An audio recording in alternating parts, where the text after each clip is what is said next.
What is going on, everybody? Stream number 2. See if we can get Pyro Theory in here. Super Duper Gaming World wants to come inside here tonight. I've already dropped the link.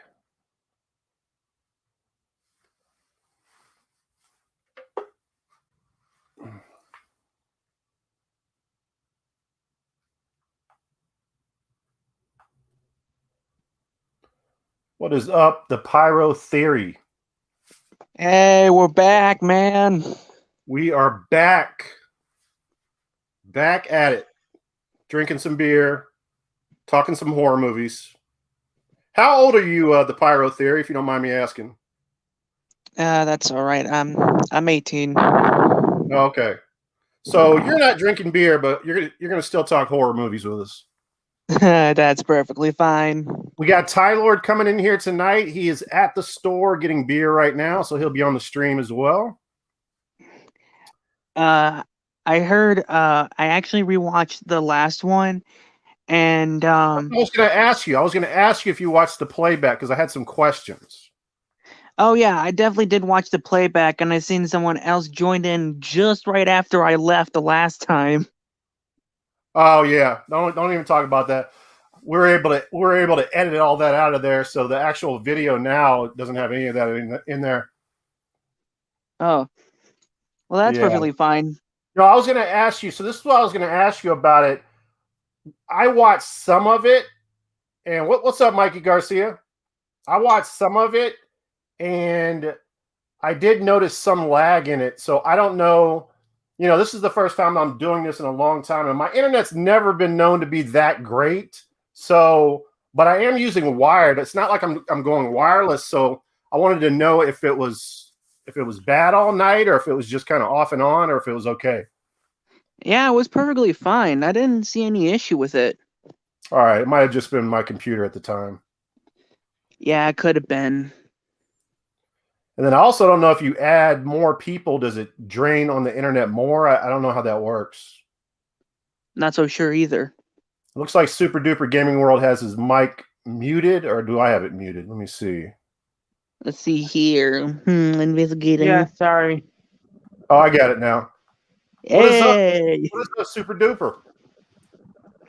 Hey, How was your day? good. Yours? Hey, what's up, Lom? My day's been good. Lom is in here. She used to watch all my food reviews. I actually I just did a food review, actually, a first time in a long time. Well, congrats. Yeah, I saw that. So Super Duper Gaming World's a little bit weird because being in here, because he's not really a horror movie fan, but I told him he can definitely come in here for a while, for sure. Yeah, I actually have some movies for like horror movies I found that might be interesting, or I don't know. What do you got? Yeah, what do you got? Talk to us. Frankenstein. Oh, okay. Is it like a real old movie, or is it like one of the remakes? I think it's old. I was just looking on Rotten Tomatoes, like on that website. Oh, okay. I think that's the one that has Boris Karloff in it. I could be wrong though. Oh yeah, that's the original then. And next I have King Kong. King Kong. Man, that monkey looks weird. Yeah, that was I was showing off those King Kong versus Godzilla movies and all those old school movies last week. Yeah, Godzilla won that match. Chasing the Classics is in here as well. Train to Busan, man. That's actually a good movie, man. I actually enjoyed that a lot. It sort of feels like a Chinese Call of Duty Zombies for some reason. Did you see that movie?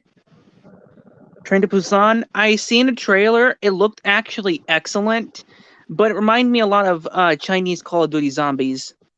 Yeah, it's a really good movie. I am not, and we'll talk about it later in the stream, but I am not a huge zombie fan, so that movie took me off guard. I didn't think it was going to be that good, but I really liked it. Oh man, so that means you don't like Shaun of the Dead or Land of the Dead, huh? I did not like Shaun of the Dead, but not because it was a zombie film. I just didn't like the comedy element in it. Well, it We was actually British saw Shaun of comedy. the Dead in the movie theater. I went to go see that, thinking it was going to be the greatest thing since whatever, and I was just not impressed by it. It was going to be even greater than Jurassic Park. Yeah, right. But all right, Super Duper. What else you got? Not that you can show it, but definitely talk about it. The next one the next few, I got suggestions from my dad. Like, I just asked him what he likes for horror movies because he can watch anything, and yeah, I don't know. It's All right. just So these are your dad's The recommendations. Mist. Okay. The Mist. Yeah, The Mist is good. I enjoyed Yeah, that. I haven't seen The Mist. That's a grocery store horror flick, basically, where they're A trapped in the grocery grocery store store. horror movie. Yeah, it's pretty cool, man. They're trapped in the grocery store, and like this huge fog comes around the grocery store, and then all of a sudden these weird creatures start coming through the fog, like flying reptile beast and all kinds of crazy things with tentacles start trying to break in the back of the store. Really good. Enjoyed that a lot. Yeah, but when you said grocery store movie, I was thinking it was like I was thinking it was gonna be like a $5 bin movie that you would find underneath a Walmart Oh store. no! It's actually set inside of a grocery store. The majority of the movie, and Yeah, I heard it's a classic. it's a Stephen King adaptation as well. Lom says that Zombieland, both great movies, the two Zombieland movies. I have not seen the Zombieland movies. I imagine they're kind of like Shaun of the Dead. They have a comedy element to them. Is that correct, Lom? The Pyro Theory. Have you seen Zombieland? Oh yeah, it's definitely one of the more funnier zombie movies. It's really funny because there was this one scene where this guy was like, "Man, I need to find my Twinkies." Really? Yeah, Chase? he has this like grinning obsession with Twinkies. Really? Yeah, and he's just like, "Man, I need to find some Twinkies." And he goes to the store, "Ha, I found the Twinkies." Oh, she said it's not like Shaun of the Dead. Oh, it's not like it. Okay, yeah. Chasing the Classic says, "My God, M. Night Shyamalan has some amazing movies, but damn, the endings are terrible." Yeah, he's missed on some of his endings for sure. I like his Yeah. movies though. I like Devil. I didn't mind Signs. I thought Signs was good. And what else did he do that was big? I didn't really like The Village though. I was not a big fan of that movie. There was the recent The Village or The Visit. The Visit was good. I like The Visit. Lom says that they are funny, but not Woody Harrelson. Or they are funny, but Woody Harrelson makes it them. Yeah, Woody's. I like him as an actor. I probably need to check those out. Put those on my list. My opinion on M. Night Shyamalan has been mixed because although I found The Last Airbender to be one of the greater Nickelodeon movies, it didn't follow the cartoon series that much. Wait a second. He directed that? Yeah, M. Night Shyamalan directed The Last Airbender. Oh, I didn't know that. Huh. Yeah, he did, and boy, did it backfire. What kind of movie is that? That's like a some kind of airplane movie, right? No, The Last Airbender is a movie based on the famous cartoon Avatar: The Last Airbender, and it was about this child who has all of the elements of power combined, and he can do incredible things. But M. Night Shyamalan took the directing table and just went, "Let's take physics and throw it out the window." So, yeah, I have not seen that one. I've heard of it, but I've never seen it. It was a split movie. Some people enjoyed the movie, like me, and then the others were like, "Man, they just ruined the show." Because that's one of his only credits, probably, that was non-horror, right? Because I don't think he's that done. was non-horror. Yeah, I don't think he's done too much else. Cartoon movie of some sort, although it wasn't cartoon. It was based on a cartoon. Yeah, I agree, Lum. Unbreakable was really cool, and I love Split. I showed it off last week. I have that on Blu-ray. I do need to get Unbreakable. I don't have a physical copy of that, and me and my whole family went to see Glass. And Glass was really good. I don't know if you ever saw Glass. It was a I thought Glass was a little bit long and drawn out at the beginning. It was really kind of a slow burn, but it ended up being solid. I don't know. Glass didn't feel more like a horror movie. It more felt like one of those superhero movies.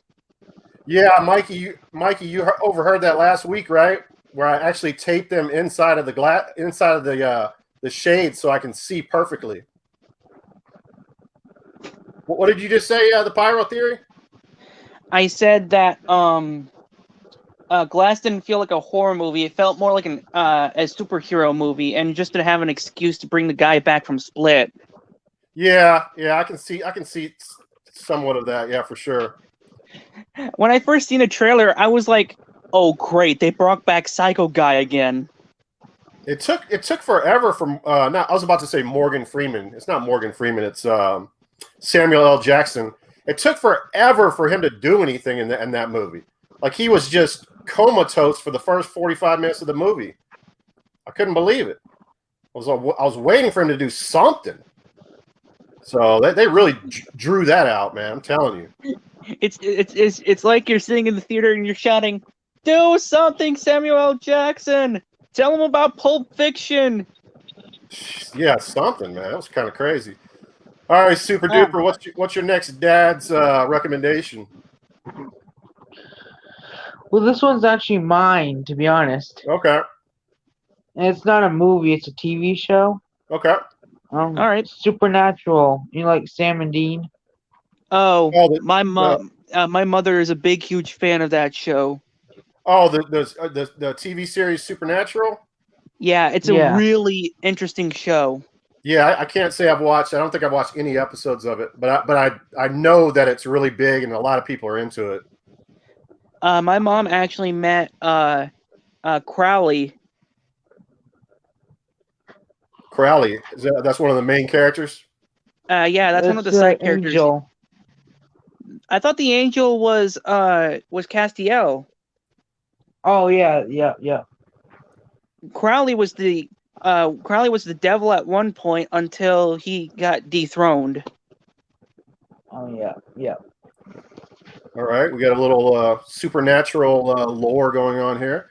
Lom says, "Did you watch the Blade movies?" No, I still haven't gotten around to watching 2 and 3, but I did watch the first one, and really enjoyed the first one. It just hits you over the head with CGI left and right. It's a CGI machine. And Tylord, if you can hear me, your camera's upside down. But Lum, let me know if part 2 is better than part 1. I'm hearing a lot of people say that, and I'm going to be reading some list off later on. And actually, part 2 is a lot of people's favorite. I'm going to add Tylord in here. Let me know, Lom and Mike and Brad, if everything is going okay, the stream sounds okay. Tylord, my man, what's up, brother? Lom and Mike and Brad, if everything's going okay, the stream sounds okay. Okay, great, perfect. Hey, what's up, buddy? Can you hear me? Tylord, you sound like you're in a cave. Something's going on. Man, Yeah, you're going a bit I'm having echoey. a hard time hearing you. Oh, I hear you now. Hey, what's up, buddy? Can you hear me? Tylord, you sound like you're in a cave. Yeah, same Tylord, on this end. You gotta mute this. It sounds like we're in that movie, the YouTube stream. Whenever you enter the StreamYard, you have 2. Hey, let me try again on my computer. Yeah, whenever you enter the StreamYard, you have 2 feeds open. You have to mute the YouTube feed. Whenever you enter the StreamYard, you have. Hey, let me try again on my computer. Yeah, whenever you enter the StreamYard, you have to mute it open. Yeah, we're hearing a major echo. All right. Yeah, that's a big echo. Lom says, I started watching Supernatural from the start, as I never watched it either, but I lost interest. It's a bit slow. I kind of agree with it, but once you get into some of the episodes, it becomes a lot more interesting. Okay, you got to stick with it for a while for it to pay off. Okay.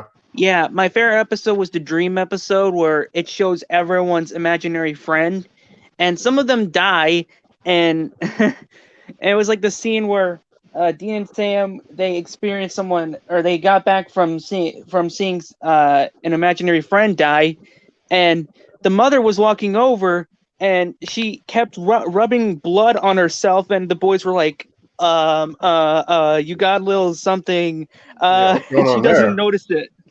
What is going on with that? Shit.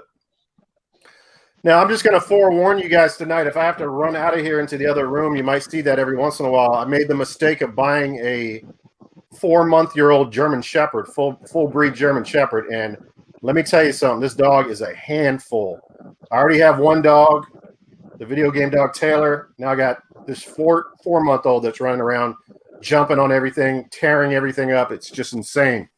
Oh, great.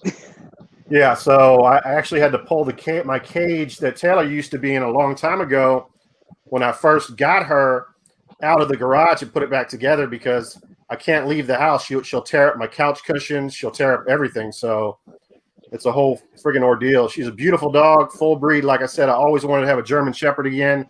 I will show in a little while. She's sleeping right now, and believe me, I love when she sleeps. So, but I'm definitely going to show her. You'll think she's gorgeous as soon as she wakes up, which I'm sure will be in a few minutes. All right. Any other recommendations? Tyler, do you need me to drop the?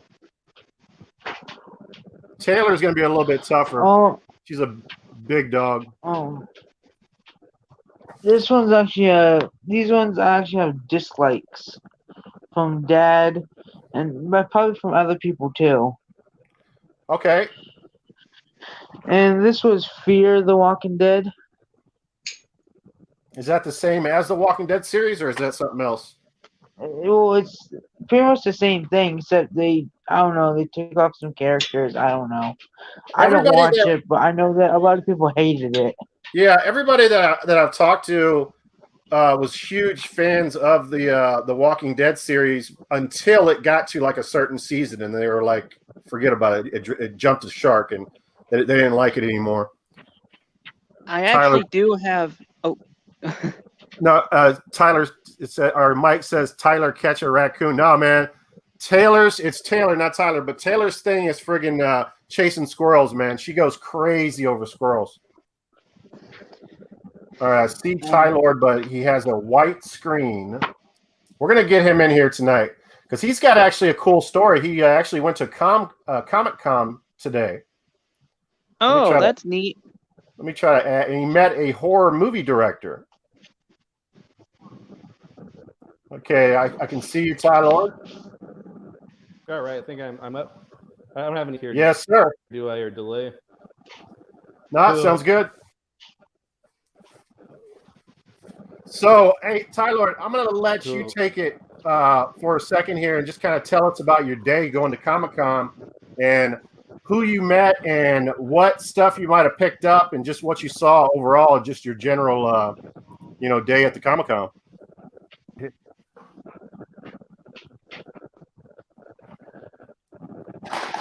Okay.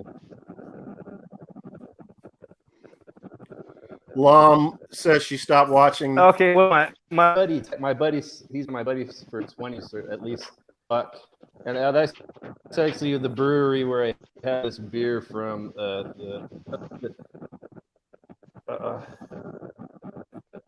Oh, nice. I like it. Real cool. It's Bull Brewery here. You're freezing up a little bit. Yeah, I was gonna say, is it me or is Tyler just freezing up like mad?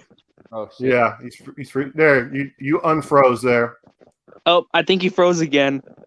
How's your internet in the garage? It's probably less good if you're next to the router, probably, I imagine. Oh man, my internet. Yeah, your internet is cutting out kind of bad. It's taking a dump. I'm telling you. Yeah, let me try again with what I did, Ty Lord, is I have a 100-foot cable, but I'm hardwired to my. I got a cable. And do it with my phone. Okay, all right, sounds good.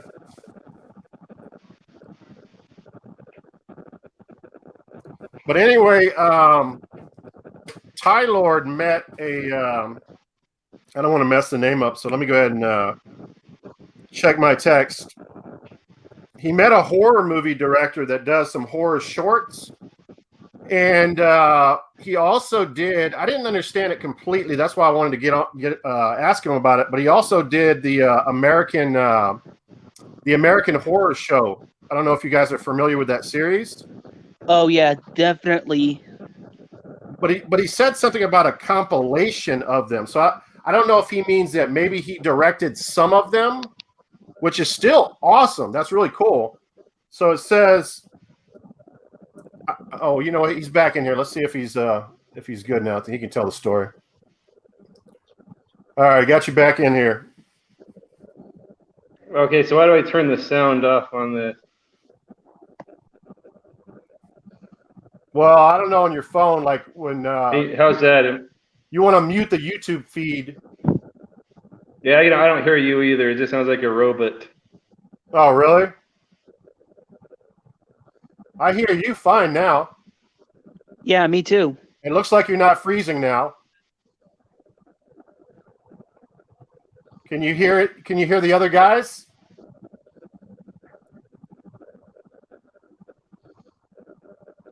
Yeah, Lon, but he did some actual movies, but he was telling me that I can't wait to watch his last American Horror Story compilation. So that's pretty cool. Yeah, I'm thinking it's like one of those anthology series, I believe.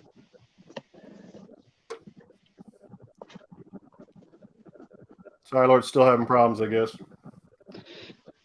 I think he's trying to configure his settings so he will be able to hear us. All right, super duper. What's your next non-recommendation? Well, Or do you have any more?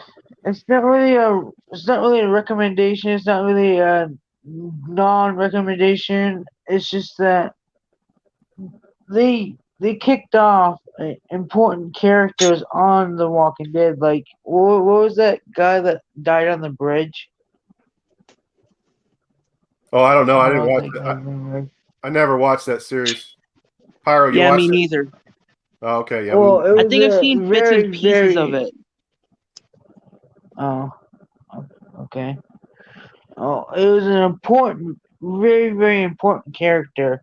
I guess everybody was like, if you kill off this character, we're not watching the show anymore. And they did just that, so they brought him back. Did you guys come in on your phone or did you come in on the computer? I'm basically on phone. Me? You're on a phone. So when you first got in here, kind of explain to Tyler what you did as far as Oh, go ahead. Sorry. Go ahead, he's listening. He's in the comments. Wait, what am I supposed to tell him? Just tell him what you did. Did you have to mute something or do something when you came in on your phone? Oh, if you have a YouTube app or if you have YouTube on the next page or the next tab, right click on the tab and mute it. But if you're on the app, you can basically close it out completely. Maybe try that. Okay. He's saying that he's going to try to move the shop to the house. See, I mean, I'll be honest with you. If I didn't have it wired, if I was out in my garage, I would have terrible internet. My internet is not strong as far as my wireless at all. So yeah, the further you get away from that router, you're going to have issues. So him being in the garage is probably a big problem. But it didn't seem like he was freezing at all. He just was having an audio issue. He couldn't hear me. Weird. Yeah, Chasing the Classic. I did get the German Shepherd. Taylor is doing good. The novelty of having the German Shepherd for a day was fun to her, and now she's completely annoyed by the dog. The dog's jumping all over her, and she is a little bit older in age, and she gets pissed off and growls at her, and so yeah, they're not on the best terms right now. Y'all should see my setup here. This is the most ghetto-fied setup. I have a 5-gallon bucket next to me with a Nintendo Wii box. And then on top of the Nintendo Wii box is 2 PlayStation 2 games as a platform. and then my mic is on top of that. That is wicked. But I'm making it work, man. I'm making it work. All right, I guess I can show myself for a bit. Let me see if I can turn on the camera. Cool, man. And this is me. All right. There he is. Yay. Cool, man. I like it. I like it a lot. You got any And as stuff you you want to see, show off in your room? What's going on with the shirt? Oh, this is my shirt that I like to wear. It's Oh, Nickelodeon characters. It's like a T-Rex on there. That's cool. Reptar. Oh, that's Reptar. See, I'm not a Nickelodeon kid, but yeah. But yeah, this is my room. I'm hanging out here, sitting down on my chair. Love it, man. Very right cool. behind me is my ripped wallpaper because the chair had this metal thingamabob sticking out, and it tore like chunks out of the wall. Oh wow, that's crazy. Let me see if I can point the camera. Here are my games. I got my games. Nice. Yeah, I'm still working on the shelves because I got none shelving units. Do you have a decent sized horror collection or no? Hold on a second. I do have some horror movies, but it's not much. Hold on a second. All right. I'm just gonna slowly scan, and if you have any questions, I can pause. All right. Sounds good.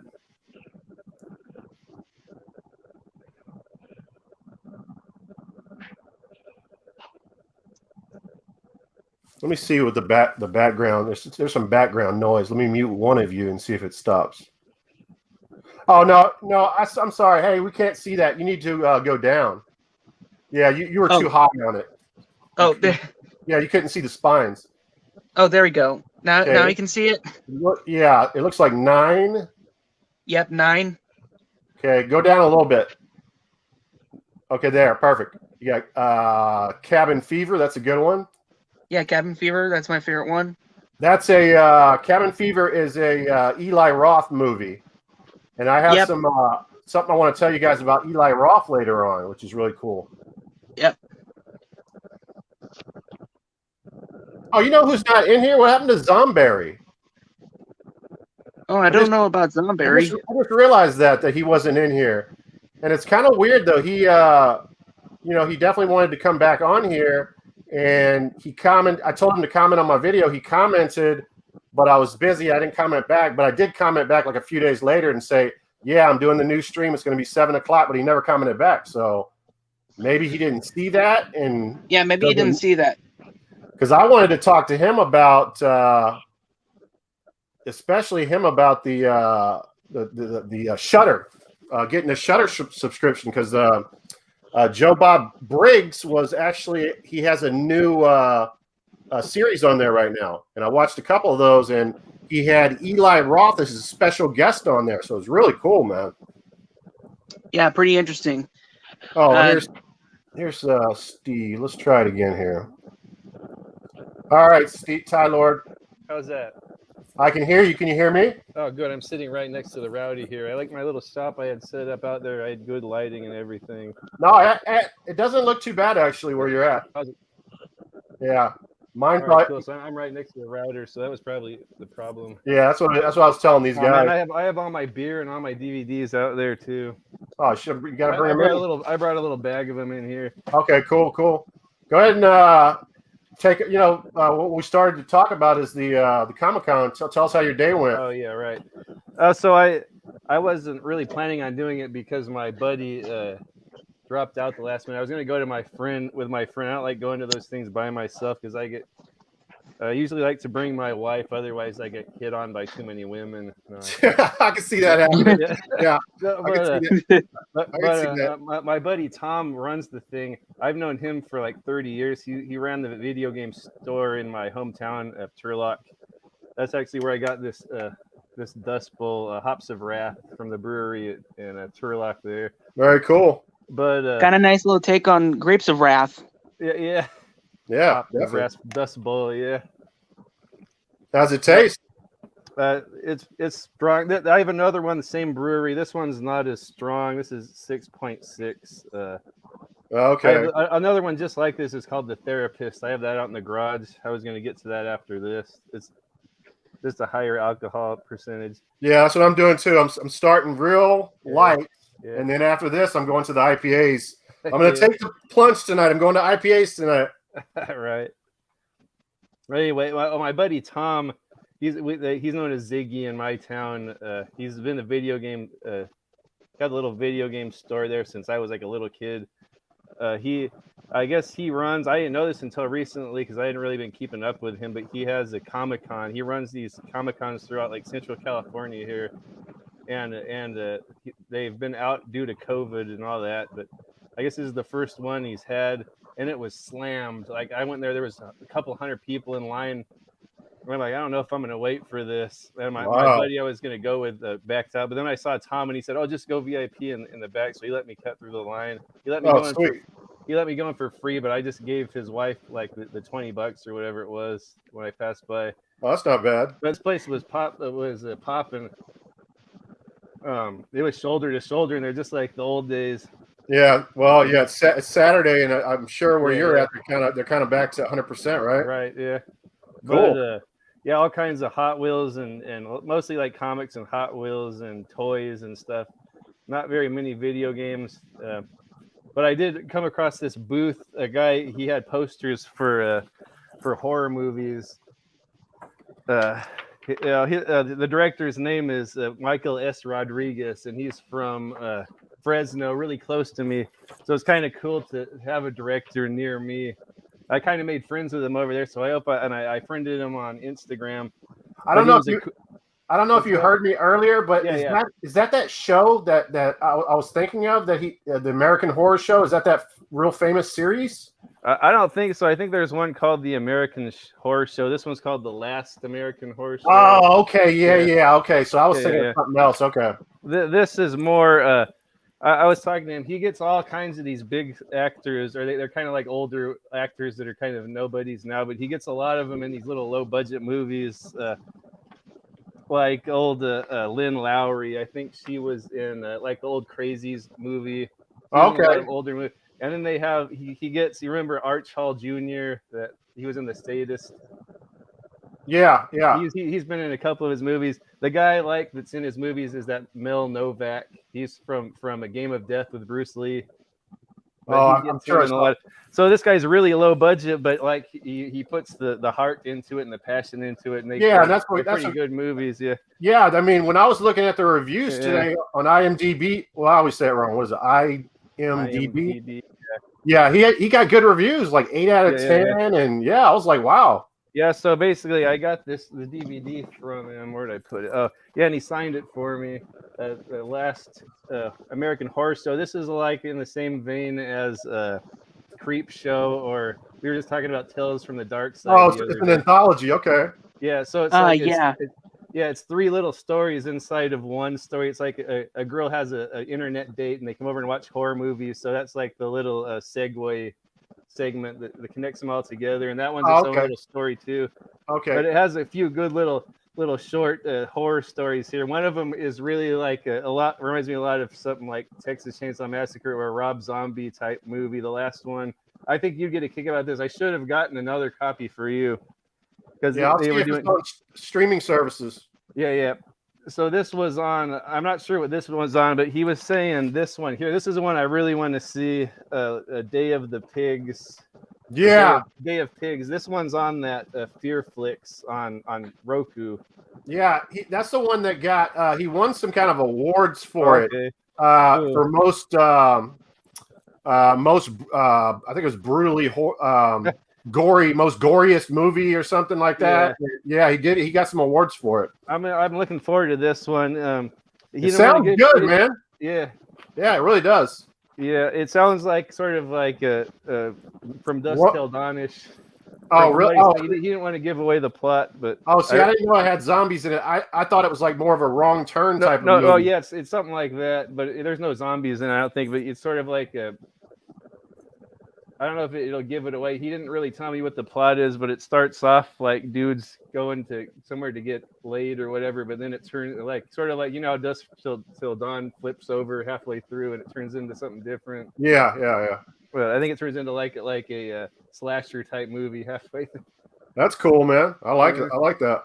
Cool. Yeah. So I was happy. I was really glad. I was really hesitant on going to this Comic-Con, but I'm glad I went. Oh, Fluffy, they're coming. They'll be coming later. Get it? He said, "Is Steve talking about Dustin Ferguson?" They they have this love for Dustin Ferguson on their him and OGP. I guess that's Oh, yeah. most hated. Their most hated director, I guess. Oh. Ouch. Oh. Wait. Which one did he do? Huh? Which one did he do? Oh man, I don't know. Dustin Ferguson's done a lot of movies, but he's a low budget type of director as well. I tend to like stuff Fluffy like will that. tell you. Fluffy will tell you. Was it Angry Hornet or some kind of Angry Hornets movie they always talk about? I wonder if he directed that. I can't remember the name of the one him and OGP did the review on, where the better the movie, the less beers. It was a really crappy movie. Oh, they watched some shit. I can't remember the name of that director. It was all inside of like an apartment building. I'm gonna mute one of you guys, Super Duper Gaming World, because I hear a feedback. I'm gonna see who it is. I'm trying to figure out who it is. So let me mute you. Yes, it's completely silent in here now. I don't hear any feedback anymore. Oh, good. So Super Duper, work on that. Try to figure out what that is. Like Pyro was saying earlier, you might listen to what he said. I don't know if you're on your phone or your computer, but you have to mute. I was having bad problems when I was in the other shop. I was in the other garage away from the router, but now it's okay now, right? It seems like I only have like a half-second delay. Oh no, you're fine now. Looks good. Yeah, you seem more smoother instead of being a glitchy, cavey mess. Yeah. All right, let's see what you got, man. What you found at Comic-Con today? Well, that's the only thing I got. You didn't get? I thought you got the bag of DVDs too, or no? Oh no, I just had some DVDs. I thought we were going to talk about our favorite DVDs or whatever. Yeah, show them off, man. Yeah, definitely show them off. You guys have anything else? I don't want to be hogging the stream. No. We got all night, man. All right, heck yeah. Yeah, we got all night. Cool. It's a Saturday night. It's time to open some beer.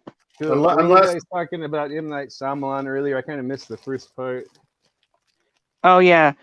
Oh, thanks, Lon, for showing up, man. I really appreciate it. And have a good night. We got to talking a little bit about The Last Airbender, Ty Lord. Oh yeah.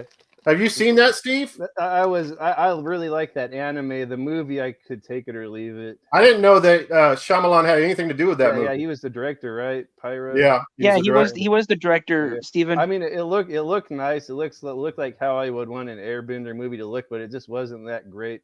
Did you like it, Pyro? I enjoyed it, but people despised it horribly. Yeah. I mean, it was entertaining. I was hoping they would do more of them because there's like the water, the earth, and the fire, right? Yeah, earth, water, fire, air. Yeah. Brad, you see that, Brad? What is that game, Brad? You may or may not have burned this case in one of your videos. Why would you do that? Yeah, well, he did that when this game was probably worth $80. Oh, great! It definitely wasn't worth $800. I cannot believe that he burned that case. Or maybe it was special effects, and he really didn't burn the case, and we just think it was. Maybe it was CGI. Maybe he just used to cut out animation of fire and just went, "There, I'm done." Yeah, I mean, you never know, man. God, that was crazy. That was absolutely that sounds crazy. Why would you burn something that costs $80, man? He was making a video about the curse of Kuon, and Kuon was going after him, trying to kill him, so he had to burn it. It's like taking a piss on. It's like taking a drunken piss at a wad of dollars and then giving it to a McDonald's owner, going, "Here, have some money." Yeah, right. All right, let's see those DVDs. Okay. I think I told you about this one. Let's get that one out of the way. I have a copy of this to send you, Dagon. Have you seen that yet? No, I haven't seen it yet, but I want to see it. H.P. Lovecraft adaptation of H.P. Lovecraft. It's probably my favorite H.P. Lovecraft movie. Wow. If you watch this, I don't know. I'm just really a a sucker for Resident Evil 4. That's my favorite game of all time.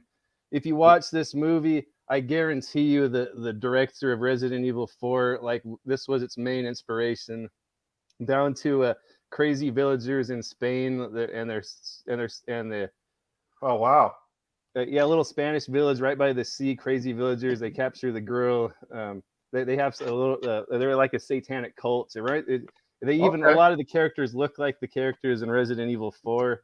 So it Sounds might good. just be. I have. It might just be because I'm really into Resident Evil 4, but I like this movie a lot. It has really. Some of the CGI. This was the beginning of CGI, so there's a couple little iffy CGI moments. Okay. But the practical stuff looks pretty good, and it has a good little story. It keeps you intrigued, I would say. And Yeah, I main, definitely want to see that. Yeah, I definitely want to check that one out. yeah, for I have sure. an extra copy. I just found it at Goodwill. I'll send it to you with those PS2 games. That's awesome. Anyway, yeah, the main protagonist in here is pretty funny too. He's kind of like a dweeby, nerdy guy, and he kind of has to kind of step up at the end and be a man. But he's kind of a funny, like comic relief type lead. Okay. It kind of reminds me of what was the guy in the old black and white movies. He had glasses and he would hang off of like the arm on the clock, and he'd fall off the buildings and stuff. Oh shit! I don't know. It was like I can't remember the. I don't know much of old horror movies. No, it wasn't horror movies. Just like those old movies, like in the 30s, that comedic guy that would do like the slapstick and he'd fall off of buildings and stuff. Yeah, I think I know what you're talking about, but I have no idea. I kind of know. He kind of reminds me of that. But then another H.P. Lovecraft one I have is Call of Cthulhu. I think this is the only adaptation of that book or that short story. What year did that come out? This came out, I think, the early 2000s. Okay, so not too old. Oh, 2005, yeah, and it's all black and white, and it's all silent. It's done as if it was a silent movie, like from the 20s or whatever. What's up? Great. I enjoy silent movies. Yeah, it's super surreal and super yeah, it's just really surreal type of movie. Yeah, I've never seen that one out in the wild or anywhere. Yeah. I didn't even know it existed. I had to get this because not so much now. I'm really out of that time of my life. I haven't even been watching horror movies a lot lately. But what's up, Jamie? Jamie says Charlie Chaplin or Groucho Marx. No, it wasn't Charlie Chaplin. His name was it Harry Lloyd or something? No, I have no clue. I don't remember the guy's name, but that's what the main guy in there sort of reminded me of him, because he would always be falling off his stuff and acting like a goofball.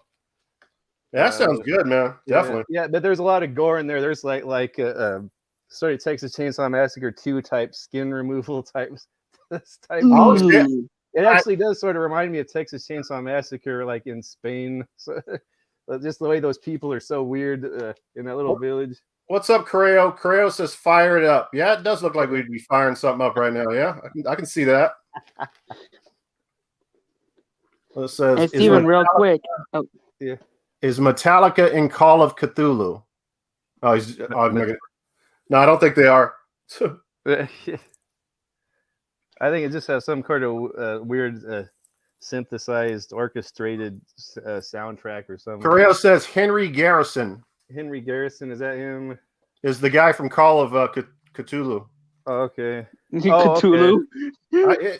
Is it Cthulhu or yeah, I think that's how you say it. Yeah, I think I hear Cthulhu or Cthulhu. Oh, Cthulhu. Yeah, I hear it both ways. I'm not.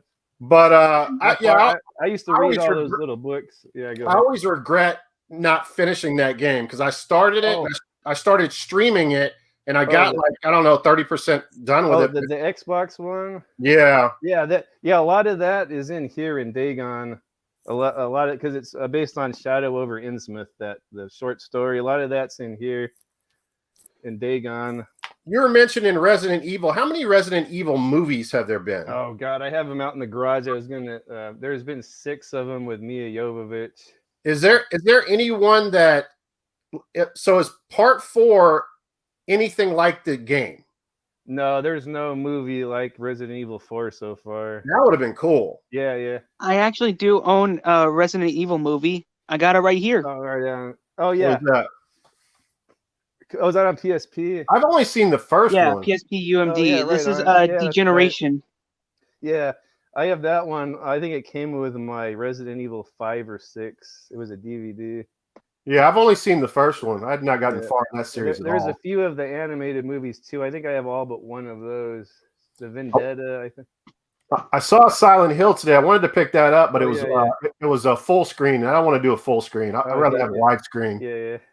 Yeah, there's like a big issue with like movies duplicating themselves with like different resolutions when it's like, can't you put a menu that has two of them together?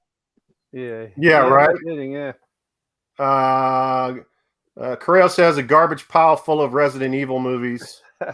Yeah. As crappy as they are, I like them. Like I've always liked the old Italian, just really cheesy, corny, over the top Italian zombie movies from like the 80s and the 70s. So I kind of like the Resident Evil movies just because it sort of carries on that tradition.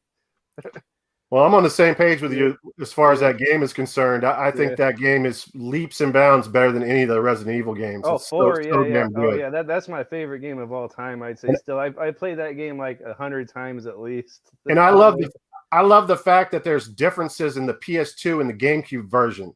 I love that. There's little differences in 4. Yeah, between the PS2 and the GameCube. I think the PS2 has extra features in it. Yeah, it has a whole new campaign with Ada.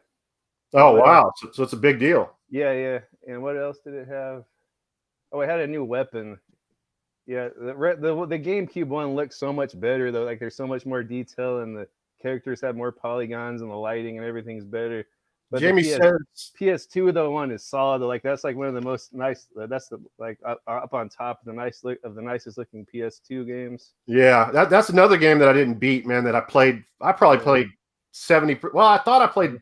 I got to the part where you're in the water and that giant monster in the water. Oh, yeah. I didn't get further than that, so I don't know if that's halfway through or what. That's another reason I like that game. It has so many like movie references. Like that sort of reminded me of like Moby Dick or even Jaws. Really there was cool. like a lot of Texas Chainsaw Massacre reference, even like Indiana Jones type references. Jamie says, I don't know if you've played the Resident Evil 7, but it's fantastic. Scares the crap out of me.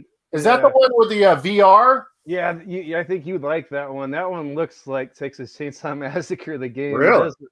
It looks like the crazy family in the house. I was about to say, all it's missing now is cannibals, and then you got a perfect game. Yeah, no kidding, I haven't actually played it though. I was saving it for sometime special, and that time has never come. My best friend from Sweden comes down at Christmas time with his family, and sometimes we break away from the family and go play games and drink beer. I was going to save that, but since COVID happened, like we haven't been able to do that. Does he bring down his beautiful 5'10" blonde-haired wife with blue eyes? Yes. Beautiful. That's what got him to move over there. No need to mention anything about girls, Mr. Tight White. You can save that for later. Yeah. Correo says Squeal Piggy. I think that's a reference from Deliverance. Deliverance, yeah. Yeah, that's not really considered a horror movie, but I think that's a terrifying movie. I should have put it in my stack right here. Deliverance. Yeah, man. It's definitely got some horror elements to it. Heck yeah. It's horrible being raped by men. Oh yeah. Sure. I got a horror movie quote right here. You know what? You guys go on. I gotta plug my damn computer in. I forgot. You're good. What do you got there, Pyro? I was gonna say the quote. It was from like the stupid horror movie, and it was the quote, "Gobble gobble, motherfucker." Gobble gobble. Oh, is that Thanksgiving? Yeah, Thanksgiving. Yeah. I heard that it was absolutely horrible and cheesy. Yeah. I'm sure you can watch that on Tubi right now. Tubi's got a good collection of stuff like that. Tubi actually has some of who I'm trying. Who is the director for like Lord of the Rings again? Peter Jackson. Yeah, like Bad Taste and. Yeah, I was gonna say Tubi actually has some of his older movies that he did before Lord of the Rings. Yeah, Bad Taste and Dead Alive. Those are both pretty good. And you might have forgot about Meet the Feebles, which we shouldn't talk about. Yeah, Thanksgiving was awesome. I love that movie. Oh, I guess we have a fan of that movie. You seen that, A Steve? fan. No, I knew what he was referencing, but I haven't seen it. Yeah, Thanksgiving is a really good movie. Really? There's a scene in the movie where a turkey's like, I don't want to say rape, but the turkey's banging somebody. So I don't know how they, I don't know. It's the most ridiculous movie ever. But anyway, it's weird because part 2 came out before part 1 for Thanksgiving. So it's a very bizarre universe. All I can picture is Thanksgiving 2, Happy Killings Day. Mikey Garcia says Dead Alive, classic. Yeah. That's Definitely classic. the one y'all talking about, right? With the Peter Jackson. Yeah, I really like Bad Taste for some reason too. Were there 2 Bad Tastes or just one? There was one Bad Taste. Okay. I'm not sure, but I would like him to go back to doing movies like that. Now he's like this big shot, and he doesn't do cool movies like that. Did you guys notice in Spider-Man, he sort of did a Evil Dead type scene? Remember when Dr. Octopus, the machine came alive and it was killing all of the yeah, I remember that part. Yeah, that was like right out of Evil Dead. I enjoyed that. Yeah, that was pretty cool. Correo says Altered States. It's another good one. Turkey, Mikey Garcia says Turkey Consent. Oh, 1 second. Yeah, that's a wild movie, man, for sure. That was one of those ones that I saw free on Tubi. Mm-hmm. Man, Tubi has been like a godsend. Yeah, I knew that'd be right up your alley, man, with all the old shit you like, man. It's got all the old goodies on there. I like the old El Rey network. What happened to Pyro? He's something might have happened. He might have gotten in trouble. He might be grounded. All right, let me unmute Super Duper. See if we can hear any kind of feedback. Oops, how do I do that? Forgive me, I'm new at all this. Yeah, I don't even see the chat here. If I pull it up, it'll make me lag. Nothing going on right now. I've been reading everything. Mikey Garcia says claymation horror. Thumbs up. Super Duper, can you hear me? Yeah. Hey, Super. Yeah, it's weird. It's almost like a kind of a ruffling sound, like someone's ruffling through, I don't know, something, but I guess it's not too bad. Let me know in the comments. No, if you I'm hear, on my phone. Oh, yeah, but it still shouldn't be. Can you hear it, Steve? It's very light that. to me. I can barely hear the ruffling.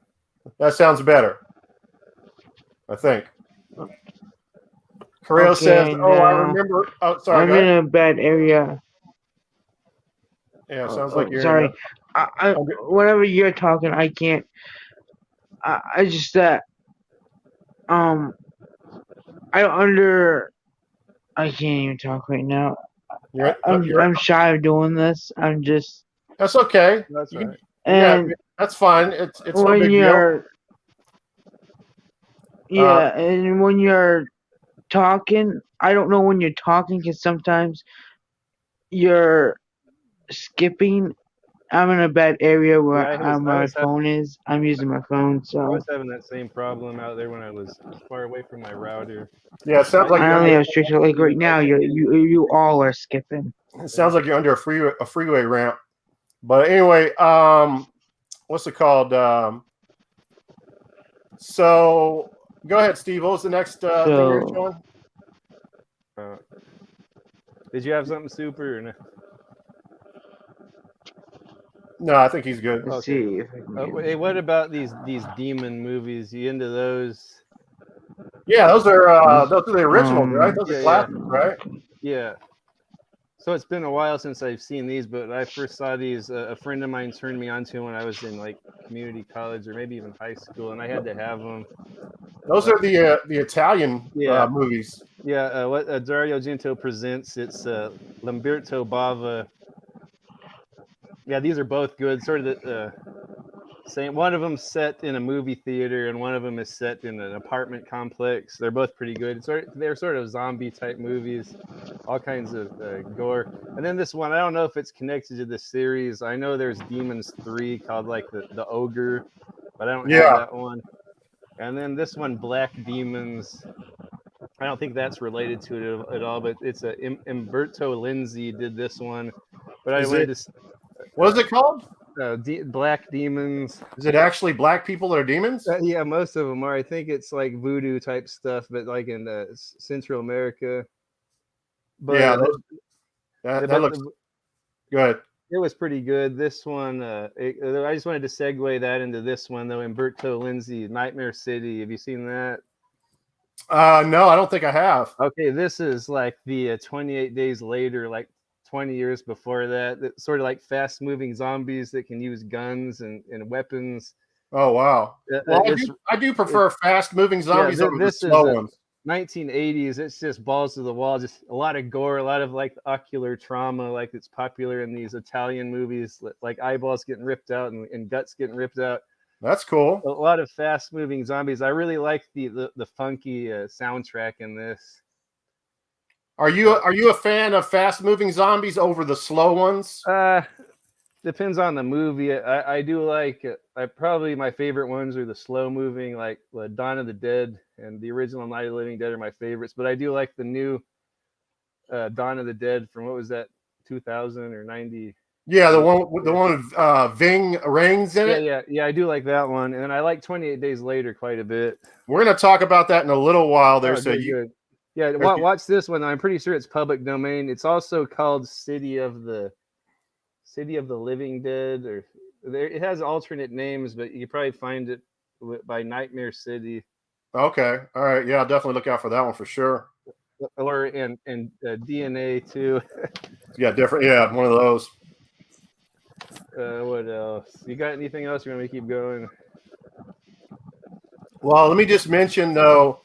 So on Shudder, which I mentioned last week, I don't work for Shudder, and trust me, there's only 4 people in here or something. It's not like I'm sponsored by Shudder or anything, but I highly recommend it. So Joe Bob, he's got. I know you know who that is, Steve. Yeah, right. He's got his show on there that just started, season 3, and he's done 3 episodes so far. One of the movies is Audition. I don't know if you saw Audition. I haven't seen very many new things. Audition's brutal, man. You got to check that out. It's a girl who, it's kind of hard to explain. She's it has a brutal kill in the movie. It's known for being kind of shockingly. I don't want to say it's China. I don't know if I think it's Japan. Someone in the comments will be able to tell us. I think it's a Japanese movie, but some of those Japanese movies are really fucking good. But anyway, on the first episode, I'm going to try to remember what it was. The first episode was, what the hell was it? Damn, I can't even remember. I should have put it in my notes on one of my banners. Yeah, it is Japanese horror. But anyway, it doesn't matter what they were. Those movies, the first 2 episodes, he has Eli Roth on there. Oh, okay. And he's interviewing Eli Roth throughout the movie, and they stop the movie a lot more times than they normally would. In those movies, they last like 1 hour and 40 minutes, 1 hour and 45, or no, I'm sorry, 2 hours and 45 minutes. And he gets into some really detailed interview with Eli Roth, and I learned a lot of stuff from there. Oh, yeah, I like stuff like that. Yeah, man, it was really good, man. I really enjoyed it, man. I highly recommend Shudder, man. I like stuff like that. That's why I prefer like the DVDs with the commentary track. Yeah, you're into that stuff, yeah. As much as I like the movie, sometimes it's like even better watching it with a commentary, and you have even more appreciation for the movie when you watch the commentary or the little behind the scene or the little director interviews. There he is. Pyro's back. Yep, I'm back. You didn't go set a fire, did you? No, my mom made the cake, and I had some cake. All right. What else you got, Steve? Oh, let's see. Oh, I noticed Super Duper left. And I'm gonna tease this for later on, but we're gonna go. I don't know how much horror movie channels you guys watch. Tyler, I don't know if you watch anybody's channel. I watch Horror Hands, I think he is. Okay, there's a guy named Cody Leach. Okay. And he's a good YouTuber. I'm not going to drag him through the mud, but I disagree with a lot of stuff with him. And he made some interesting videos about top 10 horror remakes of all time, worst top 10 remakes of all time. So I got a few lists that we're going to go over. I'm going to bounce I'm gonna bounce the movies off of you guys and see if you agree with them Okay. All right. or disagree. A lot of, I tell you what, I've learned. I'm not a big remake guy because his remake list, a lot of the movies I have not seen. Yeah. So Okay. And there might be some that I actually did see and enjoyed. So but there's that. But it's funny. I can think of a couple of good remakes off the top of my head. But it's funny because it's the opposite with this Cody Leach guy. Okay. On his remakes, he hasn't seen the originals. And it's like, Oh, right. Yeah. why are you making a remake top 10 if you haven't seen the original? Yeah, to me, yeah, it just doesn't make any sense. So we're Yeah. going to be going over those lists. It'll be fun. All right. Go ahead, Steve. You got any more movies in the bag? I thought we were going to do that. Let's see. Well, I have a No, few we'll do more. that in a little while. Okay. That's IPA talk. Here's kind of an off the wall one. I think I brought this one up to you before many years ago. Silent Rage. Yeah, with I Chuck like Norris. that a lot. Oh, dude, this is an awesome. Have you seen this, Pyro? I haven't, but I noticed Okay. a certain little actor. Yeah. Oh, yeah. This is probably my favorite Chuck Norris movie. This one and Firewalker with our buddy Lou Gossett Jr. This is my other favorite. That's Chuck Norris. This is a pretty darn scary horror movie, though. That's a horror movie for sure, man. My parents wouldn't let me watch Jason and Freddy when I was a kid, but they let me watch this, and I think this is probably scarier than any of those. I know, man. But the only thing this has because- going for it is it has Chuck Norris, can always karate kick him, so you always have a little bit confidence in the protagonist. So that's the only thing that doesn't make it quite as scary. But still, when this maniac, this unkillable maniac guy is after people, it's pretty scary. But I thought I'd see what you guys thought of it. I can't remember the exact story behind the movie, but I know that his the enemy in the movie, the bad guy in the movie, doesn't die, and it's he keeps on coming back and coming back. Yeah, it's a good movie. Great. It's just like Freddy Krueger. He never dies. Yeah, this guy's kind of like Wolverine, but he's a psychopath. Like he has to take meds to suppress his rage or whatever, but then he runs out of meds and he kills everyone in his apartment complex, and then they kill him. And then there's like a scientist in town that's doing what do you call it? Regeneration something therapy. Yeah, they test it on that guy, and that's the wrong guy to test it on. He just breaks out and kills everyone. He's like a big, strong dude. Yeah, that's a good one, man. Yeah. Pretty interesting one. Correo says, I remember hearing something about this from Cinemassacre a few years ago. Well, Cinemassacre, I don't know what you're talking about, but Cinemassacre, I know, interviewed Joe Bob. I think that was like a year ago. And I think they interviewed Lloyd Kaufman, who made Toxic Crusader. Yeah, I think he's had Lloyd Kaufman on a couple of his shows. Oh, I didn't see the Lloyd Kaufman one. Yeah. I would have. Yeah, Lloyd Kaufman has become a legend in the community. It actually is a horror movie because of the violence, and it could be because of his character. I'm not so sure. So, I wish I could remember the first episode. It was a Lloyd Kaufman fucking movie on Shudder with the Joe Bob. It was a Lloyd Kaufman movie, and I really enjoyed it, man. It was so good. I can't remember. So what? Joe Bob's full name is Joe Bob McDinklepants. No, I think it's what is it? Griggs? His last name? Briggs, yeah. Briggs. I know, Is but it the Briggs name or Joe Griggs? I Bob can't kind of remember. sounds stupid. I remember that was the shit back when WCW Nitro was on. Joe Bob had Monster Vision. Yeah, Monster Vision. It's called something different on Shudder, but it's basically the same thing. Yeah. I heard that WCW Nitro barely made it onto TV because of the executives at WCW, where they had a little fit and then all of a sudden they took it out. Oh, really? Oh, yeah. Yeah, that's what happened to WCW Nitro. I recently went and watched, sorry to get off the subject of horror movies, but I recently got that WWE network before it got canceled and went to Peacock, but I went through like a marathon of WCW from like 85 to 96. WCW is the shit. Like I love it now. I think I like it more than WWF. I grew it's so weird. Like I think I was really impacted by when the when they investigated into wrestling. Oh, you know, yeah, right. I really think that whenever they reported that it was fake, I think it really hurt me. Yeah, yeah. I'm not gonna lie. Yeah, as a me kid, too. I was Like, pissed we all off. knew it was fake, but we didn't want to hear that. Yeah, so that's why, as a grown-up man, I Yeah. never was into wrestling. But man, I tell Yeah. you what, all the way up to the age of probably 14, Yeah, that's about like me. I Yeah. loved wrestling, heck man. yeah. It was the best. I Like, and agreed. you know darn well that's not how real people fight. Even before MMA was a thing, you know darn well that's not how people fight. But like the way they carried it, it Yeah. just, it seemed like like it was really competitive. But you know what? Even though it's Yeah. fake, it's Yeah. unbelievable. They're Oh, heck unbelievable athletes, heck man. yeah. And I take my hat off to them, man. They are Yeah. really phenomenal athletes, man. Right. And man, they Yeah, go through agreed. so many Yeah. injuries, and they go through so much shit, man. I mean, they heck really yeah. destroy their bodies for Yeah. it, man. It's So- not an easy lifestyle. No, most of them commit suicide. I mean, Yeah. it's Or they have heart steroids attacks. and- All the painkillers, the meds, and the alcohol. They Yeah. all that together, like overworking out of their hearts. Those big bodies with the big muscles, that little heart pumping, all the. Yeah, my blood. brain is just not working tonight. It's called Joe Bob's Last Drive-In. That's the Okay, name of so it. that's on the what was it? That's on Shudder. Cutter. Yeah. Okay. So it's 3 seasons in. They have like, I don't know, 20-something movies already. How much is Shudder? It's like $5 a month. Some Okay. bullshit. Really? I thought it was $7 from what I seen. I might have went up because of the popularity. Maybe Jenny will let me get it. I canceled WWE Network. Right, that just canceled itself.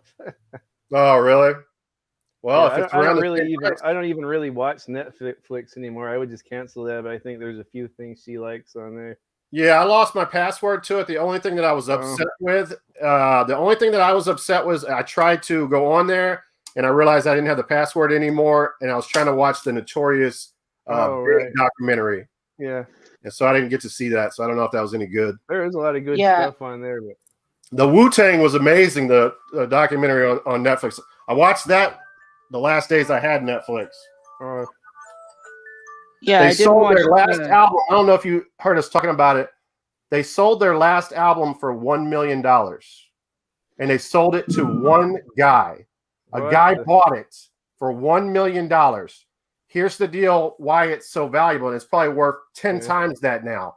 So no one ever heard that music. So only the one guy who bought it has heard that music. oh, no kidding. Yeah. So Yeah. the guy who bought it was like, I can't remember. I was telling it last week. He was some kind of into pharmaceuticals, and he like sold like pills for AIDS. So he was a jerk, and he friggin' raised the price of the pills where people couldn't afford them, and he ended up going to great. prison for that. Yeah, he ended up getting locked up and going to prison for that. So now that Wu-Tang album is just sitting somewhere in his house or stored and shit like that. So none of it's been leaked at all, or what? No, none of it's been leaked. So RZA was on Joe Rogan, and Joe Rogan said, "I want to buy it." Like it wasn't. He wasn't playing around. He's like, "I want to buy it. I'll pay $2 million or whatever I need to pay for it."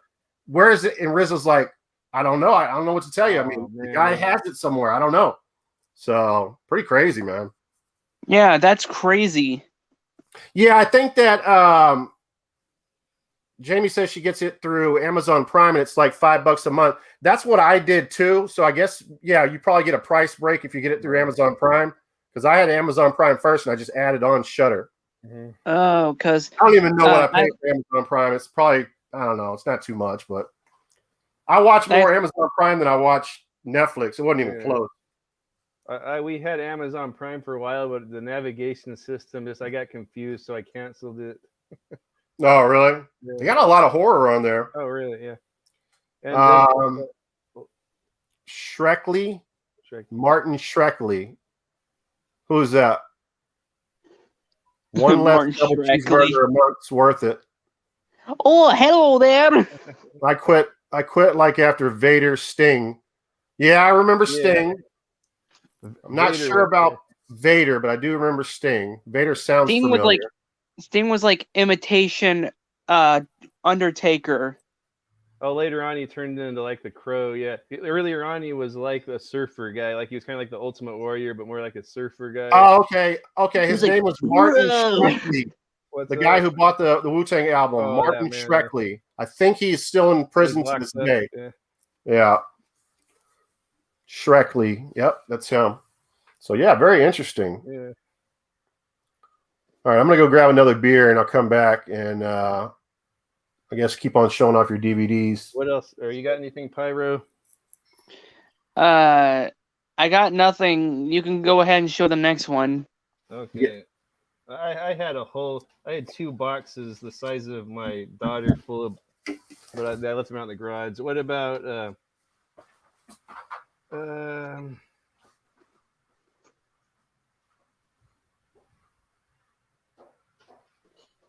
how about?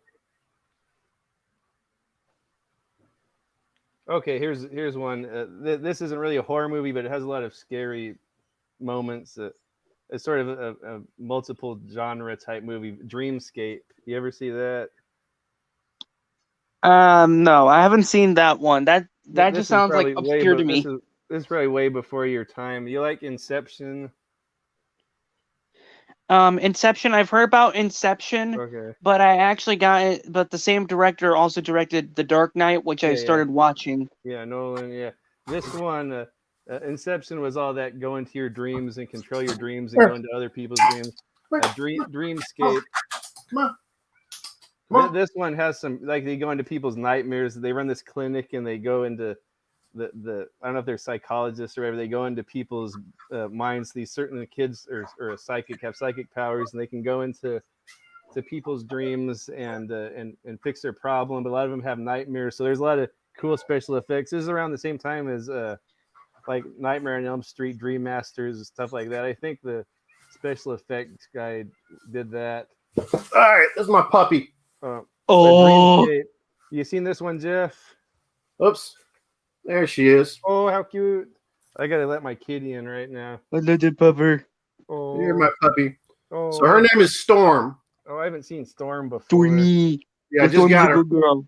4 months old, full breed German Shepherd, and she is massive already. Oh, Look at these paws. oh. Wow. She chunk. Those paws.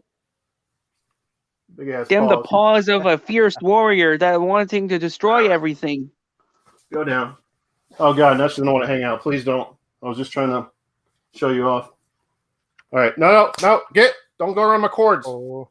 Go that way. Hey, Zomberry's in, Mr. Tight White. My PS1 games do not. No, you're not hanging out here. Hey, Gare. Go. What the hell? What are you doing? This room is not for you with all these games. Go in there. There you go. Good job. It's tough talking to a 4-month-old. Oh. She don't listen. Zomberry is in, Mr. Tight White. He said that he's eating pizza. He'll join in a bit. Zomberry. All right, I'll wait for my stuff for Zomberry because I know having him in here will help this part because I know he's seen some of these movies. But like I said, a lot of these I haven't seen these remakes. To be honest with you. Mm-hmm. But yeah, considering what I've heard, the description of Dreamscapes, it sounds like a psychedelic version of Nightmare on Elm Street. It's like you have to smoke weed to watch it. Yeah, that's actually pretty good. You seen this one, Jeff?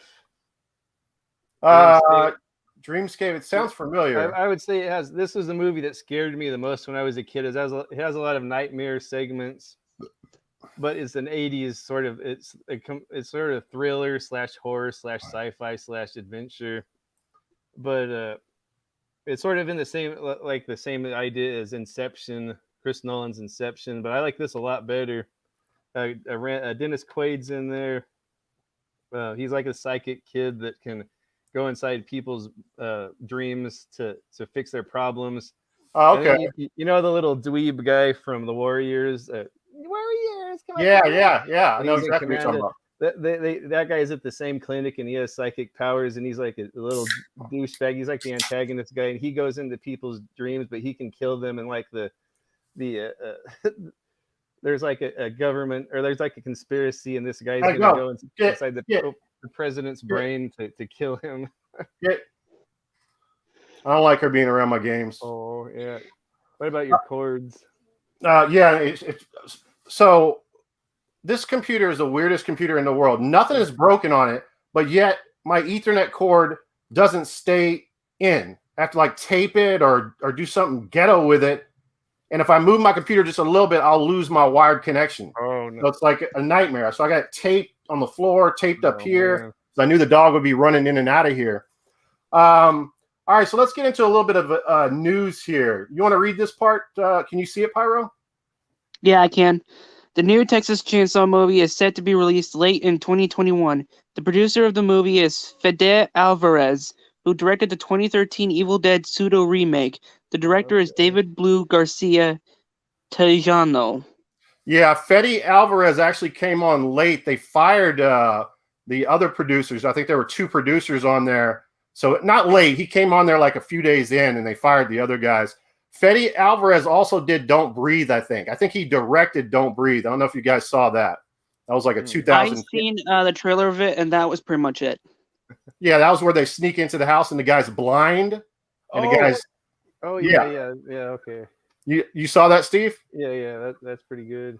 All right, so I don't know about Tejano. It's weird how they got David Blue Garcia to do the movie because I mean he really hasn't done any horror movies to his credit, but he's done that movie Tejano. I did look up Tejano, and it looks like it got really good reviews. It's a drug smuggling movie. Oh, kind of sounding like Fear and Loathing in Las Vegas. Okay. All right, minus the psychedelic effects. Y'all check the comments. I'm gonna go back into the banners and go to the next part of this. Scared the crap out of me when I was young. The antlion things with the tentacles. Oh, no kidding. So it's a direct sequel to the 74 movie.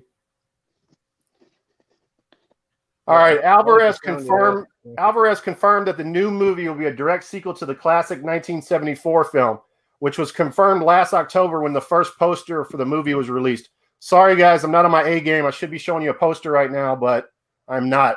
And by the way, I think you guys can share screen as well.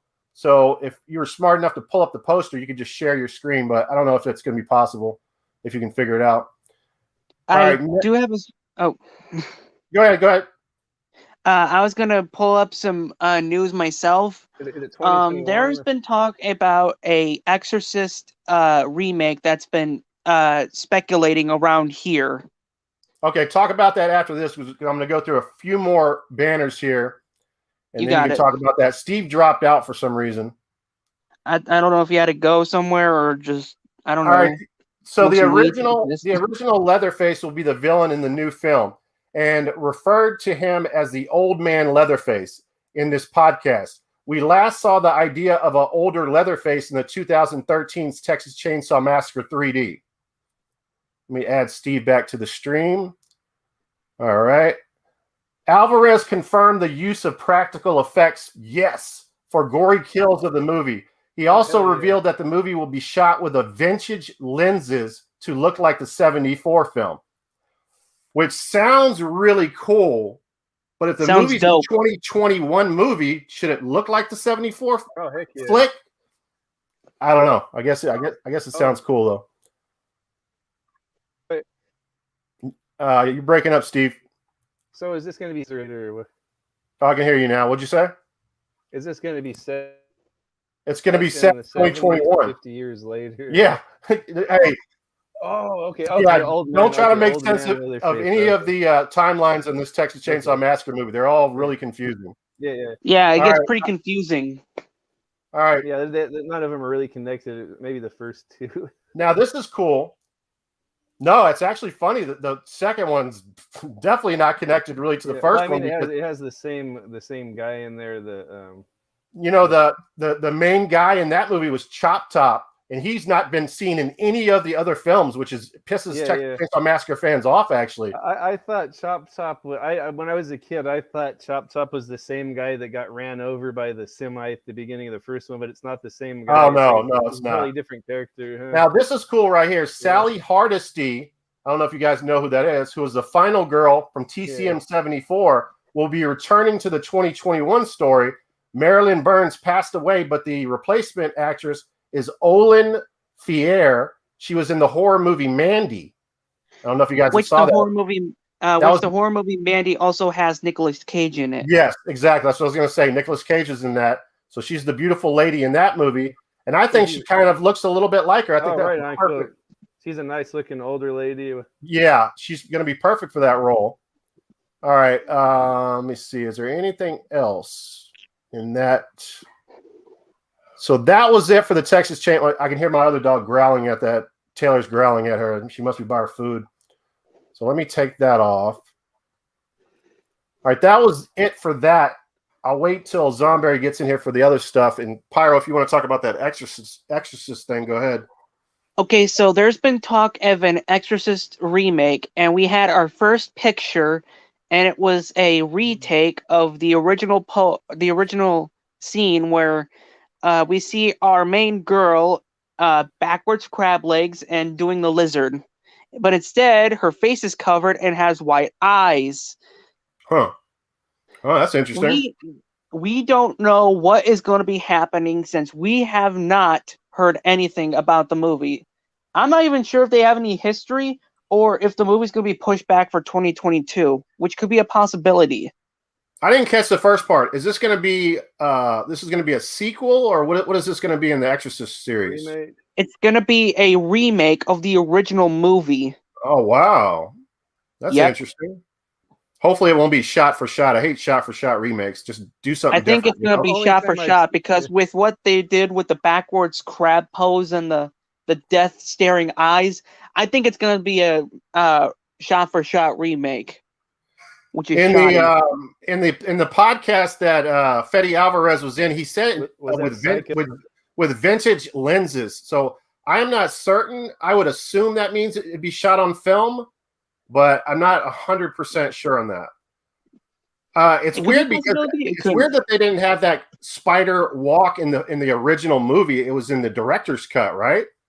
It was in the director's cut. They actually removed it because I think they said that it was a little bit too much for a horror movie.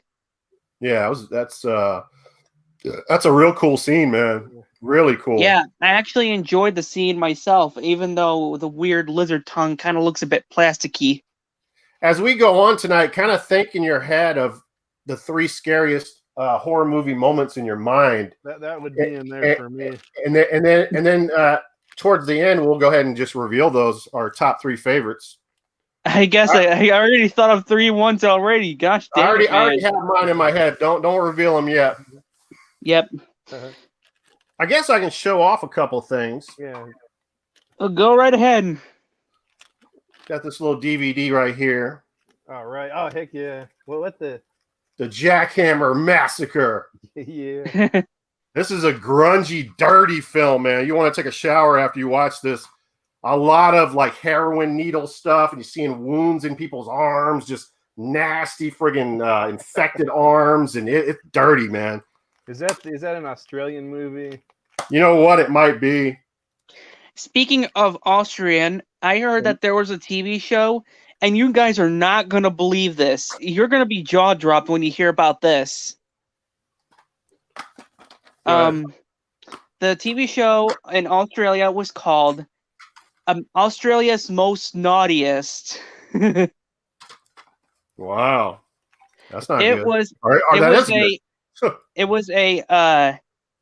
was a interesting show about the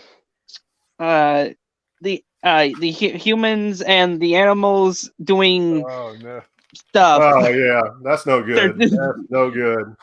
And literally, it only aired 1 episode before the producer cut it out, and he literally screamed, "Get that fucking thing out of here!" Remember these, Steve? You'd find these in rental stores. Yeah, those were all the rental stores on VHS. They'd be backed by the porno section. Yeah, they wouldn't be with the regular movies. Where I live, they were with the horror movies. They were. There was it had the death metal playing when people were getting mutilated or a guy was getting quartered by jeeps. Faces of the Death, Volume 3 here. Some of the skeletons look like they belong on hats and T-shirts. I need one, and I don't know if there was I'm sure there were more. I don't know how many in the series there were, but I do have 2 of those. There was also Traces of Death. Was that the same series? I don't know. I'm not sure about that. I haven't seen that. Yeah. Let me see. I've got my 3 scariest moments copied and ready. All right, that's cool. All right, next up, and I always go the wrong way with it. Oh, I did it right this time. One of my personal favorites here. Troll Oh 2. no. I Oh love this no. movie, guys, man. I really love this movie. No, I have a place in my heart for movies like that. Yeah, So that good. movie Actually, a was large spot. Yeah. A lot it of was people one of have it those. on their best worst movies of all times list, of course. Yeah. They say it's bad, but it's a good bad. This might have one of my scariest moments. I'm going to Ooh. tease it. It just might. Salem's Lot. I did not set that up properly, but yes, Salem's Lot is a childhood classic movie of mine. Wait, bring My parents let me watch that way too young. Let me just tell you that much. But that was maybe we can talk about what was the first movie you saw. Like, how young were you when you watched the movie you weren't supposed to? Yeah, mine was Texas Chainsaw Massacre 2. Like, we were like 6, and my buddy's sister and her boyfriend rented it. We watched it like, oh my god, like it's not probably the worst movie by today's standards, but back then, like when you're 6 and you see it. I don't remember, but it might be Texas Chainsaw Massacre 1. We were talking a little bit on the last stream. Yeah. That messed me up when I saw it. I was like 18. Yeah. Oh, I can't. I got some Shock kind 'em of Dead.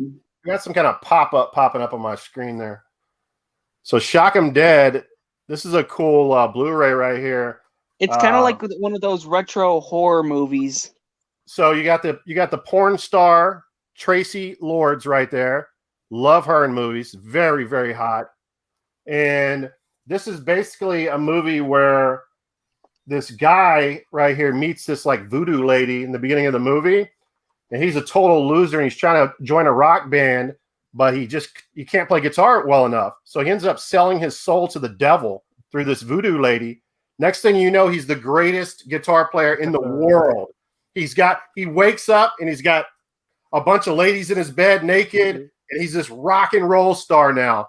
So really cool flick right there. You might want to send in the StreamYard link. Zomberry wants to go in, I believe.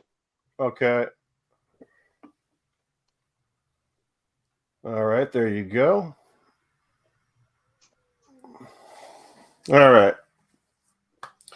Then, of course, we have Roger Corman's cult classic here. Oh, I love it. Yeah, man. Piranha. Classic movie with the famous girl. Yeah. I have no problem with any of the Piranha movies. Maybe 2 is the worst. I'm telling you, the remake is Cameron one. Yeah. The remake is effing awesome. And then the one that I talked about on the last stream that has David Hasselhoff and it's funny as hell, man. I really like the Piranha series. I still haven't seen the Hasselhoff one, but I like the Piranha 3D. Like, I went to the show and I was hyped up for that because I'm a big Jaws fan, and it has Richard Dreyfuss in there. Which one are you talking about? A Piranha 3D. Yeah. He kind of reprised his role kind of from Jaws at the beginning of the movie, and he got eaten by the piranhas. Oh, that one was great. Yeah. The only David Hasselhoff movie Hey!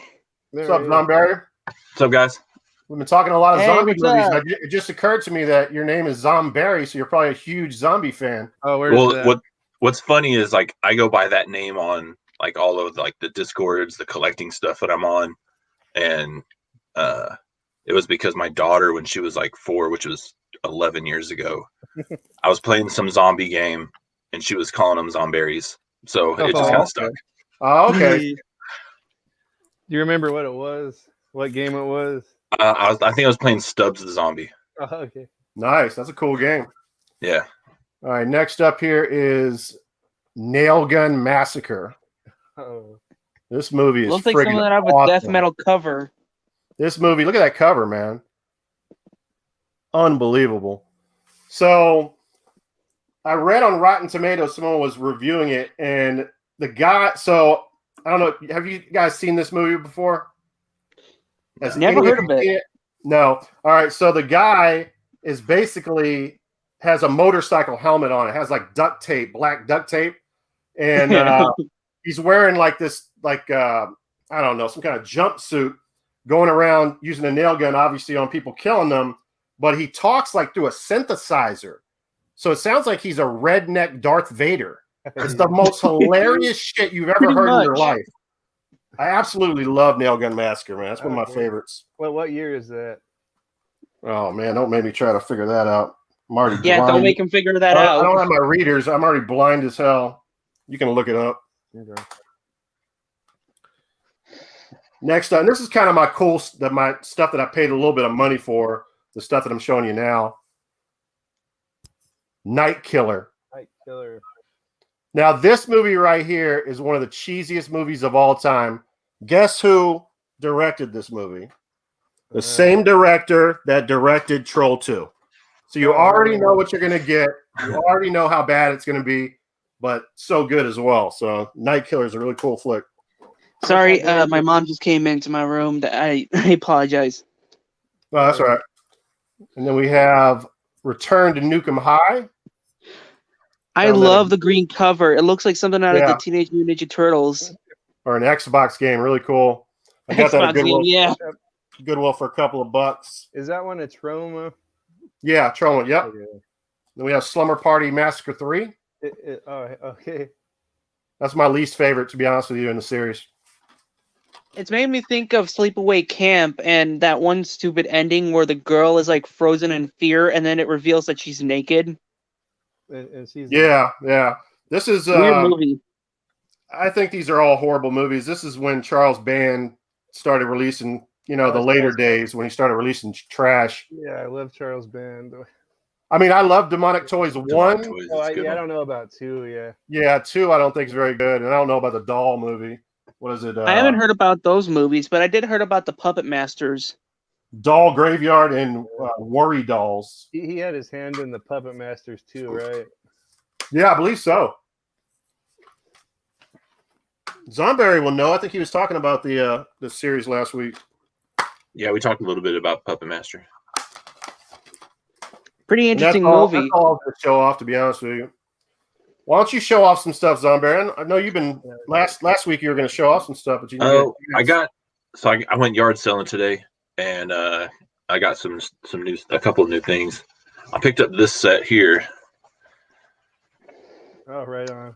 nice. Tales from the Crypt. I don't know if you saw my video. So I'm missing. How many are there? There's 5 of them. Yeah, I got 4.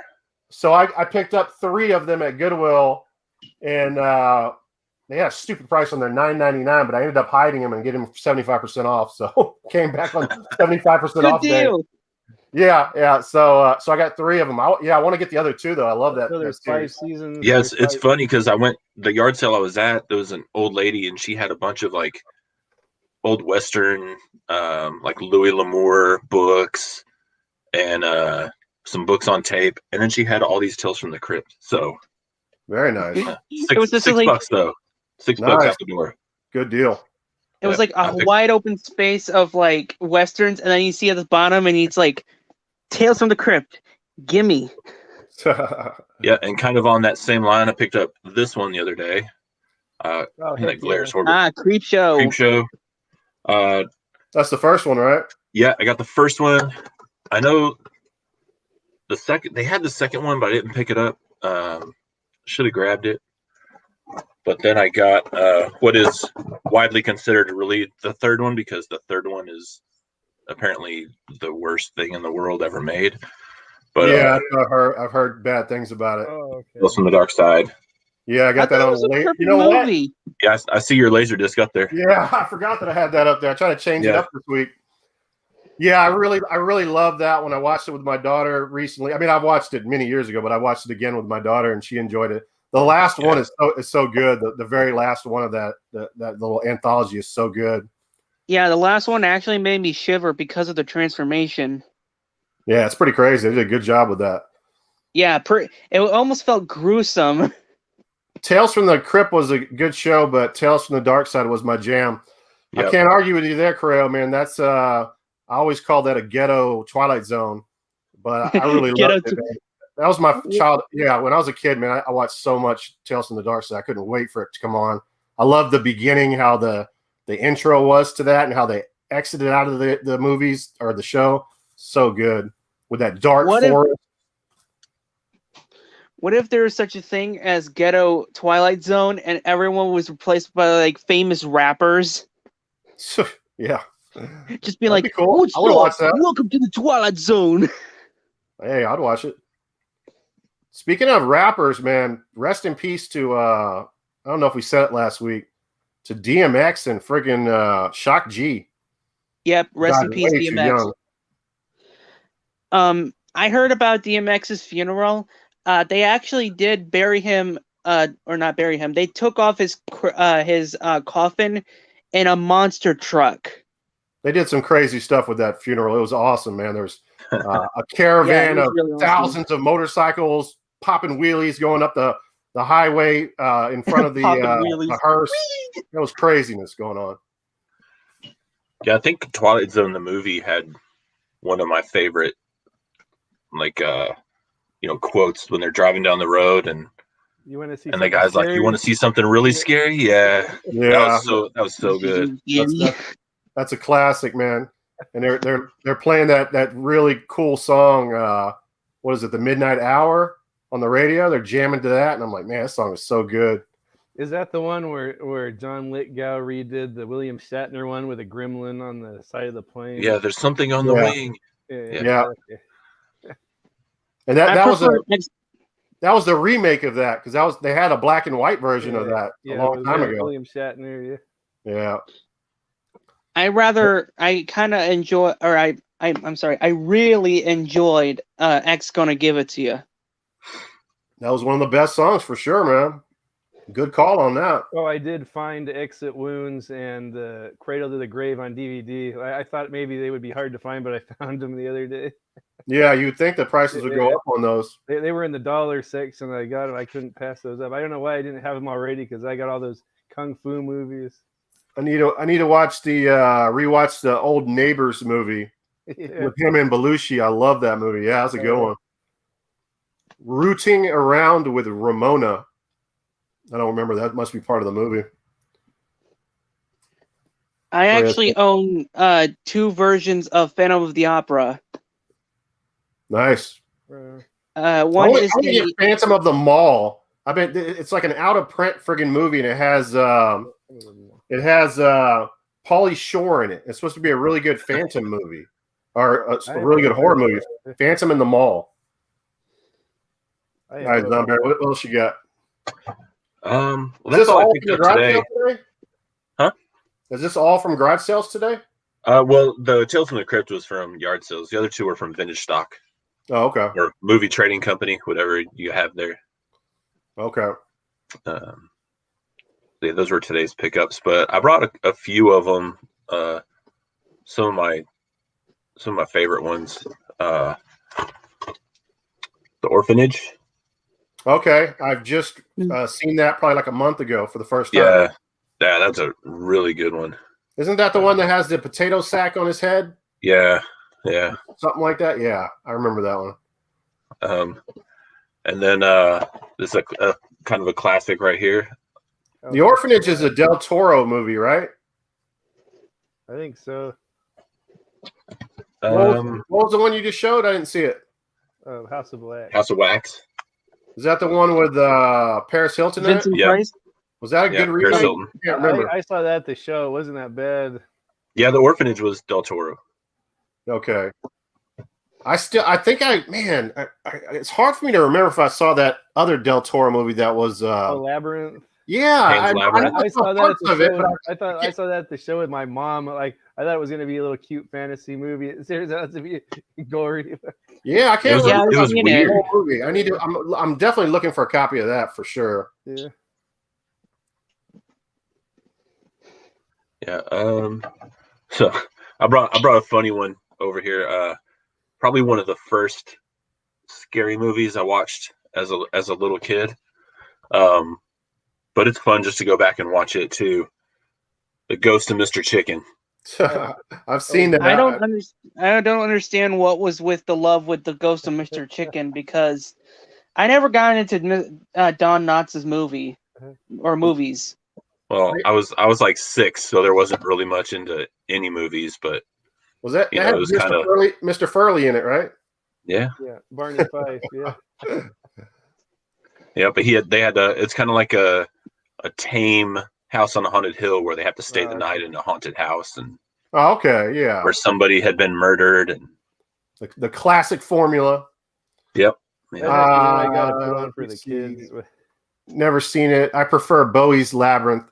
Yeah, I love Bowie's Labyrinth, but Oh, they're two different movies. Yeah, I don't think they have anything to do yeah, with yeah. each other. But yeah, Bowie's Labyrinth's real good. Oh, heck yeah. Bowie was a good actor, man. Yeah. Yeah, and then to continue with Tales from the Crypt stuff. All right. Oh yeah, gotta have those. Demon Knight. Nice Oh, double right on. feature. Yeah. I think I was a teenager when I saw those. It's hard to remember. We're getting old, man. Yeah, that's true.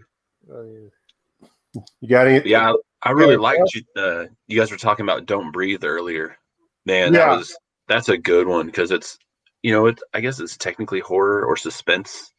But man, talk about a weird, like one of those movies where the first half of the movie is so different than the second half.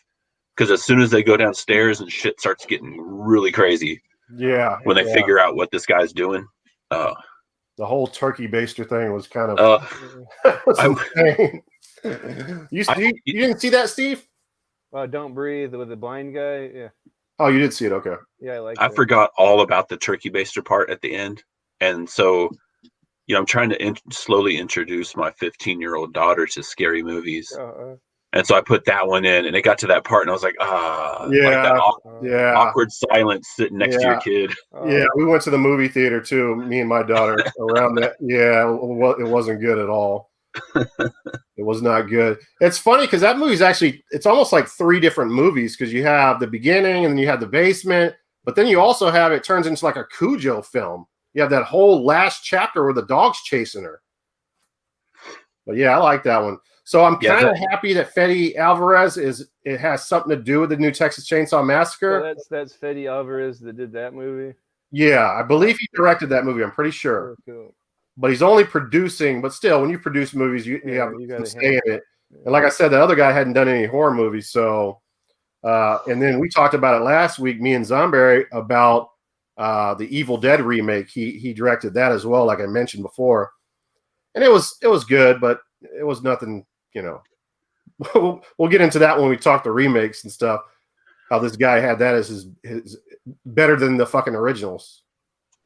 Yeah, that Don't Breathe kind of sets up the same way that The People Under the Stairs. You remember that one? Oh, yeah. I do, but I kind of got sidetracked when I was watching. I hadn't watched it since I was real young, and I tried to watch it the other day, and I got sidetracked, so I didn't get to. Man, that's one I got to read. It was kind of boring at first. I don't know if it takes a while to get going or what the hell. Yeah, I think as soon as the little kid breaks into the house and to try to find the money that's hidden somewhere, and when he finds the girl and just figures out what these parents are really doing, with all the kids down there in the basement, and okay, so there's it gets pretty crazy. Some kind of twist to it that explains everything that I don't know about. So. All right. Well, you got anything else you want to show?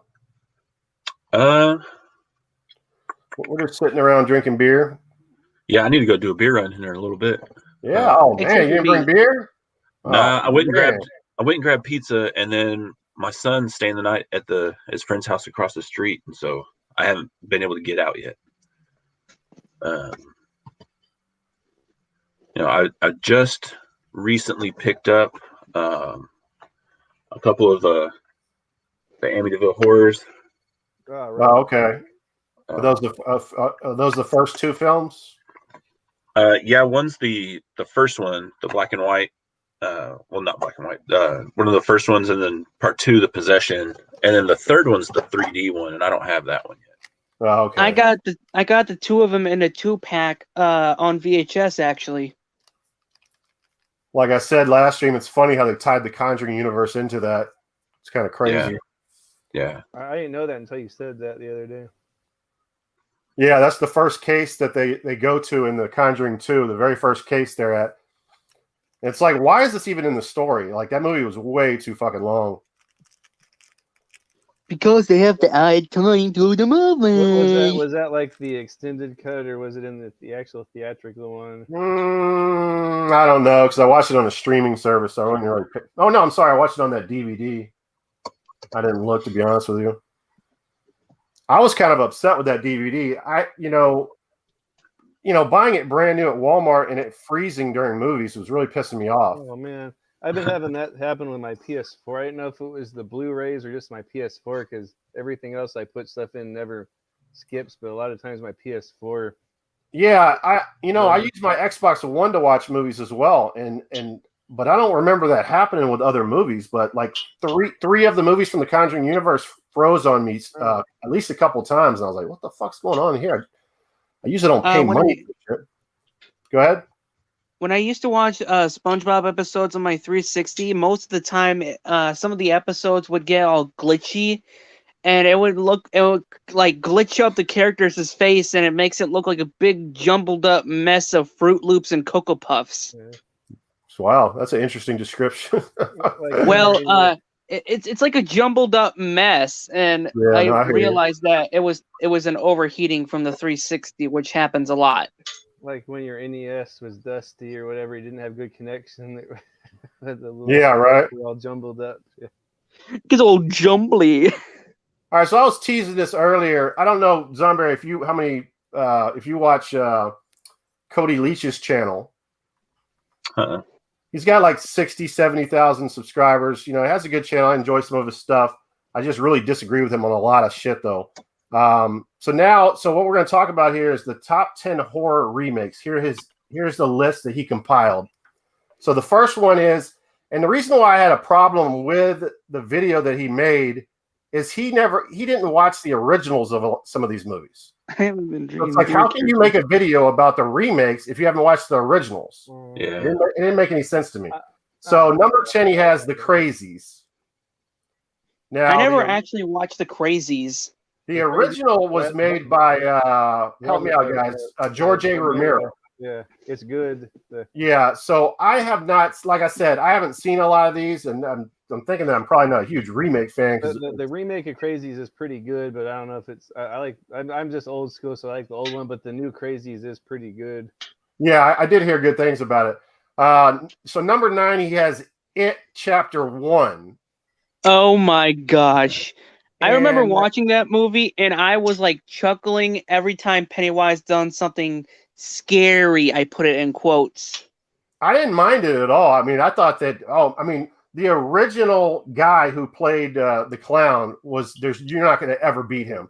But this replacement for him is good, man. I think he's real good. I don't know what you guys think, Zomberry. Yeah, I'm a Tim Curry fan overall, so I liked him in the original one.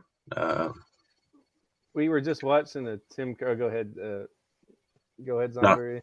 No, go ahead. We were just watching a movie with Tim Curry back from the 90s, and I was thinking to myself, this guy would have been a good Joker from Batman. Yeah, really. Yeah. Also, let me know in the comments, guys, that what you think about these remakes being on the top 10 list. All right, next here we have number 8 is Friday the 13th, a 2009 movie. I'm not so sure if I watched it, but one of my mom's favorite actors, which was one of the boys from Supernatural, is in it. That's the remake. Now, is that Padalecki? Yeah, Jared Padalecki, I believe. Yeah. I did like the remake of Texas Chainsaw Massacre or of Friday the 13th. So the Friday the 13th, 2009 is the remake. Yeah. And I liked the beginning of it where it ties everything in. Yeah, there it is right there. I like that. Where it lets you know what happened with his mom and him drowning in the lake. It does a beautiful job. I thought it fits pretty good in with the other ones. I thought it represents all of them pretty well, don't you think? But what was I going to say? So Jason in that movie was a terrifying Jason. I'm not going to lie. That was a really good Jason, a solid Jason. But I would not have that on my top 10 remake list. Yeah. Well, I thought the first 20 minutes of it were awesome. The first movie is a classic, but it's kind of like kids think it's kind of slow because it's one of those slow grind movies from the 70s. Yeah. And there's no Jason in it. There's no Jason in it. So so most people don't put it as their number one. And I can understand that. But so this guy Cody has the Jason remake 2009 as his favorite Friday the 13th movie of all time. I can see if he was a younger guy, I can see that. I'm just more about like maybe He's in his like 30s. oh, okay. All right, so number 7 is Fright Night, the remake. Oh, I don't know about that. Yeah, Yeah, I I haven't haven't seen known the about remake. that. Huh? What'd you say, Zombie? I haven't seen the remake. Oh, you haven't seen it? Yeah, I just actually sold the remake of it. Oh, And so I think it has what's the guy's name? That's the Colin guy- Farrell. Colin Farrell, yeah. Yeah, he's in it. Who was also in the num- Total Recall remake. Yeah, number 6 is Let Me In. I'm not gonna hate on this. I really liked the remake Let Me In. Of course, we talked about it on the last stream. Let the Right One In is the American film. Or no, I'm sorry. Let the Right One In is the foreign film. Let Me In is the remake. Oh, okay. And it's a solid fucking remake. I'm not gonna lie. Number 5 is Texas Chainsaw Massacre 4. 4.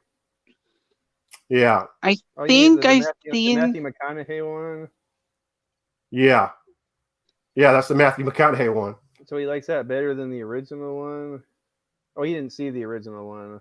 Now I'm sure he saw the original one. He did a whole series.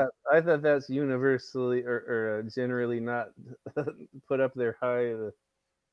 I'm almost thinking that's a mistake. I mean, can Yeah. that be possible? Can he be I that know, outlandish that he would put I Texas kind of Chainsaw? I kind of see what that movie was going for, so I kind of like it, but it's like my least favorite one.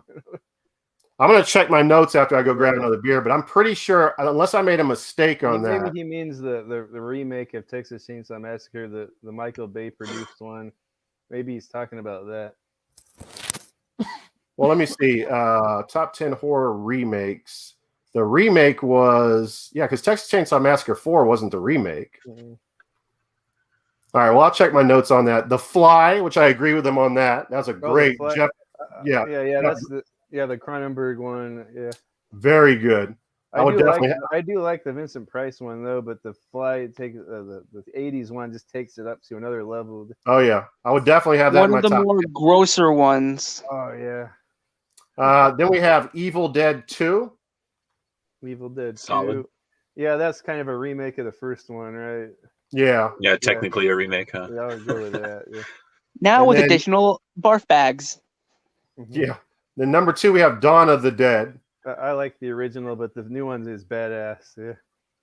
And then everyone, I'm sure, agrees with this. Number 1 is The Thing. My wife would argue she likes the old 50 or the 40s one, but I like the Carpenter one. That's a solid one. The 40s Yeah. one's Oh, solid. yeah, heck yeah. I like it. I never seen The Thing. Yeah. Oh no, man, the special effects that movie's tight. Why am I having a brain fart? Which one is the Texas Chainsaw Massacre? Which one is the friggin' remake? That's the one with Big Booty. Oh, yes, I am making a mistake. So sorry about that. That's Yeah. not true. I actually put the wrong number. Big Booty, Jessica Biel, Yeah. Texas Chainsaw Massacre remake. He's got that as better than the 1974 film. That's what bothered me. Yeah, I don't know. That's a joke, man, to me. Yeah. He has the right to his own opinion, but I mean, that is a pretty cool movie, the new one. But to me, it's the old. It's the original. That's probably we were talking about. That's in my top 3 horror movies. It's my favorite. It's a masterpiece, absolute masterpiece. All right, so my bad on that. So next list that he made was top 10 worst horror remakes. Well, do you think there's any in the top 10 that he missed? Like, would you add any in there? Top 10. Oh shit. I really didn't think that part through, to be honest with you, Zomberry. I didn't really make a list in my head. I just want to kind of bounce it off of you guys. What are the comments looking like? Because I can't see it because I got these banners up. Is anybody disagreeing with those? First list?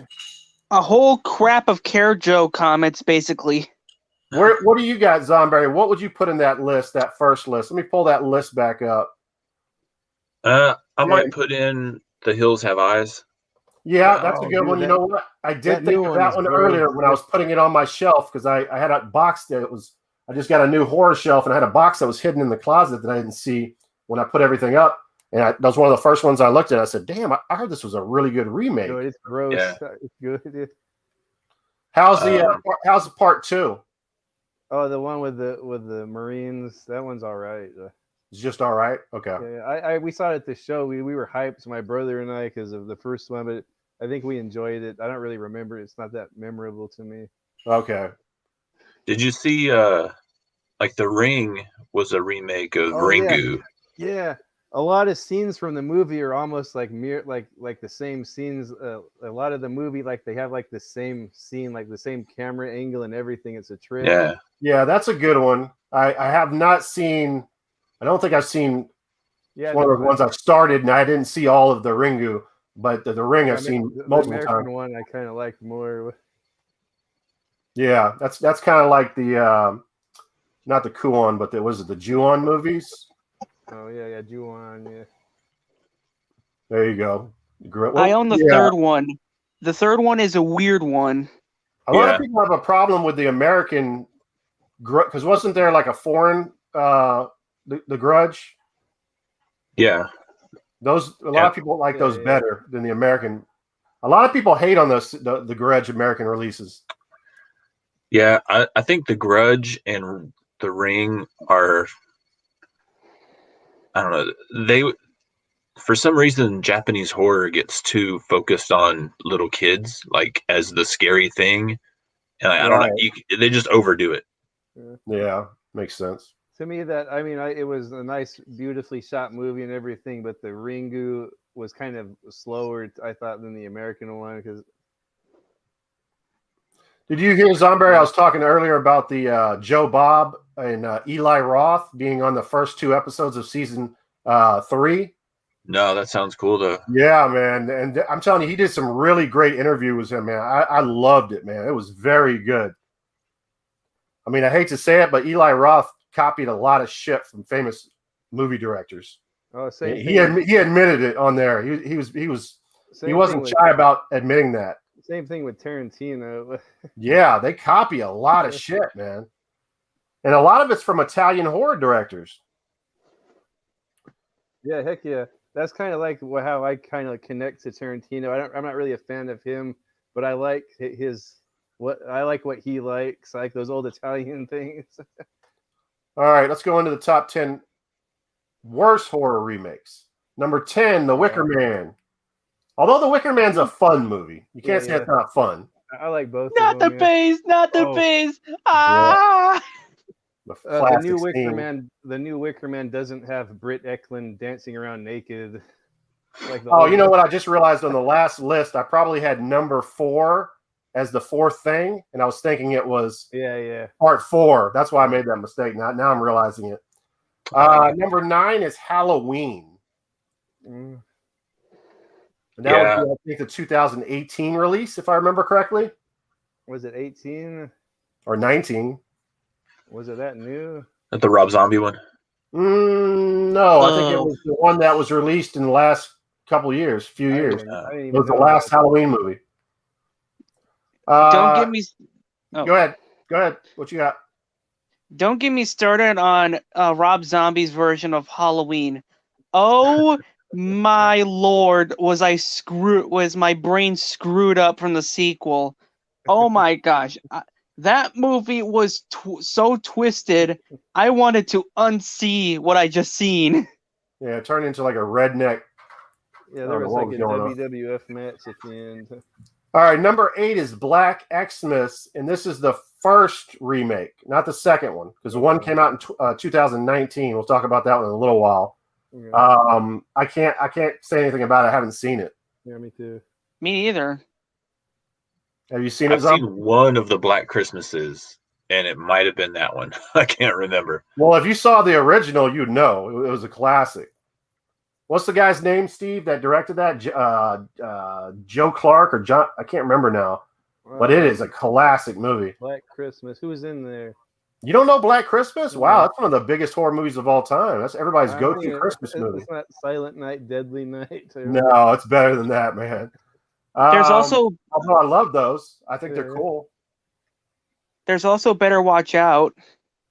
I thought you guys would have watched that one for sure. That's a shocker to me. Number 7 is Psycho.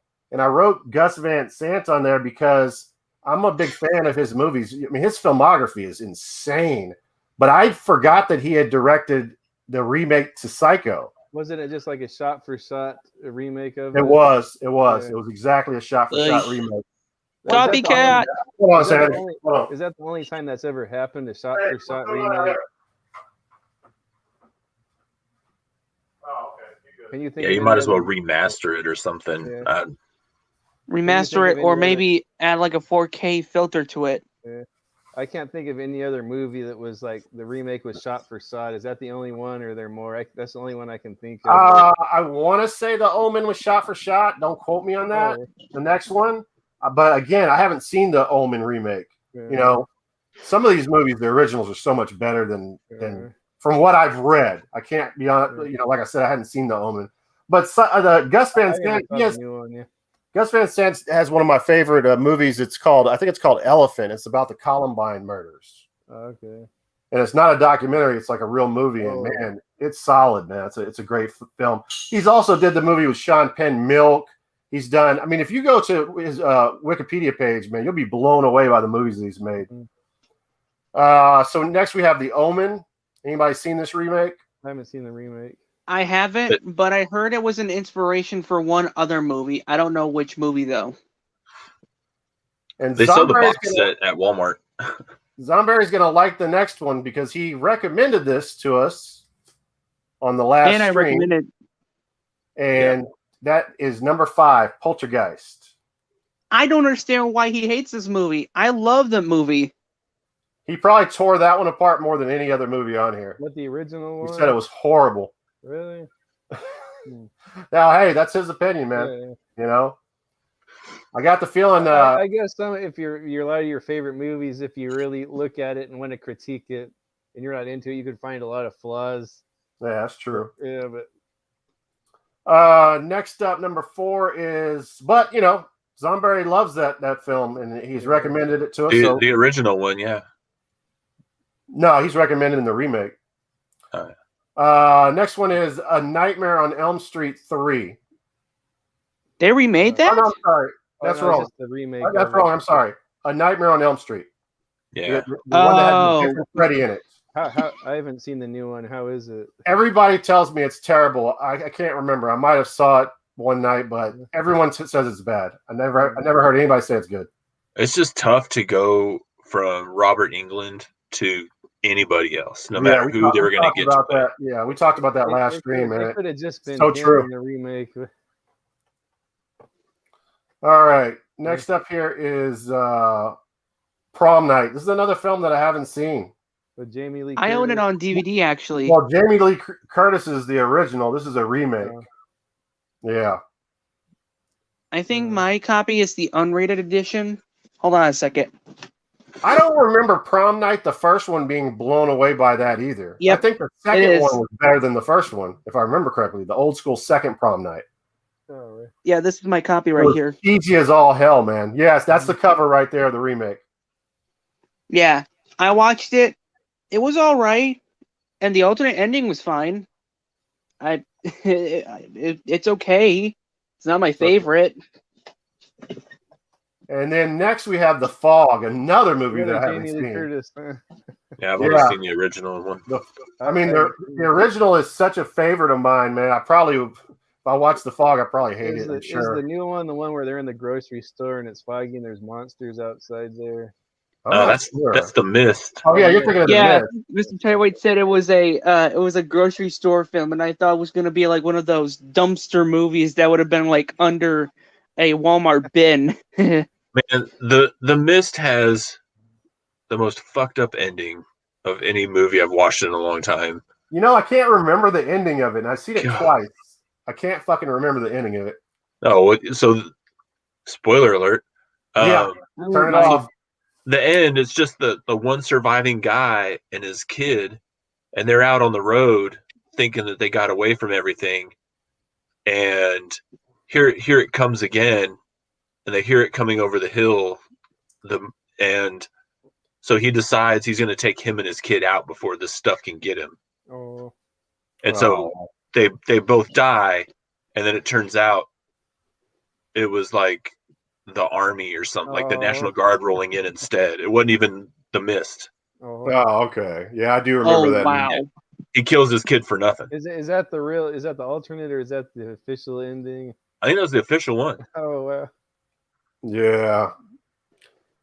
And then the worst horror remake of all time is Black Xmas. I think it came out in 2019. Another film that we have not seen, I'm sure. Wasn't that on there? Yep. I haven't seen that one. Ha Black Xmas. It looks horrible, to be honest with you. All right. Any takes on that? Anybody has anything to say? Let me check. There has to be more remakes. I got nothing. I can't think of any. Yeah. Man, the chat is just fucking a graveyard now. Oh man. Our boy. Yeah, all we got is Care Joe, and I think channel. he and the others died. Who's that? Yeah, Correo's the only one. And there's four. No, it's three people. All right, I guess let's move on to the next. We got one more list here. I might piss you guys off before the night's over with one of these lists.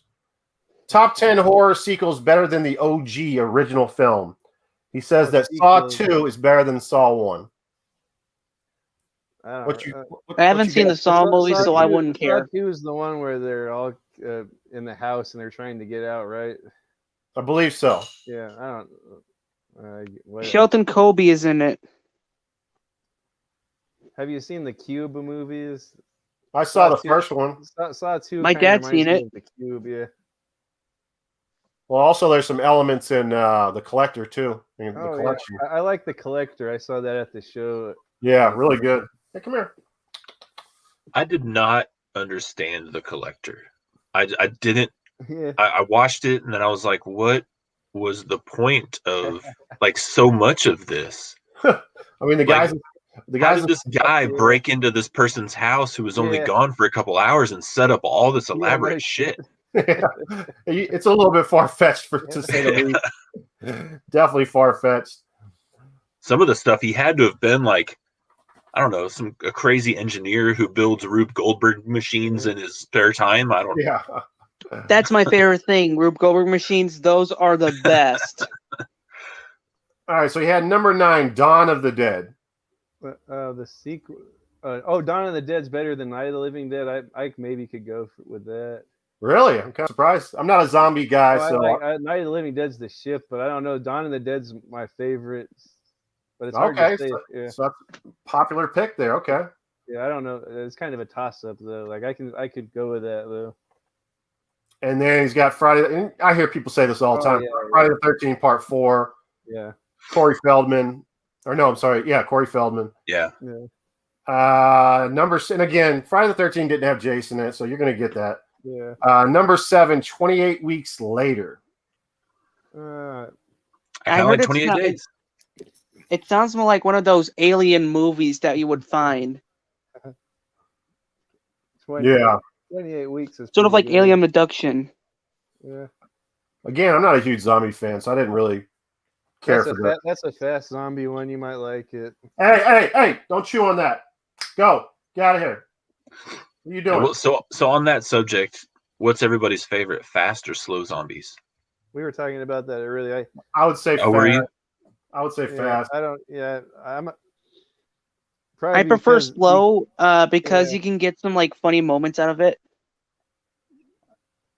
I kind of like slow, just because not so much I like the slower, faster one, but just like the slow movies I kind of like better, like Dawn of the Dead and Night of the Living Dead, and the original Romero ones are my favorite. So probably I kind of like Fast Jason over Slow Jason. Oh yeah, too. I do like Fast Jason, but I like the slow one too. Or teleporting Jason. Yeah. All right, so this is a ridiculous one right here, I think. Psycho 2 over the masterpiece Alfred Hitchcock original. That's insane. Yeah, I agree, Mr. Tyway. That's insane. I love Psycho 2. I'm not saying it's a bad movie. It's really good, but I've seen multiple clips, multiple recreations, and I think a meet and greet with the killer who kills his mom. Yeah. Yeah. Oh, right. For I think Halloween Horror Nights. Oh, okay. Oh, right on. All right. Well, next on the list is Blade 2. I haven't seen I Blade enjoyed 2 the yet. Blade Pretty series. good. I think Steve, you said that, right? Blade 2 the best. Yeah. And the next one, I mean, I can see Phantasm 2. You know, I'm more of an OG guy, but Phantasm 2 is kind of like they had money in Phantasm 2, so they're able to do more. So I can see that, definitely. It's like the film directors had money for nothing and chicks for free. That's right. The next one I'm going to disagree with, but it's not a lot of people think Aliens is better than Alien. I know that. But again, I'm an OG guy, so I'm going with the first Alien. I thought all of the Alien movies were great, except for when it started getting into the modern age and starting to get all a little bit crusty. Well, Aliens, which is the one with Charles S. Dutton? 3. 3 had the worst CGI I've ever seen in my life. I could not stand it. The CGI killed it for me in that movie. 1 and 2 is hard for me too. Just like Terminator 1 and 2, I can't pick between those. Terminator 1 and 2, and then Alien and Aliens, because they're both kind of different movies. Yeah, no, I get what you're saying. Yeah. Did the first one and the second one have any CGI whatsoever? I don't think so. I don't Not that think I can so recall, either. no. I think that's before. Yeah, I don't think so I either. guess Tron and Last Starfighter had it. That was around that time. When they're like in those caves and it's the aliens crawling on the ceilings and stuff, it looks horrible. That's yeah. I think the worst one in that series is probably the Alien versus Predator Requiem, which is the second AVP. Yeah, if you tie those into it, yeah. I would say, yeah, I would agree with that. I think I've only seen the first one. There's some thunder outside. It's been raining. Oh, shoot. Oh, both dogs are coming here now because of the thunder. Taylor. Well, she was. Hey, Taylor. Okay. Don't kick the cord, please. Oh, God. They're not going to start getting all rambunctious. How is Taylor with the other dog? Nah, it was a novelty act at first. She was cool with it, playing with her. But then all of a sudden, she started hating her because she doesn't want a puppy jumping all over her face with these big-ass paws, knocking the shit out of her. Yeah. So now they're fighting a lot, which sucks. The last one on the list is really going to make me confuse this person. Well, let me see. So where are we at? We're at number 2. Child's Play 2. Yeah, it's been so long since I watched the Child's Play movies. It was kind of all run together for me because it's been so long. Sit down. Yeah, I watched the most recent Child's Play, and it's not horrible. Yeah, it looks good. It's like the what do you call it? The smart house or whatever. Yeah. I just It's thought like artificial intelligence, Chucky. No, hey. I thought the Child's Play series in general was like cheesy. Taylor, no offense. I really don't want you in here because the puppy's going to be in here if you're in here. Yeah, she's like she's literally like knocking the shit out of her with her paws. Punch her! Oh, well, I bought a puppy. What am I going to do? All right, now the last one here is Nightmare on Elm Street Part 3, which I think is Dream Warriors. I think that's most people's favorite. Yeah, and again, I'm OG with it. Nightmare on Elm Street, the first one's a masterpiece. It started the whole series off. I like a lot about 3. It's possibly second. Oh, get off that cord. What are you doing? Get off the cord. Yeah, I liked the Dream Warriors. I mean, that's your first? Yeah, that's probably my favorite one. I can't knock that. Yeah, I can't knock that. I mean, you know. It's really quotable. It's a good quotable movie. Have you seen this one, Dreamscape? I saw you show that earlier, and yeah, you got to check that out. Yeah.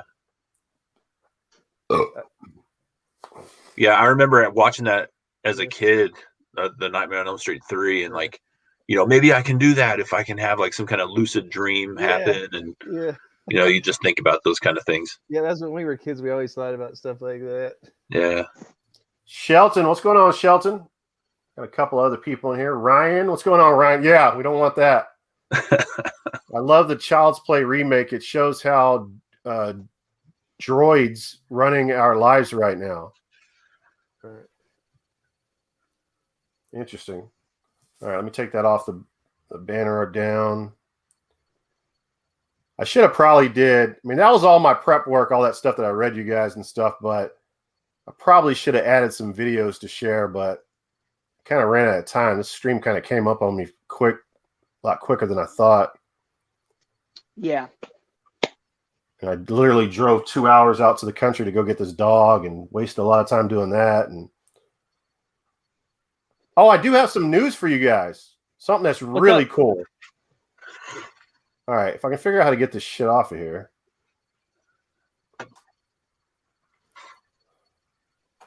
So my family is going on vacation really soon, right? All right. So I'm over their house today, and they start talking about the vacation. And they're like, "Hey, do you want to go?" And I was like, "Man, I just picked up this dog. I'm gonna have to pay shelter for both of my dogs. It's gonna cost a fortune." So, but then I start talking to them, and I just out of the blue, I say, and I shared this with Tyler the other day via text. I said, "Hey," I was talking to my stepdad. I said, "Do you know that the Texas Chainsaw Massacre house is a restaurant now, and you can go visit it and eat there? It's like a gourmet restaurant." Holy crap! And it's 4 hours from my house. And he's like, "Oh, really? Well, wait a second. We're going on vacation." So he looks on his GPS and he's like, "Well, that's only like an hour and 45 minutes from where we're going on vacation." So I'm like, "Okay, you're talking me into going on this vacation because I want to go to this fucking place so bad." So the gas station from Texas Chainsaw Massacre 74 is in Bastrop, Texas, which is on the way. So we're actually going to pass that going on the vacation if I go again.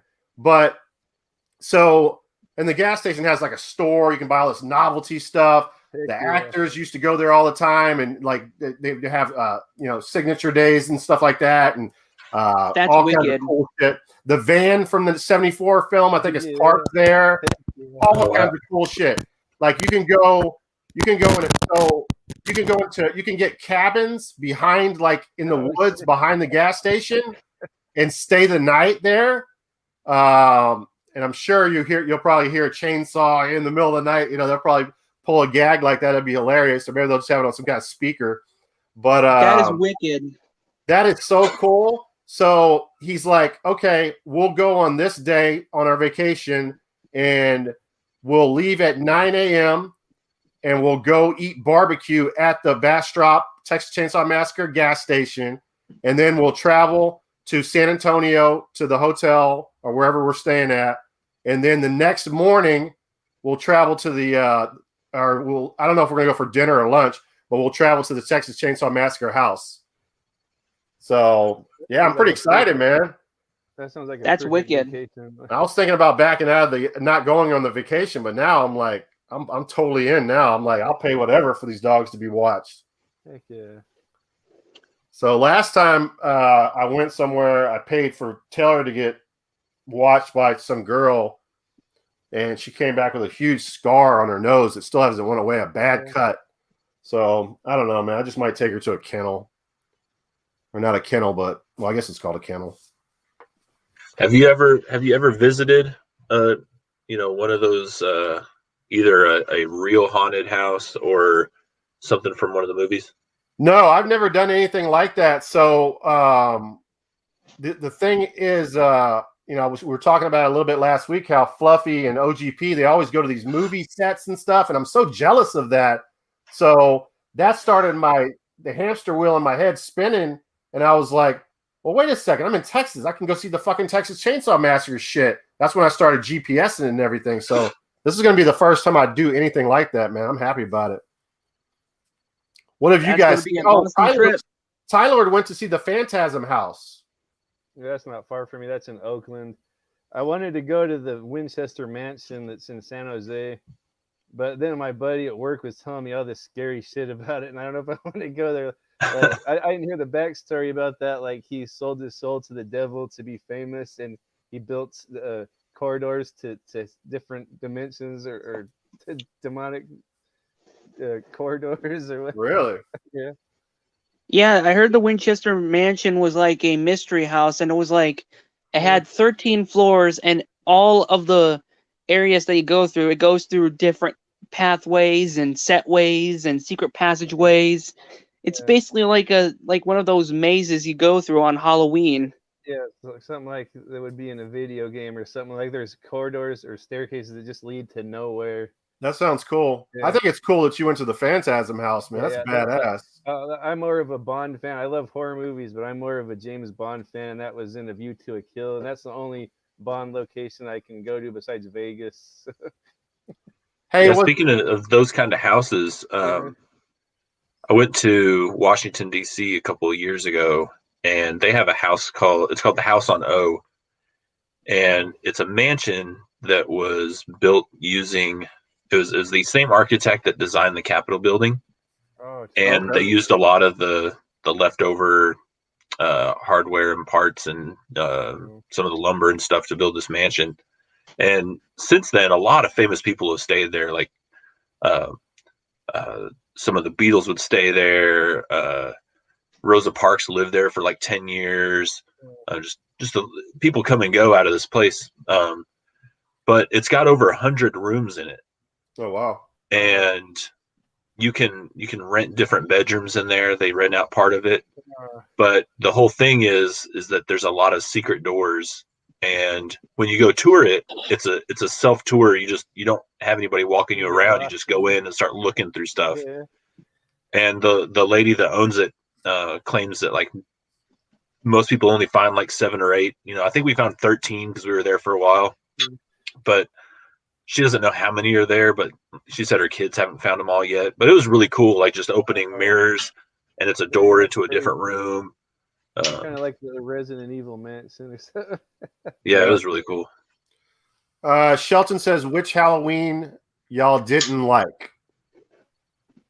Well, Pyro said the first Rob Zombie. Actually, it was the second one. I'm sorry, it was Halloween 2 that was like a nope for me. Oh, I like 2. You're talking about the Rob Zombie 2 or the real? Yeah, it was 2? It was the Rob Zombie Halloween 2. That one was a mind fuck. Yeah, I thought that one was a lot better than the first one they made. H2O. Was that the one? Which is the one with Busta Rhymes in it? That was the worst one. I hated that one. Was that after H2O or was that H? H2O might have no. H2O was good. I think it was the one after that. Yeah. Whatever one had Busta Rhymes in it, I did not like it. It could have been rather The Curse of Michael Myers or the one after H2O. Is Dream Warriors the one when he said, "Where the bourbon bit"? I think so. It was Where's the Bourbon, bitch? Yeah, he had a lot of great one-liners in Dream Warriors 3. I think that was it. My favorite catchphrase is, "Let's get a turn on." Stab. Nice. Dead Mousy says, "You said the naughty word tight. YouTube don't like that." No, they do not like bad words. People don't like it. That no. I think they're okay with it on live streams because they can't really stop it. True. Unless you post it later. Yes, the Rob Zombies I didn't like. Yeah, see, I thought about that actually, Zombie. I was thinking about doing these and then transferring over to the DVDs. It makes more sense to put it over there, but then you start with 0 views and you've already done the stream, and people that watched it will be like, "I'm not watching this shit again." So it's like, I don't know if it'd be any sense in doing that. Yeah, I know some people that do this, and they'll do it for 3 or 4 hours, but then they'll take maybe 2-minute clips that are real good where we talk about something important. And then that's a good idea, chopping it up for sure. Yeah. Yes, the Rob Zombie. So Shelton didn't like the Rob Zombies flicks. But I mean, that's about it as far as places that I haven't been to really any places. Yeah, I've been to one. real one. It wasn't in a movie. They did a documentary recently. But a lot of my family's from Iowa, and there's a house up there in a little town called Villisca, and it's the Villisca Axe Murder House. Oh wow! And it was back in the teens, or like 1910 to 1915, somewhere around there. Oh, okay. One of the this family and I think it's a family of 5, and then 2 kids from next door were staying the night, and everyone was chopped to pieces in their beds while they slept. Oh wow! And they never caught who did it. A lot of people think that it was one of the servants. Somebody thought it was one of the this traveling salesman that was coming through town. They never really got down to who did it, but now the house is an attraction. It almost sounds like The Strangers, like the thing that Strangers was based upon. Yeah, like if you Google Villisca, it's like the first thing that comes up. But you can stay the night there, and it's only like $15 because it's just a little town of like 500 people. Wow! And you sleep in the actual beds that they were axed in. I don't think that they're the actual they probably just flipped the mattress over. Yeah. Can you imagine? But I tell you what, if I owned that Texas Chainsaw Massacre gas station, I would definitely funnel in chainsaw noises in the middle of the night, man, in the forest. Oh, yeah. I mean, I would make that fucking legendary for sure. You'd be like that guy down is it in Louisiana? Where's the haunted house guy they did that documentary on, the scariest haunted house, and he tortures people? Oh, I didn't hear about that. Oh man, I can't remember his name, but it's this guy runs I think it's because he's like into torture. I think he's just kind of feeding his own. I think it was the McCannister Manor or the McCanner Manor or something like that. Yeah, something Manor. Yeah, McKinley Manor. And you have to like sign a contract before you enter in because they will go hardcore on you. Yeah. Pyro dropping the knowledge in here, man. He knew exactly what that was called. Nice. Yeah, like that. I heard it from like America's Scariest Haunted Attractions, and that stuff will it would brain damage you to the point of like no return. Like they would shove bugs in your face. They would make you do disgusting things. They will just shove you through. They will tie you. They'll do everything that they can to break you. Remember when Survivor was like that? When they used to make them eat all kinds of bugs and shit and just nasty shit. They changed that around completely. I thought it was Fear Factor. Well, yeah, Fear Factor did that as well, but Survivor started doing that too. And no, they are still on Ty-Lord, but they don't do that anymore. Yeah, but this guy puts people like in a coffin, and nails it shut, and then like you can't get, and you're in there for like an hour, and you think that they're burying you, kind of thing, or he's waterboarded people. It's a lot of really, it's like hostile levels of torture, and people sign up for that shit. They pay to do it. What's up, John? What's going on, John?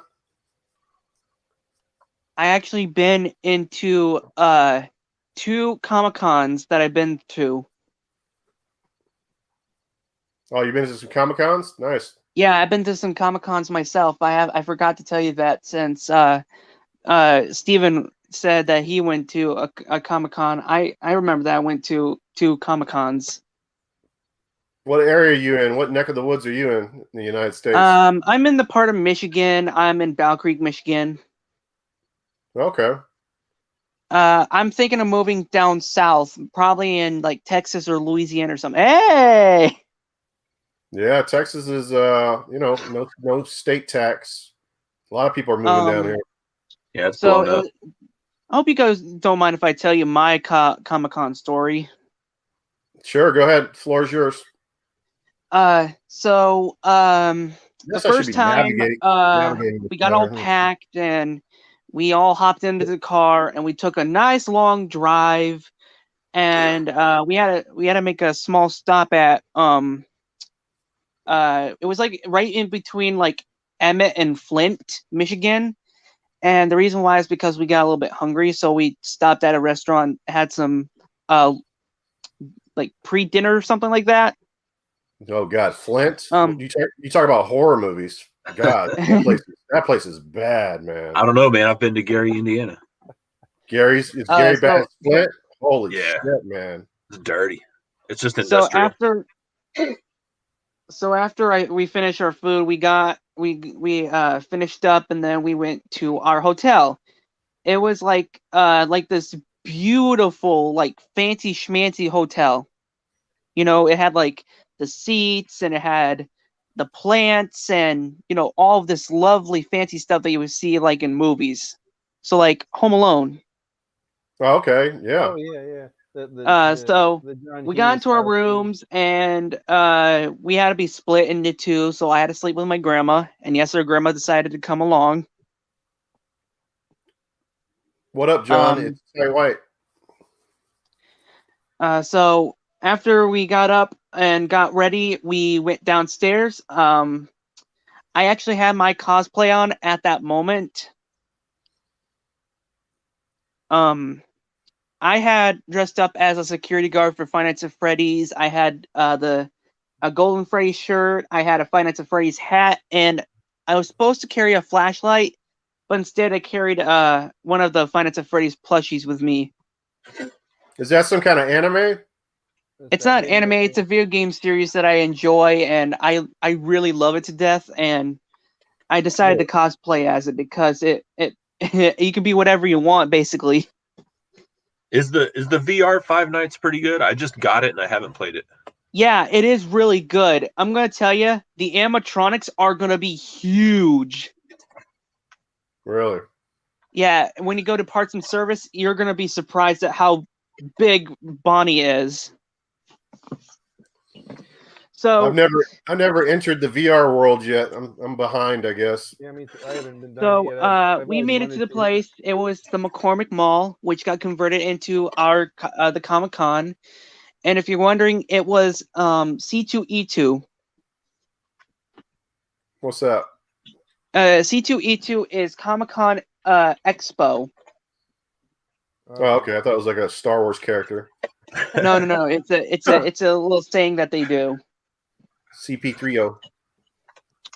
So we got in and we gone through, and there were like a lot of awesome cosplays.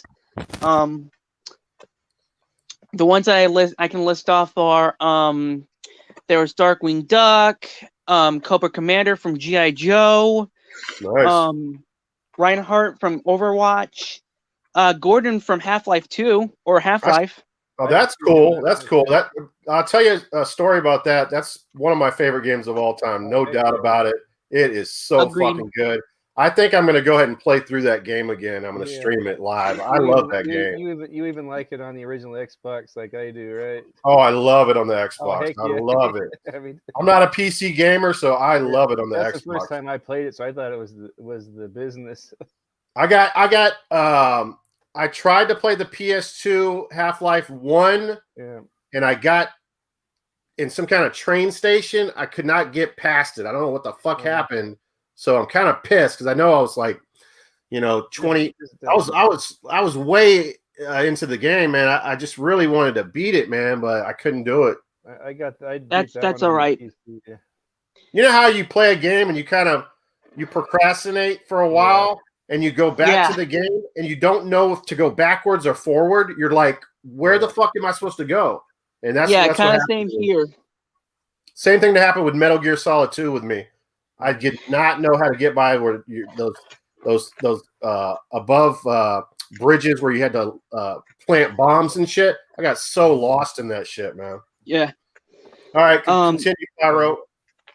So after meeting up with the cosplays, I had to meet an actor. So I was first in line, and I'm like, awesome, I'm first in line. Cool. The actor was Tom Kenny, who, if you don't know, plays SpongeBob and the Ice King in Adventure Time, a lot of other characters. Really nice guy. I took a picture with him, and then So he's We the voice have of to- SpongeBob? Didn't he pass away? Yeah, he did his voice for SpongeBob. Yes. Oh, he passed away? No. He didn't pass away. Oh, He's okay. still alive. Yeah. That was my story because the rest was basically coming back the next day, doing the same thing, and then going home. I thought I heard something about, but he just doesn't do the voice anyway. But he didn't die, did he? Or Tom Kenny didn't die. but He's he still stopped doing alive. the voice. Yeah. Okay. Now my Taylor's in here because of the thunder, and the puppy's out there eating her food and drinking all her water. Yeah. It just never quit. It's never quits. So that's always a problem. Just out of curiosity, do you do another live stream tomorrow, or is it like mainly for like Saturdays or Sundays? I don't know. I'm just kind of rolling with it. I haven't really figured it out yet, but I don't think I do one of these every day. I mean, you know. Well, I say that because I'm gonna have to go because my battery is going to 13%. No, that's okay. Yeah, man. We appreciate you coming on, man. Yeah, thanks, And man. Yep. It was thanks for nice showing up. meeting. It was Good nice meeting meeting you. Steven and Zomberry. Yep. Very cool, man. Have a Yeah. good night. Rest of your night. Yep. You too. Have a See good ya, one, boys. buddy. See ya. Bye. All right, bye. He's a good kid. Yeah. It's funny. The last stream, I told everybody I was going to drink a 12-pack of beer. Well, I talked so fucking much during the stream, and we were on for 4 hours. I look over, and I only have 3.5 beers drank. Well, a little story about me is when the nights that I don't drink, I have to take pills to go to sleep because I have sleeping problems. So I went and watched the last movie in the Conjuring series, La Llorona, and it's bad, trust me. Except for one actor in it. There's an act. Well, actually, Thelma from the Scooby-Doo movies in it. I like her. And then there's some actor from remember Training Day where Denzel takes Ethan Hawke to that gangster's house, and they're playing cards around the table. They're playing cards, and the one guy's like, "I'll push your shit in." He's talking about getting fucked in prison. That guy is a really good actor, and he's in this he's been in a lot of stuff. He does a good job in La Llorona. He's like the kind of a witch doctor trying to help her with the problem. So anyway, so that's like a 2-hour movie. So I drank the rest of the 12-pack, and I remember telling Zomberry, I was like, I'm drinking something way less than I normally drink. So I had zero buzz after drinking a 12-pack. I was wide awake. Now it's 2 a.m. in the fucking morning. I can't take the pills because the pills, you could die if you take the pills when you're drinking. So I start grabbing the IPAs. Now I drink 3 fucking IPA 9%. And finally, I pass out. I'm like, God damn, this night will never fucking end. It was crazy. So, why are all these cameras zoomed in so close? What do you mean? I don't know. I guess maybe it's just on my screen. Our cameras, yeah, I kind of got them zoomed in. The only other option is, well, it wasn't like that whenever. Yeah, we were doing something different last time. Like, for example, this is all the stuff you can do with it. Let me see. Oh, that looks a lot better. You can do this, but the only thing I hate about this is this generic ass background. And I was kind of upset because I looked into upgrading, and it's kind of a little bit expensive, man. It's like $25 a month. I know that's not a lot, but it's like, I got a membership to LA Fitness just now. I pay for Amazon Prime. I'm paying for Shudder. I'm unemployed. I'm paying for fucking German Shepherds. I'm doing this and doing that. I mean, really, it's like a little too much for me to be paying for this. And it sucks because you can have 1080p picture if you upgrade. And then you can have background. The background here could be a Texas Chainsaw Massacre background. And you can do different stuff with it. Let me see. There's other options here.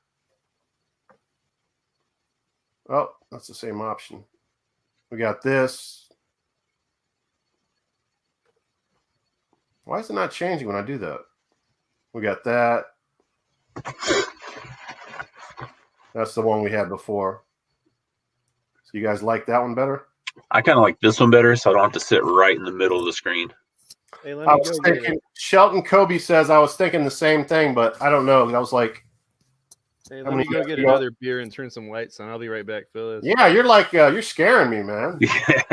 A demon in He's the the dark shadow. over there. His lenses are like demon eyes and shit shining. Yeah, I was sitting here flipping through I got so many movies that are like I used to just throw them into a big booklet and then throw away the box. So I have a lot of disc only movies, and so I was flipping through some of them to try to Yeah, recollect some stuff. I did that at one point. Now I hate it because I'm such a like collector now. It's like, Yeah. and you know And then what? I'll tell you what. Before you say this, it drove me crazy on this Mr. Tight White channel. One of my goals this year was to continue to flesh out my PS1 and PS2 collection. But the other thing that drives me fucking nuts is I have like 100 loose disc PS1 games. And it's driving me insane. And some of them are really expensive games. So I started buying reproduction cases that look identical to the regular cases. So that's something I'm doing right now. Yeah, well, I'm gonna grab mine now. Shelton Kobe says, "Did y'all talk about the Resident Evil series? It's not much to brag about." Yeah, man.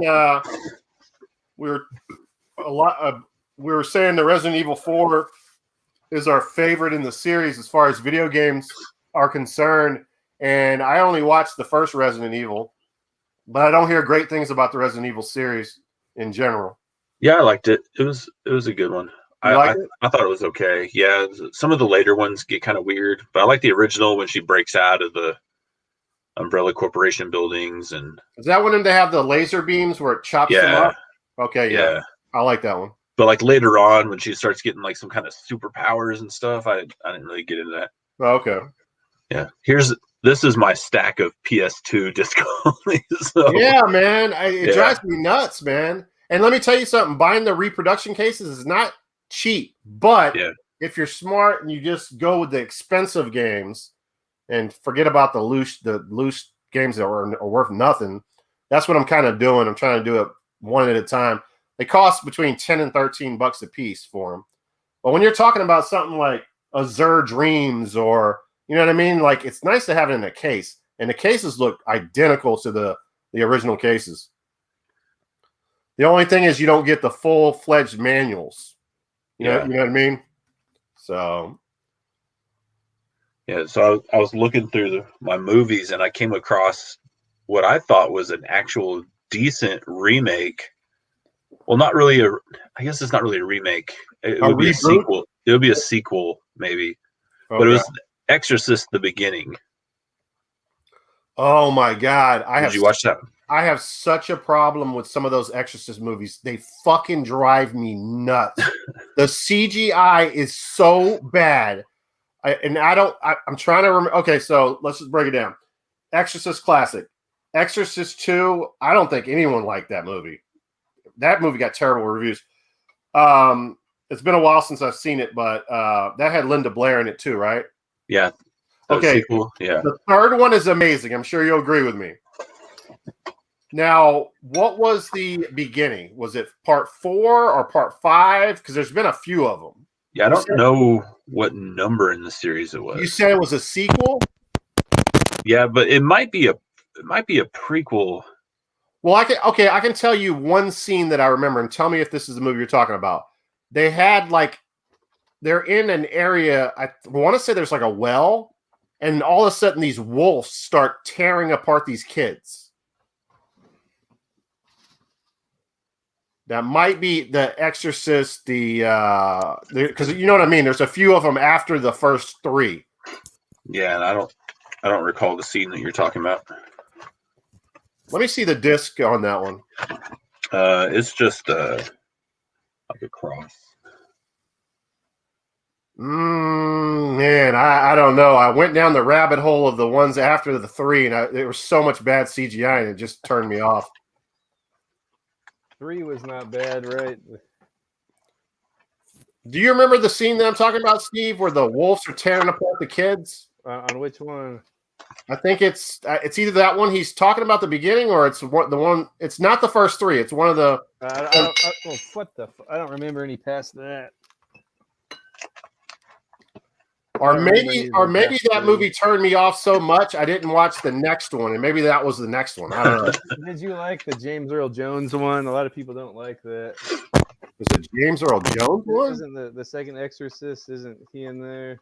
Oh, the one with it's called The Heritage or something like that. Yeah, I heard it was yeah. terrible. Yeah, a lot of people don't like that. Did you like that one, Steve? It's kind of different. It's not my favorite. Oh, okay.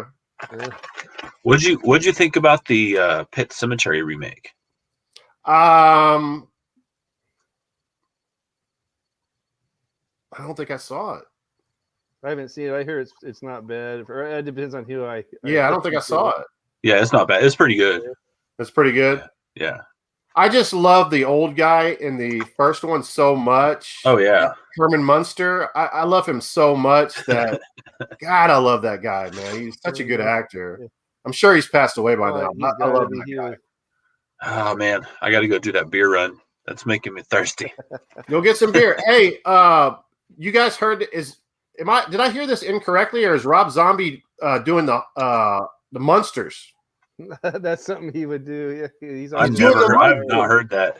Yeah, he's doing the fucking Munsters. It's fucking crazy. He's all into that car. That was the Munsters that had that car. I'm gonna go see that shit. I'm gonna go check that out. Who doesn't like the Munsters, man? That was a great series, man. That's one of my favorite series. Love that. And the fact that it was black and white, and I don't have any problem with it. I love it. Yeah, I don't mind black and white at all. Some of the newer movies they come out with their black and white look really cool, man. Yeah, really cool. Yeah, it's like an art style now, like it's an art statement now or something. But they can make it look like really good, like, you know what I'm saying? Like it doesn't matter that it's black and white. It looks really. It pops on the screen like it's color, but it's not. Have you seen the movie Paper Moon? Paper Moon. It's not a horror. It's sort of like a thriller comedy from the 70s. No, I don't think so. I can't remember the actor in there. It was around like early 70s, but it was black and white. And when I was a kid, I always thought it was a 40s movie, but like it looks really genuinely like a 40s movie. Like it's made in the 70s, but back when I was a kid, I used to watch it and I thought it was a 40s movie, but I revisited it a few years back and it's from the 70s, but it did a really good job of capturing like the 40s look in the film and everything. It looks like a 40s movie. What was I gonna say? I think the only recent black and white that I can think of was a lot of Sin City is black and white. Yeah. Nice look to it. Yeah. There's some movie about a vampire girl that was black and white that I saw in the last few years. Was it called Nadja or something? No, it's something about I can't remember the name of it. It was pretty fucking good, man. It wasn't a bad movie at all. I can't think of it. What's some stuff on Tubi that we need to check out, Steve? Some apocalyptic movies. Oh. Steve's big into apocalyptic movies. Anything Sirio H. Santiago, anything he does. Sirio Santiago? H. Santiago, yeah. He's a director. I'm a big fan of the 90s kung fu B movie guys, and he has a lot of Richard Norton movies. They're like Mad Max movies with Richard Norton, the kung fu guy. He's got like the Australian kung fu guy. Okay. He had a little part in Mad Max Fury Road. He's old now, but he's still jacked. That's a movie that I haven't seen yet. You haven't seen Fury Road? No. Oh, that's pretty darn good. There's two movies that are really good that I haven't seen that I need to check out. Yeah. Fury Road and Overlord. Overlord's the shit. Oh yeah, I had that in my stack in the garage. I know you like that movie. I know you like it. I was really surprised. Like I get kind of old and crotchety. Like fuck these or f these new movies. But I saw that like, man, this is like Predator and The Thing and Alien. It's good. Who directed that? Do you know? Oh, right. I don't. I want to know what. I want to know what else he directed, because I've heard nothing but good stuff about that. Yeah, it even has Kurt Russell's kid in it. Kurt Russell's kid seems a lot like Kurt Russell in that movie. He's doing a lot of movies now. Yeah. I never even knew he did movies until I saw that. I go, this guy is sick. He reminds me of Kurt Russell. Then I saw the credit, and his name was like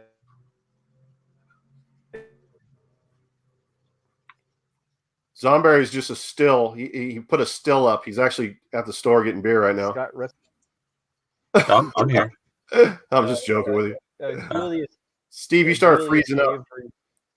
Yeah, I'm looking on Internet Movie Database. Julius Avery. Oh, okay. I don't know what. I don't recognize anything else he's done. I gotta get a beer. Okay. Kurt Russell's son is he the one that's the new on Captain America Winter Soldier, the new I'm not sure. Falcon Winter Soldier? He's the new. Is that who that is? I haven't seen all those yet. We watched the first episode and then we were gonna save the rest and watch them all at once. Okay. I'm not sure if it's him, but I mean, like it would be sick if there was a Big Trouble in Little China sequel and they used that guy. Oh, that's such a good movie, Big Trouble in Little China. Oh heck yeah! I think that's the reason why I like Mortal Kombat so much is because of that movie. Yeah, it had its own Raiden. Yeah, no kidding. Yeah, because like I like all the gore and stuff in Mortal Kombat, but for me it was that style. Like, whoa, this is like Big Trouble in Little China, the game. Yeah. Oh, Like even like Shang Tsung kind of reminds me of like Lo Pan. Right. Is he still alive? Yeah, James Hong. He's alive. He's got to be 100 years old. I That's know. another guy. I've been seeing him a lot. I've been watching these 90s B movies like martial arts. He's in like every other one of them, and he always gives it his all in all these crappy movies. Oh man, you were turning on all your lights, and I was telling Tight about all these movies that I have that are now in booklets because I used to just get rid of the cases. Yeah, I used to do. But I've got a whole section of martial arts films. Oh heck yeah! What do you got in there? Let me pull a couple of them up here. You got to be careful when you buy like Bruce Lee stuff because there's like 2 Bruce Lees, and you get like you'll buy a bunch of movies that you don't want to see. Yeah, they spell it L-I instead of L-E-E, or yeah. Bruce Lee only had like 4 movies.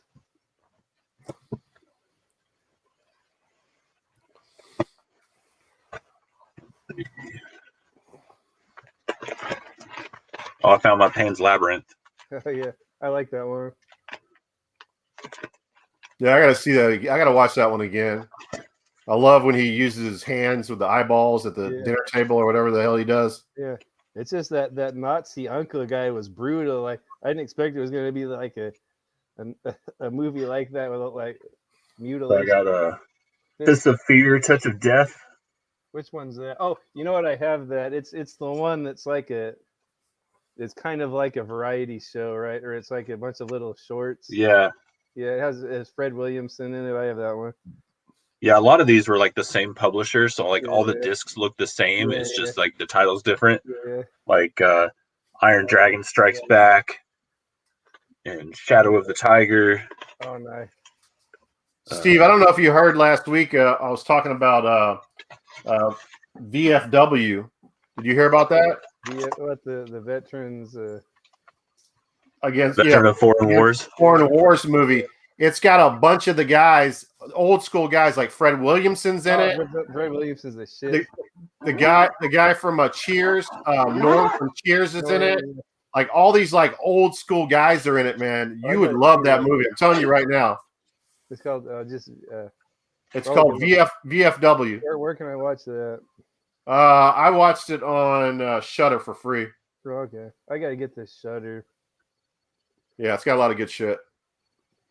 Yeah, I just started after our live stream last week. I went back and I started watching The Nun. I cut it off about halfway through. I got to finish it, but I love this. I love the set location, man. It's so awesome, man. Where they're at, I love it.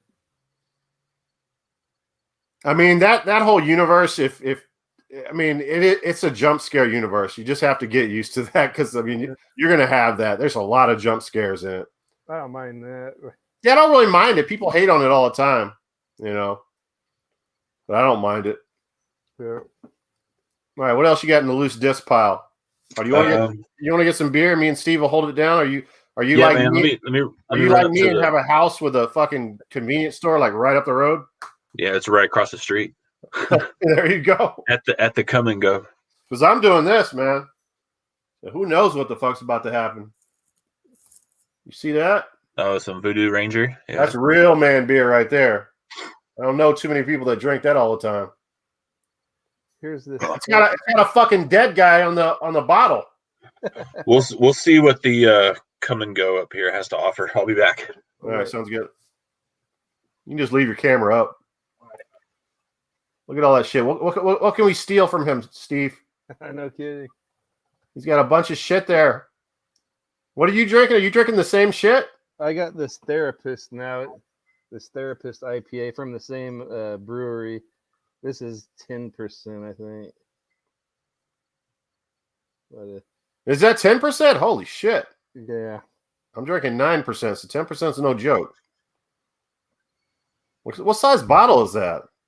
Well, it's maybe 16 ounces. Oh, it almost looks like you're drinking a huge bourbon bottle, like a big bottle. Oh, okay, it's just a can. Computer Blue, Tight White, sorry, not horror question, but is it time to sell off video games while the market is on fire? Will prices stay high? Thank you, man. What do you think? It's hard to tell, man. I mean, the Nintendo GameCube has never been this high. Yeah. I sold my Nintendo GameCube a couple years back, and if I would have waited, I would have definitely got more money for it. But it was high back then, but now it's even higher. It's insane. It's hard for me to get rid of that. I don't have a lot of them, but I have a lot of games I like on GameCube. I have maybe like 50 games, but I like all of them, so it'll be hard for me to get rid of it. Yeah, but you know, probably for you, Steve, you had it when the Nintendo GameCube came out. I never had it when it came out. I got it many years after the fact. So I've had it ever since then. That's when I quit selling my shit. When that 6th gen, that's a 6th gen. Yeah, when that came out, I quit that selling in my old stuff and getting new stuff. I kept it from then on. Yeah, I mean, Computer Blue. It depends on how you are. You know, I mean, I collected on my channel, you know, for many years. So I had so many different sets. I had so many different systems that I was collecting for. And, you know, I'm in my 40s. So it's like, you know, and you know, I've been unemployed for over a year. So, you know, I like to, even though, you know, I find stuff all the time that I can sell, it's nice to kind of pad the bank a little bit and sell this and that. And, you know, you have to make a choice. You have to say, hey, you know, what do I really love collecting for? What can I do without? And I chose my Nintendo Wii console or games. I sold my whole Nintendo Wii collection. I sold my GameCube collection. I never grew up with the N64. I sold my whole N64 collection. I've sold the majority of my SNES collection. I'm selling, although I stopped, I've been procrastinating. I'm selling a lot of my NES collection. But I'm not going to touch, at least for now, my Xbox Original, PS1, PS2, my 3DO, my Sega Saturn. You know, I can go on and on. My Sega Genesis. I mean, you know, you got to pick and choose, man. I was going to start getting rid of my PlayStation stuff, but then after I got your favorite console, the original backward compatible George Foreman grill. Yeah, George. I never heard it described like that, but yeah, that's funny. Now I have it right here. I have it right here by my Trinitron right here. I play this thing all the time. Just pop PlayStation 1, 2, 3 games in there. Yeah, it's going to be hard for me to get rid of my PlayStation games now. My only system that's better than that is my Pioneer Laser Active, but it's only because it's a Frankenstein system. Yeah, I know that's right up your alley there. I look at game and I have like ruler rows, which I don't know if you can see. Yeah, I see it. Wait. The one right there. That's my ruler rows copy. The one you mugged the old guy for? Yeah, the one I mugged the old guy for. It wasn't worse than when I mugged the chick for the sealed PS1 games. Those were in her cart and she was rolling away from me, looking at me like I was a weirdo. Computer Blue says, I look at a game I have like Ruler Rose. I've never played it, and when I see it sells for $700, am I crazy not to sell it? LOL. You know what I mean. It might even go up more though. Hey, you know, I mean, listen, I chose to sell everything else, a bunch of other shit just to keep my Ruler Rose. I don't want to sell my Ruler Rose. So no, you're not crazy. I mean, well, no, I take that back. You're crazy, and I'm crazy too, because that's too much money for a video game, especially a disc-based game. It's one thing for a cartridge game to be worth crazy money, but a disc-based game, a 6th generation game worth that much money, it's just insane. I'm even thinking about parting with my Silent Hill games. Well, I know Michael was. He texted me the other day and said he's selling his. He's been selling his Silent Hill games. I don't know if you think those will go up anymore. Or you think they peaked out? Shit, man, it's hard to tell, man. I never wanted to get rid of them, but at this price, I have the compilation. Although I hear that's crappy, I have the compilation on PS3. I could.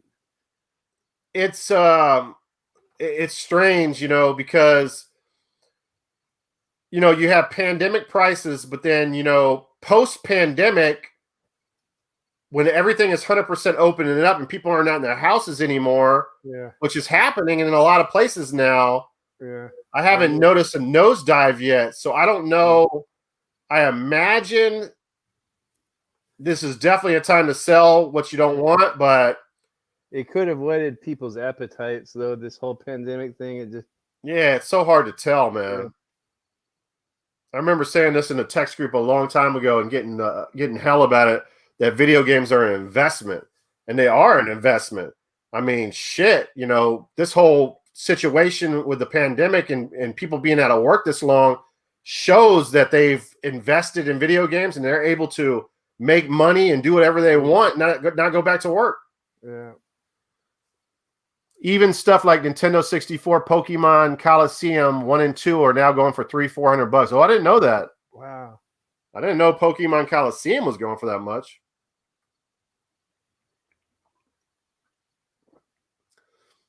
Well, a little while ago, we had one person in here. I think if we talk video games, we might get up to 5 people. Yeah, this is your tight white. Yeah, they're not they might not be into the. No, and that's why I wanted to do it on the other one and kind of grow it from there. But I'm telling you, man, I tried everything I could to figure that out. And a lot of the DVD hunting videos are starting to trend well on that channel too, which I like. It's like, a rare food review here and there will do good, but most of them do shit. And then all of a sudden I start doing DVD hunting, and then people pay attention. It's like a totally different world. Are you able to stream on that? I thought you need so many subscribers or whatever to be able to stream. Are you able to stream on? No, StreamYard, you don't have to have any amount of subscribers. Oh, heck yeah. Yeah, so I made the fucking mistake of using the same Gmail for my other account, so it hides the account for some reason. And I've reached out to StreamYard, and I've reached out to YouTube, and no one can help me. It sucks, Is it easy? Is it as easy to set up YouTube as it is this StreamYard? StreamYard is even easier. It's so easy. Yeah, you don't have to download anything or. No, you don't have to download anything, man. It's crazy. Mm-hmm. You go on there and you just go to StreamYard.com, and then it just asks you for your email address. And once you put your email address in there, it sends you a code.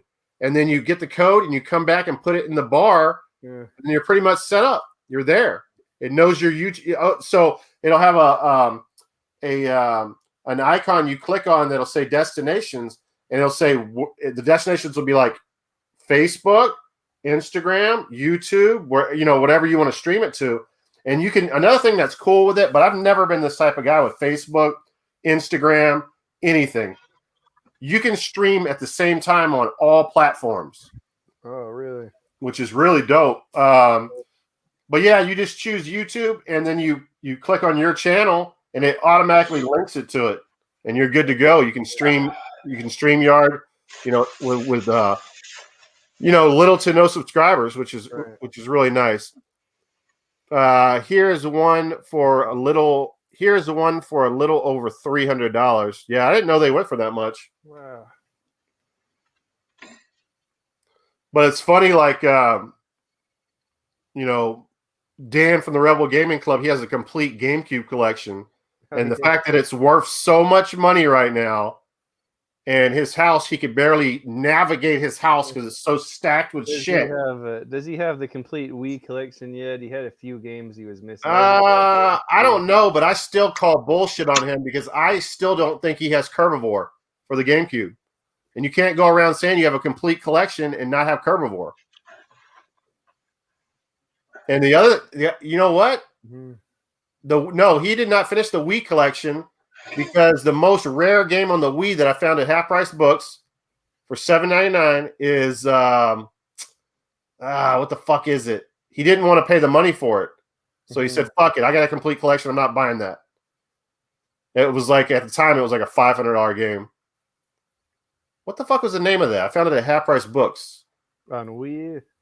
On the Nintendo Wii. It's like some weird like study. I don't know what the fuck it is. Is it the Mensa Academy? It's the Mensa Academy. But here's the funny thing about the Mensa Academy. After I picked it up, it shot up to crazy prices. It was the rarest thing you can get on the Wii. It fucking nosedived. And it was selling for like $100-something bucks. And I texted him. I said, "Hey, if you want a complete collection, buy that shit right now." And he never did. I don't know where it's at now. He might have. Most of the Wii shit is nosedived. Yeah, I know there's that one, and then there's one that you can only get if you go visit the Louvre Museum. And so people will go there and buy a few copies and ship it back overseas. Justin Goodwin says, "What are some rare horror movies on VHS?" Man, I wish I could tell you, bro. Maybe these guys know. I don't know what. I'm not sure about VHS. I'm not sure. I gave a couple of them to to Rebel Dan. I think his Basket Case or the Death of Satan or something.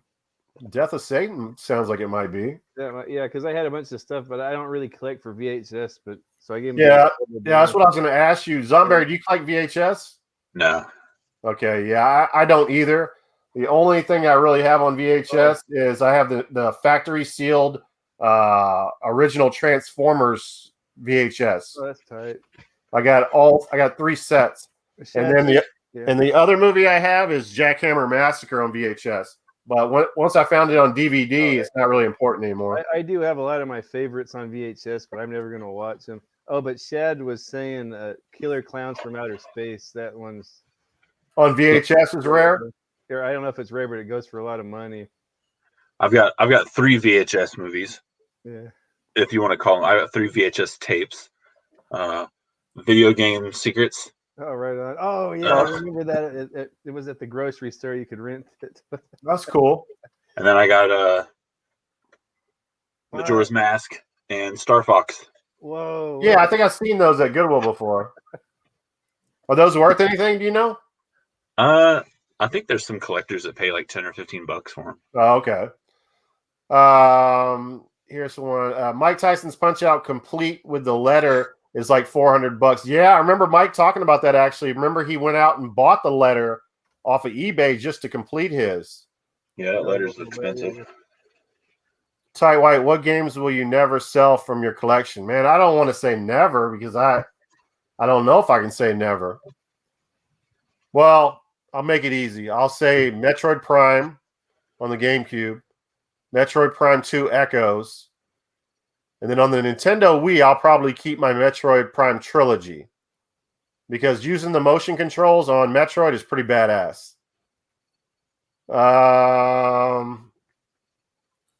And remember, I sold my GameCube collection. I don't know. I might keep Ikaruga as well. That was a Goodwill find. And I don't know, man. I'm not looking to part with my PS2 and PS1 collection. I can tell you that much. Not right now.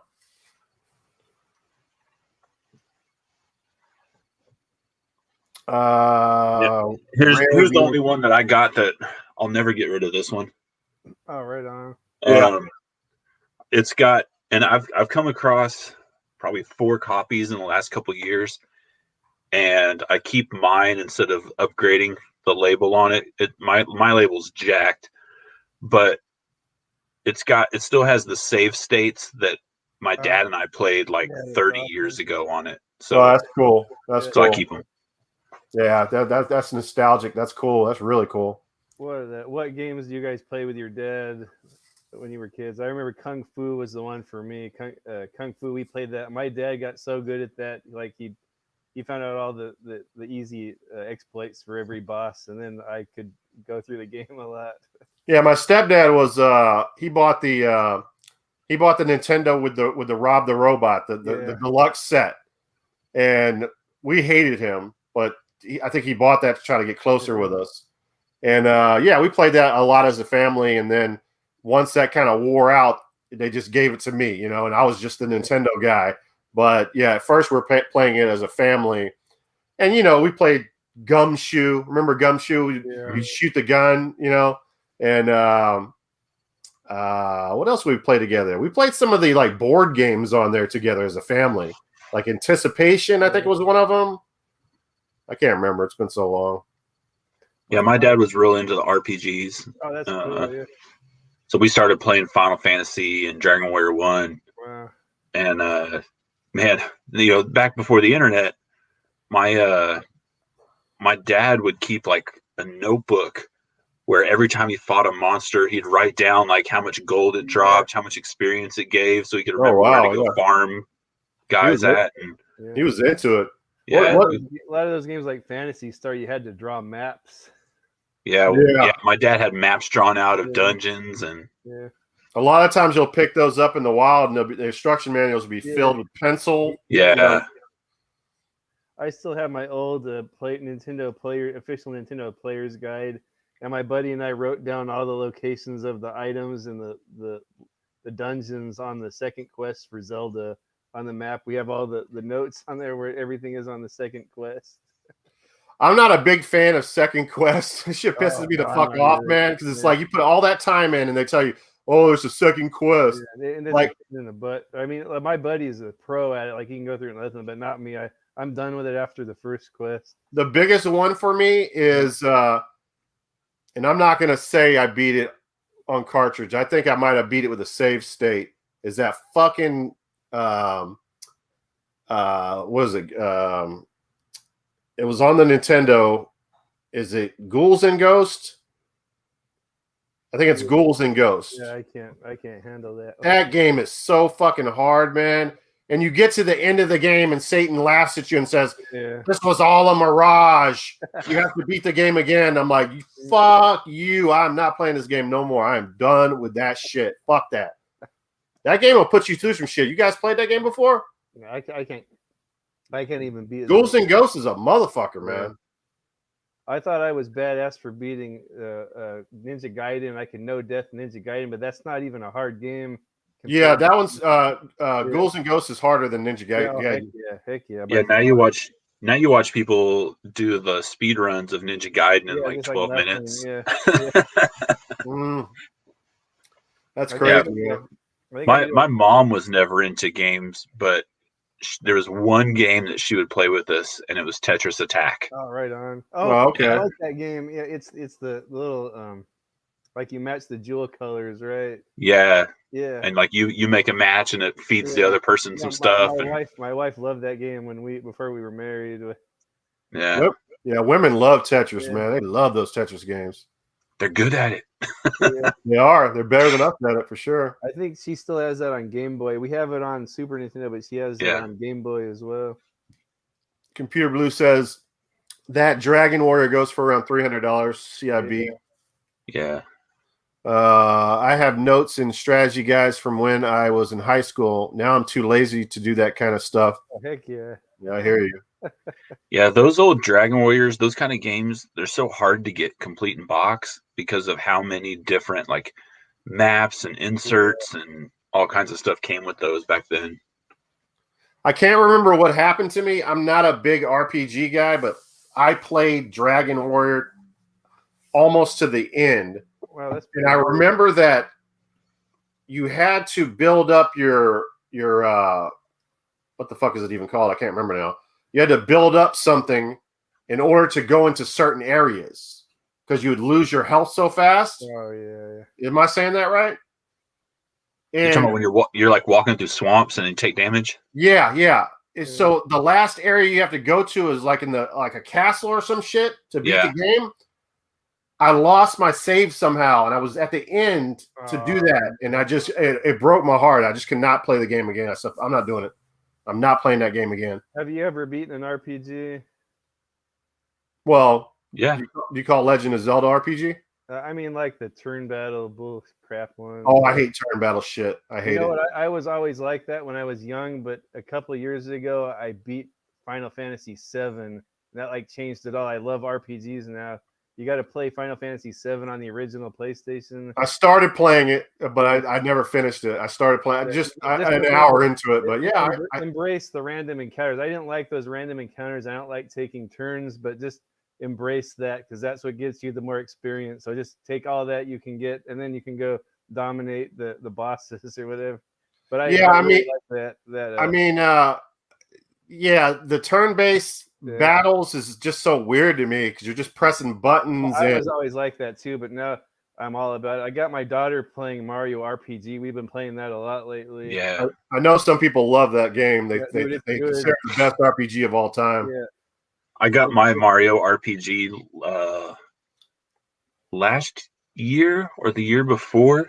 Let me see if I still got the sticker on it. I'll show you. Oh, right on. Funny.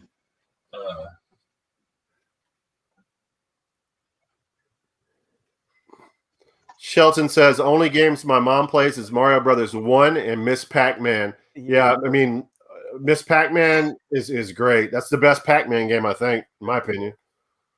Yeah, so I got my Mario RPG. Nice. And I got it from Vintage Stock. Oops. For $9.99. Oh, what? Nice. Because they listed it as the guide, like the manual. Oh, right. Yeah, okay, cool. I got it for $10.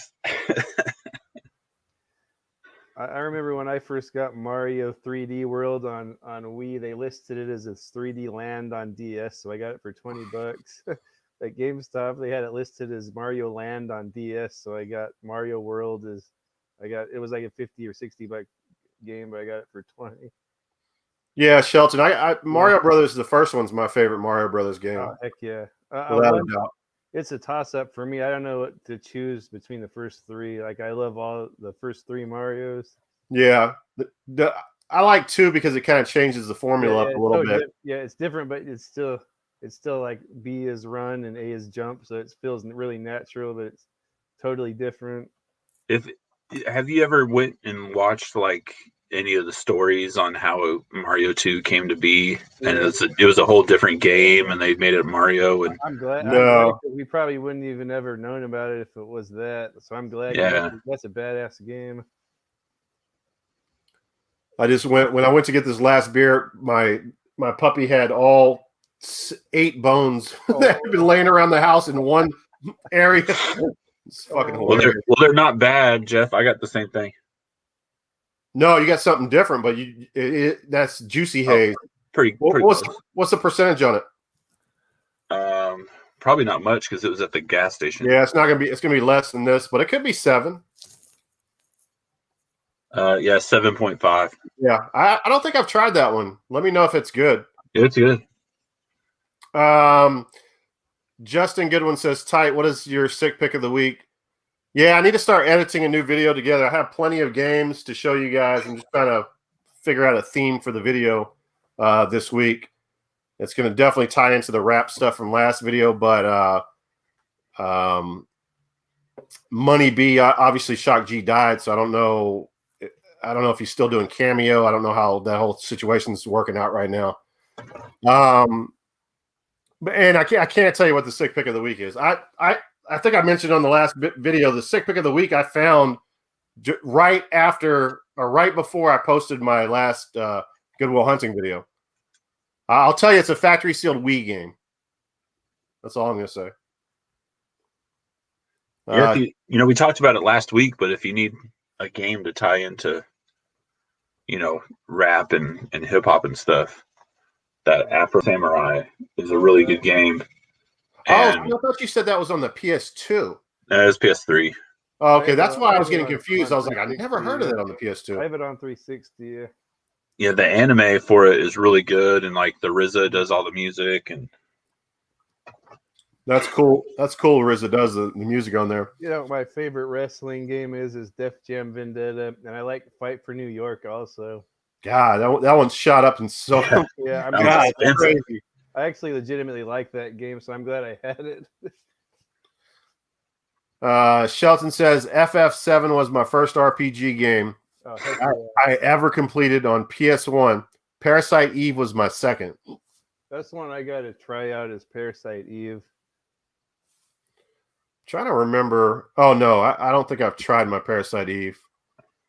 Oh, I'll tell you a badass RPG. I just beat it this year. Hybrid Heaven on N64. Oh It's fuck like it. a fight. It's like a fighting game RPG. It's really cool. I can't play N64. It's Oh, terrible. dude, I usually don't, but this one it's like a mixture of it's like a mixture of Metal Gear and a fighting game, but it's kind of turn based. Yeah, It's badass. Like I couldn't figure it out for many years, but then finally I figured it out. Like it's like the coolest RPG ever.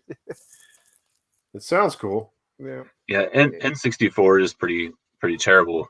But Yeah. you can see it over my shoulder right there. I'm Oh, heck 15 yeah. away from a complete set. Oh, no. you're doing the complete set? Okay, Yeah. that's cool. I think it has a few high points, but overall, PlayStation just has so many more. Like you wouldn't even know all the gems in PlayStation your whole life, but in 64, you kind of know what they are. There's like 5 or 6 good ones. Yeah, I mean, I don't want to move my computer, but my collection's ridiculous. And I look on Game Value now, and I only own 30% of it. And it's like, what the fuck? 30% of games? It's insane, man. There were so many games developed for the PS1 and PS2. It's mind-boggling to me. How many are there? Do you know off the top of your head? Oh shit, man. PS1. The PS2 is more than the PS1. I would say the PS1 is 1,800. Wow. The PS2 is probably 2,500. It's just crazy. Like there's so many corners you could dig into and find good games. Like it's not all just shovelware. Like there's probably 100 games I never heard of that are really good. And don't get me wrong, the PS1 has bad graphics like the N64 as well. Because they were trying to do so much at the time. They're trying to do 3D games and stuff. And everything looked like polygons, and it did not look good at all. Yeah, the non-polygon stuff looks pretty good. Yeah, like Symphony of the Night is aged pretty well. Well, speaking of an RPG that I started to play that I did like, and I would consider this an action RPG, is Alundra on the PS1. It's really good. Is that like real time or real action, or is it? Yeah, that one's real time. Oh, I like. Oh, yeah. You beat that one, Castlevania. What was the one you beat? You talking about the one on the PS2, Lament of Innocence? Yeah. Yes, Shadow Curse of Darkness is pretty good too. I love that. I beat that last year. Yeah, I've been thinking about streaming that one, man. It looks really good, man. Really good. I really enjoyed that. I haven't even gotten a PS4 yet, Computer Blue. And I almost kicked myself I can't remember the price now. Was it 200? I saw one at a Goodwill the other day, but I was just like, I'm not paying that much. Are they still that much at Goodwill? Well, when they're trying to jack you, but it wasn't 100. And it didn't have a controller and it didn't have cords. And I was just like, I got one for $10 at a yard. So the guy said it worked, but I knew it didn't work. And it didn't work, but I did the trick where you put the washers on the casing that holds the motherboard. I think maybe like the GPU is loose or whatever. And you tighten it up. Really? Those washers in, and then it worked. And I played it for like 20 hours, and then I sold it because I knew it worked. I don't even understand what you just said. It's like I don't understand either, but I watched a video of a guy because I bought this thing and I found this obscure video somewhere of a guy fixing one, and I tried it and it worked. It's almost like MacGyver turning a rubber band into a nuclear bomb. No, you just get 3 washers, and there's like the casing inside, like there's that metal shell, and there's like a big screw that goes through it, and you put washers in there to tighten it up. Oh wow! That's all I did, and I didn't want to keep it or sell it unless I knew it worked. So I played it for a few days. I played maybe like 20 or 30 hours, and it still worked. So then I sold it for I think I sold it for really cheap too, like $90. Wow. I spent $10 on it. I took a PS3 apart one time and I looked at it and I was like, "Fuck that! I am I not thought it gonna." was I thought it was the hard drive because Yeah. you would turn it on and it would just the light would turn on and then it would turn off immediately.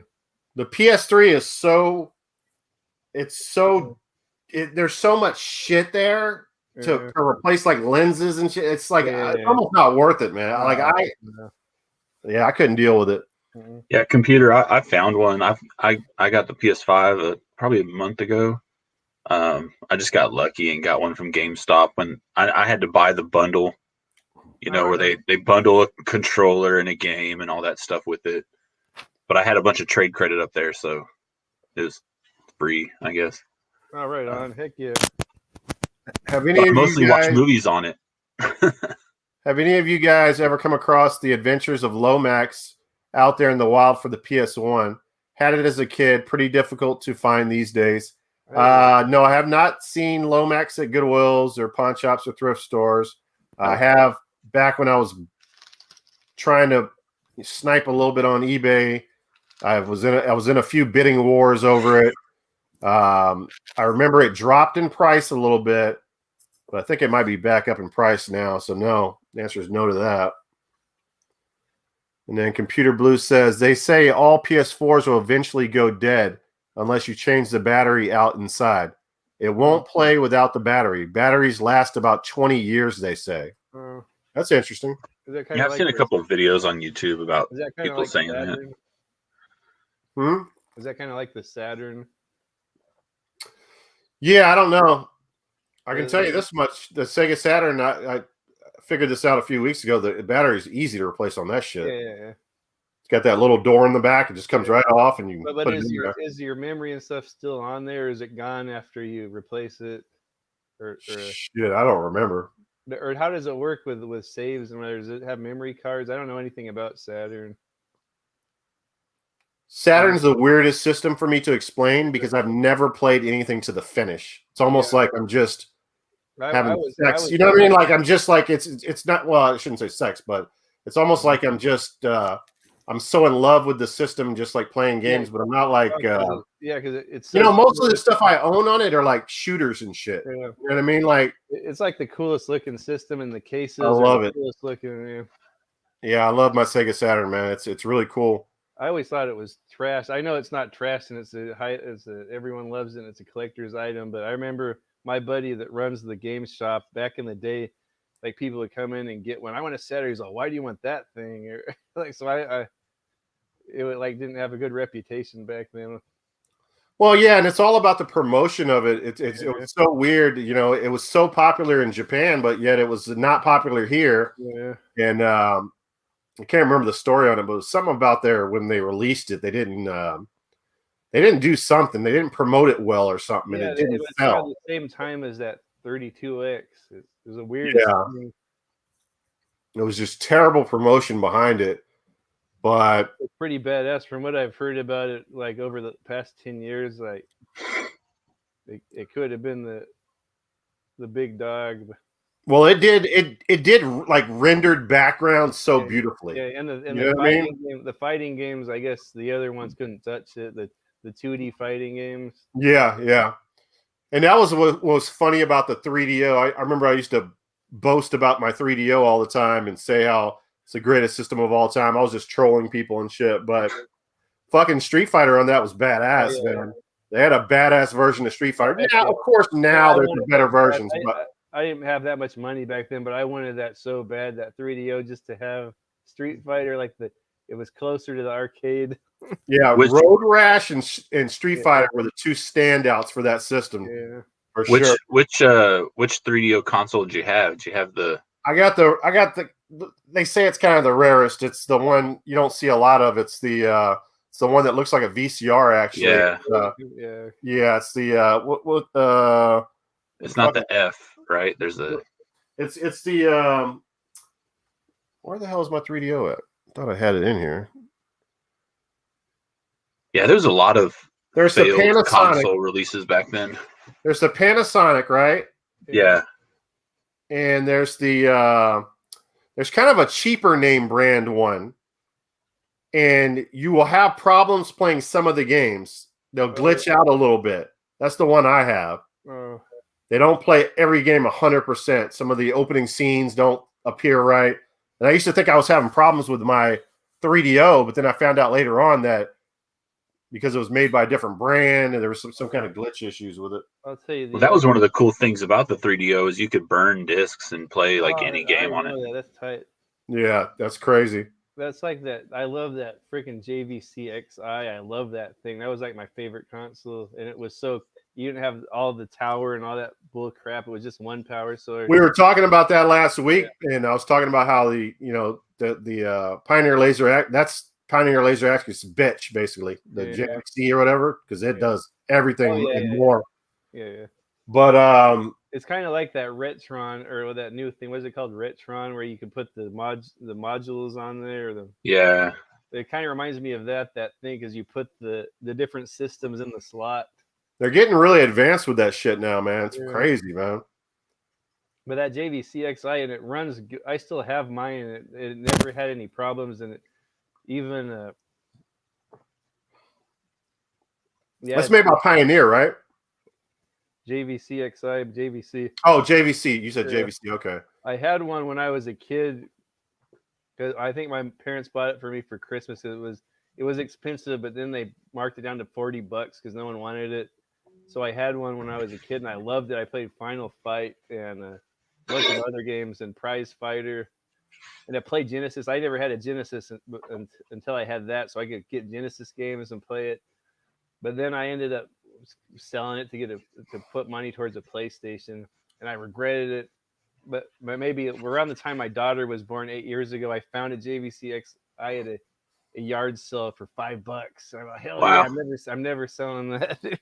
Yeah, from the research that I've done, the Pioneer Laser Active is supposed to. The graphics look better than the Sega Genesis. Oh, probably, yeah. Yeah, they've done something to it, man, to up chip it somehow where it looks better. And it looks really good on my Trinitron. What do I have in my room? So you have the Genesis one and the TurboGrafx one. Do you have any other ones? No. So they had the TurboGrafx one. They had the PC Engine one. You can get the American or the Japanese, and you got the Sega Genesis, and then you get the what's the Japanese Sega Genesis called? I can't remember. Mega Drive. Yeah, Mega Drive. Yeah, Mega Drive. Or is that European? Master System is European. Okay.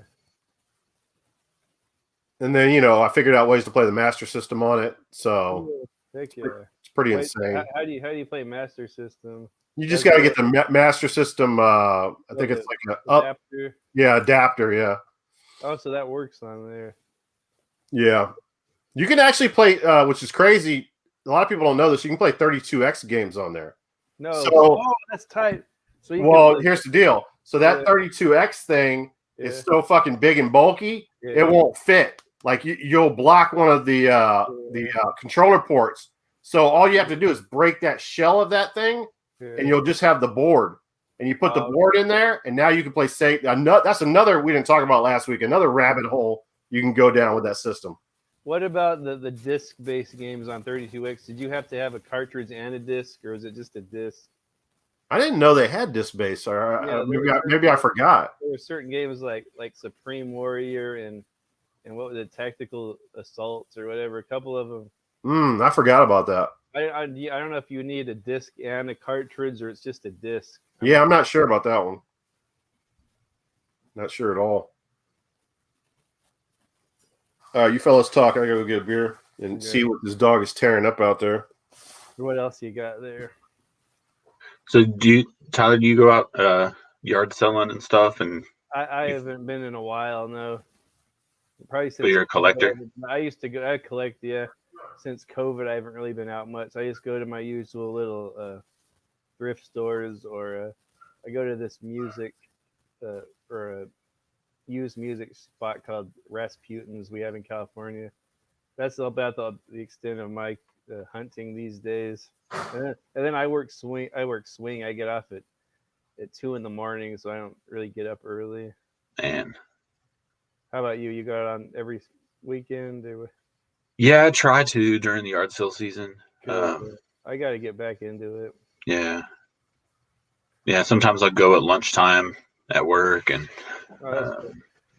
Yeah, I haven't even really been to the thrift stores much lately. Yeah, I I was don't all about that before COVID, but it kind of made me lazy. get real lucky at thrift stores. I don't find a Yeah. whole lot of stuff. Uh, I get most of mine from I got a guy who he goes to all the local storage auctions and oh, right on. he buys everything and he's got a warehouse Oh, where he separates it all and sells it. that's good to have a But hook he up keeps like all of that. his video game stuff set aside and just Oh, calls heck, me oh every wow, week or two when he's got enough. that's good to have a hookup like that. Oh, it's man, he's kept me going all year long. It's been nice. Yeah, I Yeah, wish I had like two more of him. oh man, I gotta start looking around and making friends like that. Yeah. My buddy Tom runs that video game stop, and a lot of times he'll just give me stuff for free. But I don't like going in there all the time because he always tries to give me stuff. Yeah, it's funny. I met Yeah. my guy like I bought like he had a post on Facebook Marketplace where he was selling two Wii consoles, and this is like 3 years ago. Yeah. And so I bought them from him, and he pulls up in this big white van, and he opens it up, and there's just from the floor to ceiling just all this shit in this van. Yeah. And so I got to ask him about this stuff, and he had a normal guy that he was selling all his video game stuff to, but he needed a new uh, uh, source for money from that. He needed a new guy to sell. So I became that guy, and like Oh, from right then on. for the last 3 years, like every week or two, he'll be like, "Hey, I got 3 tubs of stuff," or That's Oh, cool. that's No, awesome. yeah. ain't nothing wrong with that. Yeah, heck no. No, it's been nice. Speaking of Wii's, I went into Goodwill the other day and bought 5 Wii's. They had 5 Wii's behind the I don't know cash how you, register. I don't know how you Nice. have all And that luck. And with then, this and then video. today I walked in and they had a Wii U for $19.99, so I bought that as well. I don't know how you have all that luck at Goodwill. It's nothing like that over here. Like it, Yeah, but believe it or not, and I've had to learn this. Man, it's kind of local luck, man. When I travel outside of the city, man, I can't find shit. Generally, like Houston's obviously the third biggest city in the United States, but there's a lot of shit Goodwills in Houston, man. I'm not gonna lie. I have a bunch of I found at Goodwill's all of the hookups for Wii's. I have a few adapters and AV plugs and sensor bars, but I don't have. I need a couple. What do you call them? The actual console. Those probably aren't that expensive, are they? No. One of the things I've learned about you got to remember about console, especially if you're reflipping shit. A lot of the stuff that you buy that doesn't have any cords with it or controllers sell great on eBay. They're called replacement consoles. They sell all day and every day. I was selling them all the time on OfferUp. Just if I got Wii's, I'd find Wii's all the time and just sell them. People don't know, man. You can get $50-$60 for a Wii sometimes by itself with no controllers, no games, no nothing. I was finding them a lot for like $20 at the thrift stores and then selling them for like 50 on OfferUp. That's enough game. Yeah, but I haven't seen them in a while. I just find like a lot of times I find the cords.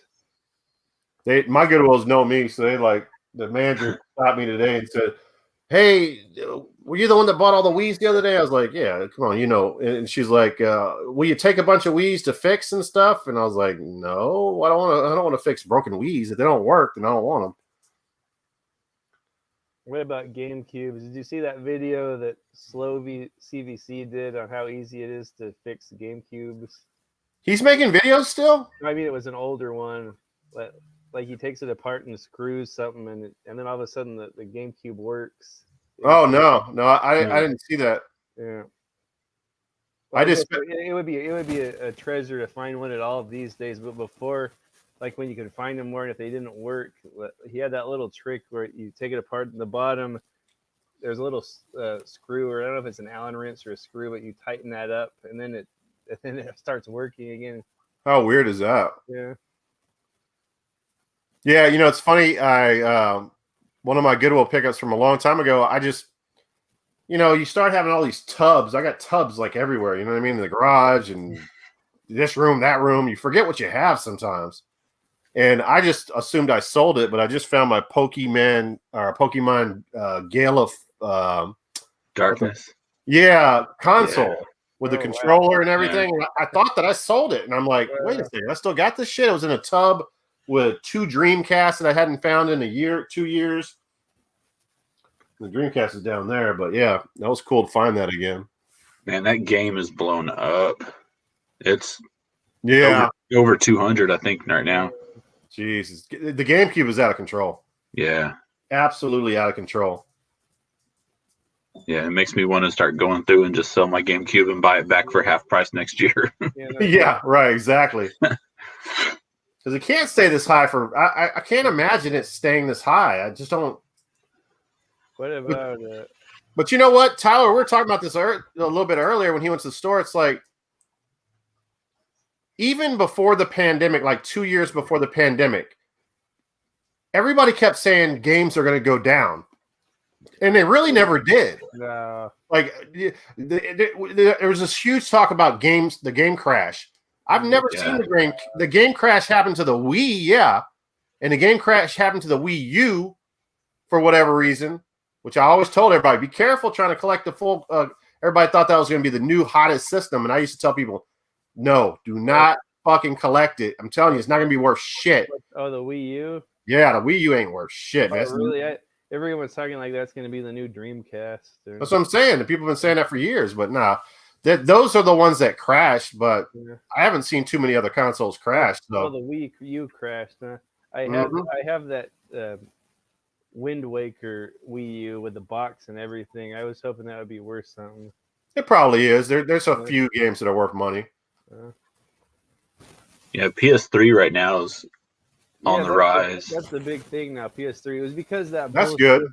There's that bullshit about the eShop or the digital store was going to go down, and everyone got all excited, went and bought all that stuff, and then they said, "Oh, we're not closing it down anyway." It was just a publicity scam to get people to buy digital games. That's what it was, man. They're hustling us. Oh, heck yeah. I can't blame them.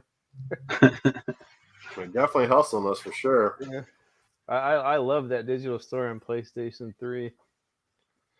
All right, let's get into our, if you guys can come up with your 3 scariest moments in horror movie history. Okay. I'm going to let Steve go first. Okay, this is one. My mom went to the theater when she was a teenager with a date or whatever. It wasn't my dad, but it made her throw the popcorn all over the people behind her. And when I was a kid, I saw the same thing, and I never wanted to look at it. And it sneaks up on you. It's not what you're expecting. It's when the head pops out of the boat on Jaws. When Richard Dreyfuss is looking at the shark bite on the bottom of the boat, and he finds the tooth, and then the guy's head rolls out, and it's just kind of quiet scene. The guy's head rolls out, and he has no eye, just like the face pops. Yeah, so that's a good one. That would be one of them. That's a good one. I like that a lot. All right, what's your next? Well, okay, you want to do one at a time? Oh, you want to do them all? We can do one at a time. Zomberry, go ahead. Yeah, and because it'll probably take me a while to think of my second and third one. But I talked about this one last week, and that was the poltergeist scene. Yeah, I knew you were going to say that, by the way. Yeah, the kid in the bed with the clown, man. Like, that had me, I mean, probably for years, I'd shut off the light to my bedroom and jump to the bed because I didn't want to get close to the bottom side of it.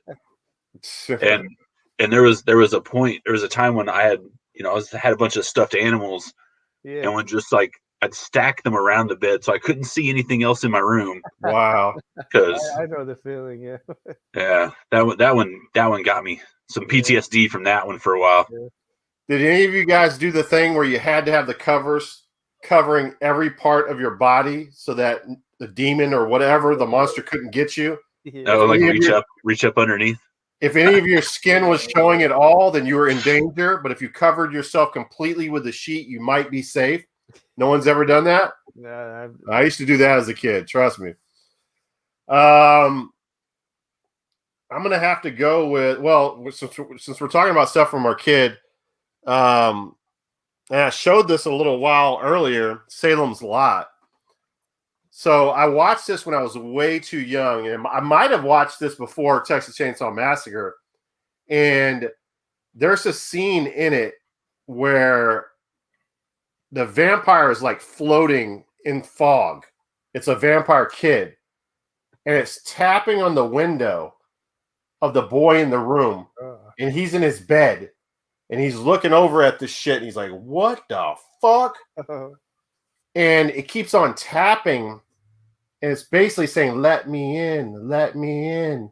And for some reason, the boy goes over there and opens up the glass. It's like a doorway glass where you can open the door to the glass, and he opens it up, and the fucking vampire floats into the room and fucking bites him. I'm telling you, I did not. Well, I'm not. Maybe he'll watch this. I've heard stuff saying bad stuff about him. I slept with my parents for literally a month straight, and I was like 12. I was like 12 years old. Well, maybe I was younger, but anyway, I'm just telling you guys, I could not sleep in my bed for a whole month. I was in my parents' bed. I started in my bed. I had plans of going to sleep in my bed, but every night after watching that movie, I had to go to their bed because I was so scared. Because I had a huge fucking window in my bedroom, and there was like woods outside of my bedroom. It wasn't like deep woods, but it was like enough trees to scare the fucking shit out of me. And I kept thinking that vampire was going to float up to my window. That's my story. That's my 3. Jesus. I'm having PDS, whatever the fuck right now. All right, Steve, go ahead. We got 4 people in here, but no one's saying anything in here. Come on, get the comments going, guys. What's your scariest moments? So this one for me is sort of like the last scene. Did you want to use Texas Chainsaw Massacre for one of yours or no? But not the last scene. Okay, so the last scene, just like when that girl's tied up, and I didn't see this when I was a kid. I didn't see it till I think I was in like community college, because I was probably like 19 when I saw it, and it really affected me then. Like the movie seems so real, and that last scene in particular when they have her tied up and they want to go get Grandpa to kill her, and he's old and feeble, and it's just like she's an animal, and and she can't even bark, she can't even reason with him or bark. It's just like you're killing an animal for Did dinner. you know that guy was a teenager? What guy? The guy who played the old man was a teenager. Oh no, I didn't know that. Yeah, they made that mold to put on a teenage. Yeah, to put on a teenager's face, and the guy who did it never made any. He never did that again. Like he never worked in any movies after that. Yeah. Just that whole scene there. Like I remember, I was just sitting there. I laid on the floor and I was looking at the fan after that for like 15 minutes. Like, wow, that movie was a trip. That was disturbing. But just that whole scene at the end when they're having dinner with her, and they're just playing where like she's an animal, like how you would prepare an animal for dinner. Like the animal screams and squeals and cries, but you can't reason with the people. But that girl was like an animal to them, and they thought it was funny. They were like laughing at her. They were about to eat her, and they were going to have their old feeble grandpa come and smash her head in. And they didn't seem like actors at all. They seemed like real fucking people. Yeah. And her screaming was like over the fucking that's top. Probably man. What put it over the top was that girl screaming. Yeah. Even my daughter was like, "Shut the what the? She won't shut up. This is crazy." You couldn't get Academy Awards for stuff like that. Probably still to this day, but like that her screamings were so legit. So you got the hitchhiker that's sitting there, right? Yeah. And then you got the older guy, right? Yeah. That was like hitting them with the broom, like he was like hitting them, you know. And he's kind of like the leader or whatever. Yeah. And so that guy was actually a famous comedian. Oh, really? Yeah, I didn't know that. I watched the Steelbook Texas Chainsaw Massacre. I watched the bonus disc the other night and learned a bunch of shit from that series. And I may have heard that on the commentary, but it's been so long. But but that guy was scary. He seemed like a real man. All those people seemed like creepy real people. That the whole movie had like that. It sort of seemed like either a documentary or found footage. That whole thing was creepy as hell. And they used like a plaster of Paris mallet. Oh, okay. In that scene. Yeah. So they actually they put the audio. They inserted the audio of the thud sounds. Oh yeah. Yeah. So I thought that was cool learning about that. Yeah. Did they do Yeah, a lot of great those one, kind of man. scenes? Did they do like a lot of reverse shots in that? Like what they used to do with Friday the 13th, you know, when somebody got hit with a machete, it would be like a reverse shot, and then they would play it forward to make it look like they were hit really hard. Oh yeah. I don't know I if they did that in that. I can't remember, but the most memorable part, as far as shooting styles.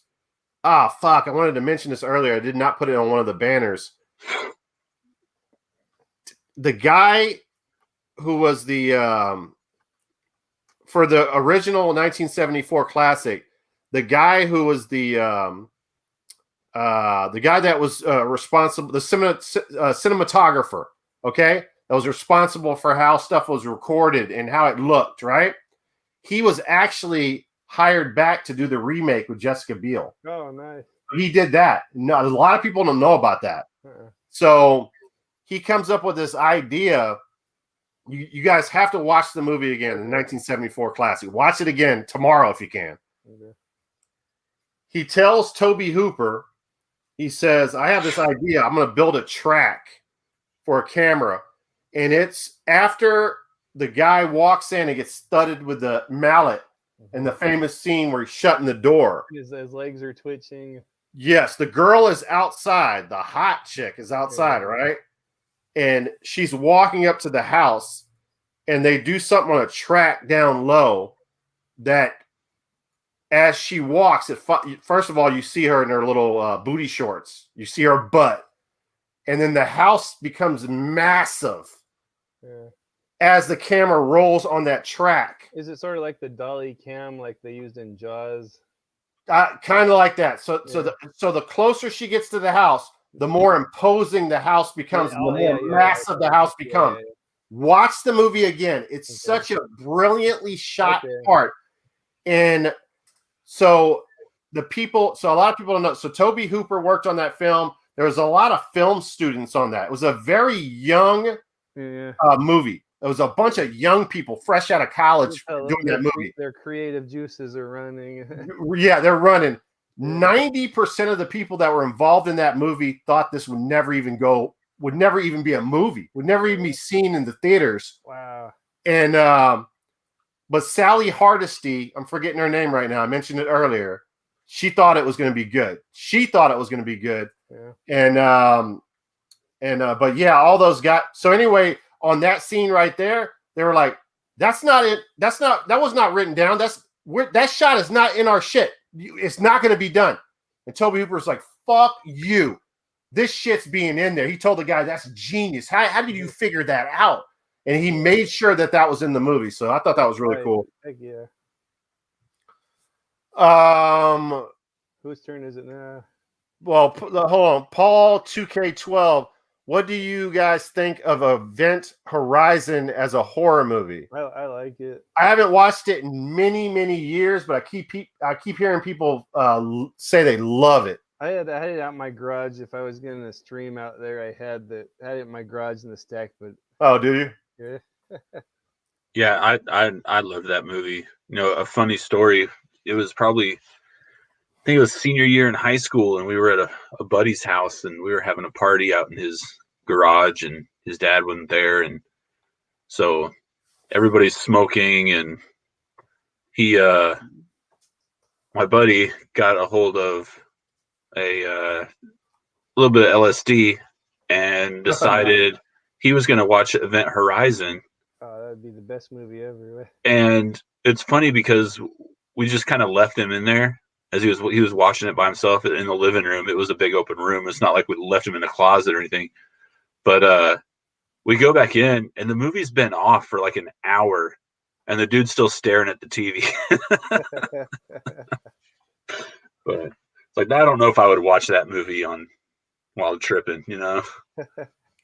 Was that movie similar? No, I don't think it was. Was it similar to the Toby Hooper's movie that he made in space? I'm trying to remember. Was there a space movie he made?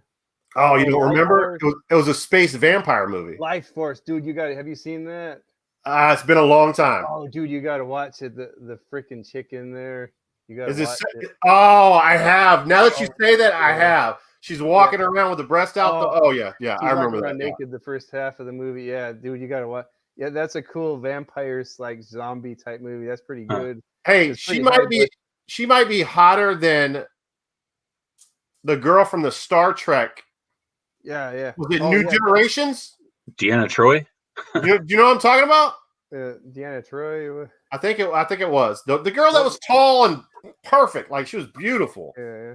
I think she that fine. I think she was that fine, if I remember correctly. Yeah, she was hot as hell. Well, there were two good looking ones from Star Trek, and that was Marina Sirtis, who you're talking about, or maybe she was the counselor on there. And then there was 7 of 9, who also was in. Yeah. 7 of 9 was the one. Yeah, and she was in Playboy. Yeah, 7 of 9 was the one. I could see that. Girl, in what do you call it? I can't even in Life Force. That I think because I searched her name so many times when I was a kid. Her name's Matilda May. You gotta, dude. Star-Lord's got a fetish for this girl. I can see this already. Well, she doesn't have anything on the first half of the movie, and it's not like they cover anything. She's walking her. Yeah, because I remember like they find her and they're like the scientists are like studying her, and they know something's wrong, and then all of a sudden she like wakes up and she's like, it's like you should run the other way, but they're like, God, she's so fine, and I'm just gonna die. She seduces them in and then steals their soul, and then their corpses become zombies. It's a cool movie. I have seen it. I have seen it for sure. Yeah, I've not seen Life Force. I've played the NES game Life Force. Yeah. I love that, man. I love that. Yeah, Zen 666. Yeah. Well, I guess I brought the 666 into here. I had that. I can't remember what that was. I had what the fuck was it? Well, I had 666 on something. Like I can't remember if it was sales on eBay or something. I was like, man, I hope this goes to 667 real fast. So I think it's my turn. And I'll probably have to go with one that's kind of obvious, but I remember, as a kid, I started watching, some child horror type stuff that was kind of scary. House, like the movie House, and you'd watch maybe Child's Play or a couple of these. They're kind of tame. Yeah. But then I watched The Exorcist, and just seeing the head turn and the crucifix stabbing and just like wait a second, crucifix stabbing or crucifix masturbation? Right. kind of the same thing. Yeah, that was, it was like so gory and vulgar at the time, and it's just like raw, and I couldn't believe what I was seeing in that.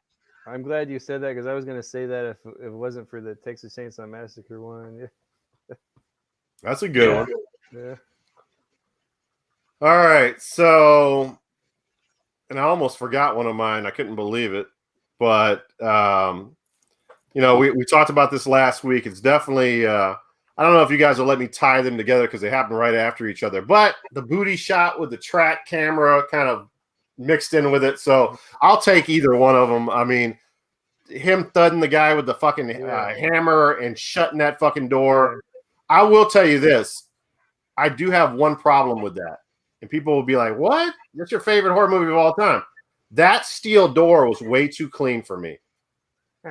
It should have been nasty looking.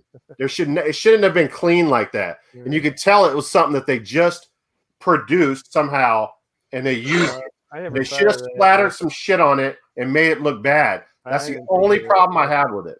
Now you're gonna ruin it for me. I never thought about that. Yeah, you know what? But it's one of my favorite scenes of all time. So I've overanalyzed it so many times.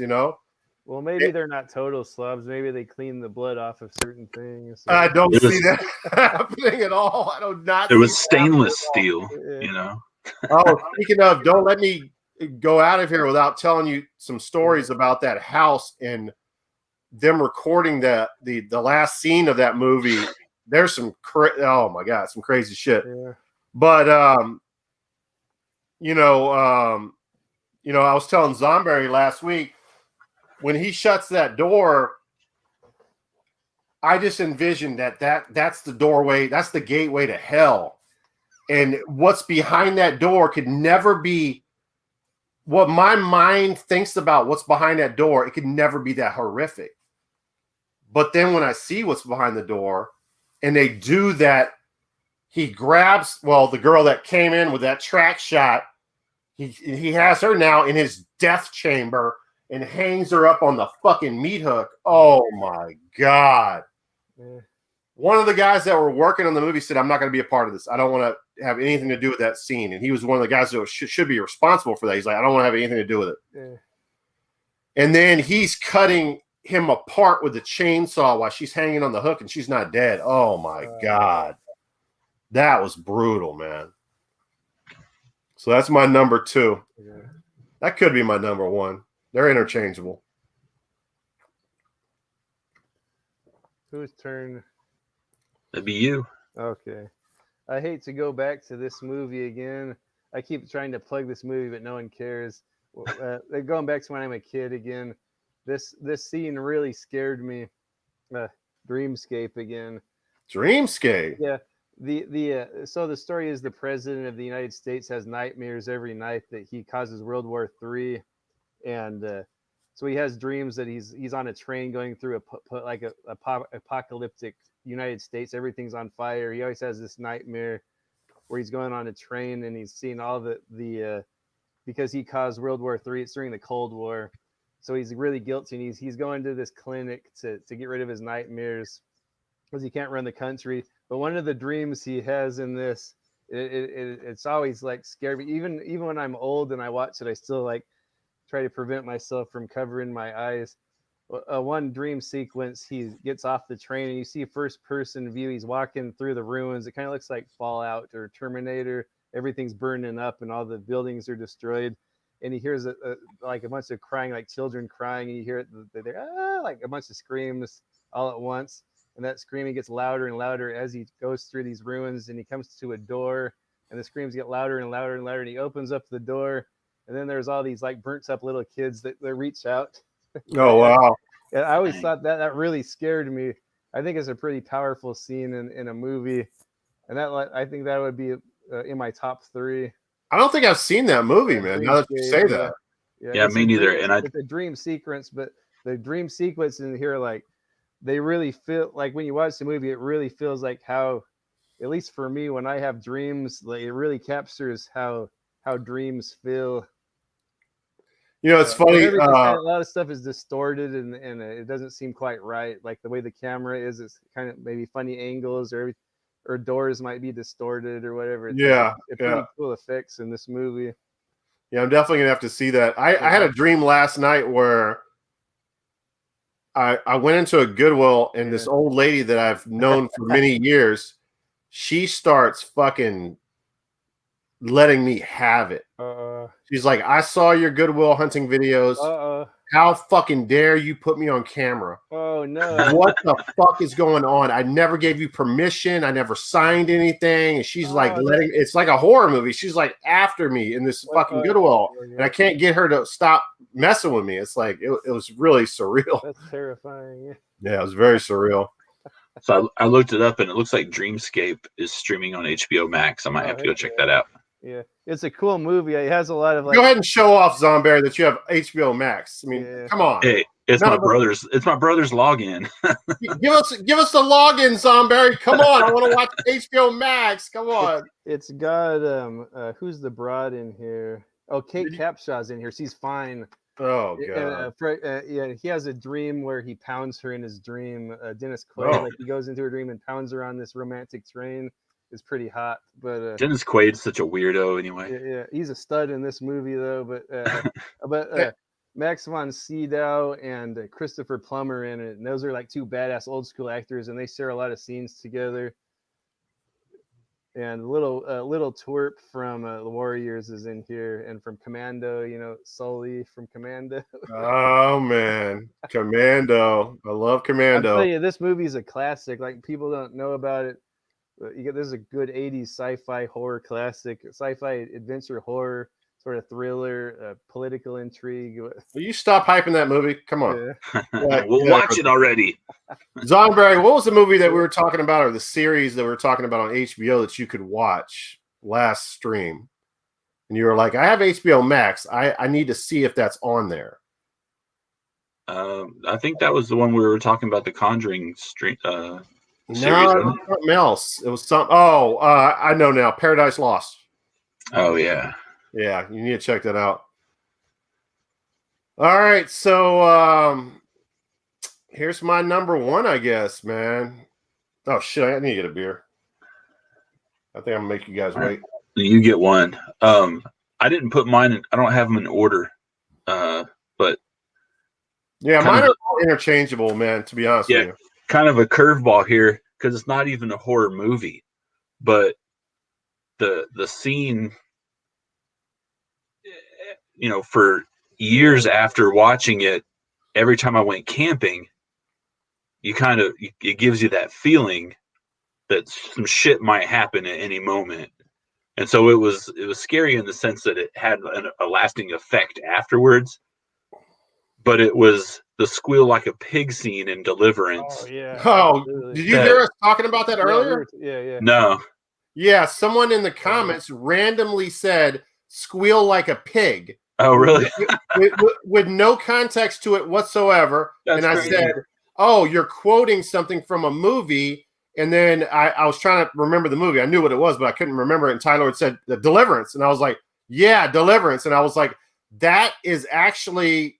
Has horror elements in it. It's so horrid raping a person like that. Think it's like scary. It's a lot scarier than a lot of horror movies. I kind of consider it a horror movie. Yeah. Yes. That's wild. I was not in here for that. Mm-hmm.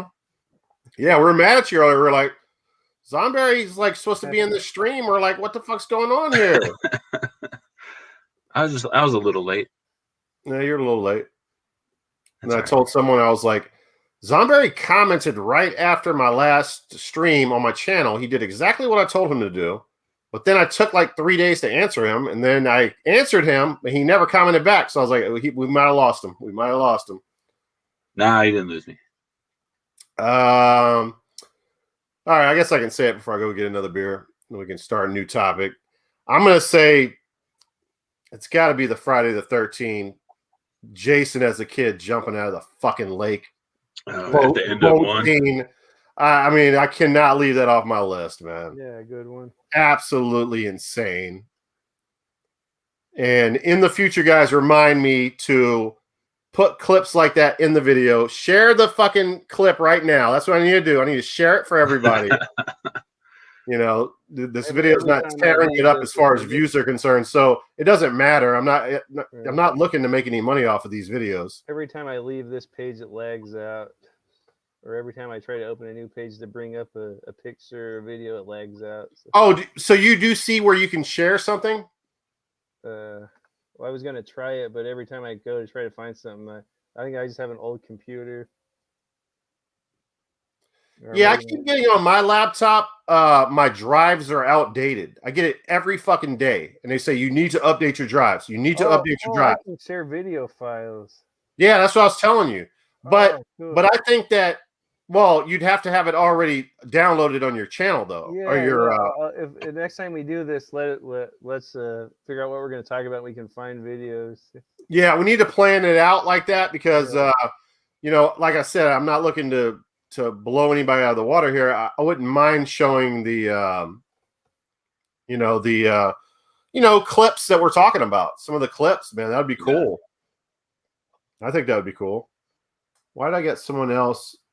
That's just a video. Okay. I see. I was like, why do I have someone else in here? And I'm like, let me see. Let me add that to the stream. Stay in there, right? There we go. Now we're fucking talking, man. We saw a penis in the last stream. Now we're seeing a sword penis, man. This is awesome.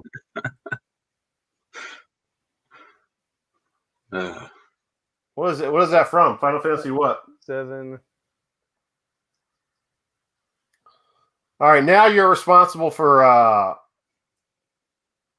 Well, watch one more. You're responsible now for finding the Texas Chainsaw Massacre when he hangs her on the hook. Yeah. I want to see that part. Well, this is just videos I have. I don't know how to link. Yeah, no, that's where it gets difficult. I could just Fraps that next. I have this program Fraps where you can capture stuff off of DVDs. So I could get stuff for next time. Zomberry, Tyler does. He's a. I would say you're a musician. He does some cool musical stuff. If you haven't subscribed to his channel, subscribe to his channel. He shows off shit like I do, DVDs and video games. But he does some stuff like to music. Like he'll be on. He'll do like a. And it's weird. Like for some reason, when I comment on, and for some reason, Tyler, like you were able to comment on my last video. Before I wasn't able to. YouTube's doing this weird thing where it's like canceling my channel. It's like it fucks me on the algorithm, which I'm okay with. It's fine. Mm-hmm. But now people like Super Duper Gaming World, when they comment on my videos, I'll see the alert for it, but the comment will be not on my video. And that was happening with you for the longest time. And for some reason, I saw your comment finally on the last video. So it's basically taking my friends and it's not allowing them to comment on my channel no more. For a while there, if I got a comment from you, it would pop up in my notifications. But then if I didn't get back right then, if I went back to the video, it wasn't there. Yeah, exactly the same thing. It's the oddest fucking thing. But where was I going with that? I don't even remember now. Mm-mm. But yeah, no, it would be cool to fucking to have some scenes already pre-prepared and stuff. I tried to do that last video. You know, I did the MMA fight. Oh yeah. I thought that was a horror movie scene right there. Oh, God. Can you imagine that happening to you? Like that's got to be heartbreaking for a fighter because like your career. I guess Anderson Silva came back from it, but I was thinking, man, that's got to take a toll on your career or whatever. All right, I'm gonna unshare this shit you got up there. So do the other one again, or yeah, there you go. Oh, there's another. You have another one? Yeah.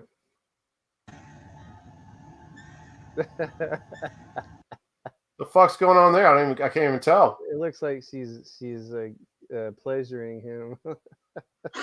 Tyler, we can have women and two. So these are the things that you keep on your computer. One of these people could be women that are watching, man. Come on.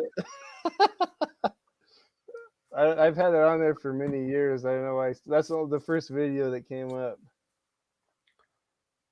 You know what's weird though? I don't know if I should talk about it though. Yeah.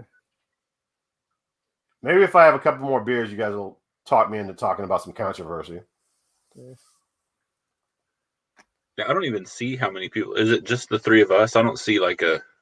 No, it won't show us in there. There's only 2 people watching now. There was 5 people watching like a few minutes ago when we were talking about video games. Oh.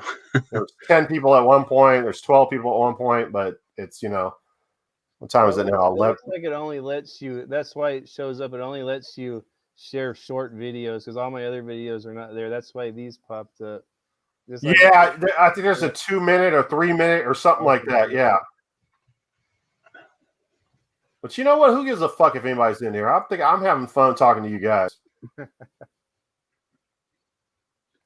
if you're not having fun, fuck you.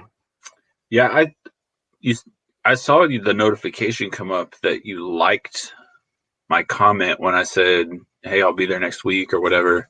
But I didn't see a reply. I didn't get a notification that you replied to it. So maybe that's why I didn't say anything. And so isn't that weird that YouTube is actually blocking me from talking to people? Yeah. I'm telling you. That would happen. I'm telling you, like something very weird is going on with YouTube and me. All right, I'm going to remove that.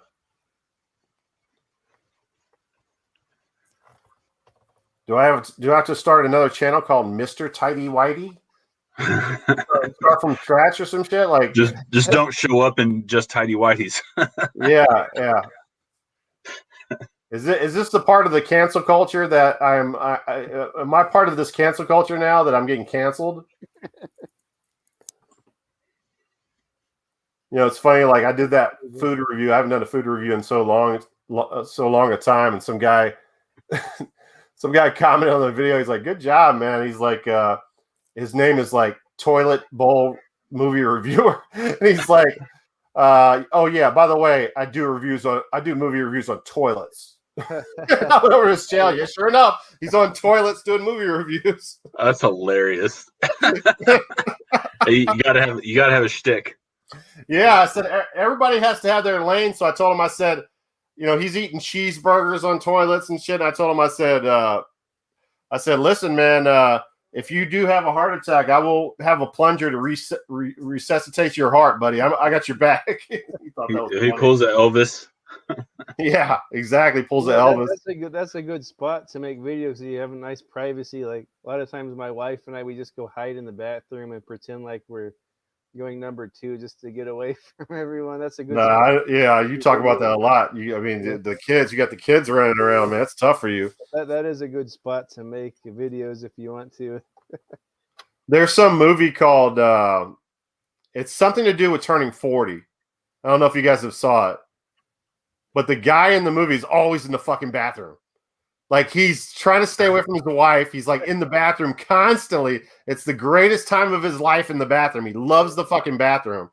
It's got the guy from it might even have Jennifer Aniston in it. It's one of those movies. It's a very popular movie. I just can't think of the name of it right now. It has Vince Vaughn. Huh? It does not have Vince Vaughn, but I do shameless admittance here. I do like the movie where Vince Vaughn is actually playing Call of Duty, and fucking Jennifer Aniston is so pissed off that she's not paying attention to him.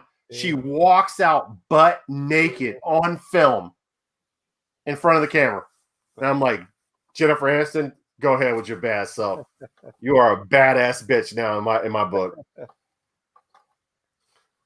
Yeah, I'll probably have to cut this video up, man. There's some funny stuff in here. Taken as a whole, it's terrible, but we can edit it up. Mm-hmm. Yeah, there's some good parts to it. Mm-hmm. All right, I'm gonna get a beer. You guys talk amongst yourselves. That'll be some tough editing. Good luck with that. Well, you got to remember when I used to do Xbox Club videos. Oh yeah, that's right.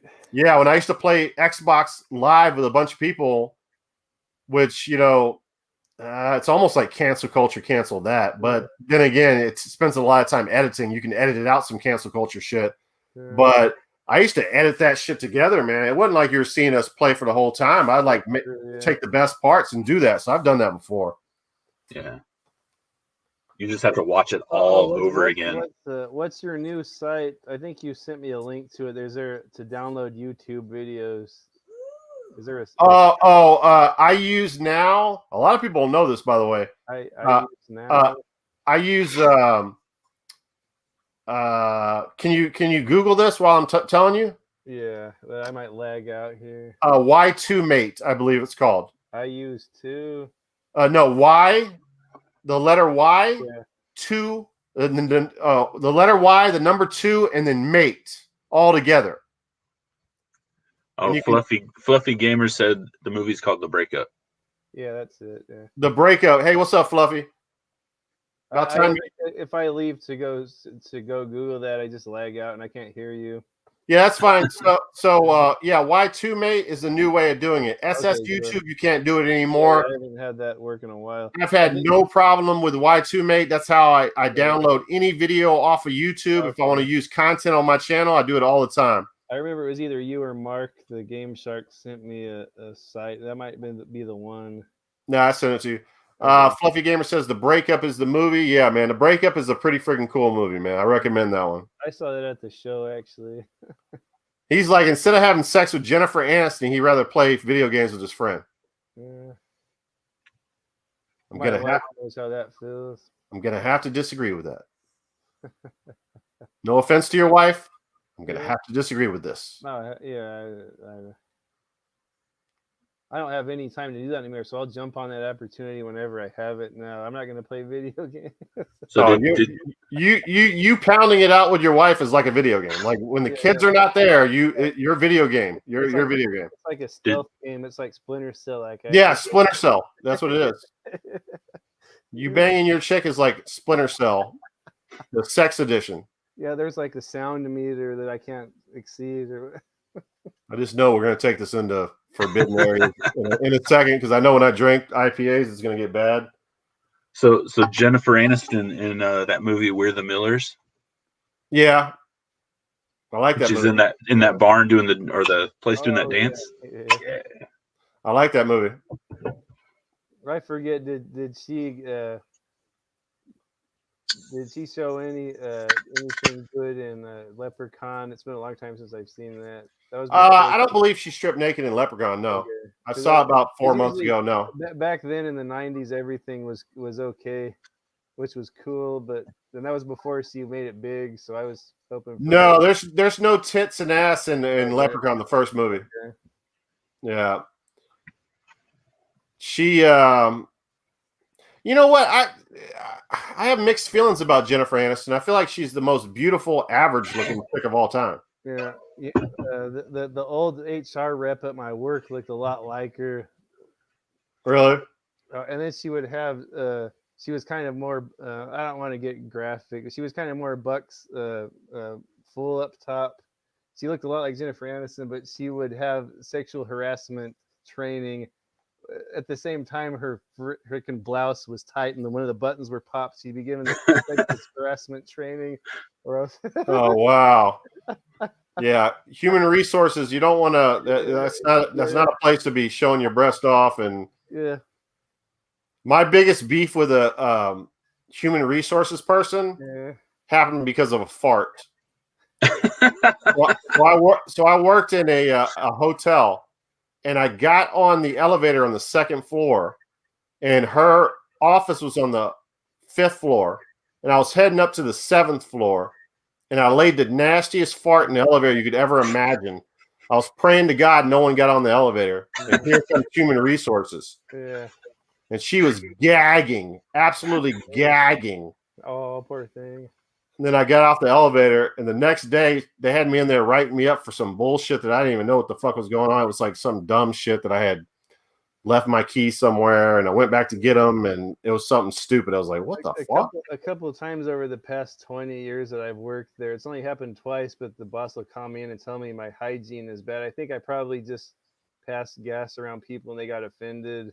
Like I never had that happen before anywhere. Like no one ever said I would stink. Like I was in judo for like 20 years, close to people, like throwing people around and getting thrown, and no one ever said I would stink. But then all of a sudden at work, you better do something about your hygiene. Like I'm gonna edit that clip in. Yeah, you gotta do something about your hygiene. Like I take a bath every night. Zomberry's created a monster with the editing.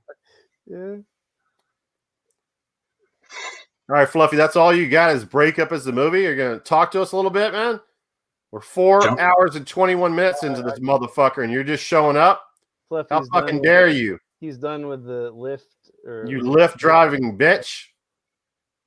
I thought he was going to be lift driving tonight. How about you lift these nuts on top of your forehead? Ooh. So he should have his phone live streaming during his lift drives. Well, this is what he has to do. He has to press the CD eject button, let the CD come out, pull it out a 0.5 millimeter more than it's supposed to be pulled out so it doesn't eject back in, right? Put the phone on top of the CD with my live stream and lift all day with it. He could lift confessions. That could be a new show, Lift Confessions. Like the taxi cab confessions. Yeah, lift my nuts confessions. That's actually how I watch YouTube on my car. I pull that CD out a little bit more and I put it on top of it. My mom was like, "It's a pretty cool idea." I was like, "Yeah." Fluffy says, "I used to fart in the office all the time. I'm working at a hotel tonight." Yeah. You used to fart in the office right now. Doesn't even make any sense. You're in a hotel. It's bigger. Fart all you want, baby.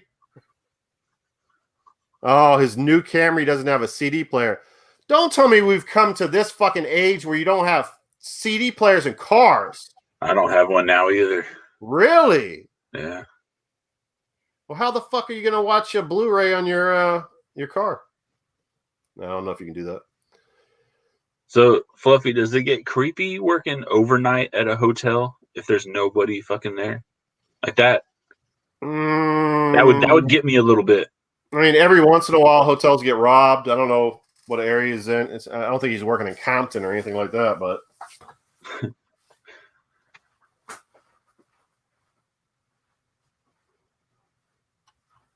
You hear a funny noise down the hallway, and you're like, "Oh, there's a noise coming from this room," but I haven't checked anybody into that room. What could be in there? Then it's hotel room number 23.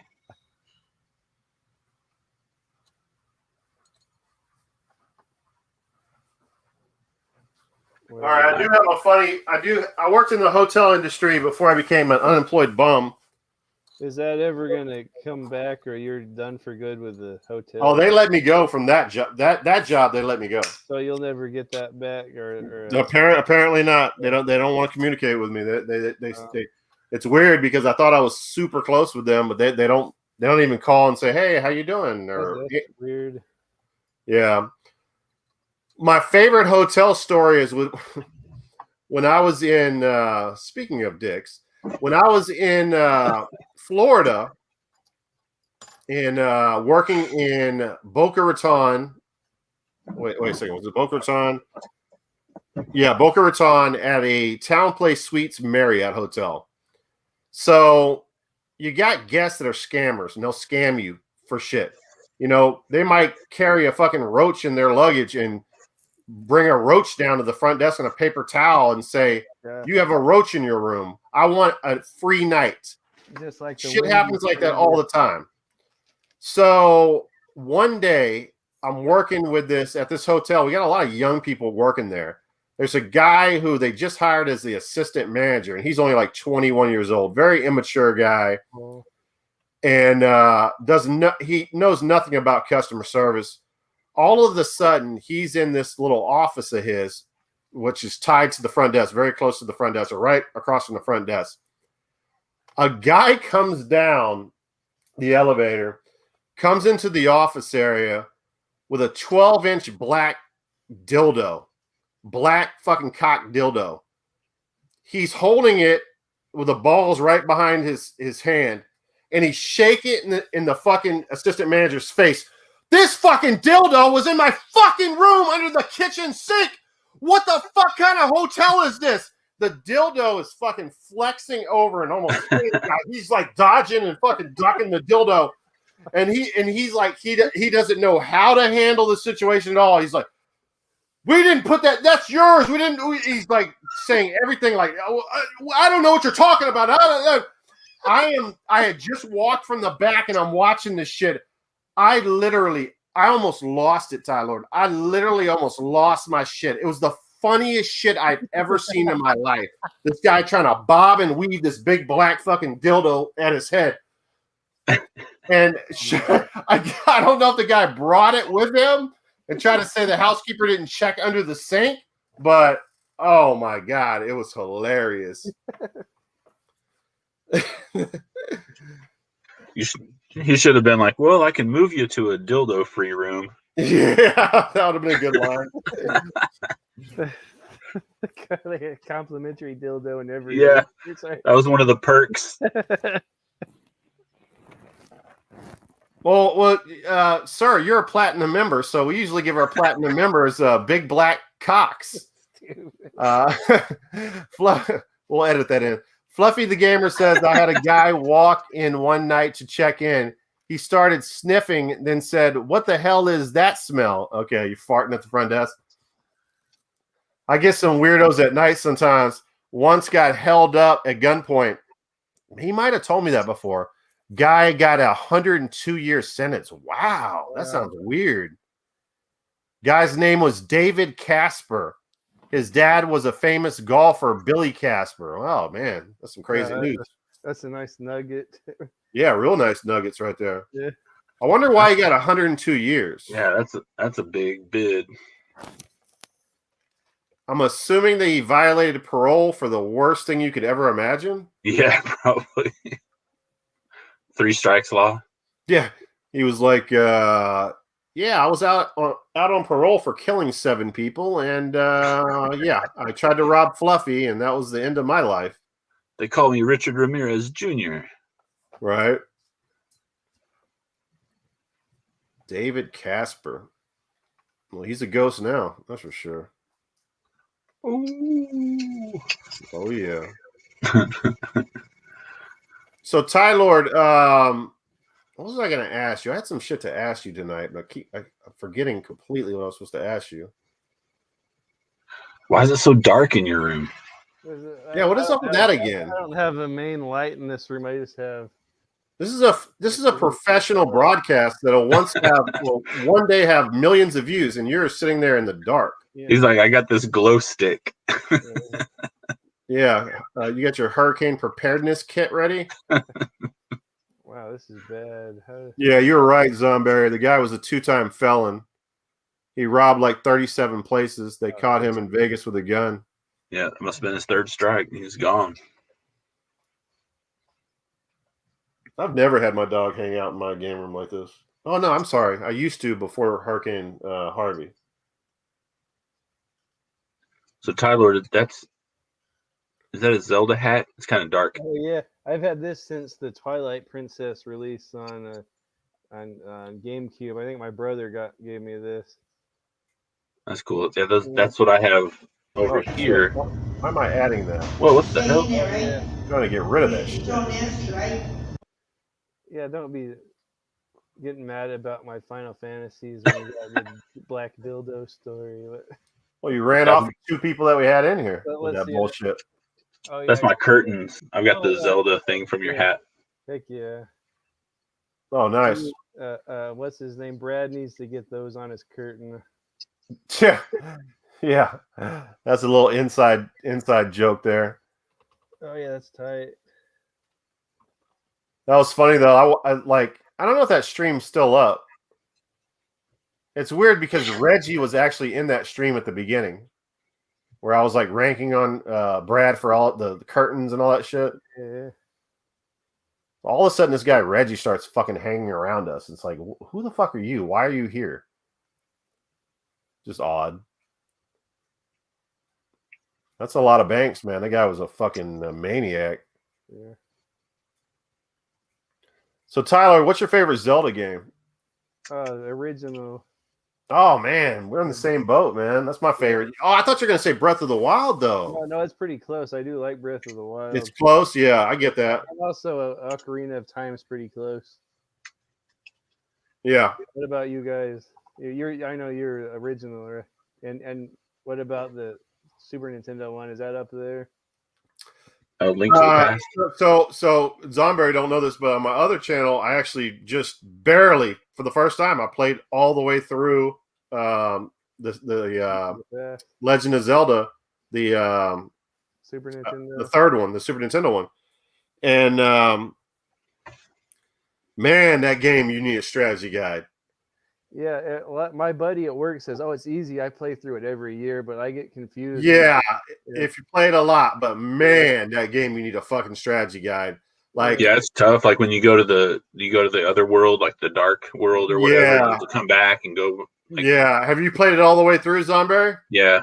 Okay, so that was my first time playing it all the way through. I used a YouTuber speed runner, but it wasn't like a speed run video. It was like a first through. It was a first time speed runner tutorial. Oh, good. So he would kind of stop a little bit, you know what I mean? Like he wouldn't go super duper fast. So I used him to get through it. And yeah, there's a lot of stuff in the Zelda universe where you got to figure it. You got to, if you don't do it, you will never advance in the game. You definitely need some kind of help doing it. I found the sword play kind of awkward in it. Really? Like it was really hard getting used to. It felt real bonky, or it didn't feel right. I finally, towards the middle of the game, got used to the spin, the way he spins. That's very effective when you use that properly. Yeah. Man, the animations in that game are top notch. The stuff you see in that game are top fucking notch. And it's like Zelda, the original, couldn't do any of that stuff. But the whole entering doors and going downstairs and going upstairs and falling in holes, that it was top notch. I mean, I love that part of that game. You can go in 8 directions now instead of just yeah. So the animations were the best in that game. So I have it as one of my favorites. But yeah, definitely Legend of Zelda. The first one's my favorite I stuff. don't know. I just think Ocarina of Time is the bee's knees. Like when I first played that, I didn't know. I couldn't even find the swords. I rented it and couldn't even find the first swords. I was like, screw this game. You're stuck in this little village. But then later on, I revisited it, and my brother and my sister and my wife, she was my girlfriend at the time. We all played at home, and we were like exchanging notes. Like we would all talk to each other. Yeah. Yeah, man, that game is freaking awesome. Ocarina of Time, like it feels like you're playing through the first Zelda for the first time, but it's like in 3D. It's like a really legit, like a transformation or a transition from 2D to 3D. It feels so much like when you first play Zelda on Nintendo. Like I can't explain it, but like when we first played that Zelda Ocarina of Time, like it was like a religious experience. Did you play it when it first came out? No, when I first came out, I rented it and I couldn't figure out what to do.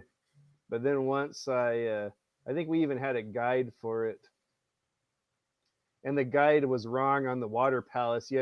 It had some wrong notes in the water. It was the Brady guide. One of the instructions in that was wrong, so you had to figure it out yourself. But that freaking game, like it was like wow, like everything you remember from the original Zelda shows up in this thing, and it's like in a 3D environment. It was just the business. It was so much different than the other ones. You had to learn so much different techniques and Like stuff. it was more complicated, but once you get past that, you could see like wow, this is like kind of what was envisioned for the first game, but it's like in 3D. I've played the game like 30 fucking times and have not finished it. Like I literally I get into it, but I'm like, I don't know why. I always put it down. It drives me nuts. Actually, I've only honestly beat it one time and I completed. Like I got every single arrow and every single little skeleton spider, and I got every single item in the game. I beat it once, but then after that, I never really finished it ever again. It took me forever to figure out when you're in I don't know if you're in a tree or whatever the fuck you're in. Yeah. You have to jump off the top to fall through the cobwebs. It took me forever to figure that shit out. I don't know. Yeah. A lot of it was a struggle, but like it was like the journey was awesome. But yeah,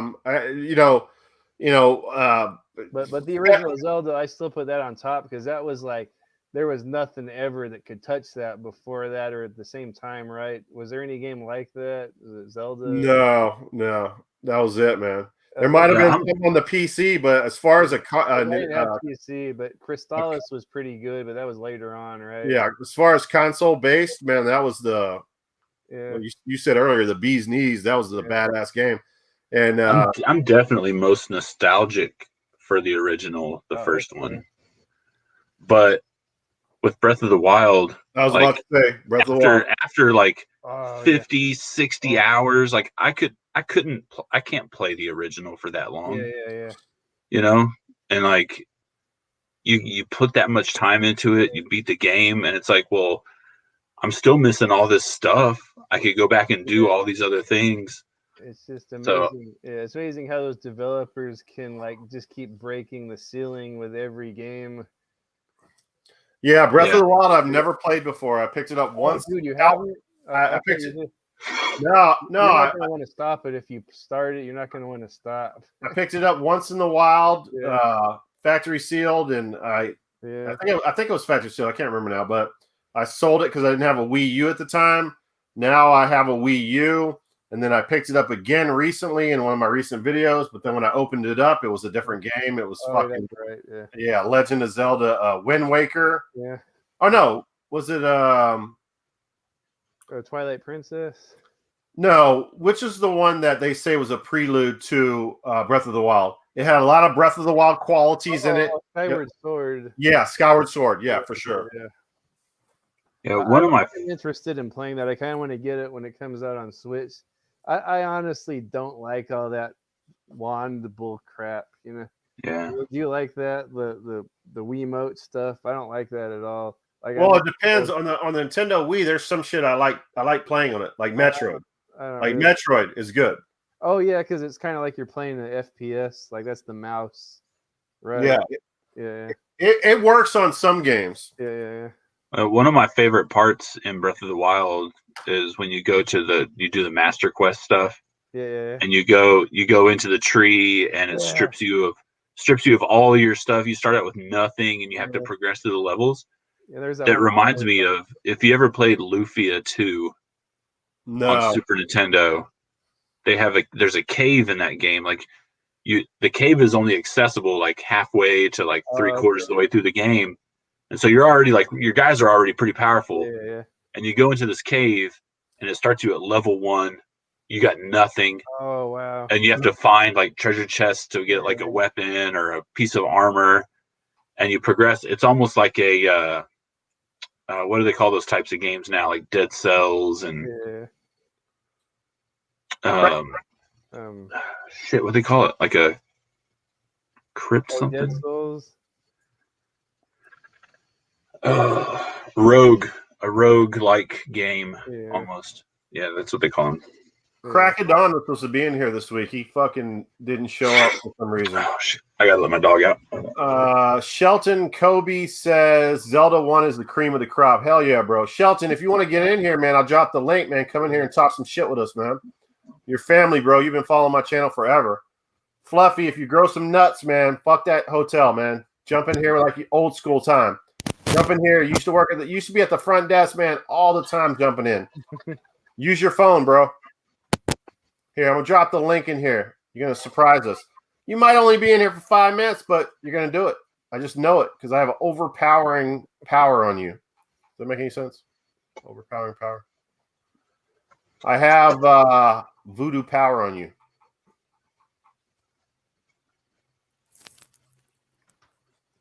I don't know. It's just weird having my dog in here. Mm-hmm. All my old videos. This game room is different because I just put it back together. I have no couch in here no more, and I have no wall open anymore. It's all full of shelves, so I literally can't put a couch in here unless I have a couch in the middle of the floor, which is weird. Which, when you have a small game room, that's something you got to deal with. What are you sitting on, a lawn or a folding chair? No, it's some kind of chair I found at Goodwill. It's like a cushion chair. Yeah, Man, that's better than mine. Look at the. I'm sitting on a table. Oh, shit. What the fuck? I'm sitting on a coffee table in my game room. This old timey chair. I think this was my grandma's chair. There's a folding chair. Man, that shit's old as fuck, man. It's like it's got some duct tape on it. Busted up, man. What the fuck? That's crazy, man. Well, I don't know if you guys heard earlier. My microphone setup. I got a 5-gallon bucket on the ground. I got a Nintendo Wii box upright, and then I have 2 PS2 games, random PS2 games as a platform, and then I have my microphone set up on that. Right. It's quite the. You guys got that for your collection? What you got? Oh no, man! I had it at one point on Xbox. I don't know if I was a fool and I traded it in. I think I still have it on both collections, Xbox as well. I remember my. You have it loose on both? Yep. I got a CIB, baby. But I can't get this to work. Oh man. I've tried resurfacing it, and I think it's just too far gone. Yeah, one of our friends bought a ridiculous. How much did he pay for that, Tyler? Bought a ridiculous resurfacing machine. Like literally paid like $1,000 for it, like something insane. Does it pay off though, or? According to him, but guess what? If I paid $1,000 for a resurfacing machine, I'd be bullshitting you guys too. There's no way I would be honest about that. Yeah, I got one of those cheaper JFJ. Yeah, the Easy Pro. Yeah. I'll tell you a funny story about that, Zombie. This was way back in the day. I made a video kind of reviewing the JFJ because I found it at Goodwill for like $20 or whatever. Nice. And then I took it home and I tried to put a VHS in there to resurface that and try to shut the door on it. And I'm like, I'm being an asshole, sarcastic person. Yeah. But people got so pissed off about that video. Oh, man. I had the game tape cassette and I was like, let me see if this will resurface the game tape cassette. And I put that in there and I'm like, I don't know. It was pretty funny. Put a PSP game in it. I was doing all kinds of dumb shit. People just hated it. I got like 1,000 thumbs down on the video. Yeah, I'd like to have one of those more expensive ones because the JFJ is so messy. It's disgusting inside of it. But Yeah, I haven't had a lot of luck with it, man. It's very hit and miss what it fixes for some reason. yeah, most of what I use it for is to get games just to where they look good, so I can trade Yeah. them into GameStop. Yeah, that's what I was doing for a while. I had that method down where I was like, games that worked I would consider in acceptable condition to put on eBay. I wanted to be able to say they were in good condition. Yeah. So I used the JFJ Easy Pro, then I would list them as good. I got my buddy of Yakuza on PS2, and it ended up not working because someone buffed it out, but it still doesn't work. Oh shit! It worked. You played that game all the way through though, right? Yeah, that game's tight. Yeah. Well, I ordered my buddy another copy. The copy I got on eBay worked. I found that at a pawn shop for Actually, $9.99. you know what? I got it from Sprooch. Mike. Oh, okay. From Sprooch, yeah. I never put that one in, but I was telling you the other day how I kind of wanted to get into the Shenmue universe, you know? Oh, yeah. That's kind of a slow burn, though. I don't know if you don't like. Well, it's not really like turn battle. It's just kind of a slow game. I'm kind of a fan of 70s and 60s movies. You know, like where they start off slow and then they kind of build up at the end. Like it's kind of that type of formula. Like it's a pretty slow game, but towards the end it builds up. Yeah, I've got that for Dreamcast. I've never played it though. Oh yeah, that's what I'm talking about. I got the Dreamcast one. I tried it out. It's very it was very innovative at the time because it was so interactive. You know, like towards the beginning of the movie, you're like, or the beginning of the game, you're like in a house. You get up in the bed or whatever. Every room you can do shit. You can open your drawers up. And this is before you could do that. Now maybe there's a PC game. Yeah, well, that's two. Yeah, maybe there's a PC game that could do that. But you could like open up drawers and shit. You could like do all kinds of shit. You could go to a vending machine outside and buy a soda. You could do all this different stuff back when games didn't do that. And it was really cool. It had the time cycle, like you had 24 hours, it had day and night. It was a trip. I still think it's amazing how like everyone in this town, they start off, they get out of bed, they go, by the time they go to their job, they go run their shop or they go wander about or whatever. And then when the nighttime comes, they close down their shop and they all go home to their own houses. I think that's a trip. Very good. Yeah, very good mention there. That is really cool for sure. And they all say something different. So they all have a different dialogue. Yeah, that's one that I kind of and you know what? That game hasn't really, you know what, man, it's so strange. The Sega Dreamcast has not blown up in price. Yeah, like weird, huh? I look at the games and they're not insane. It's like it's the weirdest shit. You think it has to do because you can burn them or do repros? Maybe. Yeah. I sent Tylord some burn games. That just they were good. You sent me Street Fighter and Street Fighter 3 and King of Fighters, I think. I think it might have just also been, Dreamcast was out around the same time as the GameCube. Yeah. And, I only knew one person that had a Dreamcast. Yeah. And the only games he had on it were like Crazy Taxi and like Virtua Fighter or something, Yeah, but it's weird though because the Sega Saturn was such a failure here. The Dreamcast was actually not as big of a failure. No, the Dreamcast is a powerful machine too. Yeah, and the Sega Saturn is fucking it's way worse than the GameCube as far as value now. It's out of control. I just think the Dreamcast should be worth more money, but man, I looked on pricecharting.com the other day and it's like that's a collection that you can complete today. And I don't see that a lot from Sega consoles. It's crazy. I'm not big on. I got rid of my Dreamcast collection. I still have Shenmue 1 and 2. I have the European 2, and I have House of the Dead because I have the Zapper or whatever it's called. I have 45 games, 50 games. I'm looking at now. I traded all the a lot of their sports games are some of the best games ever made. Apparently, they're good. Was that the first console that 2K came out on? I believe so. That's the games I'm talking about. 2K. Yeah. Yeah, that was a big thing. I remember everyone was all about 2K back then, like FEA Sports, like. But then all of a sudden it was just gone. But what's the Dreamcast was basically called the Xbox. It was called the Xbox. I'm sorry, the Xbox was called like the Dreamcast 2 Yeah, because a lot of the games from the publishers from Dreamcast went to Xbox yeah, and made games as well. I can see that. Yeah. Yeah, Sega made a ton of games on the fucking Xbox. Yeah, a lot of those like Shenmue 2 went over there, and Yeah. Panzer Dragoon Orta, and what else? So if you were a Dreamcast fan, Xbox Original was the place to go, not the fucking PS2 or GameCube. And Sega GT and Jet Set Radio. Yep, all of those. Yeah, those are great mentions.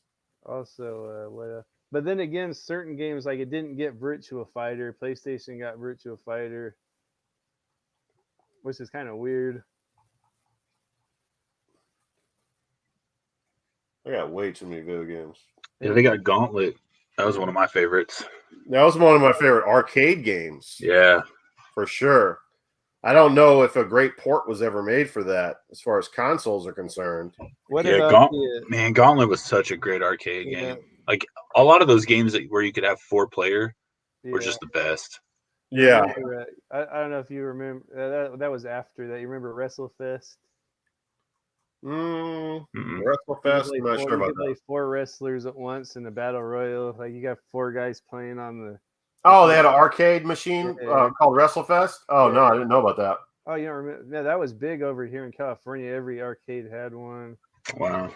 It was. I remember something. I thought it was called WrestleMania, but maybe I'm mixing it up. There was one later on that had like the Mortal Kombat digitized actors as WrestleMania, but earlier on, like in the 80s or 90s, there was WrestleFest, and you do a Royal Rumble. Like there's 4 controllers. You could just pop a quarter in and send a guy in the ring, and everyone battles until there's one left. Shelton Kobe says Sony forced stores to put Sega Dreamcast games to the back shelf. Yeah. Sega dropped when PS2 came out. Man, I was bummed. I got that Game Informer magazine, and every month there'd be less and less Dreamcast reviews, and I was like, oh man, like I didn't want to believe it was going away, but it was. Like every month there'd be like 1-2 reviews, and we go down to 1 review. It was just like I got that Dreamcast, even though I knew it was going nowhere, but I got one because it was so cheap. And I go, man, this thing's the shit. And then I was just hoping like it would last, but it didn't. Did you get it at launch? No, I got it later on. I probably got it around the time they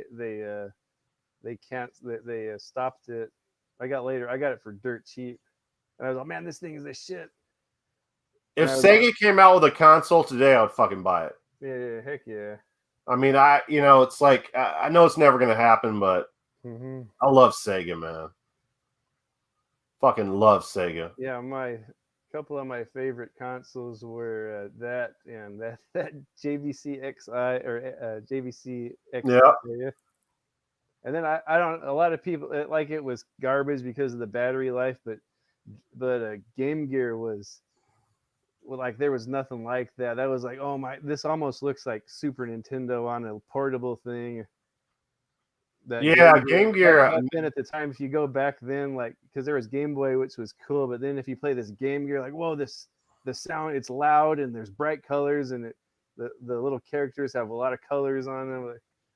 What's the one you could put the Sega Genesis? Oh, Nomad. Oh, yeah. That's the upgrade from that. That's the badass one right there. Yeah.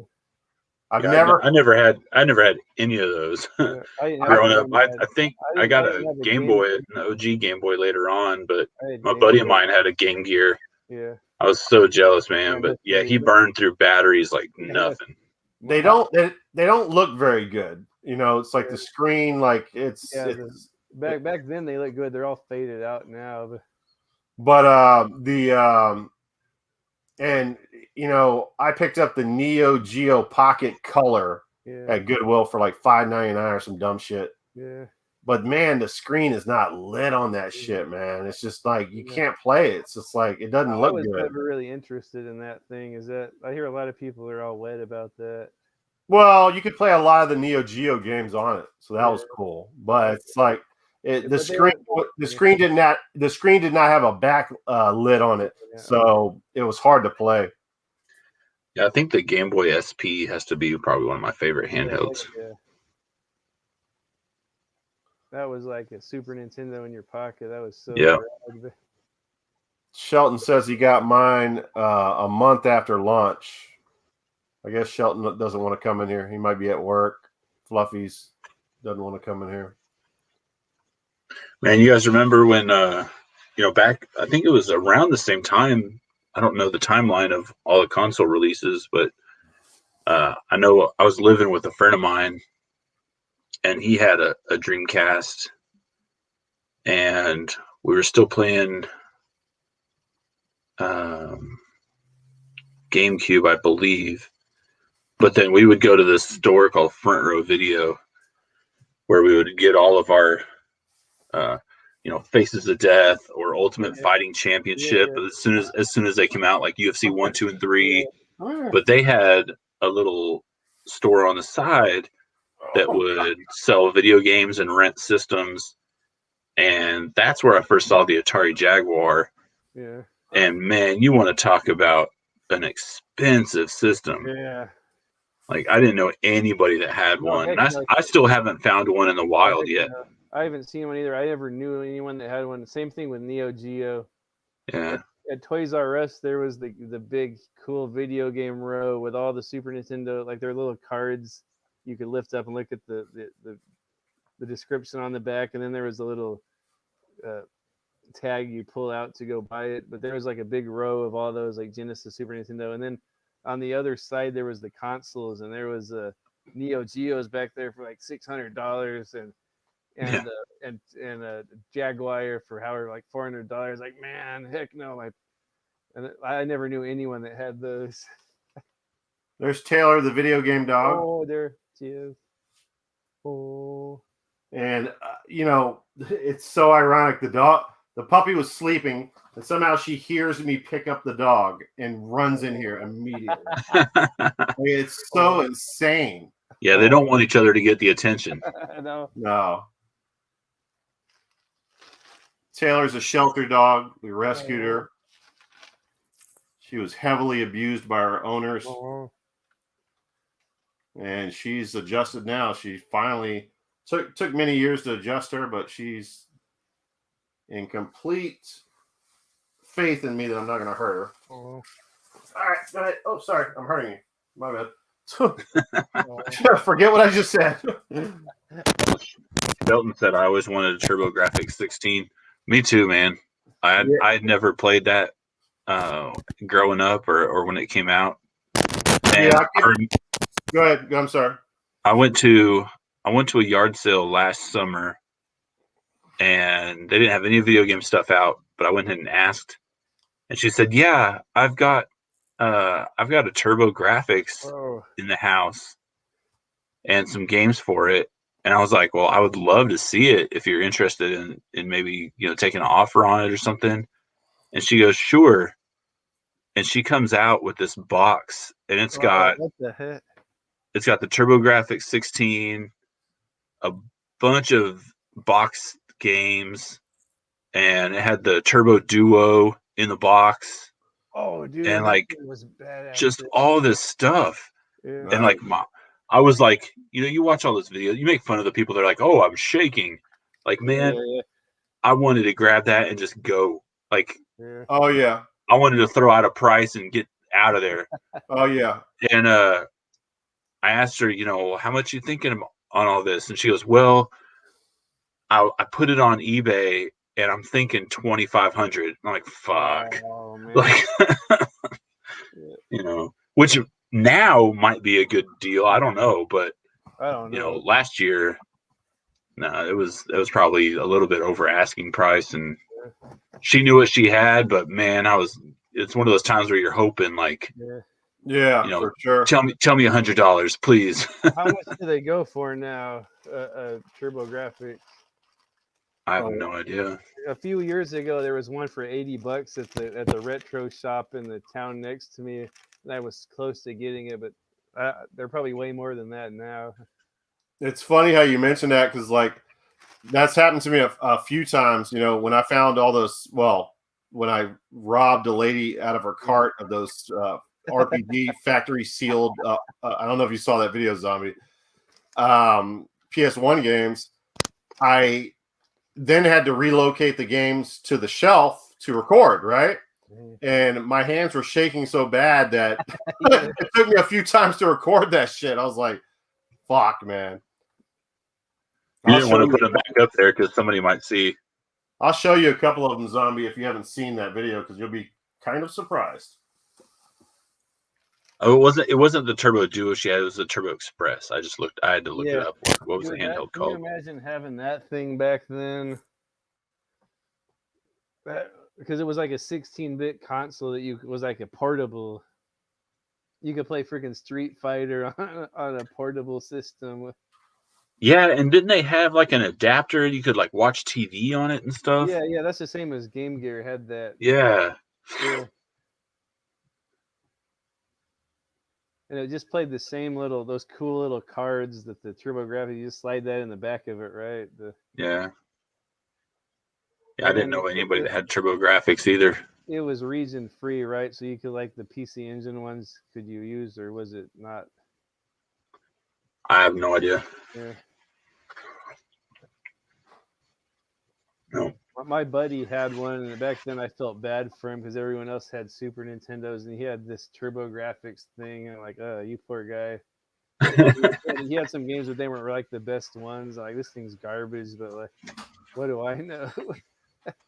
I mean, technically, he did miss out on some stuff. Yeah. You know, even though now, yeah, you're better off, but back then, yeah.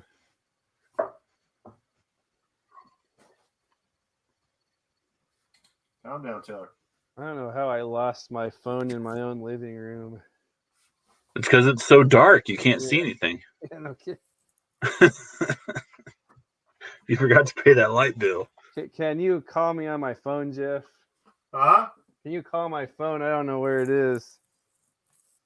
Oh, hold on. Where are my glasses? So we got through all of our top 3 scares, right? Where are my glasses that I can't even see my games? Well, fuck it. It was some cool shit. I'm not going to show you.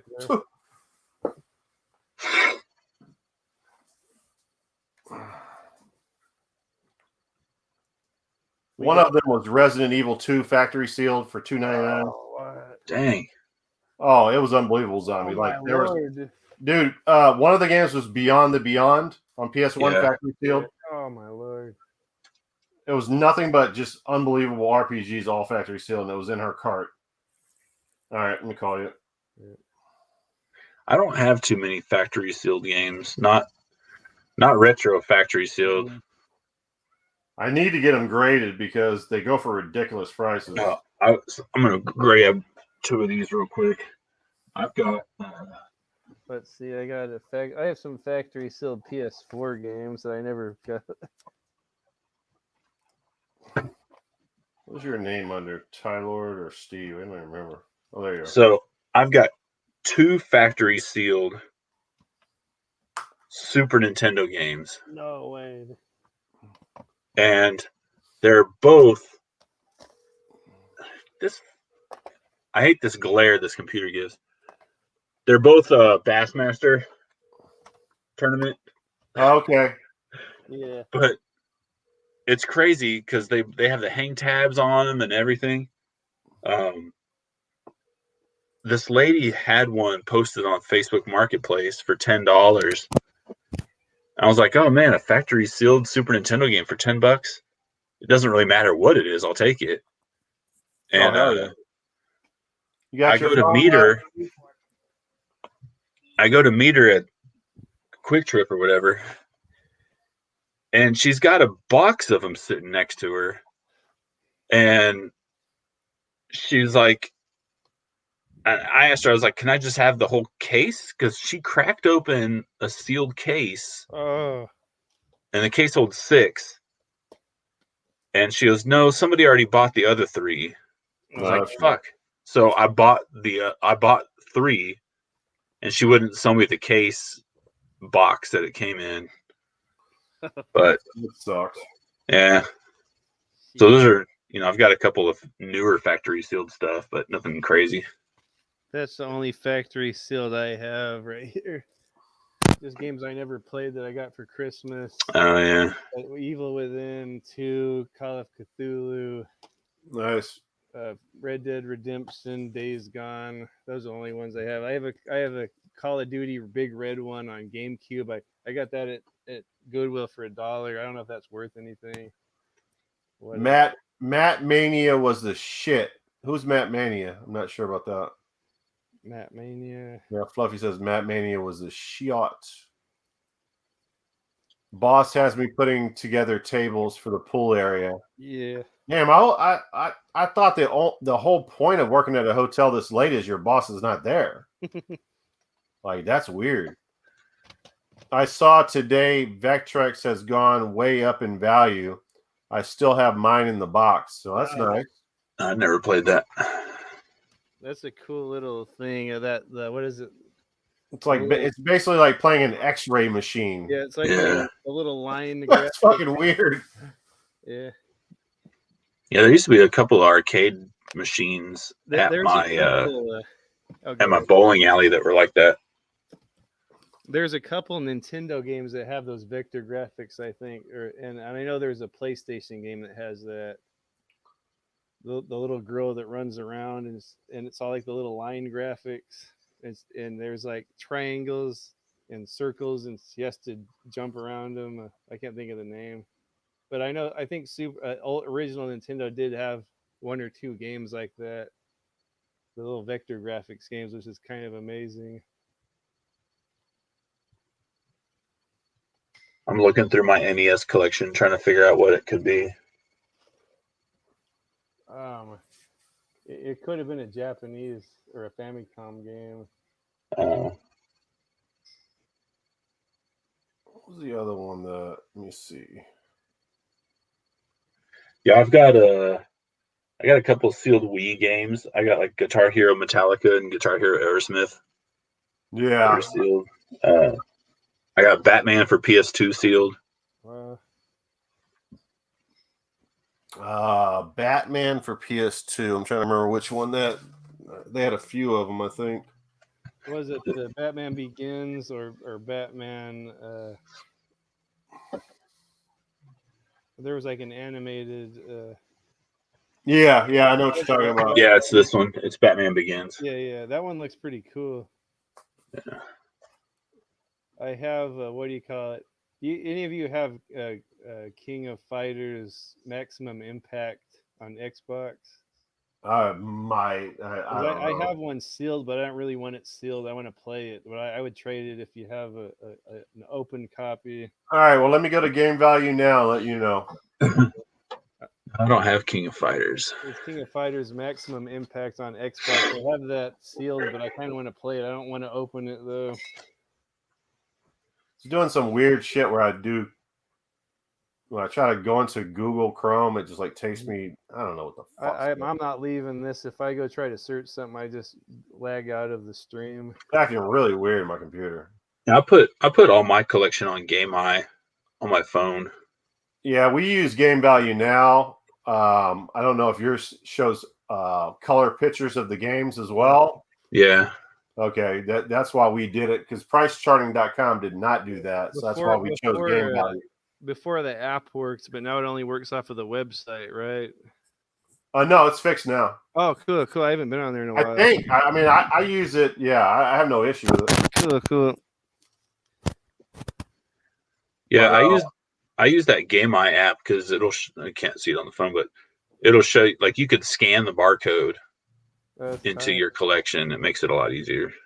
I'm trying to remember if Game Value Down does that. I think they might. Let me see. I don't know why I have to log into this shit every time. It's like, what the fuck? They're probably all the same. All these apps are probably the same. People used to get heated about, you guys go to the thrift store and scan it with Game app. Like you can get the same app and do the same thing if you. All right, to answer a question from earlier, and I was not too far off. Actually, I was pretty spot on with the PS1. So the PS1 right now, I own 37% of the game collection. That's a There, lot. there's 1,555. I think I said 1,500. The PlayStation 2, I own 30%. There is 2,200 PlayStation 2 games. Dang. So how many do you have? 680. Wow. I'm at 290. I probably only have 100 or. And that's only because I found so many at Goodwill. What was I Yeah, doing? I've got limited space too, and so I don't keep like a lot of those sports stuff or like, I'm not trying to go for a complete set of those. So What's the name of that game, Tylord? King of Fighters Maximum Impact. Sounds like a Van Damme movie. Sounds familiar.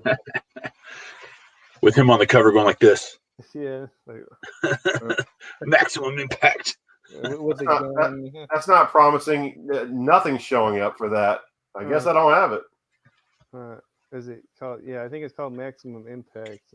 I'm very surprised though, because that sounds familiar. Let me try. I like those. I like fighting games. I know you don't. You're not a fighting game guy, but I'm into that, and that's the one I have on Xbox. But it's sealed up, and I have a problem with ripping open the old games. Yeah, I wouldn't do it either. Yeah, no, I guess I don't have it. What the fuck? Do you have the Playboy game and the Guy game? Yes, I do have those. Me too. There was something funny though, like it was on one of my videos. I captured it where I was going to pick up my second copy of the Guy game, and the guy had it on his table at the flea market. And I said, how much? And we got into this conversation. He said, well, this is a controversial game. And all of a sudden he was like scared I was a police and he wouldn't want to sell it. Oh my God. It was very weird. Like a very weird situation occurred. Why do you even have it on the table? It pissed me off. One of the broads in there was underage. I guess the film, like the footage in the game, one of the girls in there. No. We know that. But I'm saying that, why did he have it on the table? Yeah, if he knew all that shit, you could get in trouble for that, can you? Or nah, I don't know. Yeah, man, that's kind of like you watch some people's pickup videos, or like I watch some that for like sports cards and stuff, and they'll go to buy different things, and the seller will be like, I'm not sure if I want to sell it or not. Yeah, look around you, like you're fucking at the flea market with it on your table, like.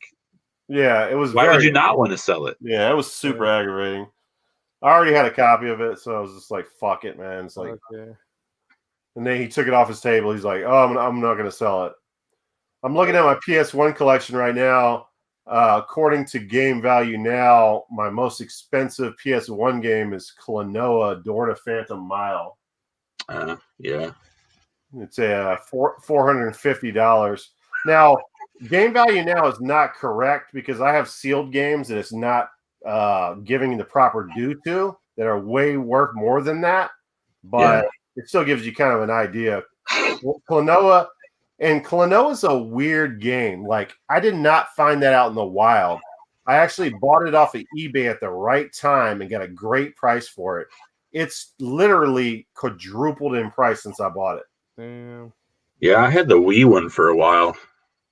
And the funny thing about it is my second one is another game I got for an amazing price on eBay. Is Suikoden 2. It's a $370 game right now.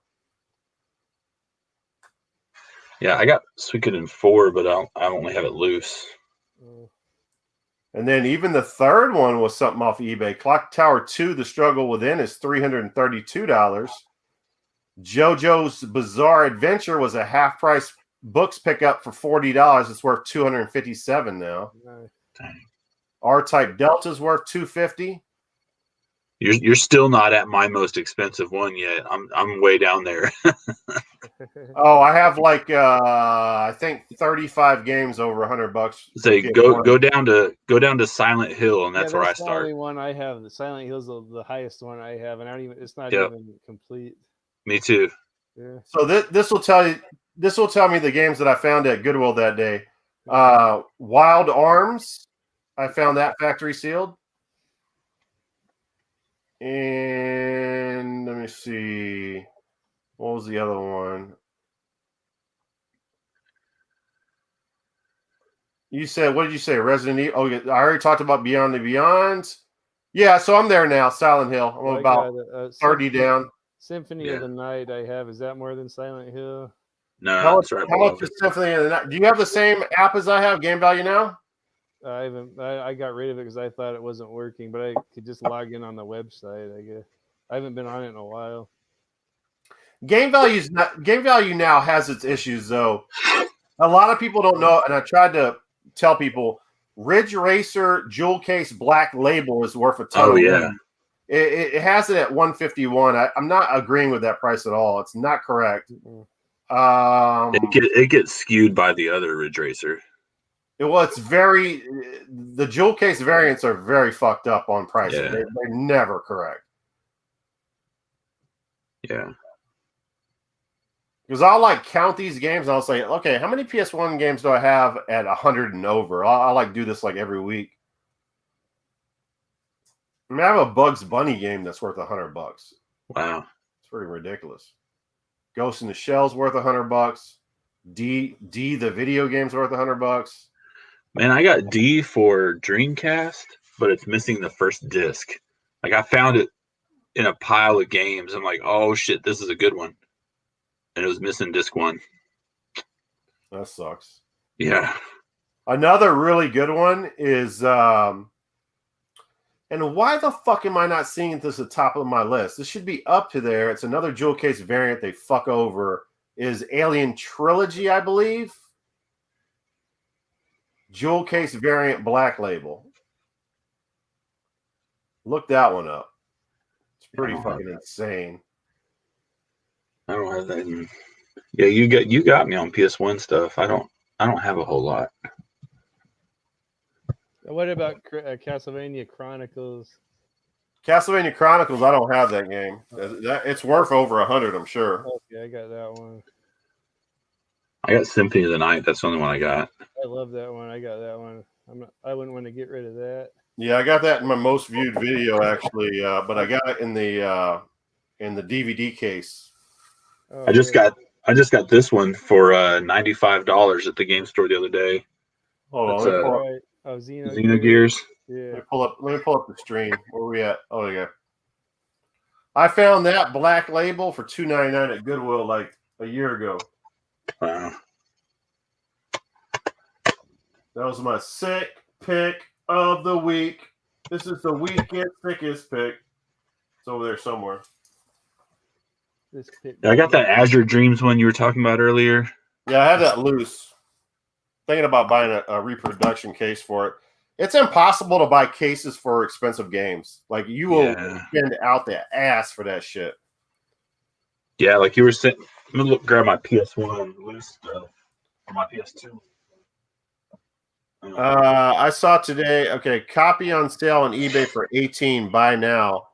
Which game are you talking about, Shelton? Because I guarantee you're not buying Ridge Racer for $18 now. No, he was talking about that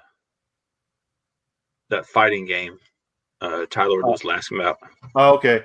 Arcade wrestling games back in the 80s. Yeah, Tyler loves all those wrestling games. All those N64 games. Oh, those are tight too. The ones by I can't remember that developer. They were on N64. There was NWO World Tour, NWO Revenge, and then a couple of WWF ones. Those were tight. That's actually the same engine as Def Jam Vendetta. No, that's some good info right there. Def Jam Vendetta is way faster though. It's like Def Jam Vendetta is so sick. It's the best wrestling game ever. And really, Fight for New York is more like a fighting game. Like it's sick. Like you wouldn't really like you can build up your stats on your characters and get like better equipment. It's really kind of more in depth than the other ones. And it's got all those rappers, and it has like movie stars and celebrities. It's pretty cool. Frank Castle just came in the stream. Sup Tight White, you ever play Fight Night Champion? That game is dope. Fight Night Champion. Is that a newer one? What system did that come out on? Because I immediately, when I think of Fight Night, I think of the PS2 release of Arturo Gatti against the Irish fighter, which was one of the best fights of all time. They had a trilogy, actually. I can't. The guy that played Batman actually played it in the movie. He played the white guy in the movie. Adam West? No, the newer one. Batman Begins. The Batman Begins. Yeah, I know. Yeah, the Australian guy or English or whatever. No. The guy, the Batman Begins. Think about it. It's guy, American Psycho guy. Christian Bale. Yes. Christian Bale played him in the movie. It's a really good movie. If you guys have not saw that, it's Mark Wahlberg and Christian Bale's in it. It's about the guy who fought Arturo Gatti. It's a white guy, Mickey Ward. Mickey Ward is the name of the boxer. Okay. Yeah. I got a complete copy of WrestleMania 2000. It's an EA boxing game. Frank Castle says I played it on the PS3, so it's on the PS3. No, I've never played that game on the PS3. Fight Night Round 3 was the bees and knees when it came out. Was it on 360? That was like when it first launched. My buddies after work would go play that in his apartment. About like 10 of us would take turns. Fight Night Round 3 it's probably nothing now, but back then, like, you could see like their faces and the sweat and the muscles all react to the different. You remember Ring King? Yeah, I remember that. Yeah, those big ass heads and shit, man. You just fucking punch the shit out their heads, man. That shit was badass. Yeah. Well, I didn't like that game. Like, so I'm 6'3", so when I play people with short fingers and stuff, they would like press the buttons faster than me, and like that was a button masher, man. You could not beat people that could button mash. Yeah.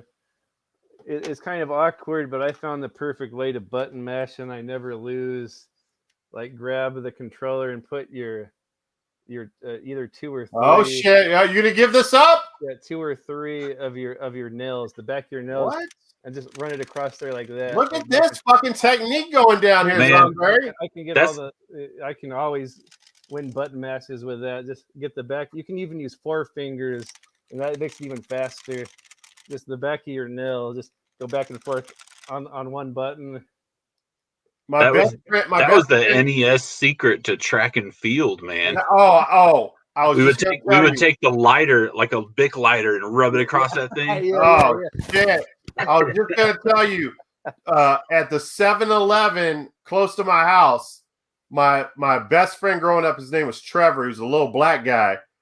He used to fucking wreck me at the arcade, the track and field arcade at the 7-Eleven, man. I could not fucking beat him. He drove me fucking nuts, man. Wrecked me at that game. He had the fucking little fingers, man. He would do it so fast and shit. I didn't know about the lighter trick and all these tricks you guys have. Fuck, man. Fuck me up. That's crazy. Yeah, you wonder how many, when you pick up like original Nintendos out in the wild, and the buttons are all worn out. You're like, man, I wonder if they played track and field. Yeah, they have a Sega Saturn game that's like a track and field game that's supposed to be one of the best of all time. Really? A really fucking good one. I don't know the name off the top of my head. It was on Sega Lord X, right? Probably was. Yeah, he shows all that shit. Yeah, he shows all of it. He does a real detail. He's one of my favorite channels. Yeah, I think he's one of my favorites at this point. Only problem with him is, and I don't know, when I comment on his videos, he never comments back. Yeah, he probably has like 2 million people. Yeah, that's true. Nah, he don't get that many views. Oh, really? Yeah, I don't check, because I usually watch stuff on like TV and it doesn't show how many views and you can't comment or. I get people, he's got like, the guy I was mentioning earlier, Cody Leach. When I comment on his video, he's got like 70,000 subscribers. He comments back a lot of the time. I've been watching. His name is Viking Samurai. He actually comments back on my comments. Oh, really? He talks about action movies and and he's like a fitness guy. Not that I'm big into fitness or whatever, but What are you doing? Watching him work out? What the fuck's going on? no, he's doing a couple exercise I've been trying. No, but he talks about Van Oh. Damme and Stallone, all those action movies we like from the 80s and 90s. Like he usually does reviews or whatever those. Does he have a wash board stomach? Yeah, just like yours. It's all that shake weight. Oh, so why did you get a gym membership? You've been doing good without it, right? You lost like 40 Yeah. pounds. Yeah, I lost a bunch of weight, but I was telling my parents today, like when I went there, I was doing so many different things, you know, that I hadn't done before, like different shit. The first time there, I was like a kid in a candy store. Yeah. I'm so sore that I could not go back in the last 2 days. Like I literally like, so I'm gonna have to go back tomorrow. But I thought, but weren't you doing good without the gym? Like you had dumbbells and push-ups. Yeah, I'm just doing dumbbells and not so much the push-ups. I fucking hate push-ups. Yeah, me too. They wear them. It's like doing dumbbells, sit-ups, jumping jacks, that's and good. walking is what I've been doing. I got my treadmill in the garage. I've been going like, oh, that's cool. miles. I still fucking don't eat well. I eat terrible. Like my wife cooks something every day. I go, take it easy, and she'll cook stuff for me. I don't want it to go to waste. Yeah. But I got the treadmill. I try to do 2 miles, and I have the dumbbells. That Viking Samurai guy had a good bicep workout routine. Oh, nice. And then I got a heavy bag, the kind you put water in. I've been trying to do like a few hundred, 1,000 hits on that. Oh, punching the bag? Oh, that's cool. Yeah, the biggest waste of money of my whole entire life was an exercise bike. I literally do not use it. I mean, I paid $100 for it, and I don't use it. It hurts my ass. Yeah, that's the it's same not thing. the right size. That's the same thing. Yeah. Yeah, I'm 6'3". It's not the right size for me. It does not feel good. It hurts my fucking ass. It's a nightmare. The gym has the elliptical. Like I would get an elliptical if I could get one for a good price because it's so easy on your bones.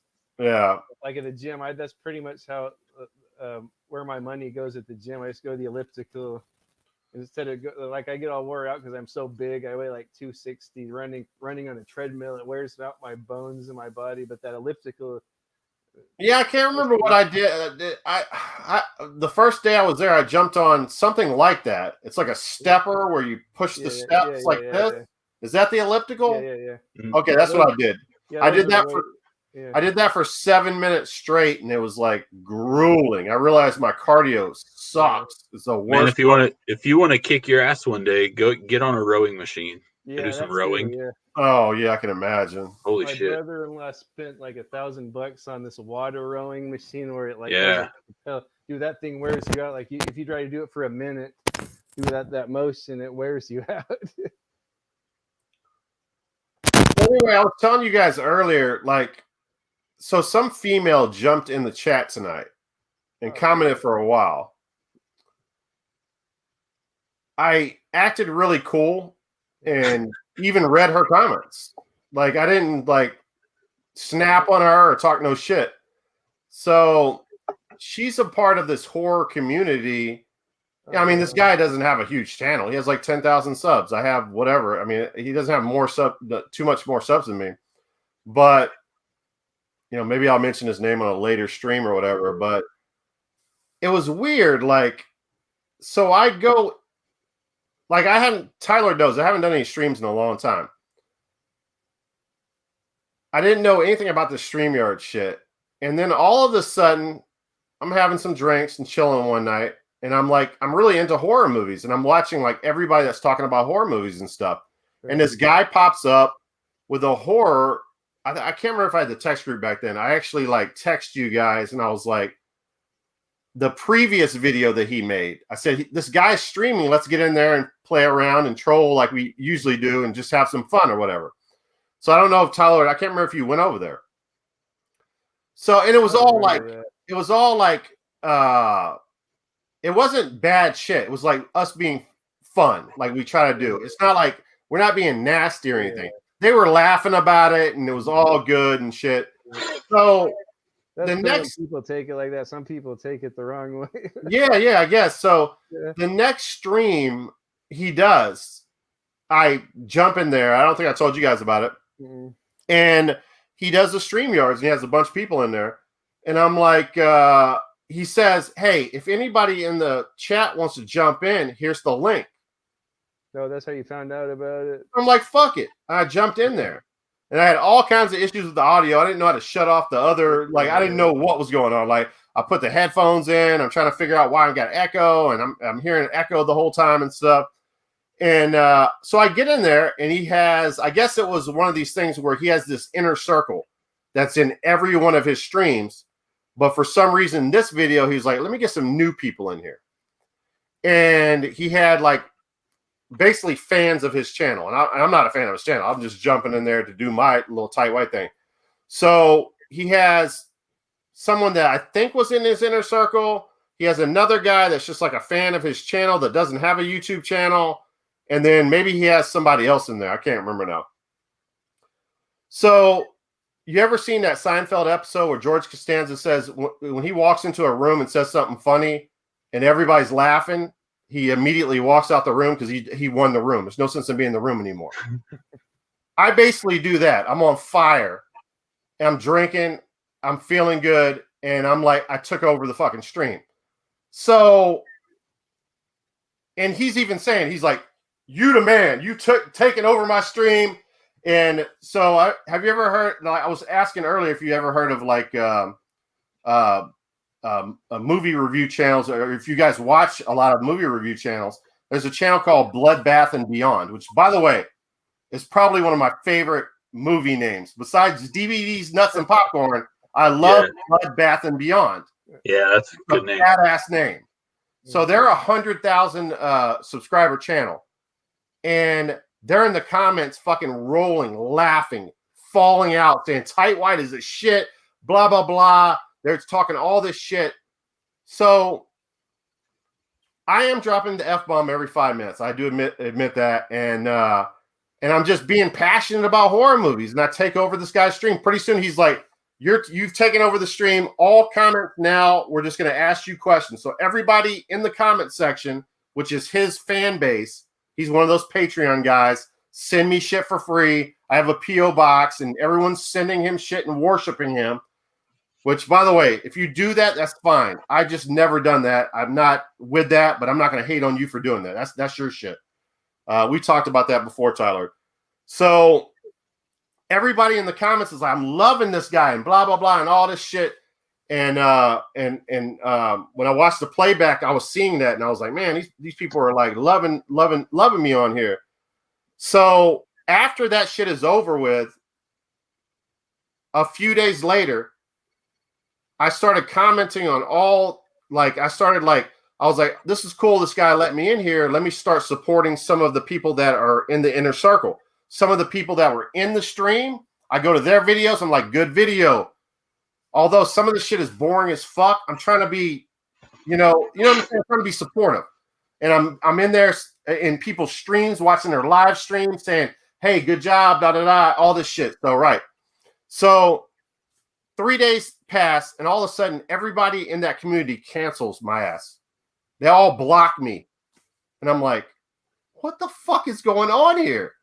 Like, could one person in the group tell me what the fuck happened? So I don't know what the fuck happened, but it was the weirdest shit I've ever dealt with in my life. They all fucking canceled me. They all blocked me. When I went in streams that when I was in the comment section of streams of people in his inner circle, they would be like, oh, you're here? Yeah, you guys are going to be in a fight one day in a pay-per-view fight or whatever. And but yeah, no, you can't come in the stream. No, we're doing something else. And I was just like, I just want to talk to you guys about what's going on. And one of the guys I was supporting a lot that was doing streams, I said, hey, here's my email address. Send me an email. I just want to ask you a question. He immediately blocked me. And I'm like, what the fuck is going on here?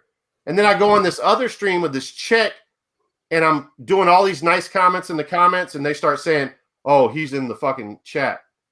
And she's like, I already blocked him. And I'm like, what the fuck? So I don't know, guys. I mean, I'm no big star or anything, but this whole cancel I don't culture. know. I think the bigger they get, they have standards to live up to. Like they probably get like advertisers or whatever, and they don't want any part of like real people. Yeah, but what I'm saying is like, we're a part of a society now that doesn't talk to people, that doesn't say, hey, I have a problem with you. You cussed on my stream. You dropped the F-bomb 1,000 times. I don't care if you took over my stream. It was so popular. Yeah, no one can say that. And I'll drop the link. You guys can watch the video. It's still up. No one talks to each other anymore. It's like, and so it was weird that she was in the comments of this video being nice. And she was in the last stream that I went into when I was like, I'm done with this fucking bullshit community. When I stopped watching them, I unsubscribed to all them. She was saying that maybe I'm misconstruing shit, but she was like, "Oh, I've already blocked him." And then she's like, "The funny thing about it is he likes me. He says nice things to my comments or to my videos." And I'm like, "Yeah, I do say nice things to your videos. What the fuck is the problem?" So it was a whole weird situation, and so you didn't get to the bottom of that. never got to the bottom of it. It was like a bunch of fucking haters on me for no reason. It was like. It was probably just the one guy talking shit, and then everybody else felt obliged to ignore it, and then now she's probably trying to reach out like, man, nothing's wrong with him. Why was he, Yeah, she my guesstimation on it was I entered a world that I was not a part of, and they were tight knit, and they probably had a Facebook page. You know what I'm saying? Or an Instagram, you know what I'm saying? Like where they can instantly message each other. And whenever he did that video where all his inner circle or most of his inner circle wasn't in there, and all of a sudden these new guys were in there, all of those people were like, fuck that. Who is this new guy? And messaging him saying, fuck this guy. Get him the fuck out of there. We're the fucking ones in your stream. So it was just a weird situation to treat someone so to be so nice to a person and say such compliments and all this shit, and then to fucking block him like a few days later.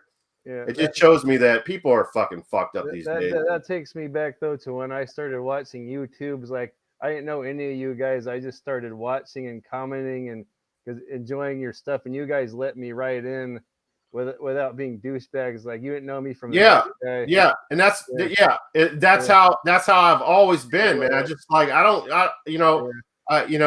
people might say, well, why the fuck is Pyro in here? He's a kid and this and that. The have-nots and the people that you wouldn't think that I would fuck with, I fuck with all of those. That's how I've always been. But my mistake tonight was, and I don't know why I didn't do this. I should have brought her up in the fucking stream, because that's all she does is do streams. I should have brought her up in there, and I should have confronted her in a nice way and said, "Hey, what the fuck happened? I mean, talk to me." But I didn't do that. I should have done that.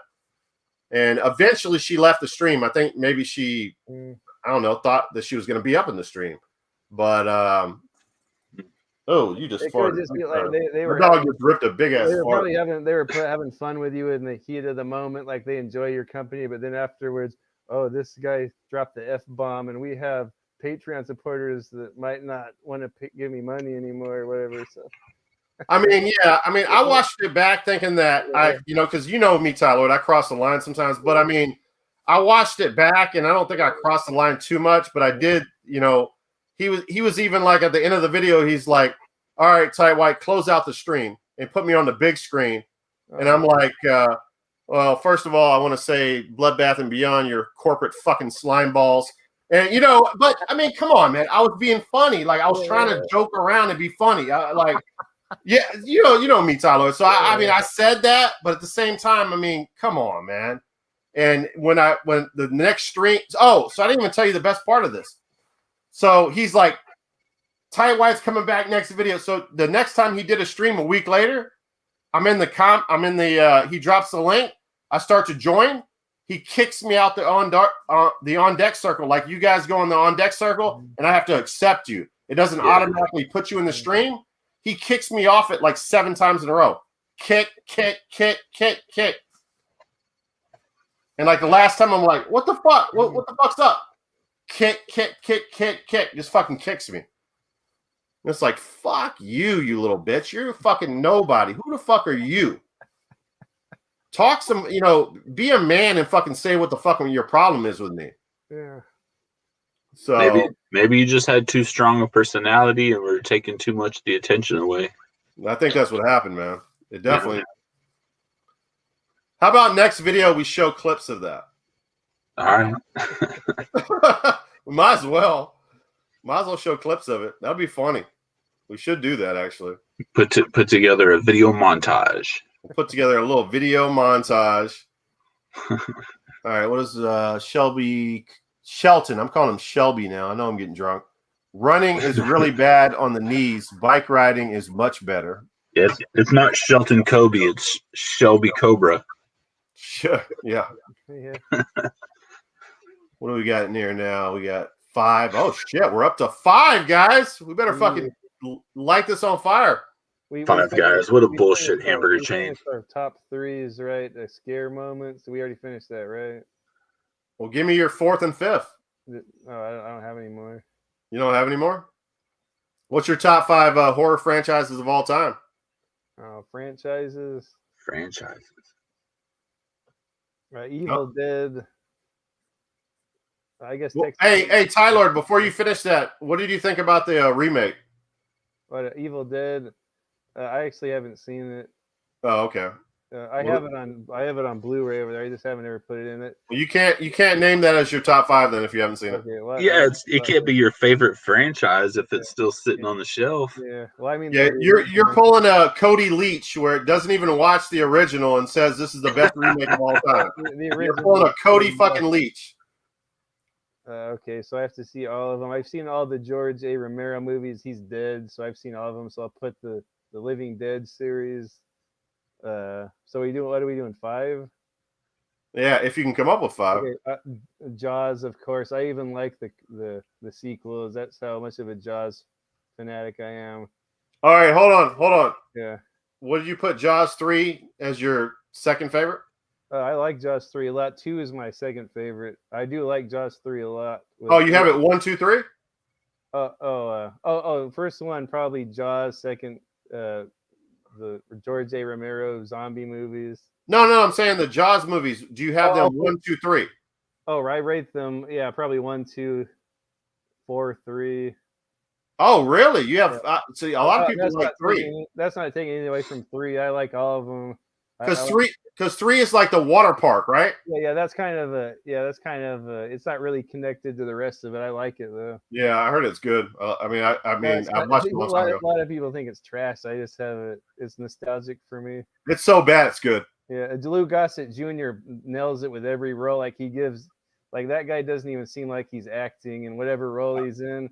I love that guy. He's a real guy. That's why I've always liked. I think it's probably the first movie I saw him in was Jaws: The Revenge. He plays the guy that runs the park. He's sort of like the mayor type character of the movie. Like he's badass in that. Well, I love him. What was the quote that I had in the text group?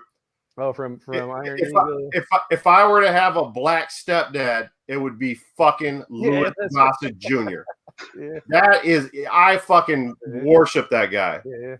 There's some actors that are like good actors, but you can tell they're acting. Like some of them like just seem like they're real people. Like when they're on movies. No. I'm talking about Lou Gossett Jr.'s one. I think kind of. I know everyone's on his nuts, but I'm on Harrison Ford. Like that guy, like he seems like he's legit. Like when he's playing a role. Well, Officer and a Gentleman, man. Like Louis Gossett Jr. is fucking a badass in that movie. Oh, heck yeah. And then, of course, Iron Eagle, man. Oh, fucking God. And he wouldn't disappear from the Iron Eagle series. Yeah. Like, everybody else disappeared, but he was in, like, every movie. He plays a pretty good villain in The Deep. Peter Benchley's The Deep. Oh, shit. That's a shark movie, isn't it? Yeah, it's by Peter Benchley. There's no shark. Yeah, there is sharks. There's a lot of good shark scenes. It's a hidden treasure. Have you seen Into the Blue with Jessica Alba? I probably have. It's the same movie as that, but it's better because it's from the 70s. But Does that have Nick Nolte in it? yeah, Nick Nolte's in it. Okay, I got you. Okay. Yeah, Robert Shaw's in it, and Robert Shaw's badass. He's like almost exactly the same character as Quint on Jaws. Robert Shaw's badass in it. What I forgot where I was going with that. Yeah, Lou Gossett Jr. Yeah, he's the shit. You love. I didn't know you love him as much as me. Yeah, mostly because like Jaws 3. That's where I first saw him. So then every time I see him in something after that, I forgot that he's in Jaws 3. Now I definitely have to fucking get that. I think I'm gonna buy that on eBay after this fucking video. Like I'm serious. Like I'm not playing around. You won't be happy with me. Hey, isn't also who else is in that? Richard Dreyfuss. Dennis Quaid's in it. Oh, Dennis Quaid. What's his name? That guy that English guy that died. Simon McCorkin. Richard Dreyfuss is not in it. Richard Dreyfuss is only in the first Jaws. Okay. Yeah, Roy Scheider, Richard Dreyfuss, Robert Shaw. They're like the badass trio in Jaws 1. Like, there's no. To me, that's like the best like threesome or top 3 billing like. Yeah, Scheider was not in 3, right?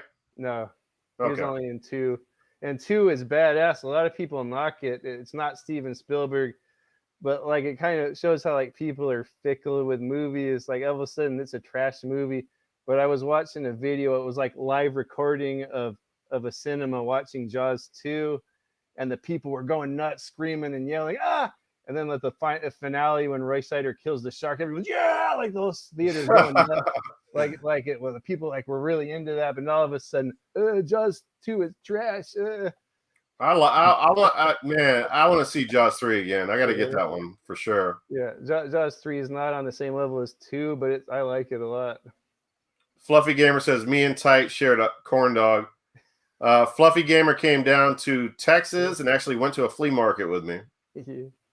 And recorded a highly sexual scene of me eating a corn dog. Thank you, Fluffy, for that. Letting my gay hang all the way out there. Appreciate that, brother. All right, so what was it? So where were you at on the top 5? I don't even remember. The George A. Romero, the Jaws. You're not going to let me use Evil Dead because I didn't see the remake. Nah, you can use it. You can use it. Okay. Yeah. Only Cody Leach thinks that's the greatest movie of all time, so you can use it. I'm not going to put Terminator. I consider Terminator 1 a horror movie, but the other ones are not. Let's see. The franchise. By the way, if you guys are thinking what Cody Leach doesn't have that I have, look at all this shit. Fuck your 60,000 subscribers. No, I'm just joking. He's got a good channel. He could get all that with his Patreon. Yeah, people will give him everything that Tight White has picked up over the last 10 years on Patreon. You guys go. I can't. Jaws and George A. Romero. Maybe Friday the 13th. What's the category? I don't even remember now. I'm so drunk. Favorite franchises. Oh, well, Texas Chainsaw Massacre, of course. Yeah, I'll put that one in there. I haven't seen the latest one though. It's hard to get away from the big 4, right? I mean, yeah. Chainsaw, Friday, Elm Street, Halloween. I mean, it's hard to get away from those ones. I mean, listen, I could see someone that is a big Giallo fan, like an Italian guy who's like, yeah, man, this Italian franchise is badass. I could see someone putting that in their top 5 for sure. Yeah, I probably put Paranormal Activity in my top 5. All right, that's cool. Those did something that other ones didn't, and you know, it was kind of it wasn't a slasher flick, you know. I thought that chick was hot from that first one, man. Yeah, he was actually in the second one too. What do you guys think of the Silence of the Lambs series? Manhunter was cool. Yeah. People forget that that's the first one in the series. Oh, sorry to get off the topic, but what's his name in there? Peterson, the main guy, that actor, something Peterson.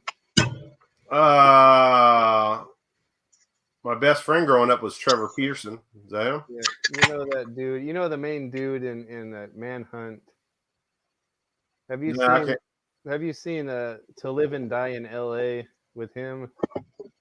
Fuck, I can't remember. That movie's the fucking shit. Is it? Yeah, it's like a crime drama. It's the shit.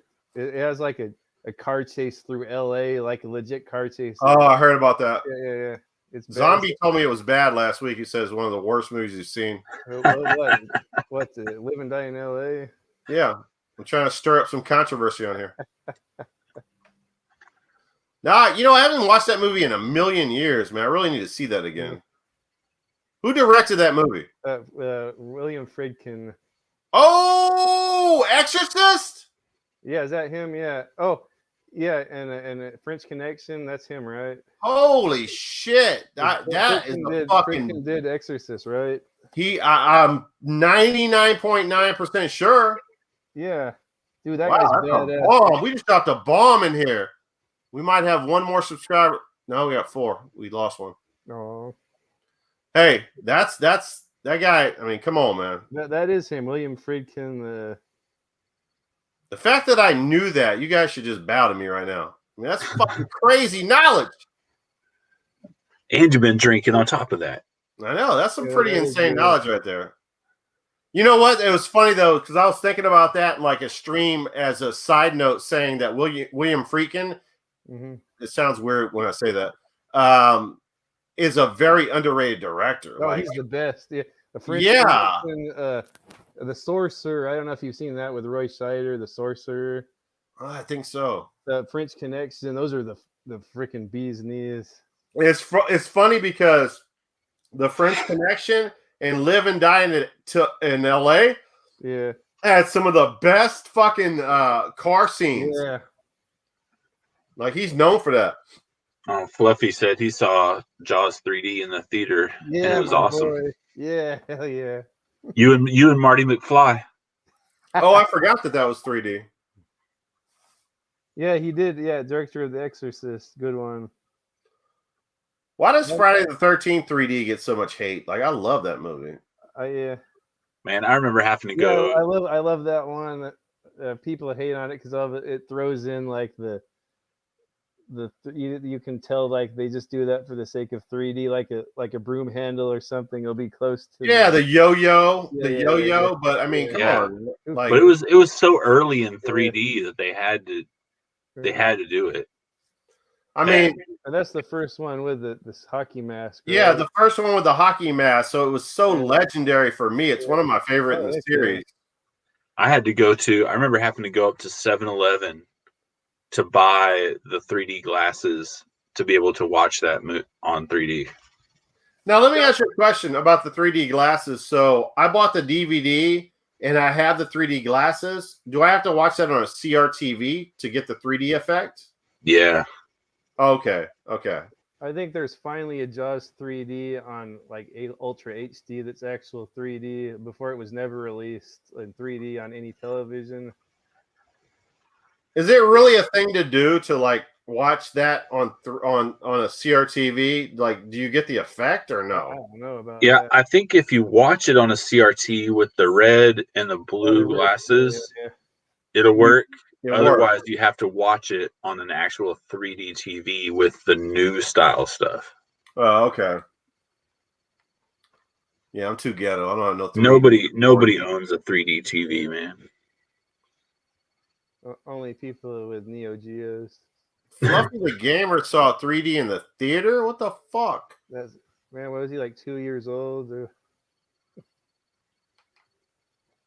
I love Fluffy the Gamer, man. That guy's the best, man. You're the best. Fluffy the Gamer inspired me to build this YouTube channel. Yeah. That's cool. No, I'm lying, but still. I That's wish a good that was lie. the truth. I wish that was the truth because he's a badass.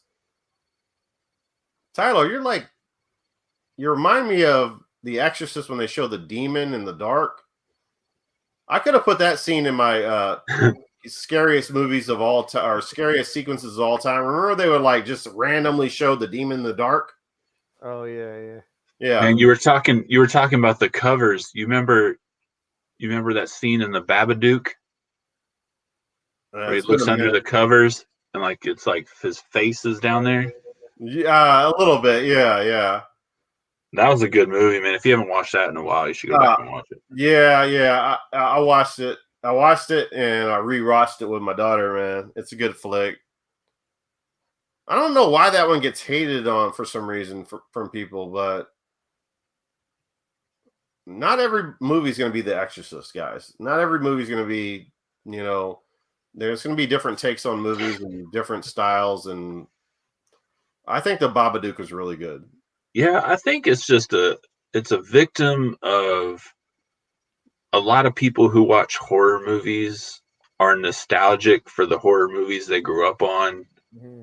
And so if it's not made in those kind of styles, if it uses new technology, if it, nothing, they've got their favorites, and so they're gonna just shit on everything else. Yeah, and it's the opposite effect when it's like there's this new breed of YouTubers who are these hot ass chicks who are like 20 something years old and are like, oh my God, Nightmare on Elm Street, the remake, is the greatest Nightmare on Elm Street of all time. So it's like you have that opposite effect on YouTube that you see where people that are just not nostalgic about the originals and think that the remakes are the greatest of all time. That's why I kind of wanted to bring that to the forefront tonight and kind of talk about some of the remakes in Cody's list. But yeah, I can see that with hating on remakes, but like a lot of the new stuff, the original stuff, like people hate on it, but it's still good. Like the Let Me In or Don't Knock Twice, or a lot of the stuff that were you a fan of a lot of the stuff that Jordan Peele does? Yeah, Jordan Peele. Okay, like, man, it's good. It's good in its own right, like its own way. So you liked Get Out? Yeah, it was good. What about Us? Yeah, it was. Man, that was weird. You know what I found out about Us, and I can't remember if I mentioned in the last stream. It had no rewatchability for me, and that hurts me as a. Don't tell me what happens because I never saw it. It hurts me as a horror movie fan because I love rewatching my horror movies, and for whatever reason, that Us, just like the plot twist and everything, just like. But you know what? I will admit that. Let me see if I can think of the name. Maybe you guys can help me out with this. A movie that gets its dick sucked a lot by people is the movie with Matthew McConaughey and the late great, rest in peace. What is his name? Texas Chainsaw Massacre 4. No. Bill Paxton. Oh, Bill Paxton. Y'all know what the movie I'm talking about? The religious stuff where he's like talking to his kids saying, we gotta go kill the devil and all this shit. Mm-mm. Oh, fuck, man. I thought you guys would know immediately. Bill Paxton and Matthew McConaughey. All right, we'll forget it. We'll move past that point. I don't know what the fuck I was talking about. It's some movie they made where they were like, he was telling Google tells me that movie is called Frailty. Frailty. That's it. Frailty. So yeah. So much like Frailty, that movie. I still can't remember what my point was, so it doesn't matter. The people shit on that movie. People suck it. What I was trying to say is it's the twist is so big in the movie. When you watch it the second time, it kind of loses it for you. And I think that's what the movie you were just talking about does for you. Is that why you don't like Village, or that's just trash? Maybe so. The Us kind of bored me the second time I watched it. But I was a big fan of it the first time I watched it. I remember us being in the text group and me telling you, Tyler, go see Us. Go see Us. And no one listened. I don't think anybody went to see it. What's up, Tim? Yeah, I liked it though. It was okay. I like the whole doppelganger type thing. It's pretty neat. It was like an invasion of the body snatchers type deal. Yeah, I had a little bit of mixture of that. Yeah.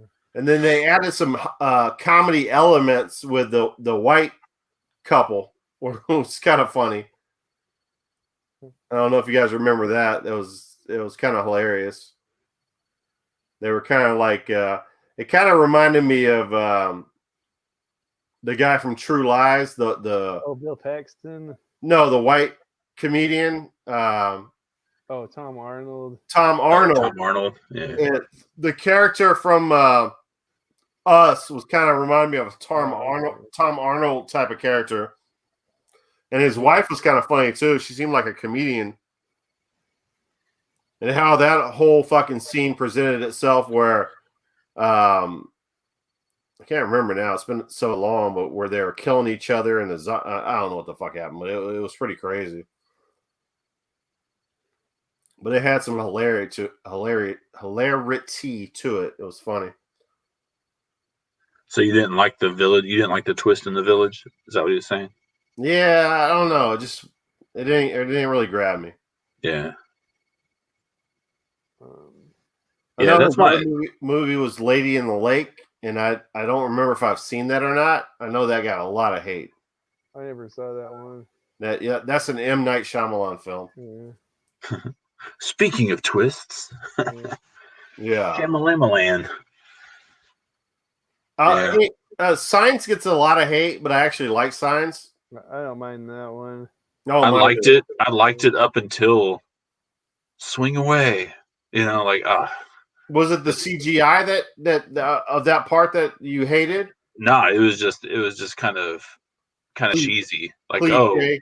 Yeah. Here's these aliens that can't get wet come to a planet that's 75% water. Oh yeah, right. You know, like it was like everything happens for a reason, and there's things happen because there's like fate involved. And I forgot about that. I forgot the little girl always would get water. That's just like my daughter, get a cup of water and set it somewhere and go get a new one. And so she had water all over the house. And then the brother was a ball player. Yeah. And the wife said swing away before she died. Like it all came, like it was all fate, like it was supposed to happen.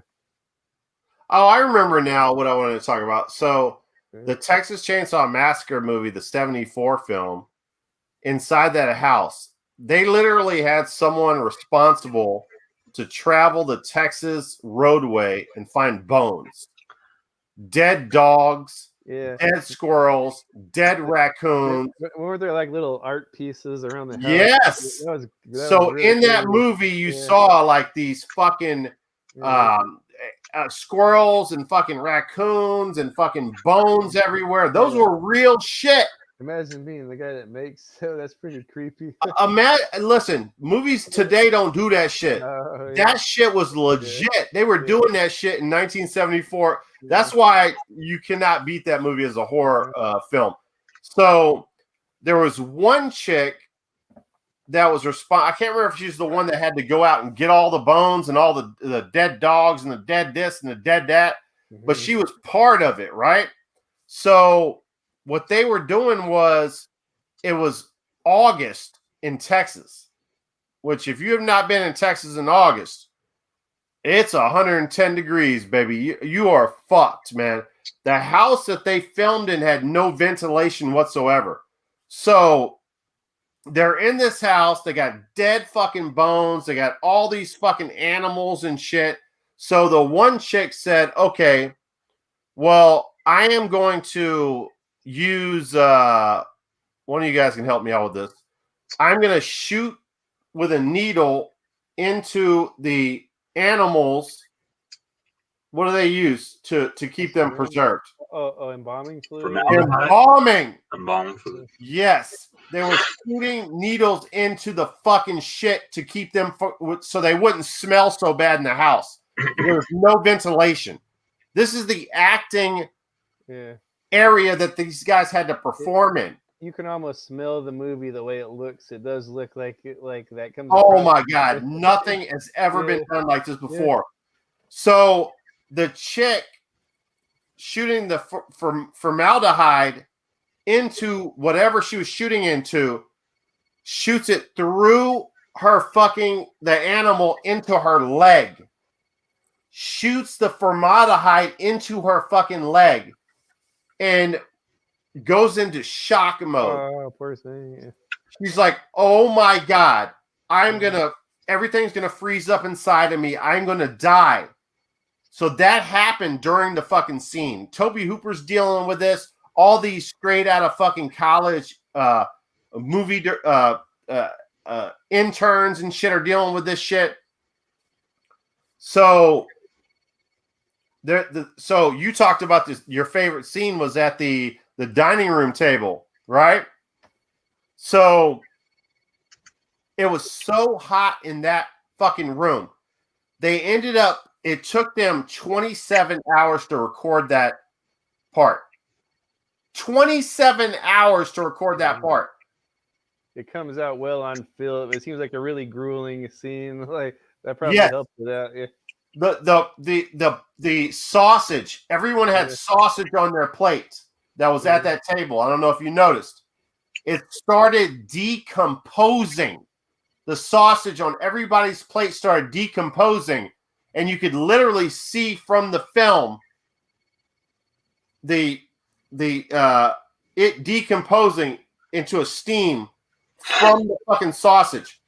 Everybody that was in the fucking flick, including Leatherface, was leaning to the side like this. Watch it again. Because the sausage was going straight into their fucking noses. It was disgusting. Absolutely disgusting. The whole fucking house smelled like dead carcasses. It was disgusting, nasty. Yeah. The worst recording environment you'd ever fucking be in. And remember this is a motion picture. They have fucking heat lamps and sunlights all over that dining room table. It's all just the beating down on the sausages. All the bodies, all the grips, everything, all those people congested in there. Holy shit, man. I mean, come on, man. That did though. That comes across on film as a really stinky, dingy place. You can almost smell the movie by looking at it. Like you can almost smell that odor of what the film looks like. Listen, if you have a better horror movie than that, just tell me. I'm going to debate your ass. I own an active 3D TV, 55 inches. Love watching 3D movies. Wow. You have Jaws 3D. I want Jaws 3D, man. I'm fucking pissed. I got to have that shit tomorrow. I got to piss and grab a beer. Might even be my last beer. I'm running out. Shit. You guys take the floor.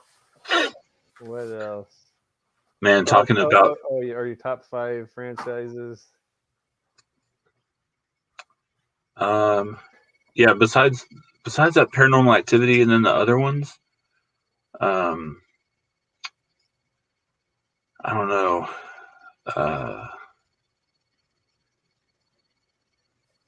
I mean, I liked Evil Dead as well. Yeah, there's so many of them we're forgetting about, I'm sure. Yeah, I was telling Jeff last week. I don't know if you were in the chat or anything, but was talking about the Evil Dead the musical. Have you ever heard of that? Oh, yeah. No, I've heard of it. I remember you mentioning that. Yeah, that's pretty good. And where can I watch that?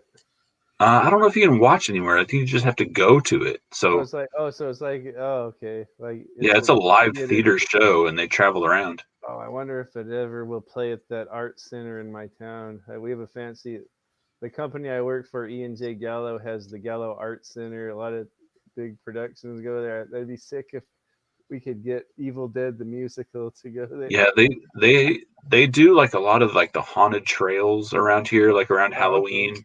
Oh. Yeah. So it'll just be like in a tent out in the middle of a field where they put it on. Yeah. You go to any any good haunted houses? Yeah, we go to some good ones. We got one called what is it called? Scream something. What's funny is one of my first jobs as a teenager, when I turned 15, we got hired by one of my. Hey, none of that. Don't be growling it. Don't growl at her. Come here. One of the English teachers at my high school hired me and a bunch of my friends to do this art project, and we show up out at her land where she had a barn and some other stuff, and she was wanting to build a haunted house. Oh, right on. And so we're making up sets and putting up a tent, and we're making like a laboratory scene over here and a scarecrow scene over here. And we had a wrecked car where we had like a campfire in front of a car and a hobo, and it was like a cannibal.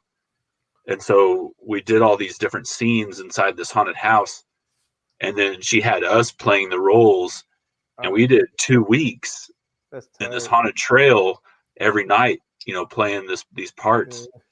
And what's funny is now, 20 years later, like it's built up so much. They got permanent structures out there and everything, and I got to be a part of building the first one. It was pretty neat. Cool.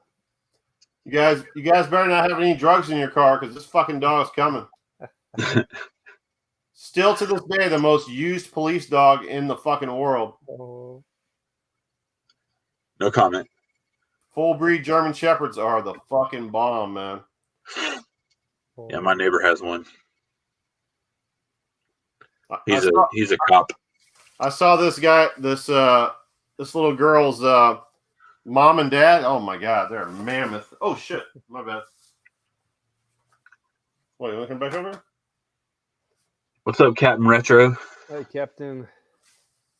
Captain Retro came in this bitch. All right, so what's shaking, fellas? Let me see what I missed. He was axing people. Who's axing people? Bill Paxton. Bill Axton. Bill Axton. Damn, that sounded like my German Shepherd growling at her. That's kind of weird. Pretty soon, Taylor's going to have no chance against his dog. It's going to be a no-brainer. Bill Paxton. What's up? I worked in the local haunted house here in my town from like 14 to 19. It was an old house with 7 sets in it and was called Blood Oaks. Captain Retro and Fluffy, I don't know if you guys were here earlier. I'm going to assume not. But I am going to go on a vacation with my parents, and we're going to go to the Texas Chainsaw Massacre gas station. And we're going to go to the Texas Chainsaw Massacre house from the 74 film while we're out there on vacation. Will you guys watch my dogs for me? Don't want to pay that boarding fee. Tyler, will you come down here and live in my house? What happened to the last person that watched your dog? Yeah, I don't want to deal with her.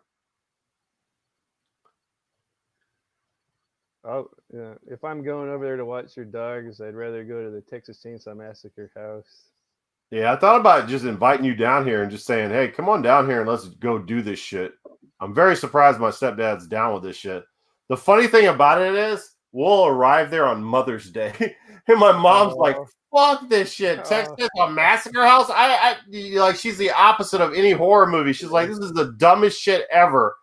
And your dad's into that though. No, the funny thing about it is I'm like, I have Texas Chainsaw Massacre. Let's watch it before we go. It'll make it so much better. He's like, fuck that. I'm not watching that movie. He hates it. Then when they come to go, it's like, I don't know. When they come pick you up, you got to walk out in cosplay and just like all dressed up. I got to do something, man. I got to make it like, I don't know what I'm going to do. Like, I'm just going to play constant YouTube clips of Texas Chainsaw Massacre in the car on my phone because I got to get them into the flick somehow. That's a cool trip to make. Yeah, man, I'm very excited about it. I was telling them earlier, it just came to my wits about it that it's so close to my house. Don't stop for hitchhikers. Yeah, man. A lot of people say the hitchhiker is one of the scariest parts of that film. He's a weirdo. He's a weird guy too, Steve, man. On that, you need to get that steel case edition that I picked up. I don't know if you saw it. With the bonus disc that has all the bonus content on it. I think I have that disc. Yeah, he's like he's a very like earnest type of character. You know what I mean? Like he's like in real life, he's like very comedic, earnest type of guy. Oh, he's never serious. Like he's very funny. Yeah. Imagine Jim Varney could have played that part too. And he's like they were in the documentary, they're talking about how they did so much dangerous shit in that film that people could have died. Yeah. So in that flick where he grabbed the guy's knife, the handicapped guy, you remember that in the van, and cuts his hand open in front of them, right? And then he takes a picture of all of them. He's like, give me money. Remember when he does that? Yeah. And they're like, we're not giving you money. We didn't ask for no damn picture. And then he takes the picture. He opens a piece of paper. He takes a picture and he throws gunpowder, actual gunpowder. Like, I mean, who the fucking do this in a movie nowadays? Lights the gunpowder on fire and it fucking blows up and burns the picture. In an actual scene from a movie. It's like fucking crazy, man. The guy in the second movie with the steel plate in his head was always my favorite. Yeah, well, Captain Retro, my favorite, one of the nuggets about that is, for whatever reason, like the series hated that 2 so much. He never came back. He never came back in any of the episodes. I guess none of them came back though, other than Leatherface, right? No, actually, the character played the final girl, Sally Hardesty, which I was talking about earlier, came back in Texas Chainsaw Massacre 4 with Matthew McConaughey. Oh. She did a cameo role. Oh. And also the hitchhiker came back as a cameo role as well. Oh, really? And which one? 4 with Matthew McConaughey and the chick. Falling asleep. It's a tough movie to watch sometimes, man. It's not an easy movie. What are y'all crying about? Oh, God. This is what's his name from Dawn of the Dead was in part 3, right? Ken Foree. Yeah, I'm not sure about the Dawn of the Dead series. And I think what's his name from Lord of the Rings was in the third one also. It's like my puppy just wants to. It just wants to have love. It just wants to feel love from my dog. But have you guys seen that movie Final Girls? Final Girls sounds familiar. Yeah, it came out a few years ago. It's a slasher film, like flick, but it plays on the whole trope of Final Girls. Oh, very fucking hot take right here in the comments. Very much like Cody, the Cody guy with the fucking what did he say, that the Texas Chainsaw Massacre remake was better than the first one?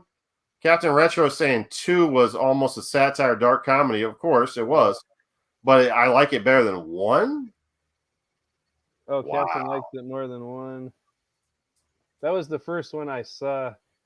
I already told you, when I was a kid, 6-year-old, my buddy's sister's boyfriend rented it, and we all watched it. Captain Retro, leave the stream right now. Out of here. Do not fucking say that. That's bullshit. What are you doing? They have my dogs have the most awkward relationship. Oh, Captain's favorite horror movie is Jaws, just like the Tie Lord here. Is Jaws officially a horror movie? Your favorite, right? Last I remember, that was his favorite. I guess Jaws is a horror movie. Yeah.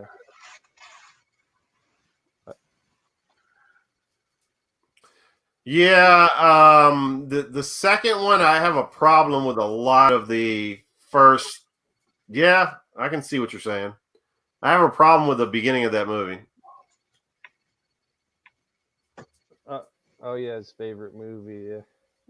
It's almost like, okay, let me explain this. So Evil Dead 1 I loved, Evil Dead 2 I loved, but then when Army of Darkness came out, I feel like there's too much comedy in it. I kind of like the comedy, but I see what you're talking about.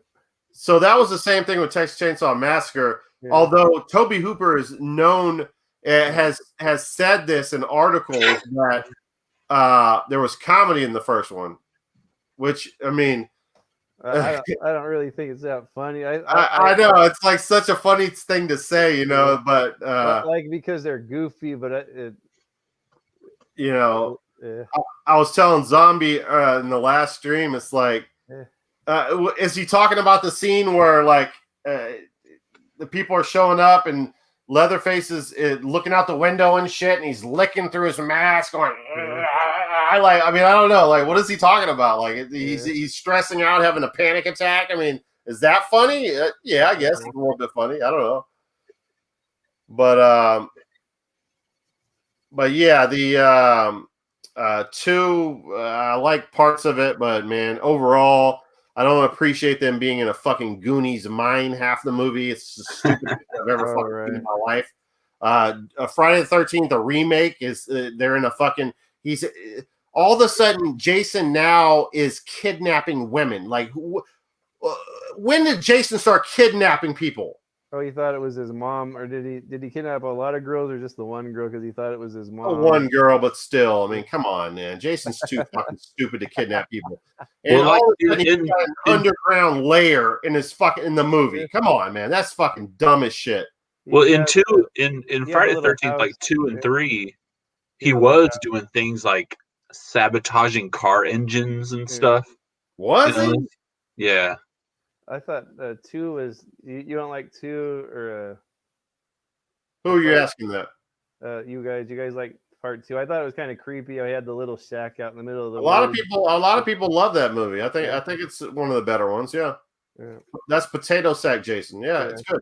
Yeah, it's solid. Yeah, that was like before he became supernatural. So he did like normal people stuff, I guess, you know, like so in 3 he had a toilet in there that he probably, you know, took shits like normal people, you know, like Are you saying that he disconnected people's spark plugs? I mean, I don't remember any of that. Now there was a part where somebody like their car wasn't working, and because he had done something. I don't know what he did. Man, I gotta get some clarification on that. That sounds weird. In 2, was he a big dude or he was just an average sized dude? I don't remember, because he turned into a big Hulk later on. But was he just like an average sized guy in the second one? He was larger than average, but he wasn't. I mean, because it was played by a different actor. How did Jason from a boy grow into a fucking man if he was dead? But you know, in like 2, it's like in part 2, he got kicked in the nuts and went down. You know, he wouldn't have done that in 5, 6, 7. Yeah. So in 3 he was 3D, but he was still a man. And then 4 it was a copycat killer. And then after was 5 when it was 5, 6, 7 was that the supernatural ones? Yeah, because the one where he comes back to life because the lightning. Yeah. I mean, are you guys okay with the fact that he was dead? He was a dead kid that grew to be a dead man? Yeah, I never really thought of that. Like all of a sudden he was a grown man and he wasn't dead. Yeah. Maybe they just omit stuff. Back then, it's not like now. Back then, there wasn't the internet and everyone wasn't replaying it over and over on DVD. Like you watch the movie one time at the show, and then like a year later, like you don't watch it on VHS or anything or the internet, and then you watch it the next year and you probably forget about it. Yeah, I don't understand how he grew into a man. If you can't grow if you're dead, so I'm wondering if it would have been cool if he was a kid with a mask. Man, so did you guys watch the last American Horror Story? Where it was? No, I've never got into that. I watched. It was all kind of a parody and a play on Friday the 13th. Oh wow. And all these campers go, the counselors show up at a camp and people start getting killed off. Oh. But then like it kind of does that Shyamalan twist where freaking Ramirez shows up and starts killing people. And he's trying to get out of LA. Richard Ramirez? Yeah, Richard Ramirez. Because like he's wanted in LA. So like the Night Stalker is now going to this camp and he's now fighting against the Jason type character. Is this a comedy or what movie is this? No, this is that show American Horror Story. Oh wow, I didn't know they did that. Yeah, so like every season they do something new, and this last one was like that camp show. Oh, okay. And like in the camp one, like the Richard Ramirez character really is like talking to Satan, like how in real life he thought that he was. And it kind of gets some supernatural stuff in there, but man, it gets crazy, but it's really good. How many seasons was that American Horror Show on? Man, probably like 7 or 8. They didn't jump the shark during that series? And there were some stupid ones that like every other one you kind of just had to skip. Oh, okay. All right. But they kept pretty consistent, it sounds like. Yeah. Do you remember last week I was telling you about like the horror like figures that I had? Yeah. I'm gonna go get those. Yeah, And, go ahead and show those off. Captain Retro says the dinner scene is pretty funny. Yeah, I was telling them earlier that the old guy that was had like a plaster of Paris mask on his ass, you know what I'm saying? That was a teenager, believe it or not. It wasn't an old guy, it was a teenager. I know all kinds of Texas Chainsaw Massacre facts. Huh? Go, Grandpa. Yeah.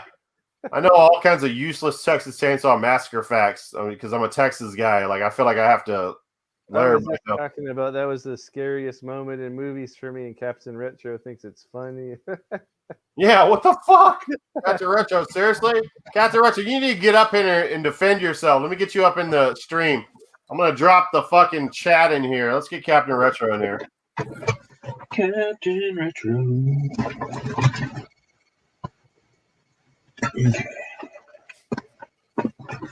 Click on it and jump up in here, motherfucker. You pinball fixing motherfucking machine. Captain Retro restores pinball machines. Well, speaking of Army of Darkness, if you want to do just a mic, you can do just a mic, man. Nice. What the fuck is that? Evil Ash. That's the Evil Ash bobblehead. Oh, okay. That's cool. I have a big Ash, like a big statue, and he says stuff, and he has a shotgun and a chainsaw. He's still in the box. Okay, Jason Lives says the best Friday the 13th is Jason Lives. I hear a lot of people say that. I'm not going to kill him on that. That's part 6. That's where they take a comedic twist to the movie a little bit, and he slams the guy into a tree, and all of a sudden you see a smiley face in the tree. I like that one. Yeah, a lot of people like that one.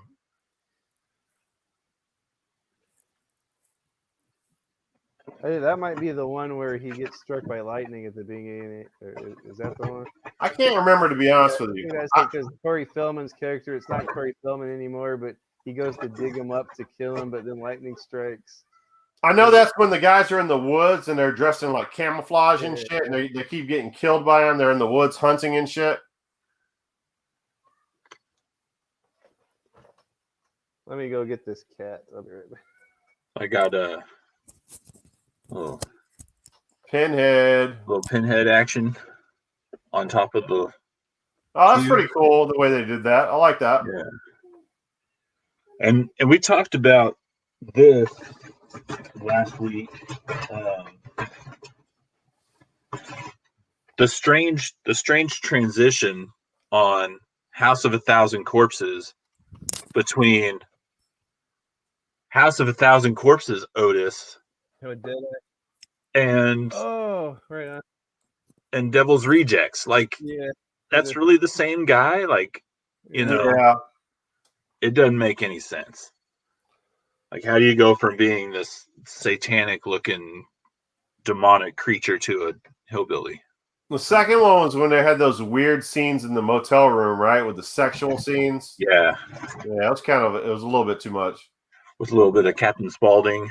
There he is. Yeah, He passed away, right? yeah. Sid Haig. So many of them have. Sid Haig was in Diamonds Are Forever. Oh, was he? I didn't know that. He had a little role in Diamonds Are Forever. That's cool. I didn't know that. Yeah. Oh shit! I didn't even see Captain. He's like way below. I would have got you in here a lot earlier. Let me see. Hold on a second. It's getting confusing. We got so many people. It's like, all right, here we go. Add to the stream. Bam! Captain's in here. What's up, fellas? What's up, guy? Did that work? Can you hear me? Yeah, I can hear you. And Hey, what's you up? came in like a true professional. Hearing the echo. That's good. Nice. I've been working on my professionality. Very good, sir. Not really. I don't have a decent webcam anymore. The one I had stopped working, and I just haven't hooked one up to this thing yet. And I don't do a whole lot of streaming anyway, so I figured I'm never Sorry, we're going to not get one. doing any. Well, I shouldn't say that. We actually have been talking about video games, but for some reason, my other channel does not want to show up on StreamYard, so I have to do this on this channel where everybody's like, "Fuck, I don't want to watch this. I want to see you pick up Goodwill video games." But it is what it is. We try to make the. I best didn't even of know it. you had another game. What, you have another channel? I didn't know that.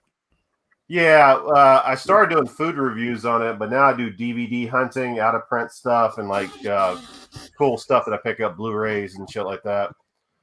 Right? Oh crap! MC Murr started a new channel this week too. He's doing. He's always been into like sports cards, baseball cards, football cards, and stuff like that. And he's starting a pack opening channel this week. He made a new thing. Oh, that's cool.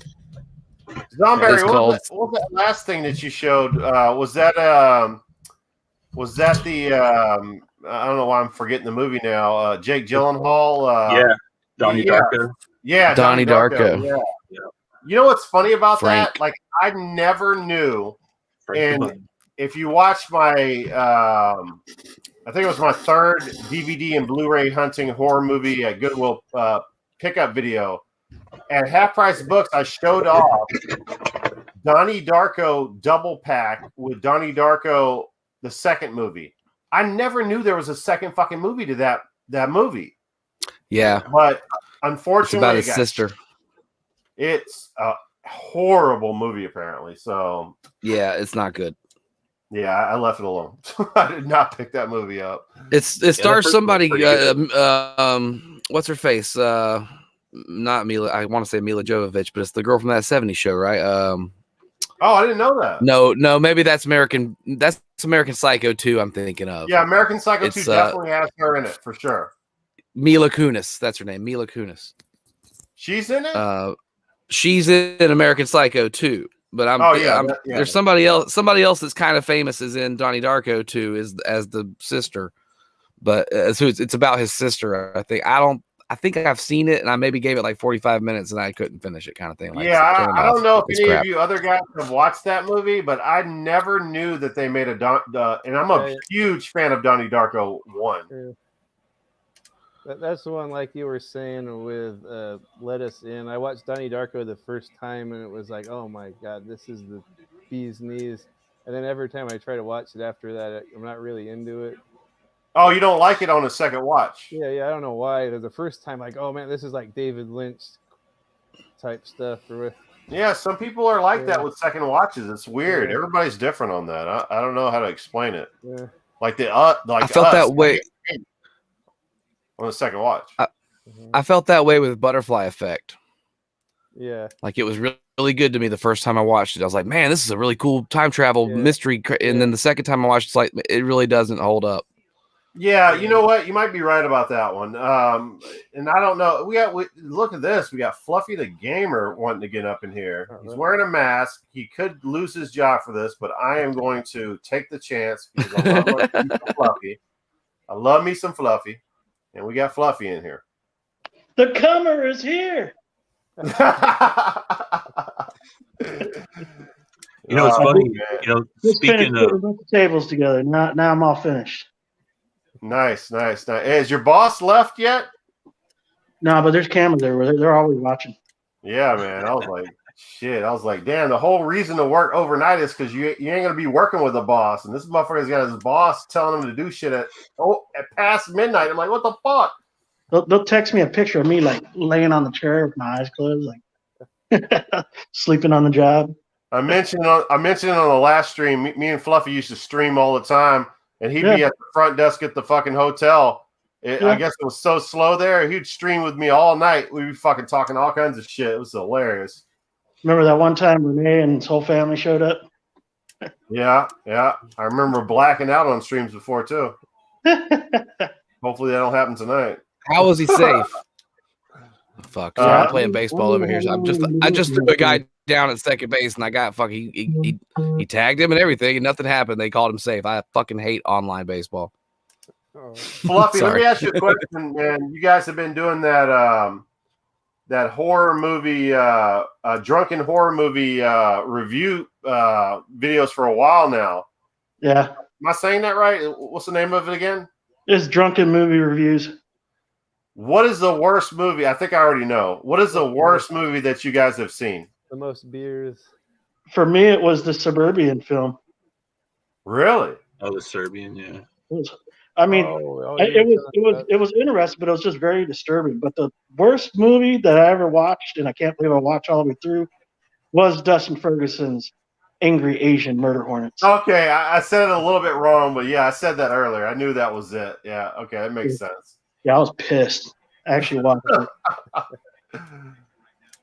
The funniest thing about watching those videos, I haven't seen them all, but OGP, his friend, correct me if I'm wrong, says Creepshow movie sucks.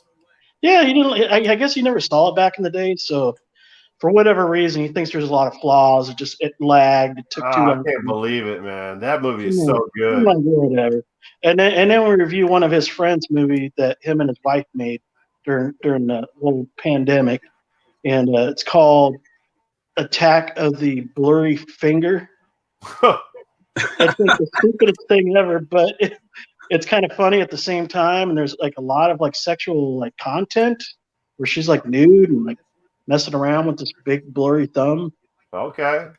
But that one's got like the most views of all for some reason. Really? Yeah, it's got like 3,000 views. So OGP, you said that he's directing a movie? Yeah, he's actually coming back from Vegas now. He's out there working on a project right now called Wild Games. It's going to be a short film, but he's putting it together to try and get this guy that's got all that money to show him what he can do in order to get that money to make the bread of wickedness. Did you say a thriller film? A short trailer, or short film. Oh, I thought you said Triller. I was thinking that shit they got with the Jake Paul shit, the Triller. The fight guys. Apparently, he's finally going to release the Clown Motel Massacre movie pretty soon, which is his very first project. Okay, so he has directed that movie already. Yeah, that was done like 5-6 years ago. Yeah, it just amazes me. Like, I don't know how people get into directing, just random people, like, because he didn't go to school for directing or anything like that. No, he went with some of my buddies to a filming for a movie called Devil's Domain. It was directed by Jared Cohn. We were all supposed to go and be a part of the party scene, and Onyx was like on set doing a concert, for this party, and nice. Even Renee went, but I didn't go because the person that was supposed to cover me told me like the night before, "Oh, I can't cover your shift. I'm sorry." So I didn't go, but everybody else went, including OGP. And he got the bug, and he started picking Jared Cohn's brain, like, because he's the director, and then he went on set again on another day and picked his brain even more, interviewed him, and all of a sudden he wanted to start making movies. Very cool, man. So, very cool. What's the best movie you guys have seen on the series that you do on YouTube? What's the best movie that you've seen that you'd never seen before that you're like, holy fuck, this movie's badass? We just saw a movie. I can't remember the name, but it should be coming out soon. Where we never seen it before, and we were like really impressed with everything. But I can't remember the name of the movie right now, though. What's something you've seen that you've already released a video that you're like, wow, this was good? Oh, that's a good question.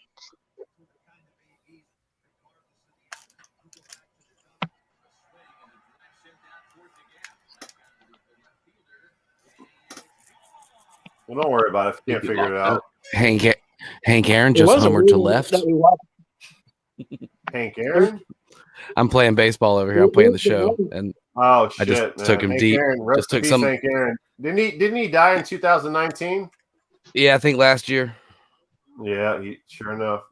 or sorry, the year before last. I guess I forget it all. 2020 just doesn't count. So yeah, last year.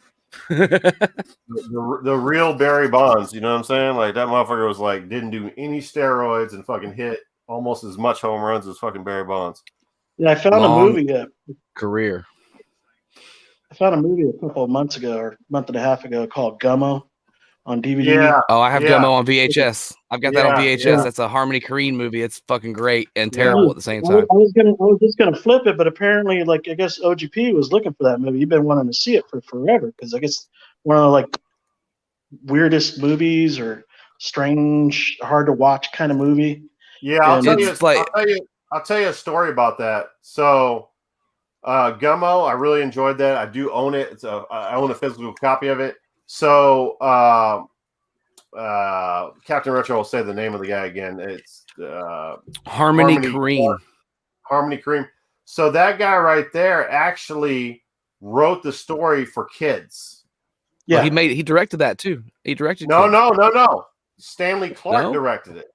Yeah, Stanley Clark directed it. Yeah, I thought it was a Harmony Korine film. I thought he did the whole thing. Kids is one of my favorite horror movies too. That's a horror movie. Don't get it twisted. That's a horror movie. I think it's Ryan Dawson. It's for a parent, it's a horror movie for sure. Yes, it's for children. That's for real life things that can happen. Oh yeah. That was one of the first movies that was pushing AIDS. Man, that was a really great film. Yeah, that's one film I haven't watched. I haven't seen, but I've. Oh wow! You're gonna like that one, man. But yeah, no, that Casper, guy Harmony, the kid, wrote it and brought it to Stanley Clark. Now, Stanley, I think, hopefully, I'm not saying that wrong. I think it's Stanley. Yeah, I think it's Stanley Clark. But also, Stanley Clark did one of my other favorite movies. Is the movie about the Florida murders next to the Bully. Have you ever seen Bully? Yeah. No. Bully is fucking amazing. It's about some real life murders that happen between teenagers. So it's after got kids, one of the Culkin kids. Yeah, amazing film. So the story between the Harmony guy, he used to go on one of those talk shows. I can't remember if it was I think it was Jay Leno. I think he was on Letterman. Oh no, yeah, Letterman. Yeah. So he was fucked up so much, like he had like issues or whatever. So he ended up stealing money out of the purse of like Diane Lane or some bitch that was in the fucking was on David Letterman. Another guest went into the green room, stole money, stole shit out of her purse, and was banned from the show forever. He's a weird dude, man. Yeah, he's got some weird shit, man. He filmed Gummo. Like most of it was filmed. I don't want to. Genius, though. I don't want to name the guy's name, but I went to high school with a kid who got drafted by the Florida Marlins team, whatever, like they're into their minor league system. And he got busted stealing people's gold chains out of their lockers and got kicked out of baseball for life. Oh, wow.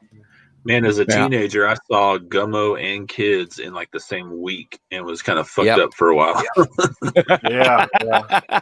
I had no idea what Gummo was. All I knew is I looked it up because it looked strange and it was worth like $30. I was like, oh, that's a good flipper. Yeah. It's $2 for it. Stanley Clark. It's one of those thick.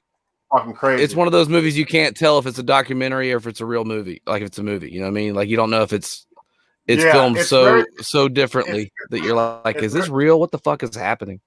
Yeah, it's very similar to the actors from the 74 Texas Chainsaw Massacre. You're like, these are real people. These are not fucking fake people, man. There's no way these guys are actors. So yeah, when they hang that chick on that pitchfork, like it gets me every fucking time. And Gummo? No, the Texas Chainsaw Massacre. Oh, you're talking about the meat hook and The meat hook, yeah. Oh, that was my third. One of my top 3 scariest moments of all time. Yeah, horror movies. Every time. Hey, did you guys ever see Trash Humpers, the Harmony Coroni or what? I might have missed that one. That was one of his early films. I saw some trailers on it. Have you guys seen Trash Humpers? That's one of his early films. I don't think I saw that one. Sounds horrible. Yeah. Yeah. He's I mean the guy, I mean, he's a genius, man. In his own way, yeah, he's it's like that John Waters guy. Like some people love his movies, some people can't stand his movies, but he's definitely doing something. You know what I mean? Like he's got something to say, and he's putting it on film. Now, whether or not you agree with whatever he's saying, it's one of those things. It's like that Harmony Korine guy makes movies that make you viscerally feel something, whether it's good or bad. And Gummo is one of those where it's like yeah, I would really like him to do something else, like, you know, like I mentioned Gus Van Sant earlier, who did Elephant, who did Milk with Sean Penn, Strange Days. So many fucking badass films. You know, I would like Harmony to do, like, you know, the new Batman movie. You know what I'm saying? Like, I want to see him do different shit than he's been doing. That's not his own stuff. Yeah. Yeah, I see what he does with someone else's story. I like when they do that. Like Gus Van did the Psycho remake. I like when they do different shit, man. Yeah, I watched a movie that I found a couple weeks ago called Heart Condition. It's with Bob Hoskin from Roger Rabbit. Plays like some racist cop. Oh wow! And it's got like Denzel Washington. It was like an early '90s flick, or maybe a mid '90s. But yeah, he's like trying to go after this Denzel Washington's character, and he's like a so-called lawyer / pimp or whatever. And I guess he's been hanging out with his with Bob Hoskins' like ex-girlfriend. Like she had just left him, and now she's with this black guy. So he's like trying to find anything to arrest the guy. He ends up like chasing him at the beginning of the movie, and then he ends up like stopping him. And Denzel says something like, "What are you gonna do?" And he says something like. He said something like "eat my ass," and then he uses the N-word, Bob Hoskins. Really? Yeah, and then he like hits him or something like that. He ends up like getting in trouble, and he loses his badge. He ends up like having a heart attack, and apparently that same day, Denzel Washington's character ends up getting murdered. Yeah, and so he gets his heart in a transplant. He needed a heart. He ended up getting Denzel Washington's heart. When did this come out? That. I saw that years and years ago. My God, you're bringing up memories. I hadn't thought about that movie in years. When he comes to in the hospital, like his cop buddies, they played a prank on him. They put a big black dildo sitting right where his crotch was, and being that he's such a racist, doesn't like black people, he was so pissed off. He started running to like the office, like saying, "Where did this come from? Where did this come from? Take it back!" And the lady at the counter was like, "Oh, well, I don't know where it came from." What's the name of that movie? It's called Heart Condition. Heart Condition. What year did it come out? Do you know? I think it came out in like '93. I've never even heard of that. I never seen it before either. Every time I hear Bob Hoskins, I think of pretty much everybody thinks of the same movie, Who Framed Roger Rabbit. Yeah. And Mario. Yeah, Mario. That one too. I was like, man, I'd love to see that movie made, today. Like, eat my ass, and like, wow.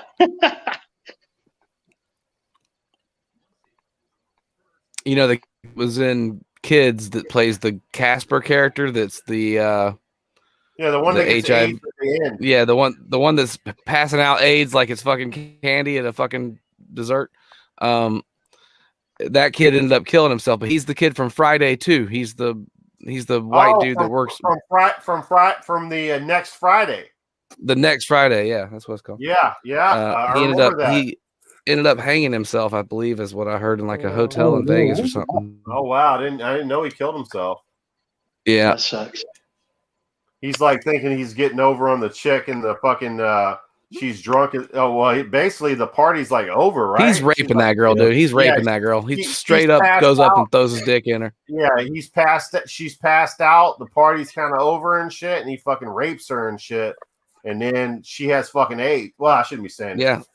Fluffy hadn't seen it. Spoilers. Sorry, Fluffy. Fucked up the whole movie. The 30 years. No, you didn't. There's so much fucked up shit in that movie. That's the last twist. You're like, oh my god, this now, Jesus Christ. Yeah, that was back when AIDS meant something. I don't think I could see anything that's any worse. Yeah, that was back when AIDS meant something. Nowadays, AIDS is like the common cold. You know, I mean, seriously, in this world, like AIDS is nothing anymore. No, COVID's worse than AIDS. Yeah, it's way worse than AIDS. You could live the rest of your life with AIDS nowadays. Thanks, Magic. Yeah, Magic, you motherfucking billionaire. You fucking had the Batman's fucking team of scientists fucking creating a fucking solver of your disease, bitch. All your fucking money. You see that South Park episode where they had him like grinding up money and injecting it in his veins? That was the cure for AIDS, was money. He was just like grinding up dollar, but it's an old South Park episode where that's the secret. His longevity is he's just been grinding up money and injecting it in his arms. It's like who would have thunk that the actual cureness for AIDS was money? Like we thought it was some kind of confusing algebraic equation to figure out how to cure AIDS, but it was just money. That's all it was. That's all you needed was money. It'll solve it. You know, it's funny. We were actually talking about that earlier in the stream. The guy who bought Wu-Tang's last album for $1 million, he basically was a pharmaceutical guy who sold pills for AIDS victims. Was that Martin Bregman guy? Martin Shkreli, something like that, yeah. Yeah, he raised them like 150% in value, and he ended up getting locked in prison for it. Yep. So yeah, man, that's the kind of world that we live in. It's like crazy. All right, Fluffy, give us your top 5 horror movies of all time. I'm calling you motherfuckers out. Big fan of Nightmare on Elm Street. The original, the OG? Yeah. So you put the OG above any other one? No, my favorite horror is obviously Halloween, the original. No, I'm saying you put the original Nightmare on Elm Street above all the other Nightmare on Elm Streets. Oh yeah. I'm with you on that. Yeah. That's what started New Line Cinema. If that movie didn't work, like New Line Cinema wouldn't be here. A lot of people say 3's better, but I agree with you on that. I like them all, but the first one was definitely. The Masters of the Universe killed New Line Cinema. Was that? That was a tough one. Yeah, we although I will say this, Frank Langella as Skeletor in that movie is fantastic. Yeah, there was some good stuff with that. Okay, he's checking someone in. Captain Retro, what's your top? Like I said, the parking is limited. So, like, even if there was no extra I can't hear you. All I can hear. We don't even have enough for let's mute him real quick. Hold on a second. Sorry. I'm gonna be a there we go. We got him muted. Oh, he's back. He's back. He just had to answer a question. He's walking around though. I'm not sure. Is it safe? A safe zone? No, it's not a safe zone. I can see. He's up to some. What the fuck is he doing? He's gonna kill somebody. He's going picking. He's going on a late night pick. He's like the Texas Chainsaw. He's like the 74 Massacre. Look at him. It's like Blair Witch Project. He's gonna kill somebody. I don't trust him at all. I'm not gonna talk to him. All right, Captain Retro, give us your top 5 if you can handle it. It's a tough question. My top 5 horror movies of all time. Yeah, horror movies of all time. You better have 74 Texas Chainsaw Massacre in one of them. I mean, I would put Chainsaw Massacre at number 5, probably. Yeah, it's for what it was at the time. It was groundbreaking and horrifying, and people, like you said, couldn't tell if it was real. They didn't know if this was a snuff film. what's been released. You know what I mean? What is going on here? And it was playing in like midnight runs, and it was one of those first midnight movies I think that found an audience at that release time. You know what I mean? It was released and only played at midnight type of thing because it was so horrifying. Number 4, I would say, is Poltergeist to me, and that's another Tobe Hooper. Back to back, boom, 5 and 4. He directed that Spielberg produced film. Still to me is one of the most frightening movies ever. It's about kids and ghosts, and the family loses a kid, and like there's all kind of crazy shit going on, and the skeletons in the backyard, and the tree that eats the kid, and the clown, and like there's a bunch of great scares in that movie. Now I will say though, and Zomberry said that one of his scariest scenes of all, and I agree with him, it should be up there, at least in your top 5, is the clown scene. That clown under that bed is hardcore. Yeah, it's really bad. But a lot of people, and I've heard this from so many fucking people, I know it's got to have some weight to it. Steven Spielberg absolutely took over that film. Oh, yeah. And I don't like saying that because I like Tobe Hooper, but for whatever reason, I guess Steven Spielberg, he couldn't do. So Steven Spielberg was supposed to direct it, but he was doing another movie at the same time. So he could only contractually, he could not direct it. So he produced it, but he was a major influence on that film. But because he was making E.T. at the same time. What's that? He was making E.T. at the same time, so he couldn't really be. Yeah, that's the movie right there. E.T. was what he was making. Yep. E.T. was originally a horror movie, and was turned into. It was called Night Skies. Is the shooting name of E.T. and it was originally written to be a horror film about an alien that's left by its people, just like the story, but instead of him being nice, he's ripping people apart, type of thing. Oh wow! And it got turned into a kids movie by the studio apparently, and then they shot it as a kids movie. There's a sequel. There's a sequel written to it too. That's and Gremlins originally was supposed to be a lot scarier than it turned out to be more of a holiday comedy. Is that a Christmas movie? It's like Die Hard. Does Gremlins count as a Christmas movie? It takes place at Christmas. I would say so. I think Gremlins. I think Gremlins was PG, right, or PG-13? Yeah, probably 13. Yeah. Okay, so we got Texas Chainsaw Massacre. We got Poltergeist. Number 3. Again, I don't know if I consider Jaws a horror movie. It's my favorite movie of all time, but probably Jaws. Jaws is scary to people. It keeps people out of the water. You don't want to go back in the water again. I don't know. Number 2. What do you guys think? Jaws, is that a horror movie? Yeah. I would say it's a horror movie. Yeah, because I'd call it a monster movie. Yeah. So I guess it'd be horror. Yeah, it's a monster flick. Man versus nature. It's man versus nature and giant nature at that. Mega sized nature. That's one that I leave off my top 5 a lot, but it's almost like I forget it's a horror. I only brought it up earlier because I didn't think you guys were mentioning it, but it's kind of more than a horror movie. It's sort of like a high seas adventure. It starts off as a horror. It's a buddy comedy. It's got a lot going on. Yeah. Okay, so if we leave that off the list, I'll put Hellraiser in its spot. The original Hellraiser. The original Hellraiser. Okay. The first Hellraiser, I mentioned it just because it's one of my favorite films, but I think I mentioned that one of my best friends growing up is a kid named David Bruckner. He's made a couple horror movies. He made VHS. He made The Signal. He made The Ritual on Netflix. And he is. Oh yeah. He's going. Yeah.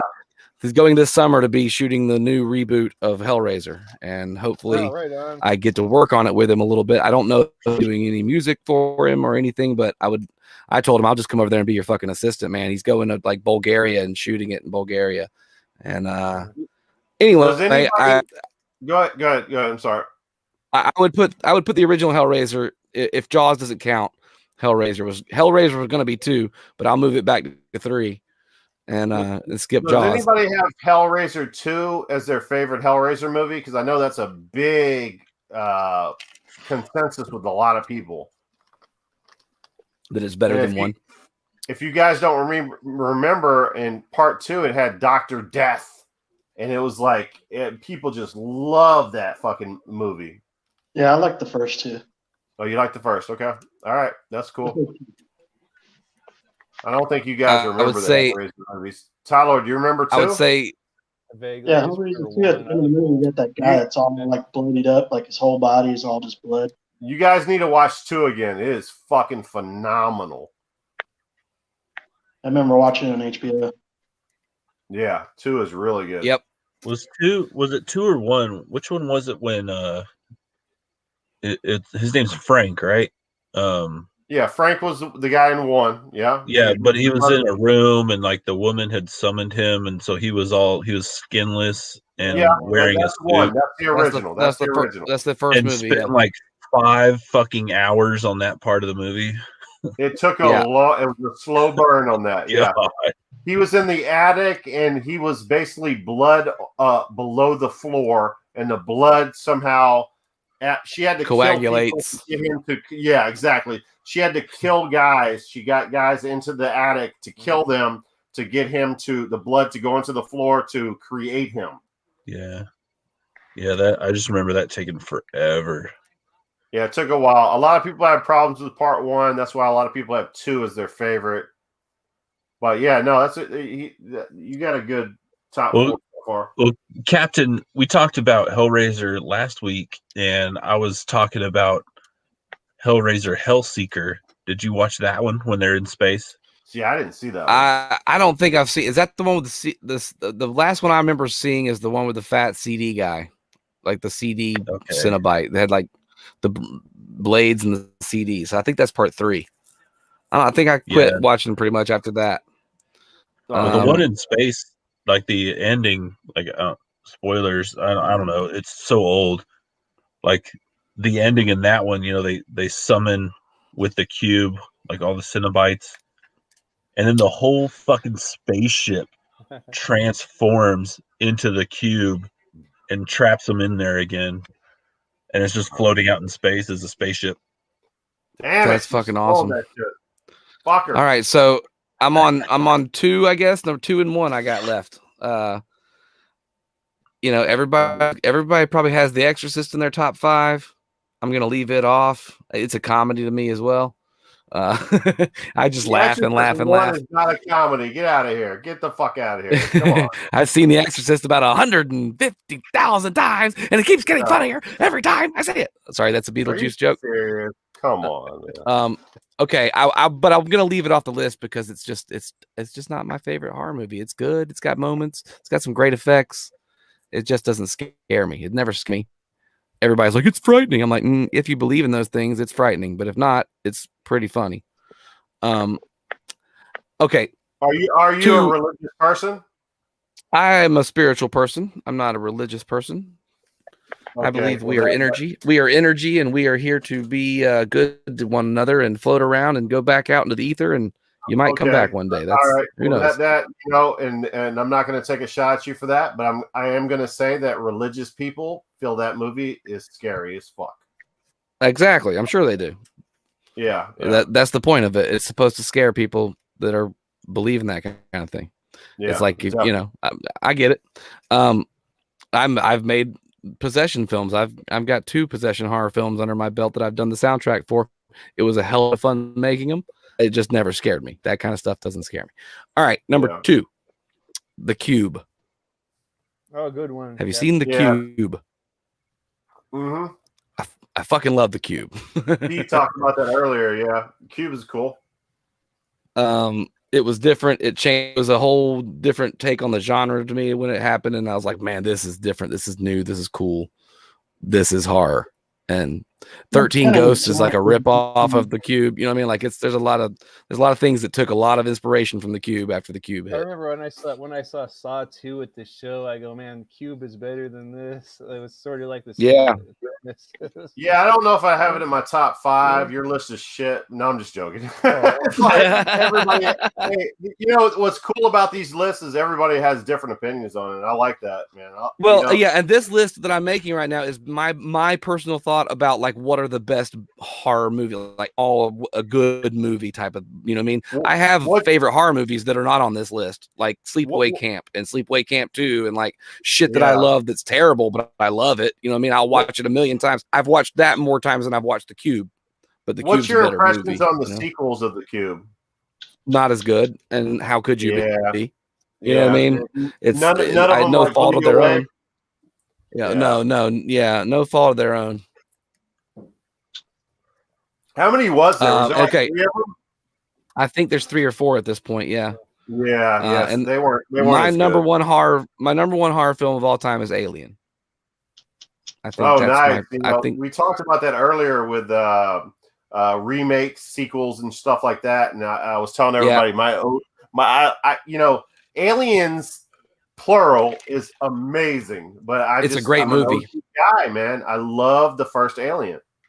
Aliens is a better action movie. Alien is a better horror movie. You know what I mean? That's the difference. The second one is a monster action film, and the first one is a fucking tense thriller in space. And technically, it's great. Technically, Aliens is better, but I mean, yeah, I'm Ridley Scott. It's just an amazing film to me. It's the best of the whole series. Yeah.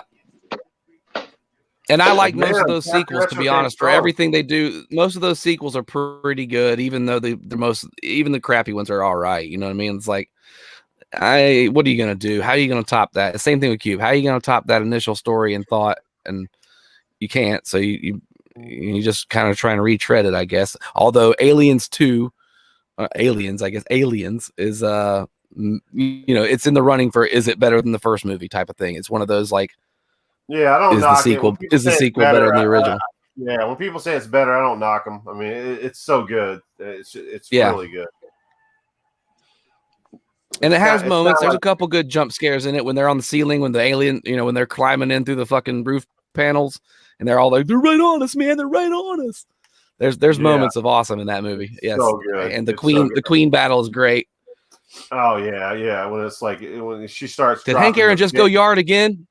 Hank Aaron did not go yard. He caught it at the fucking fence. I'm sorry. Hank Aaron almost saved my game. She jumps in that walker vehicle and she's like, "Fuck you, bitch," and all that shit, man. It's fucking amazing, man. It's like, it's good stuff.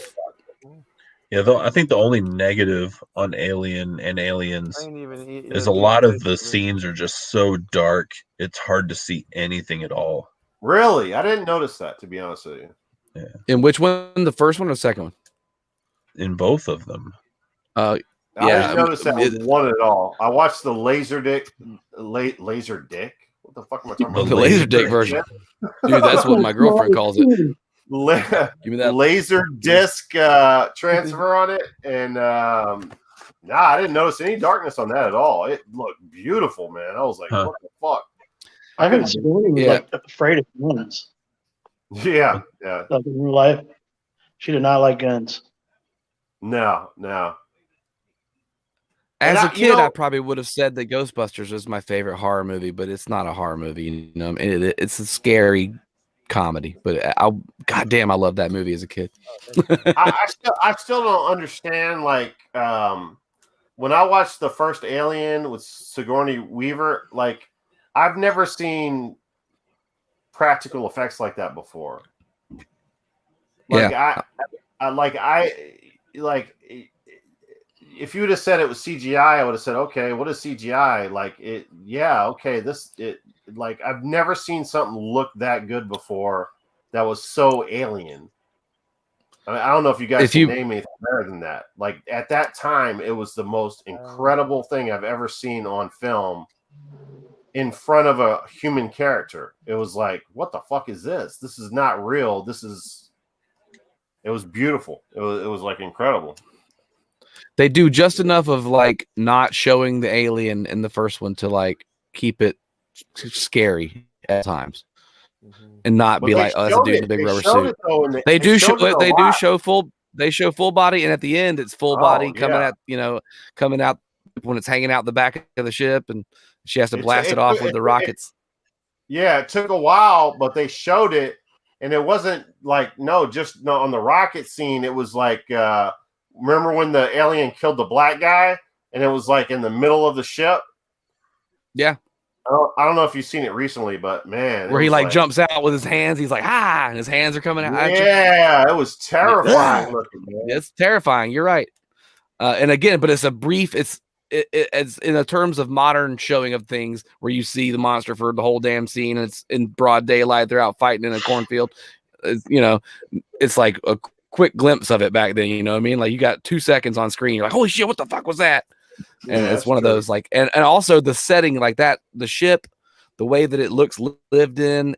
They're a like a wrecking crew, right? What are they? There's some kind of like tugboat type situation out in space, right? They're just like scrapping old stuff and bringing it back to Earth, right? Yeah, and then they get a distress signal, and they're like, "We have to go check this thing out because the company says we have to." The distress signal never fails. Like it's always the greatest thing of any horror movie, or science fiction movie, or Metroid game. It's like the distress signal is the best. It's always okay. What is your favorite scary scene in a movie that's not scary? Or not intended to be scary? You know what I mean? I've got one. I've got a thing that sticks out to me that like it's not a horror movie at all, but my God, I can't watch that scene. Yeah, I kind of answered that one earlier with my scary scenes with the squeal like a pig from Deliverance. Oh, that's a good one. That's a tough one to watch. That's a tough one to watch. That makes sense. Mine is the ear. Go ahead. Sorry, mine is the ear thing going in the guy's ear in Star Trek 2, Wrath of Khan, when he puts the damn ear creatures in. Oh my God, I can't watch it. Stuff going in ears. The Throw Mama from the Train. She gets stabbed in the scissors with ears and like one of their like, thoughts about killing her. And like, I can't look at it. I can't. Yeah, that's tough. Things going in ears. Fuck with me. So there you go. I'm scared of things going in my ears. I can name a lot of, and I don't know why I'm into this, but rape revenge movies, like for some reason I'm into, but I hate watching the first part of it, but I love the woman getting revenge on the motherfucker and killing the fuck out of him. I love that. Like I Spit on Your Grave. Yes, that's what I was about to say. This I Spit on My Grave series, there's a lot of that cringe shit that fucking bothers the fuck out of me in those movies that like is really non-horror, but is kind of sums up what you're talking about for sure. Sexploitation or whatever you want to call it. Yeah, that kind of hard to watch things, physical violence against women. That's hard to watch. People killing dogs. John Wick, when they shoot that motherfucker's dog, I wanted to kill everybody in that house. I haven't seen those yet. Oh, dude. I'm sorry. I just spoiled the shit out of John Wick for you. No, I know his dog got really shot, but I haven't seen it for some reason. Those are so good. You'd like it. You would really, really like that, Tightwad. I know. I don't know how much I know about you, but I know you would like that series. It's hardcore. Speaking of rape or revenge, I think I mentioned on the last stream. I think it's called VM. Let me see, VFA. Somebody correct me if I'm wrong. VFW. No, not the Veterans Against. It's VMF. VFM? I can't remember now, but it has Clint Eastwood's daughter in it, and she is smoking ultra hot. And it's a rape revenge flick where she is fucking amazing in it. Oh my God, you guys have to see this movie. It's so fucking good. VMFA or VMA, I can't remember. Look it up. Clint Eastwood's daughter. You'll find it. It's on Shudder, I think, or Amazon Prime. All right, so Steve, give me your top 5 horror movies of all time. Okay. Were we using Jaws? Yeah. Jaws or Texas Chainsaw Massacre. I guess it was Dawn of the Dead considered a horror? Or is that like a zombie apocalyptic? Yeah, that's horror. Okay. So you picked Dawn of the Dead, the remake? The original. The original over. I thought you said you liked the remake better. No, I like the remake, but the original is that's my. I was talking about I like the sequel. Dawn of the Dead's a sequel, or it's sort of a sequel to Night of the Living Dead. And you like that better than Zombie 1 and Zombie 2, the original Italian horror movies? Zombie 1 and Zombie 1 over here is or over there is is Dawn of the Dead. And Zombie 2 over there in Italy is Zombie 2 here. Zombie 2 has the shark versus the the shark versus the zombie with the naked chick swimming. Yes. Yeah, that's not my favorite, but I like that one. I'm talking about the George Romero one, Dawn of the Dead. That's Okay. Is that the one at the mall? Yeah, 79 or 78. Yeah, that's a fucking great movie where they're at the mall. Yeah. That one is kind of slow, but I kind of like that slow burn, like the 70s style of 60s, 70s. It's all classic Savini fucking special effects too, like just awesome physical effects. I've never watched those movies. I've just never been into zombie films for some reason. That's what got me into it. I think that's why I got into Resident Evil games was because of George Romero movies. Like I probably wouldn't even have played Resident Evil 4, which is my favorite game. And that's obviously the reason those video games that came out with the mall zombies, like what is the name of those games? I can't remember. Rising, oh yeah, Dead Rising. Dead That's Rising. obviously a ripoff of that. Mm-hmm. Yeah, there's even like a disclaimer. Oh, okay. This is no way associated with George A. Romero's Dawn of the Dead. There's like a little disclaimer on the game. But, really? Yeah. The Dawn of the Dead is, it's set in a mall for the most part, and it's really just a comment on like consumer culture and like that we all become zombies to the fucking overlords of the corporate, world. And it's a awesome allegorical fucking zombie movie with a lot of good laughs and a lot of great kills in it and awesome special effects, but it is very 70s. I'll say that. So Bing Rames was in the remake of the that. remake. Yeah. I will give the remake. I thought you said the remake was better than that. A lot of people like him. I can see why. It was a pretty good, scary, fast-paced action horror. Yeah, I remember liking that remake. The remake gets points for having the zombie baby get born. That part was awesome. But other than that, the first one's better. Yeah. Okay, so Jaws, Texas Chainsaw, Dawn of the Dead. I'd probably put Evil Dead 2. I feel like you're in the Texas Chainsaw Massacre house, Tylord. Yeah. It looks like it. It looks like 74 lens film. Like it looks like you're on film right now. Yeah, cool. I love it. So put like blue and red lights around to make it look cinematic. Okay, wait. So that's the Texas Chainsaw, Dawn of the Dead, all freaking 70s movies. Jaws, Evil Dead. Is that 70s or is that 81? Evil Dead 2. Evil Dead is 79, I want to say. The first one, I want to say 79. 79, or the second one I like the best. So that's like 81 or something. Yeah. Fact check me on that. If I'm right on that, I'm a fucking hero.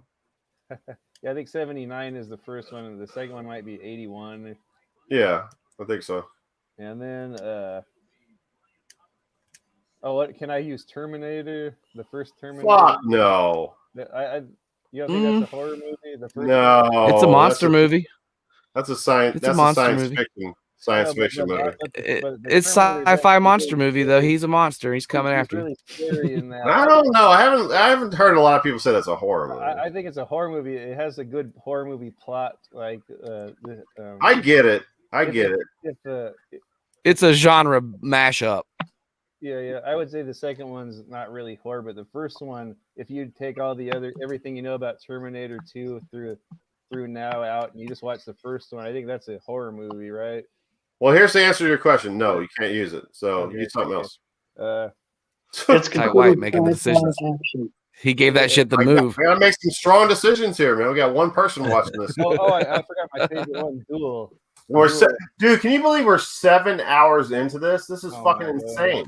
I didn't even eat dinner, and I had 2 beers or 2 IPAs. I hear people make podcasts, horror movie podcasts, that they say they're the fucking kings of the world that do 7 hours, and they're like, we just did 7 hours of nothing. I mean, we're here. Howard Stern complains about fucking 12 hours a week. That's what I'm saying. Like, I know some movie channels that have fucking 30,000. They're like, oh, we did the unthinkable. We did an 8-hour podcast. Like, this ain't nothing. Right? I saw horror movies for days. We did it for free. Yeah, so Duel. I forgot. 1970. Oh, I thought Duel. Nice. Yeah, Duel. I thought you were gonna do that. Yeah, I don't know how I forgot. I know I didn't put that one first. It's sort of like a spiritual predecessor to Jaws.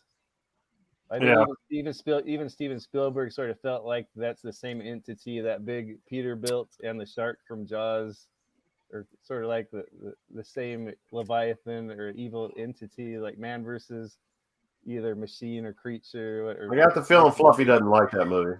Duel. What's that? What's that movie with where it's kind of like The Duel, but I think it's Steve Zahn and some other guy, and they fuck with a trucker. Oh, you're talking about Vacancy? No, it's you're talking about Wrong Turn or what's right? No, what is no. I know what you're talking about. Vacancy. Candy Cane. Candy Cane. Oh, Candy Cane. Joyride. Candy Cane. That's a good one too. Yeah. Hey, you know what? The sequels to Joyride are not bad at all. Yeah, the first I actually watched those. They're good too. The first one I really enjoyed it because wow, this is almost like a Duel remake. And the other one that reminded me of Duel 2, at least the beginning part of it, was Jeepers Creepers. Remember the first part of the movie? Duel. There's another movie that I really like that I'm not like a lot of people don't like, and it's called not Pit Stop, Truck Stop. Truck Stop. Is it Truck Stop? I can't remember now. You mean Maximum Overdrive? No, it's actually a movie about them stopping at like a place where diesels usually go, and they stop to go to the restroom. They're told to get the wife naked. gets kidnapped. No. Breakdown with Kurt Russell. I know which movie you're talking about there with yeah, that's a good movie, but no, the chick, they're going on a road trip, right? And they stop at this rest stop. Oh, Rest Stop. Have y'all seen Rest Stop? I don't think so. I gotta fucking see that movie, man. So they stop at a. If you like Joyride and all those movies, like this is a perfect movie for you. So she has to piss, right? And she's like, he tells her, he's like, just piss out in the grass and shit, and I'll stop over here. And she said, fuck no, we need to go to a rest stop. So they go to a rest stop, and she goes in the rest stop. She comes out, and his car is gone, and he's gone. Oh, no. And all of a sudden, there's this fucking maniac killer fucking after her, trying to kill her. Is it a road movie or is it all at the rest stop? It's all at the rest stop. Oh, what the? And he does all this fucking crazy shit to her ass, and then he leaves. She like gets out of it, and then all of a sudden she breaks into this like sheriff shop, like that's by the road stop, and I guess this is part of the road stop or whatever. And she gets on a CB radio and starts talking to a trucker. And a trucker is acting like, and the trucker is actually the killer. And she's saying, hey, could you send help? I'm at this address and all this shit. Oh, man. And all of a sudden, she finds a liquor bottle. And I don't know why, man. I just start cracking up about this part. Because all this shit happened to her. She starts getting drunk as fuck.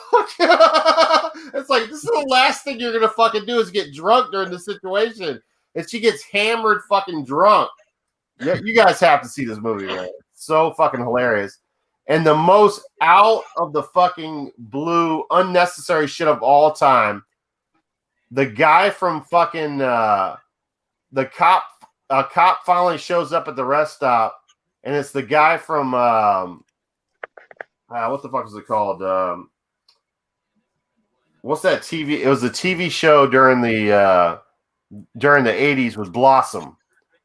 the guy, her boyfriend or whatever from Blossom is the sheriff.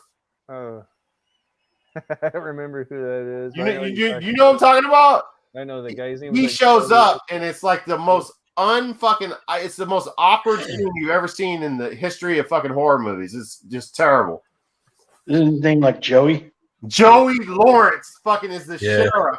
He shows up and he's like acting all weird and shit. And he's like, we need to come outside. And all of a sudden the truck runs over Joey Lawrence. It's fucking hilarious, man. It's absolutely fucking phenomenal, man. You got to watch that movie. All right, where were we at? I took us all off base there. Who's doing the top 5 now? Fluffy, you're up. I think I already did my first 2. I'm going to get a beer. Fluffy did franchises. And then Tyke switched it all up to just top 5 movies. Yeah, the first one, my top horror movie all time, definitely the original Halloween. And going to see the actual film locations up in the LA area was pretty cool. Oh yeah. And then my next favorite was the original Nightmare on Elm Street. And then after that, I'd say Day of the Dead is my favorite out of the Dead series. Night of the Living Dead, Day of the Dead, Dawn of the Dead. I like Day of the Dead for some reason. From '85, that's all underground. That's a good one. Yeah, I like that one. And then Poltergeist was a really good one. I've seen that one many times. And then Stephen King's Maximum Overdrive. Really like that. Nice. This machine just called me an asshole. All right, what's your top 5 bad, good horror movies? Well, wait a second. I haven't done my fucking top 5 good ones. I thought you already did yours. Sorry, I didn't know you'd already done yours. I was just making a whole new category. I miss Fluffy, though. What was Fluffy's? Is Halloween, Nightmare on Elm Street, Day of the Dead, Poltergeist, and Maximum Overdrive. That's 4. That's 5. Oh, it's 5. No one said Halloween yet, so I'm kind of impressed with that. That finally someone said that. All right, so I'm gonna go Evil Dead 2. I'm gonna go Texas Chainsaw Massacre 74. I'm gonna go Nightmare on Elm Street, the first one. I'm gonna go The Exorcist. And number 5, I'm gonna go. Man, this is tough. I want to end this off in the right manner here. Spice World. Kids. 5, man, 5. What did I leave off? I don't even remember what I said. Did I leave off Halloween? Yeah. Fuck, man. It's hard to leave Halloween off the fucking list. What about The Thing, dude? The fucking Thing. Oh, God. I'm going to put The Thing above so Halloween. Fucking, you're talking about Carpenter. Like, that's my favorite Carpenter horror movie. Thank you. I'm going to put it above Halloween. It's a fucking better movie. I love Halloween, but goddamn, The Thing's a better movie. and the funny thing about The Thing is the original is so fucking good that people don't even understand. So many black people and white are giving it a chance. It's like such a good movie. My new one of my new The Thing.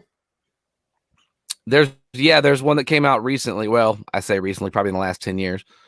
My new favorite, like, guilty pleasure on YouTube is watching people watch movies for the first time that they've never seen, which is mainly my favorite movies. I just watched somebody watch The Thing for the first time, and they're screaming and creeping, and they hate it, and they're freaking out, and they don't know what's going on. They don't trust anybody, and it's so much fun. I guess that's a lot of reasons why people watch people play video games too, because if they don't own the game, you can live vicariously through someone else to do it. And it's the only way you'll really get to like watch the movie again for the first time. You get to see somebody else experience it. I like it. Yeah, it's kind of like my 16-year-old watches Michael Jordan for the first time. It's kind of like that type of scenario. Yeah, like a reaction channel type of thing, but mainly just movies. You know, you look up one of your favorite movies and somebody trying to watch it for the first time and watch them fall in love with something you already love. It's really cool. I really enjoy it.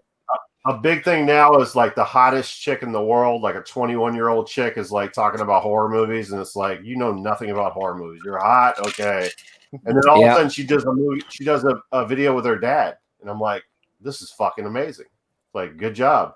I like hearing your dad's not liking your fucking views on videos or movies. It's fucking awesome. It's fucking awesome, man. I love it. All right, so yeah, man, I just left Halloween off my list. I feel bad about that, but The Thing is fucking awesome. I almost forgot about it. Did anybody not do a top 5? Zoomberry. Zomberry didn't do one? Motherfucker. Barry don't have berries or zombie in any of your films. Yeah.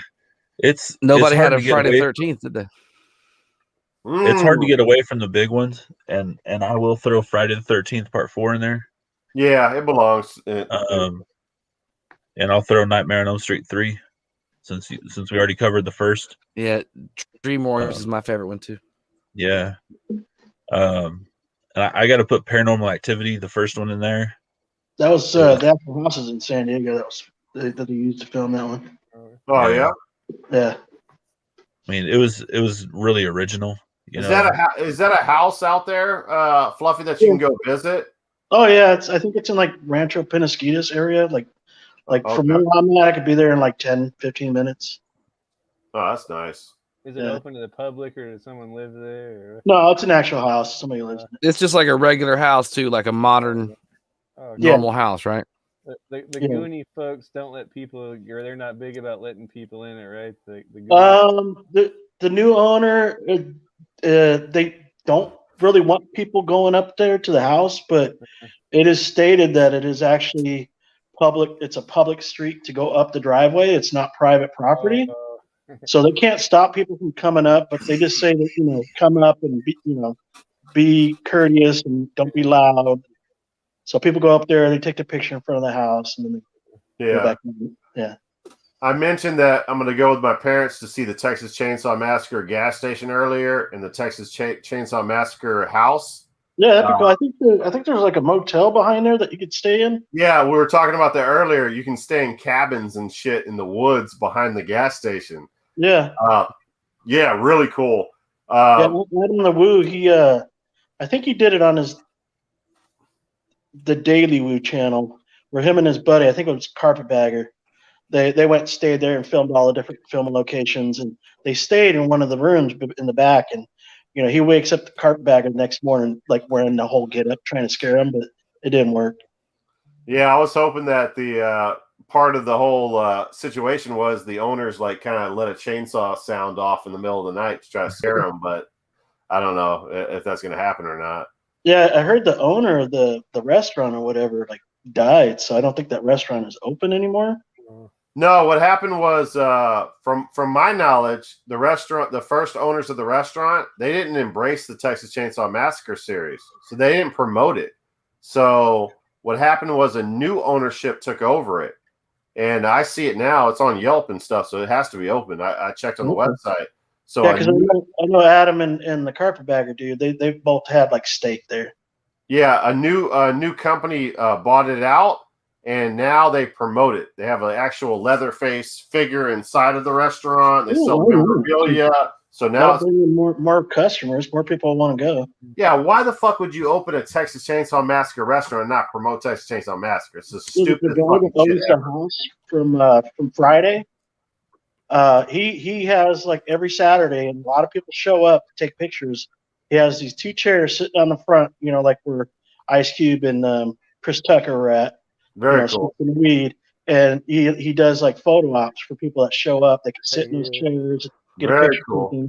Yeah, and of course, all the other houses pretty much all on that street too. That's in California, right? Yeah, it's up in LA. They should almost, because weed's legal, just like set them up with some weed and shit, man. Just let them smoke in front of the house, man. They'll make a shop out of the house. Yeah, I think that was. And then Debo comes by and whoops one of their asses. Takes your chain, man. What you got on my 40, Smokey?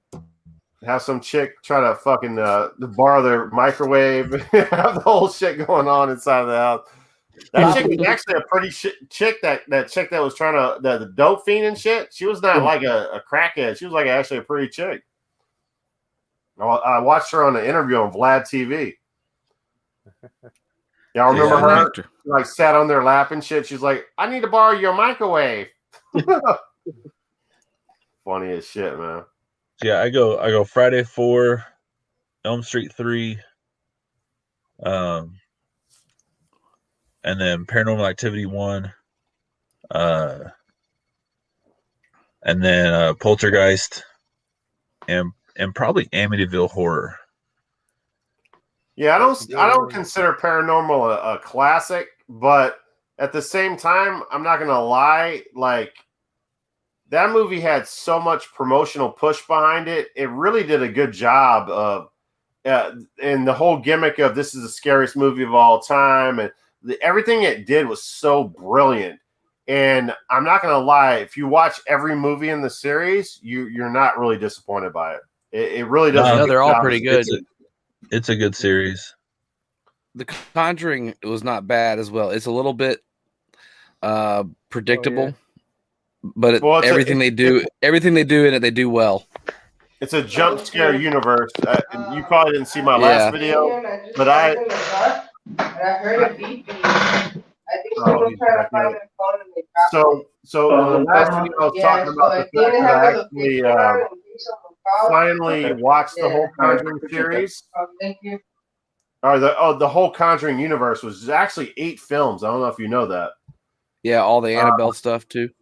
Yeah, you have the Annabelle stuff, you have the Nun, and you have La Llorona with the Conjuring. The Nun's part of it too. Yeah, man, it gets confusing. So I watched all of it. Yeah, it's a crazy universe. There's another one coming out. I think there's a Conjuring 3 coming out. Like, well, that's why I watched it. I soon. went to Walmart and bought the 7-film collection, which didn't include La Llorona, so I had to fucking buy it. I had to add that on a stream because I want to see Conjuring 3. Which is weird because I'm not a huge fan of the Conjuring 2. I like Conjuring 1, but 2 was like so long and drawn out. I just wasn't into it. What about Insidious? I like Insidious. It wasn't bad. It's not part of the Conjuring series, no. But it's good. Yeah, I like it. What's that one with Kevin Bacon in the fucking house with the Stir of Echoes? Yeah, that's Stir of Echoes. Yeah, where he sees the footage, like the film footage and the things in the pool, and like that had something to do with molestation, right? Or was it torch? Or no, it was shock therapy. No, wait, what was? I'm thinking like he had like kidnapped a girl or something. Like, you know what I'm saying? Like something. Yeah, something like that was going on. Something like that. I think it's been a minute since I've seen that. There was some dark shit in that, man. It was kind of like 8mm with Nicolas Cage. Yeah, about the snuff film. Yeah, that was a pretty dark film right there, man. A lot of people don't talk about. You ever seen film. Like, you know, would y'all consider like Faces of Death horror movies, or more like I was showing those off earlier, man. I got shock value, you know, shock movies, or those are definitely in the horror category for sure. Some of those are hard to watch, man. Like where they light that dude on fire in fucking Bolivia, the rapist. They got tied to the tree. You ever seen that one where they fucking douse him with gasoline and light him up? Yeah, well, you also had you had the guy from get hit by the train.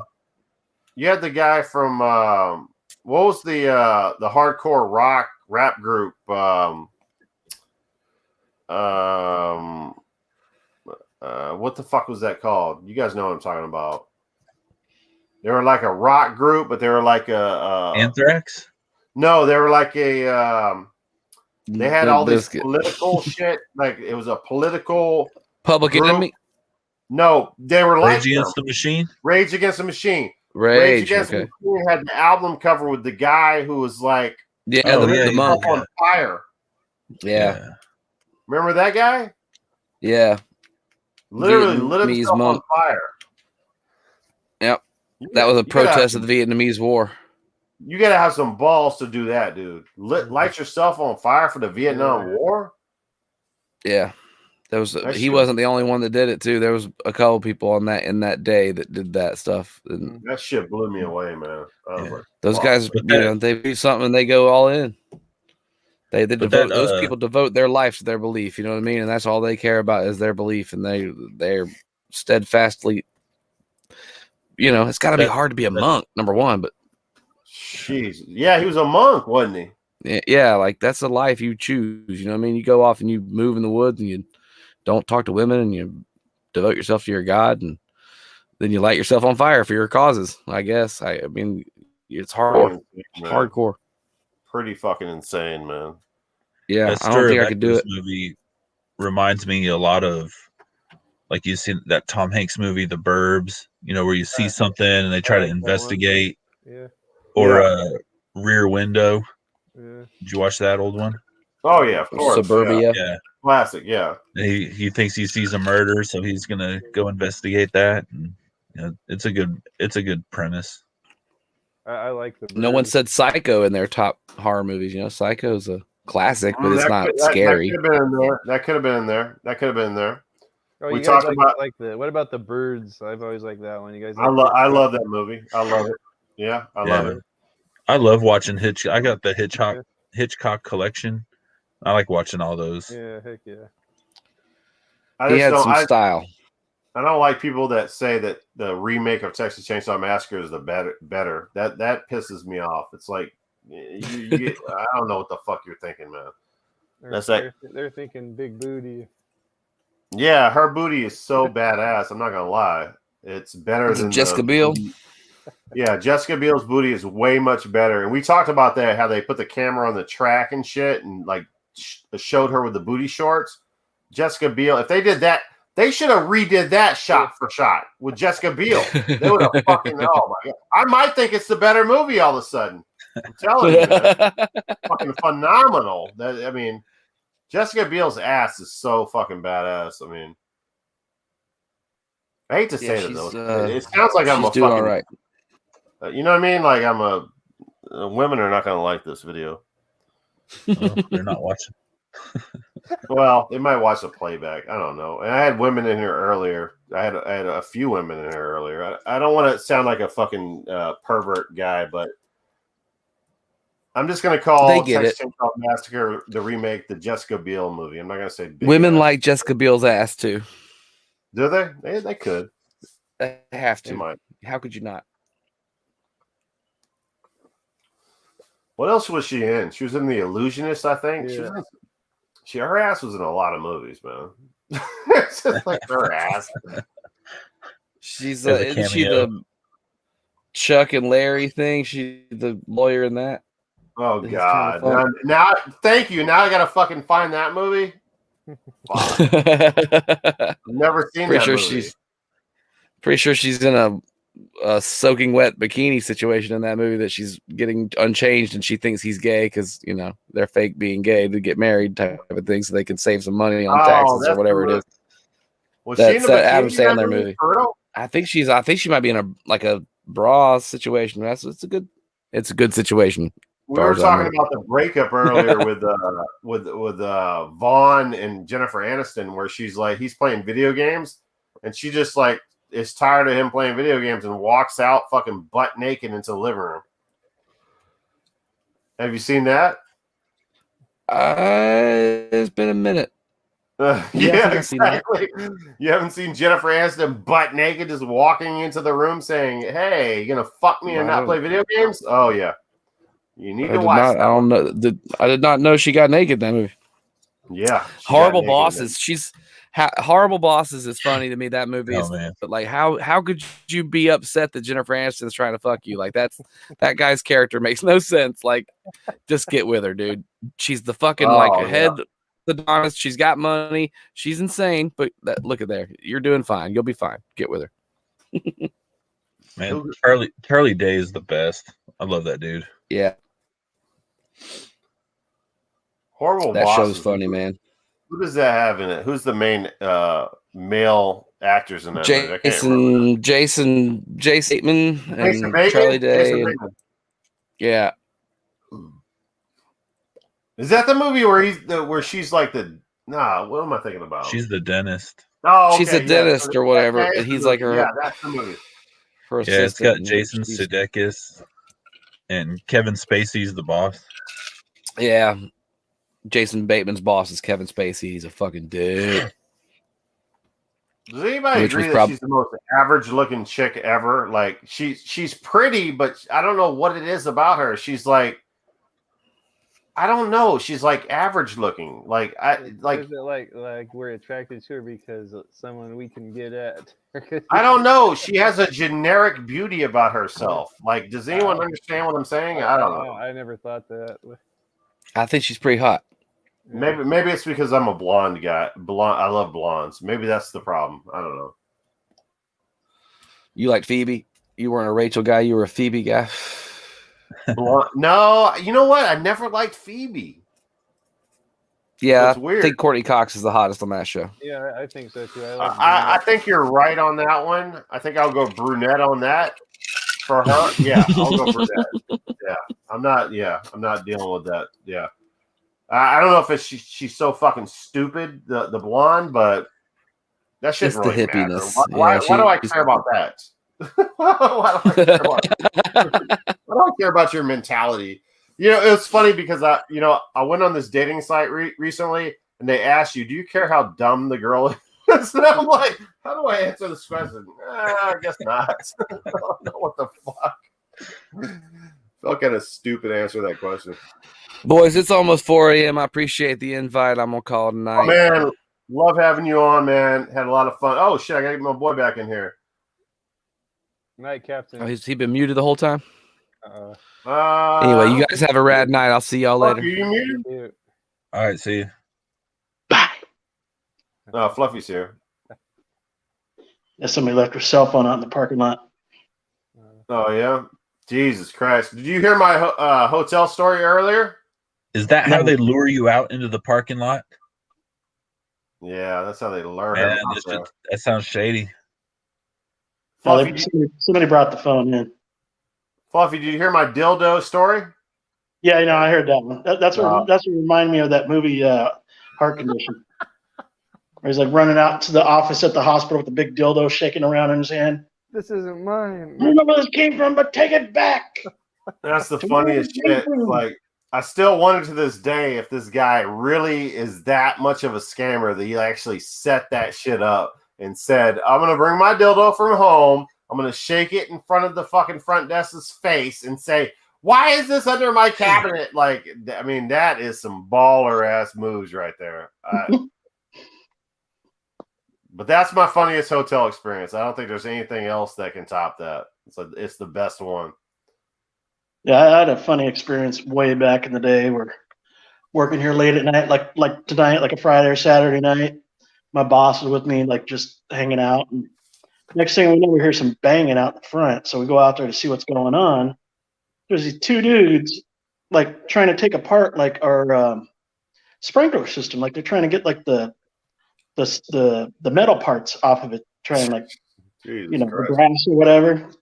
And so we both go out there, and I come up to him, I confront him, like, "What do you think you're doing?" And one of the guys like, "We're taking this shit." I'm like, "You ain't taking shit." And so he gets up in my face, he goes, "What are you gonna do about it?" I'm like, "I'm gonna kick your motherfucking ass." And so he had a buddy that was with him. And so next thing you know, here we are in the middle of the street, me and my buddy fighting those two guys, and they were like so on something, like they could swing for shit. Like wherever they were swinging, it wasn't towards us. They were like totally missing, but we were like dead on, like fucking them up. And one guy gets knocked down, gets back up, and like this is all going down. Next thing you know, a cop comes rolling up, and they just take off running. And then the lady cop, she's like, "Everything all right?" I'm like, "Yeah, we're good." She's like, "Okay, well, just give us a call if you need any help." That reminds me of I don't know if you guys have watched The Wire, the Baltimore series that was on HBO. It's a really good series. I highly recommend it. But they like literally like went to police and like they had police working on the show. So it was so legit and real. They like got testimony from the police of what happened and what occurred. And it was about drug dealing and all this shit. But one of the stories that was actually a real story is back in the day, like they would literally like fucking crack addicts and shit. You would be a person that was on top of a 20-foot ladder working on an electrical pole. The crackheads will pull the ladder from up under you and steal the fucking ladder and run off with the fucking ladder. Hey, the crackheads, when I bought my house right now, or 8 years ago, the day after it cleared and we purchased the house, before we moved in, a crackhead crawled up on the roof and dug out all the copper wire from the air conditioner. Exactly. But imagine you working on top of a ladder trying to do your fucking job, and a crackhead's pulling that shit from up under you, trying to kill you and stealing the ladder and taking it to a fucking recycling place. Yeah. It's fucking crazy, man. Yeah. Absolutely insane.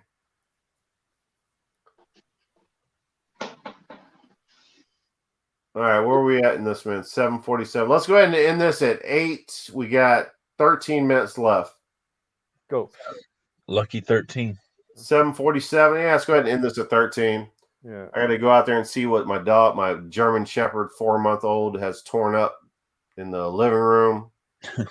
what it's pissed on, It's so funny. Like my dog's never in here. Like she would never dare go by her bed. She's like sleeping in her bed. She's like eating her bones. She's like doing everything now that she's fucking my dog's in here. It's hilarious. Oh.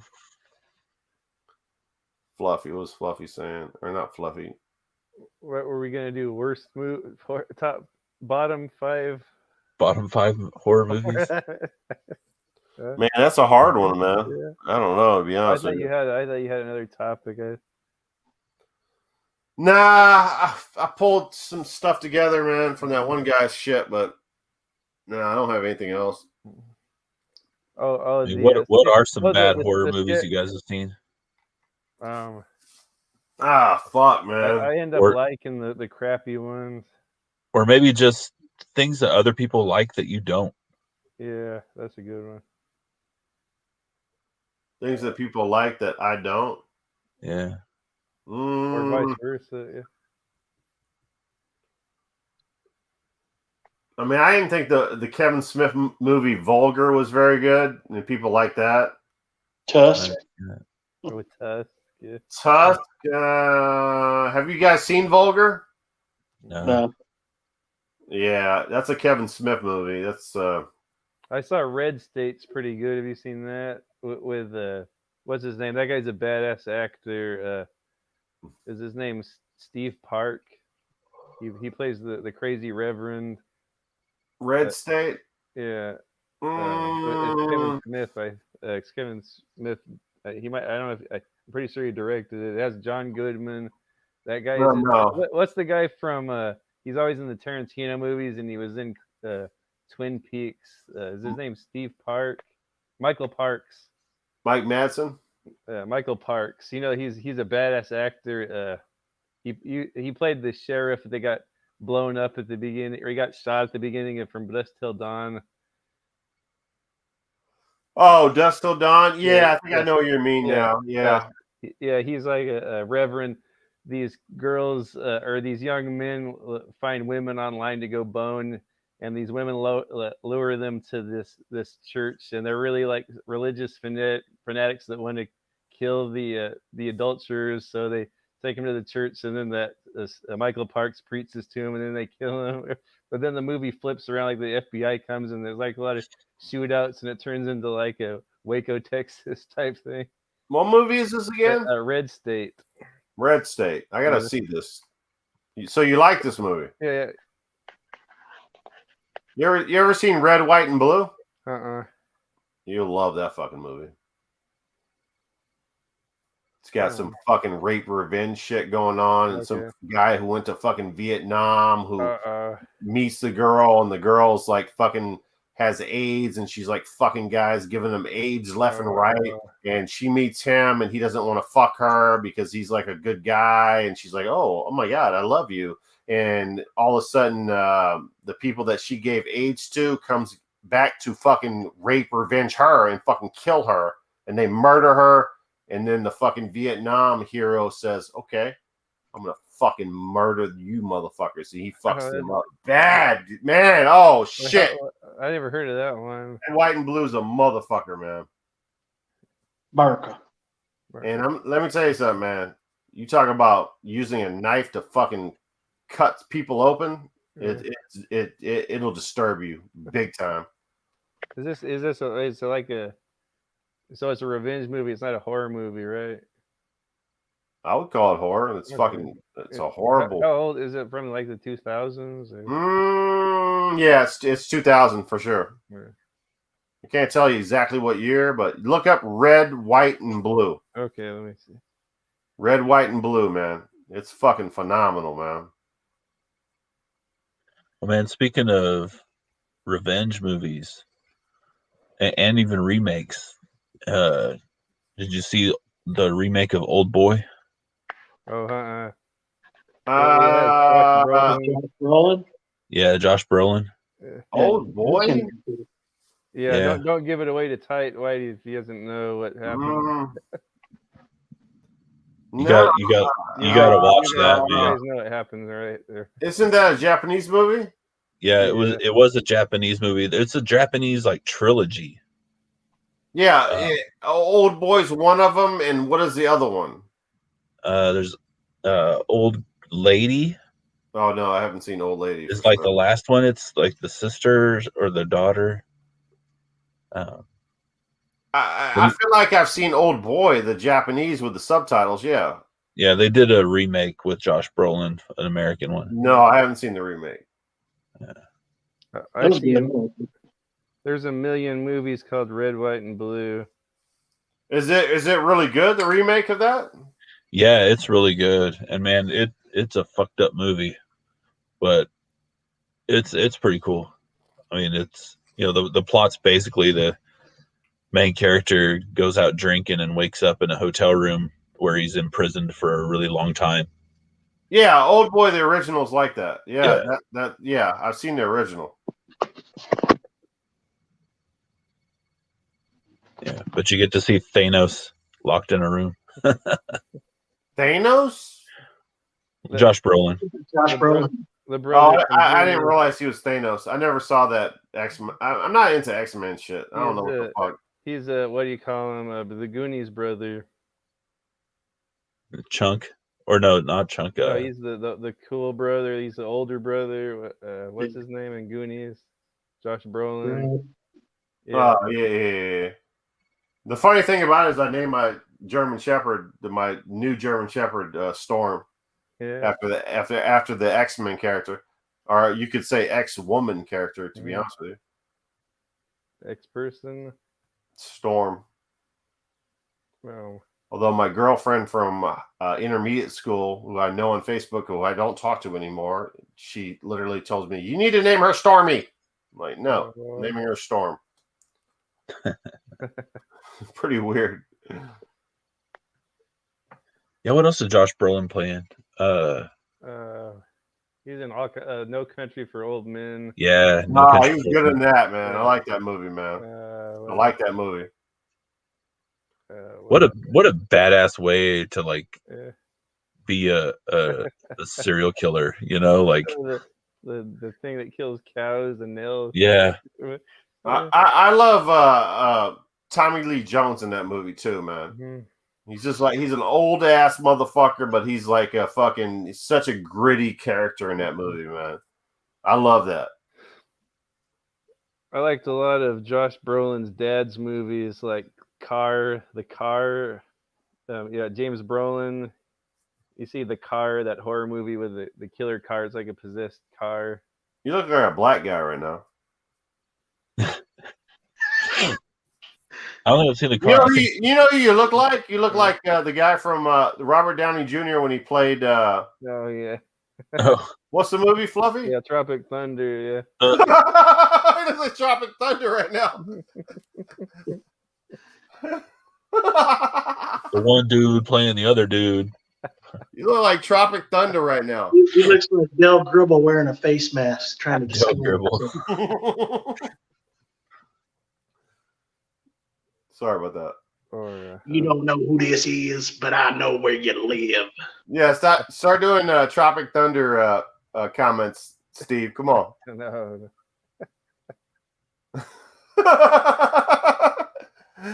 That's a movie that would never come out nowadays. It's like that was the last of the movies that would ever say what they said. Yeah, you know what I mean? Like right at the end of that point. What was that, like 10 years ago? I think so. Like no movie would say what it said. There was a sharp cutoff. I don't know. Was it gradual or is it? Are you kidding me, man? I mean, come on, man. That was that special appearance with Tom Cruise at the end. Yeah. I never saw the end of it. I got so fucking high and drunk that I fell asleep. I never saw fucking Tom Cruise in it. My favorite part is when like a fat guy, big ass belly like mine. Yeah. When Ben Stiller killed the panda bear, he thought it was a wolf or something. He kills the panda bear. He thinks he's bad. Then he looks down, it's a panda bear, and he calls his agent. I just killed what I love the most. Oh my God, you killed a hooker. No, it's a panda. No, her name is not Amanda. She's not a person. What the fuck? No, I didn't kill a hooker. I killed a panda. So Tom Cruise shows up in the end of the movie? Yeah. Oh, fuck. Was he jumping on a couch saying how he loves 19-year-olds? It's like some kind of boss or something like that. He's like in like the office. What was he? He was like the news boss, or what was he? Yeah, I can't remember exactly what. Yeah, I remember watching that fucking. Yeah. I don't know how I saw that Oprah Winfrey episode. He's like jumping on the couch and shit, talking about, I got 20-year-old pussy, man. I'm the happiest man in the world. I joined Scientology. I fucking 19-year-olds. I love it. And he's jumping on a couch in Oprah Winfrey's fucking den of hell. And I'm like, what the fuck is going on here? This is weird as fuck. And I liked Young Woman at that time too. I'm like, what the fuck? This is way bizarre than the shit that I'm dealing with. It's like, what the fuck? I don't know if she was that young, but I mean, that was, I don't know, it was weird. She was hot. Was that when he was with Katie Holmes?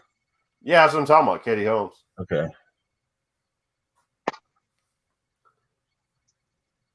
Fluffy, is your manager there now? No. He left already? I was about to say, man, that motherfucker's got to leave sooner or later. Nah, I'm all by myself. I get here at like 5:40 and relieve the other person that's at the desk, and it's just me. That place closed for a long time because I remember you were like, "Damn, I'm not going back to that place." Like you were like, you were done there. You had worked there for so many years. Yeah, like I'm pretty much just here, like helping out. Like, you know, like I could be making more than twice as what I'm making per hour right now, like working here. So like for me, it's not really worth it. Lyft makes a lot more money, right? Oh yeah, I make like average $35-$40 an hour. That's pretty crazy, man. Yeah, I might even start doing Lyft. I'm telling you, man, it's a good gig, especially right now. Like they're like paying drivers to refer new drivers, and if you get somebody to sign up and start driving, you get like $1,000 bonus. Damn. There's like all these bonuses for like even with Uber, like do 2 rides, we'll give you $300. Like 2 rides, just to get you back on the road driving again. Like, and that's what got me back on the road is they sent me an email saying, hey, do 20 rides by this Sunday and we'll give you a $300 bonus. I'm like, shit, I could do that in like 8 hours easy. So I went out and drove for like 7.5 hours. I made $536 for the day. Man, nice, man. I drove last night for like 4.5 hours. You know, there was no like bonuses or anything yesterday, but I made $180. Damn. Like $35 an hour. I'll take that. I don't live in a big enough city for that. When I was working here at the hotel, I was only making $14 an hour, like after almost 24 years working here. Yeah. And so like when they finally opened back up, you know, they're like, we're open back up. We need you, you know, we can only pay you 14. We need you to work 7 days a week. No vacation. I'm like, yeah, no, I'm good. Man, that's what thanks for the offer. I passed. And then next day he's like 15. I'm like, thanks, but I passed. And then like next day he's like 16. And at this point I'm like, all right, you know, I drove over here and I talked to him. Like, look, bottom line, I'd want at least 20 an hour, but I tell you what, I'll meet you in the middle at 18. So like this position, it's not, you know, the pay for this position shouldn't be more than like $15, $16 because the job is, it doesn't demand much. But for me, like the money I make now, especially like with Lyft alone, you know, let alone eBay on the side, you know, I make way more money than I ever did now. Yeah, so, it's a new world now, man. It's like, you know, if you sell on eBay and shit, man, like it's, man, dude, like I'm a hotel worker too, you know. I was a director of engineering of a hotel, but it's like things have completely changed now. Like people have realized that you don't have to work for people. You can sell, you can do what you want. You can if you can hustle enough, you don't have to work for people. Exactly, and that's one thing that I love nowadays is being my own boss, self-employed. Like work as much as I want or little as I want. Be able to go here and there whenever I want, not have to worry about getting work on time or calling in sick or whatever. Because it's one thing, like you have an ultimate boss above you. If you are cool with that person, that's one thing. Yeah. But in the hotel industry, you have to work with several other managers. So you can work with some people that are fucking dickheads, and I've dealt with that. And it's like, and you deal with that like any job that you get a job. Yeah, that's true. Yeah, it could be any job, and it's like, nah. I don't want to have to deal with your ass on a daily basis. I don't fucking like you. Yeah. Like, my the people that own the place is like my buddies' like parents. They bought the hotel to give him a job back in '93 after he graduated high school, and then like 6 months later, they wanted somebody to cover the night manager position because the guy that was working here before was stealing money left and right. So my buddy had mentioned me to his parents, and went from being an assistant manager at Taco Bell to being a manager here at the hotel. So I mean, like I was in pretty good with the family. They took good care of me. I didn't have to worry about losing my job if I had to deal with like assholes for customers. Like I didn't have to worry about like biting my tongue. I could say whatever I want, even though it probably wasn't right.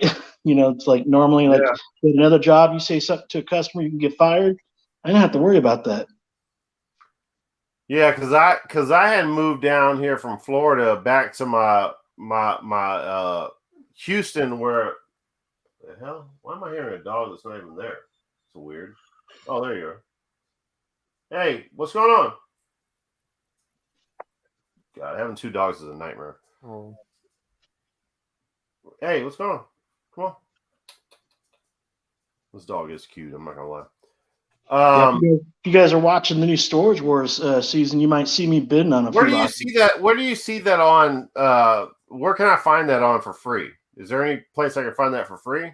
On A&E on cable TV. Yeah, because I don't have cable, so I don't know where to find that at. Otherwise, they had like posted like a link to, or they posted a video on YouTube, A&E, like premiering, like showing like new clips of the new season, and in the description they put a link to go to a certain website, and I was able to watch like the first 2 episodes for free, and like any other like A&E TV series for free. But then when I went to go see the second week of the new season, like that link was gone, and I couldn't remember what it was, so I can't get back to it anymore. How far ahead or how far behind is this episode from like actual real life? Like when was it filmed, or how long does it take? They don't release episodes like in chronological order when they were filmed. I mean, for the most part they do, but sometimes they'll switch it up some. But what they do is they'll start filming, and then like 2 months later, they'll start airing the new episodes. And as the episodes are airing, they're still filming as the season is still going. Y'all need to start getting along. Hey, get along with each other. Hey, Fluffy, explain to Zomberry the Trailer Wars stuff. You were on an episode last year where they had a video game locker and stuff. Explain to him that. Yeah, my buddy, he's been on the show since season 5, and he ended up winning a locker in season 10. I think it was like a 10x20, and it was like nothing but like retro video games, consoles, and all that stuff. So he ended up telling the producers after he won the locker that he was going to need his buddy to help him go through and price all the stuff. So he called me up, asked if I can get the day off. It was a couple of days later. And I got the day off, so me and him went back up to, I think it was Orange, California, where the locker was, and met up with the producers and the camera crew. And they watched us and filmed us for 9 hours going to that locker. But he won the locker for $1,500, and on the show we estimated $45,000 worth of stuff in that locker. Yeah. It was like one of his best scores ever on the show. Of course, you only see about 4 minutes on the episode, but in reality, like there was probably like over 100 boxes that we didn't get to because we ran out of time after 9 hours. We're like, just estimate the rest of the boxes. But in those boxes, was more video games. And I don't know if Tight, if you follow my buddy Cinestalker, but Renee started going through because he had to move out of his store because a new owner bought him out. Yeah. He's getting like $400,000 to like leave because he had a 6-year lease on that property still. So he got paid $400,000 to leave. But there was a bunch of boxes that was from that locker that he was finally starting to go through. And a lot of the boxes were old horror VHS tapes, and he just threw them in the trash. Danny, the Cinestalker, was at the store helping him load stuff up to empty the store out. And Renee told him about, all those VHS tapes because he's in collecting, VHS horror tapes. And so he made a video dumpster diving in the trash can behind the store. And there was all these high, expensive, rare horror titles. Like some of them were worth like $300-$400. Yeah. You know what? Oddly enough, I started watching some people, like I mentioned earlier. I don't know if you saw the part where these people cancel cultured me. They like blocked my channel, like because I don't know why. I don't know what the fuck was going on. It's the stupidest shit ever. Fuck them. I don't care. But one of the girls was in the fucking comments for some reason. But anyway, Taylor, really, you gonna do that? Taylor, come on. Stop doing that. But anyway, shit, I lost my fucking concentration. My dog was like chewing on one of video games on the floor. That other channel that you were on and they blocked you. No, but it wasn't about that. It was about something else. What were you just talking about? VHS horror tapes. Oh, so I saw it. Some channel that I watch was bragging about that, saying, "Oh, this guy sent us." They were like sent us because there's a lot of like when it comes to like horror movie collectors. There's a lot of people that always throw in when you watch like people that collect DVDs and Blu-rays, they always suck dick of your boy that you don't like now. Yeah, they always throw his name in there. Like literally, like any stream or anything that I've ever been a part of, they're always like, "Oh, cool dude." They always throw his name in there. Yeah, one of the other names they throw in there is Wet Movie. It's like it's never fails. It's like it's them. And so someone had mentioned Cinestalker, and they had actually started talking about that in their video, how he had found all those VHSs in the dumpster. Yeah. And they started the conversation saying this is a setup. That he's making all this shit up and or whatever. But it was because Renee is the one that told him, like, hey, I just threw away a bunch of horror titles. You might want to look into it. Yeah. Renee didn't realize that they were worth any money. And then once he started looking back on because he watches all of our videos. When he has the time, I don't know, but he does. And he realized like there was a lot of VHS tapes in there. He ended up doing some research going, fuck, I screwed up. Oh, he didn't get all of them the first time, but he went back though. Yeah, you're gonna have to. No, you're probably gonna have to try and find a spot on the street somewhere, maybe across the street. We only have 30 parking spots and we have 39 rooms, so parking is definitely an issue. What's up, Kevin Mendoza? Yeah, that's actually my car. Let me move that and park there. Okay, there's our room size. Yeah, just let me move my car. You can park in that spot. Okay, thanks. All right, Fluffy's gonna move the car. Pause his ass. Not pause, but you know what I mean. I'm back. It was like the second time I moved my car so other people can park because we only got 30 parking spots and we have 39 rooms. Oh wow, you guys are 100% occupation. That's cool. Yeah. Yeah, 39 rooms. We made $6,000 today. Damn. I know you guys are struggling before, so that's good.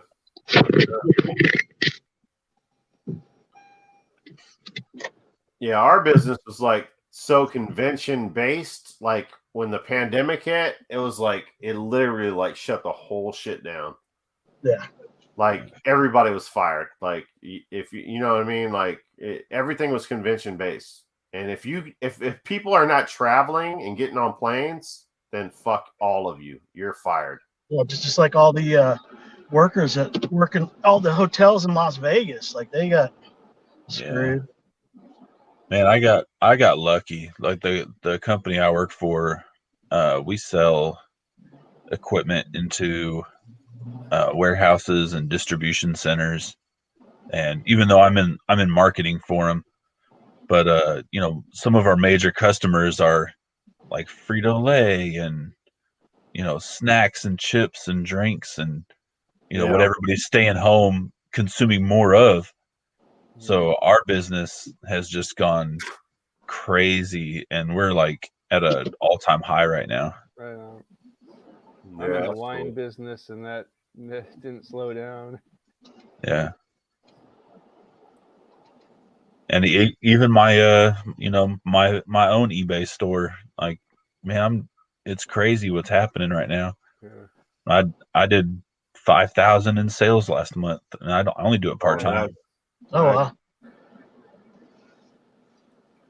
Nice, very nice. I need to get back on selling. I sort of let that opportunity pass by me. I haven't done much at all since COVID. Yeah, I'm not really listing too much on eBay. I'm making like, I don't know, about $2,300 a month on eBay. Yeah. I'm not really like listing a bunch of stuff because I don't need to. Yeah, I've been procrastinating on, and my stepdad he was like, damn, your fucking house is like a Radio Shack. You got so much shit stacked up, you know. But it's like I haven't needed it because, man, the unemployment and the fucking federal government booster and the fucking you know, like I turned to him the other day. I was like, dude, I have more money in the bank than I've ever had in my life. Yeah, but I need to start getting back on it though, because I know, hey, this is not going to last forever. So yeah, I got out of credit card debt in like just over a year. I owed like 25 grand. Man, that's a lot. Paid. When I bought this Camry, I hadn't done a credit score in forever. I'm at an 808. Ooh, beating them drums. Yeah, I told you last video, man. I was like, you know, I'd never thought in a million years I would get 1,000 back on my taxes after the shit that I pulled. I'm a little leery about that, but I hope everything was done right. And the good thing is that you had it done at H&R. So if anything does go wrong, they have a thing where they'll cover if there was something done wrong. Well, I don't know what's going on with it, but there's actually an extra shit you can pay for, and I paid extra for them to cover my ass. Yeah, there's like an extra cover your ass fee. And I was yeah, I'll pay for that because it's kind of a weird year. I'll pay for that extra $25, whatever. I'll pay for it. That you'll back me up if IRS takes me to court or takes me or whatever. Yeah, I did that. Yeah, but the 1 year I worked a full year for Lyft, I made 70 grand, and so like all that, like nothing taken out for taxes. Wow. So luckily I saved all my receipts, food that I ate, gas, maintenance or whatnot. And so it got to the point to where I initially owed like 8 grand. And then with all the tax write-offs that I had with receipts, it basically boiled down to zero before I even finished putting all my receipts in for write-offs. So like once it hits zero, it doesn't go, oh, government owes you money. It just stays at zero. So that's why I'm a little leery about it. Yeah. Yeah, that's a concern for sure. But you did the right thing. You paid that extra money. So if anything does happen, H&R is going to eat it. Yeah, the best thing I did, and I didn't realize that I did it. I don't know if it's automatic or what the fuck's going on, but let them take taxes out of your fucking unemployment. That was the big thing for me, man. Yeah, when I was on unemployment, every time I checked that box. Yeah, that was a big thing for me. They took all that out of there. Because like I said, man, I got 30,000 in unemployment last year. It's fucking crazy. The good thing with all the unemployment and all the extra money we were getting for the pandemic, like the first 17,000, I think it is untaxable. Well, that was a law that was passed later on. Yeah, for sure. Yeah. Yeah, it was awesome, man. Yep. Dude, we did an 8-hour stream. That's fucking insane. That's a job right there. Podcasts that do that fucking brag their ass off. This is fucking insane. This is gonna be a fucking editing nightmare to get this fucking shit on the other channel that's actually good. Yeah, at least you don't have any chat roulette omegle type of bust ins. Yeah, exactly. Yeah, Kevin, everybody's asleep now. God damn, I can't believe this is this late. Yeah, it's 1:20 in the morning over here, Pacific Coast. Well, I guess we'll end this off, man. I mean, does any of you guys have any kind of I'll let you guys go with any kind of social media, shit that you want to lay out there and tell them to follow your channel. Tyler, you can start off with your YouTube channel. Yeah, I mean, I'm simple. I don't have any fucking Instagram or no shit. I haven't been doing much with mine lately anyway, but there it is. I just want to give a shout out to Mr. Dustin Ferguson. Go fuck yourself. just don't show your dick. Come on. Every drinking movie review. That's how we always end it. Go fuck yourself, Dustin Ferguson. Yeah, Dustin he got so butthurt because we reviewed his Angry Asian Murder Hornet movie. Apparently, Carl's right about that. He did do that movie. He considered us like friends because like he knew OGP. OGP actually hooked him up with an apartment because he was looking for one, and then became friends and stuff like that. And so like he got butthurt because we did a movie review, and he basically like told OGP like, "How could you do this to me? I thought we were friends. Now I'm having thoughts of suicide. I just want to kill myself. Are you happy with yourself?" Damn. Like, get the fuck out of here. There's another guy who did a review on him, Gremlin something, on that movie, and he fucking rips him a new one. It's like you get mad at us reviewing your movie. It fucking sucked. It pissed me off. Watching a movie where the only thing that's going on is people fucking walking for 45 minutes. He's not a millionaire, right? But he's at least a guy who lives comfortably, for making movies, right? And he's got one of those cameras. He shoots movies like in a day. Oh, okay. Wow. And they're horrible. You go on Tubi, just search Dustin Ferguson and watch one of his films. Like the only one that I actually liked. He's on Tubi. I can't remember what it's called, but basically, OGP allowed him to use his house to make this movie. Really? And OGP has like a small role in it where he plays like one of the bad guys. Kind of like what's that one movie where these people like go and like knock on somebody's house, like try to get in because they want to kill him just for no reason. Strangers. Yeah, it was kind of a movie like that. But besides that one, all the rest of the movies suck. It's funny. He's always using the same actors, like Mel Novak or whatever his name is, just because he was in a Bruce Lee movie. Mel Novak. I just saw that guy I met today's buddies with Mel Novak. That Michael Rodriguez. Yeah, I guess. And then Donna Lee Heisen or whatever. She's like best known for being a non-mentioned actor, like background actor from the old Blade Runner movie. She played one of the hot chicks dancing on one of the things in the club. You don't see her face because she's wearing a mask. Dustin Ferguson. Which one did you watch, or that made him mad? The Angry Asian Murder Hornets. Okay. That sounds like a terrible movie. He only comes up with movies that are like, based on like what's going on in the world like today. So it'll actually get people interested to see what it's about. So I seen that guy, Cool Duder. He was like saying, "Hey." I don't hate the guy, but he did Wet Movie 1 wrong. Like he blamed Wet Movie 1 for all the stuff that was going on that he created, and it was his own fault. Well, he made some videos recently because I saw something from him, and he was like, "Hey, Wet Movie, I'm directing my own movie. I want to have you in my movie. I want to make up for the wrongs that were done." Something to that extent. Yeah, he doesn't. What is your comment on that, Fluffy? I say he's full of shit. Okay, he's full of shit. All right. There's definitely incentive behind it, and it's only because he was running the campaign to raise money for his first film directing movie. Yeah. So he was trying to get the word out about this movie. And if you watch any of Sean C. Phillips' videos, he's always talking about it, always posting about it. But he has way more subs than Wet Movie 1. Yeah, he's got like 90,000 subscribers, I think. Yeah, Wet Movie I think has 50,000. So Wet Movie 1's not going to make or break him, I don't think.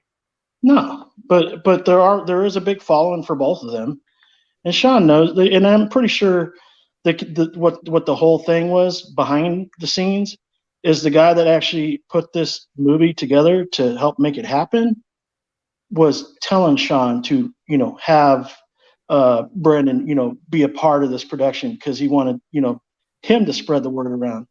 Like, and this guy tried to get Michael Ray Bauer to be a part of this movie production, which he has. You want him to be in a movie, you have to have SAG involved. And like, even before Michael said yes, which he kind of did just for Sean's sake, because he still considers Sean a friend. He's posting all over Facebook. Oh yeah, Michael Ray Bauer's part of production. He's telling him. Michael Ray Bauer was sending me all these like screenshots of this guy like saying, "Oh, I'm gonna make you famous again. You're back." Oh fuck, you ain't gonna make you famous. Your movies suck.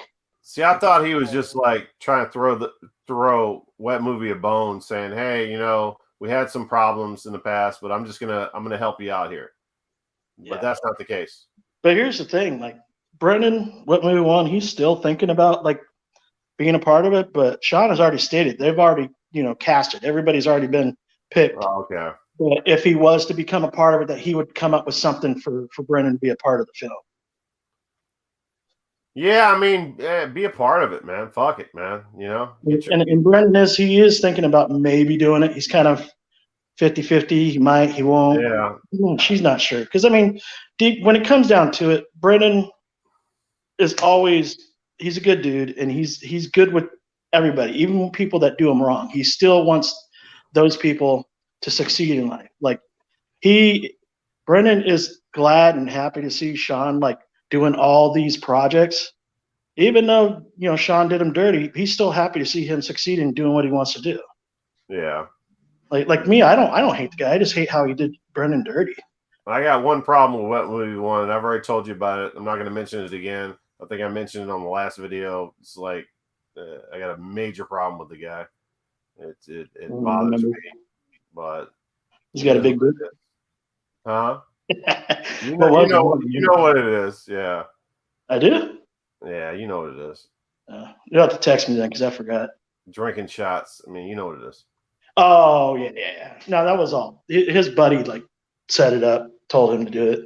Yeah. Which it's funny because Mike, if Mike knew about it, Mike would have told him not to do it, to actually drink like the beers and everything were real. It was just that, what was it, that vodka bottle or whatever, that was water. Oh yeah, there's no way you drink that many shots. There's no way you cannot drink that many shots. It's the beers and the other things that he did drink, that was real.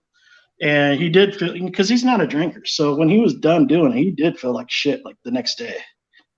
Yeah. But yeah, he should have been gone. Drinking all that. I don't know what we're talking about. He did a stream and collected a bunch of money, and he made probably $1,000.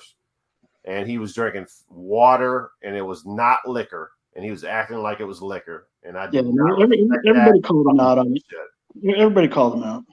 Yeah, I know he got called out about it, but I'm just a person from the far away. I don't know him and shit. I know you, but when I saw that, I was like, nah, that's fucked up. That's bullshit. Yeah, me Vegas watching that live stream. I'm like, Brendan, you're fucking up. Brendan, you're fucking up. That was a real fuck up. I blame his buddy Andrew, because Andrew's the one that put him up to doing that. So one thing when you're making $30 off of some hustle, when you're making that much money off of a hustle, I'm not the guy that's like, hey, send me shit to my P.O. box. Send me shit. I hate that shit. But I don't blame people for doing it. Like him, he does that a lot. He gets people that hit him up all the time. Hey, man, what's your address? I want to send you something. Oh, he never wants people to know his actual address. E-beggar. And you know what? I don't have no problem with it. That's his shit. But once you start fucking telling people you're drinking liquor to get money, that's fucking bullshit. I hate that shit. Yeah. Yeah, it bothered me a lot. He wasn't sure if he should do it or not, but he went ahead and did it anyways.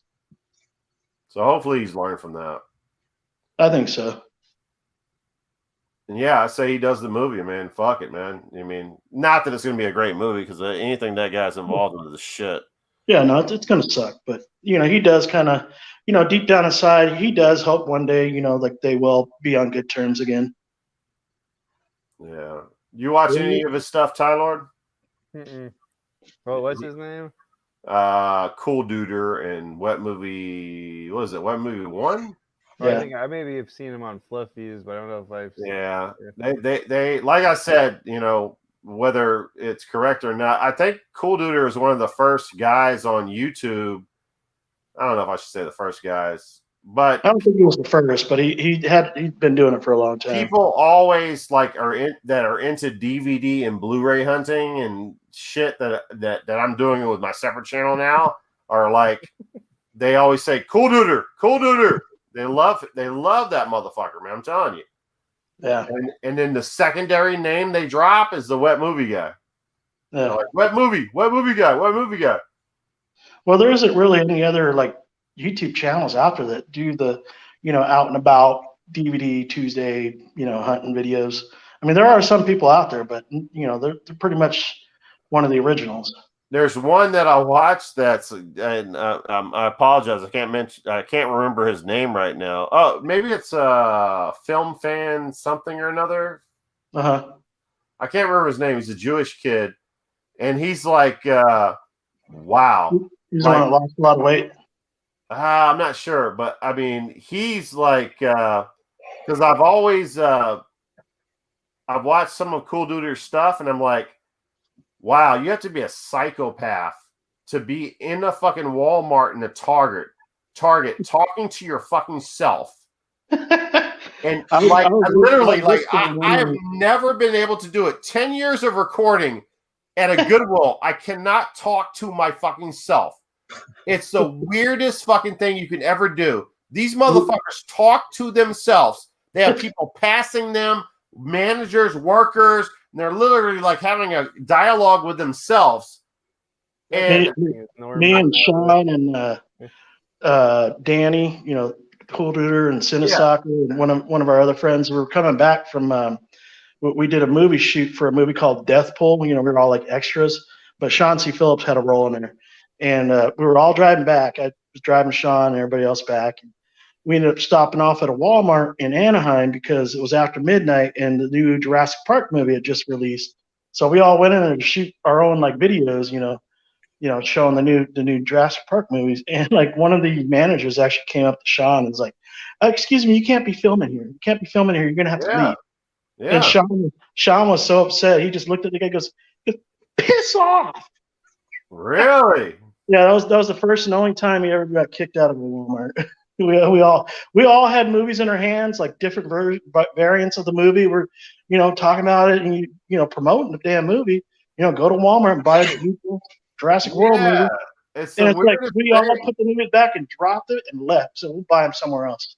That Film Fan guy, he literally he's worse than him. He goes and records 7 hours straight of him talking about each fucking, holy shit, man.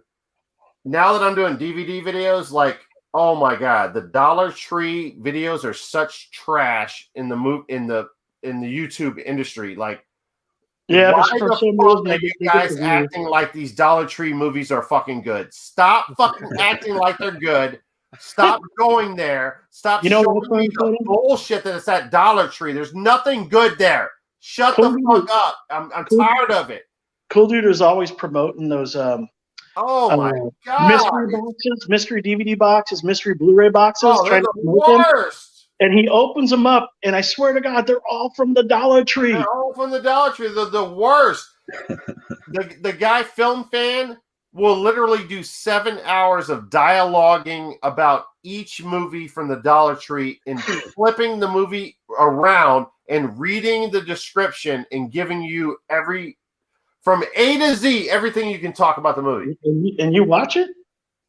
I've watched some of it. I think I'm addicted to it. I don't know what the fuck's going on. It's fucking crazy. Here's a problem. That's kind of like the first time I ever came across the Cool Duder What Movie One on YouTube.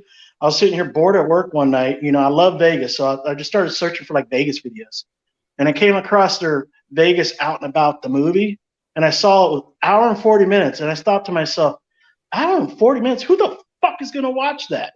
No. So after an hour and 40 minutes, I was like, damn, I gotta meet these fuckers.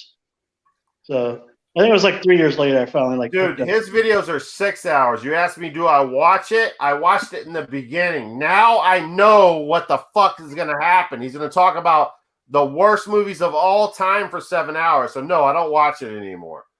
He's a nice guy, but I mean, come on, man. Amityville, fucking Death Lake 5.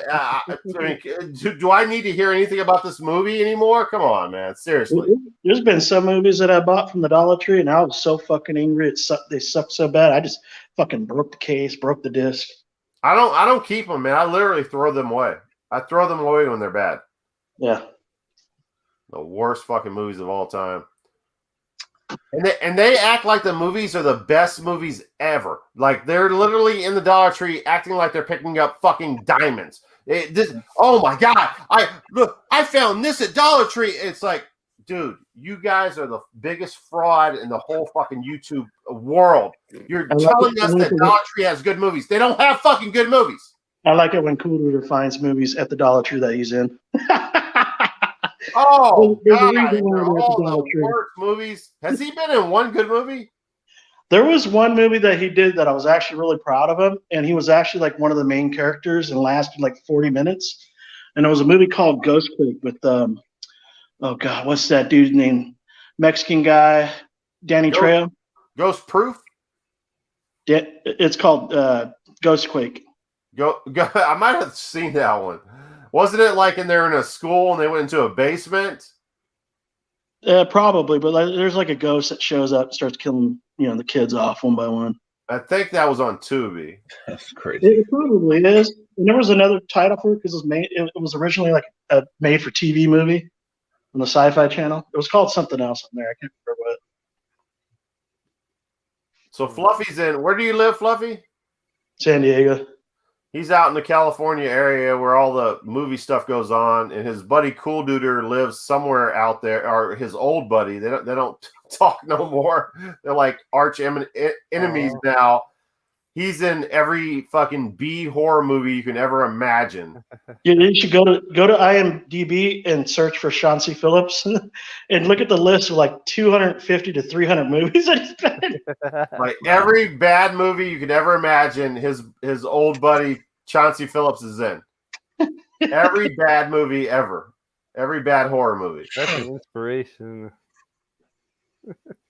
And they were actually in him and his buddy OGP. Was Wet Movie in that one as well? The Adverse movie? No, that was me, Wet Movie, and Luna. Okay, they were in a movie that was actually had great ratings on Rotten Tomatoes. Yeah. I mean, they were just another good revenge movie. Mickey Rourke plays the bad guy. Chauncey Phillips.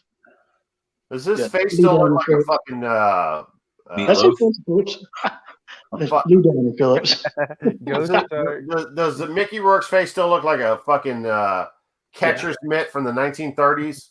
Yeah, his voice is so bad you can hardly understand what he's saying. Yeah, from the cigarettes and stuff. It's like, man. But it was a pretty good flick. I mean, me and it got great reviews, man. Yeah, no, we went to go see it in the theater out there in Vegas because that was the closest place that was actually playing because here in California, all the movie theaters were still closed. He's in 30 movies in 2021. And I'm sure 20 of those are Dustin Ferguson films. Yeah. He's in a lot of Dustin stuff. Yeah. Most of those are popping up again. You know what's so funny? So the dude's doing a new movie every 2 weeks. Yeah. Dustin Ferguson, when he was still friends with OGP, has told him, like, never put Chauncey Phillips in your movie. Otherwise, because he's known for being in shitty movies. Dustin Ferguson says this to OGP. And what is Dustin Ferguson doing? He's putting Chauncey Phillips in all his movies to help promote his channel or his movies, knowing that all the movies that he did sucks. I think Chauncey Phillips put his dick in my last video. What was that, Sean? Stream. I think that was him. He nutted all over his cock. I think that was him. And he had just watched Angry Hornet's Nest or whatever that movie is. The scene where Chauncey Phillips gets killed by the killer bees in that movie. Yeah. He's on the side of his house.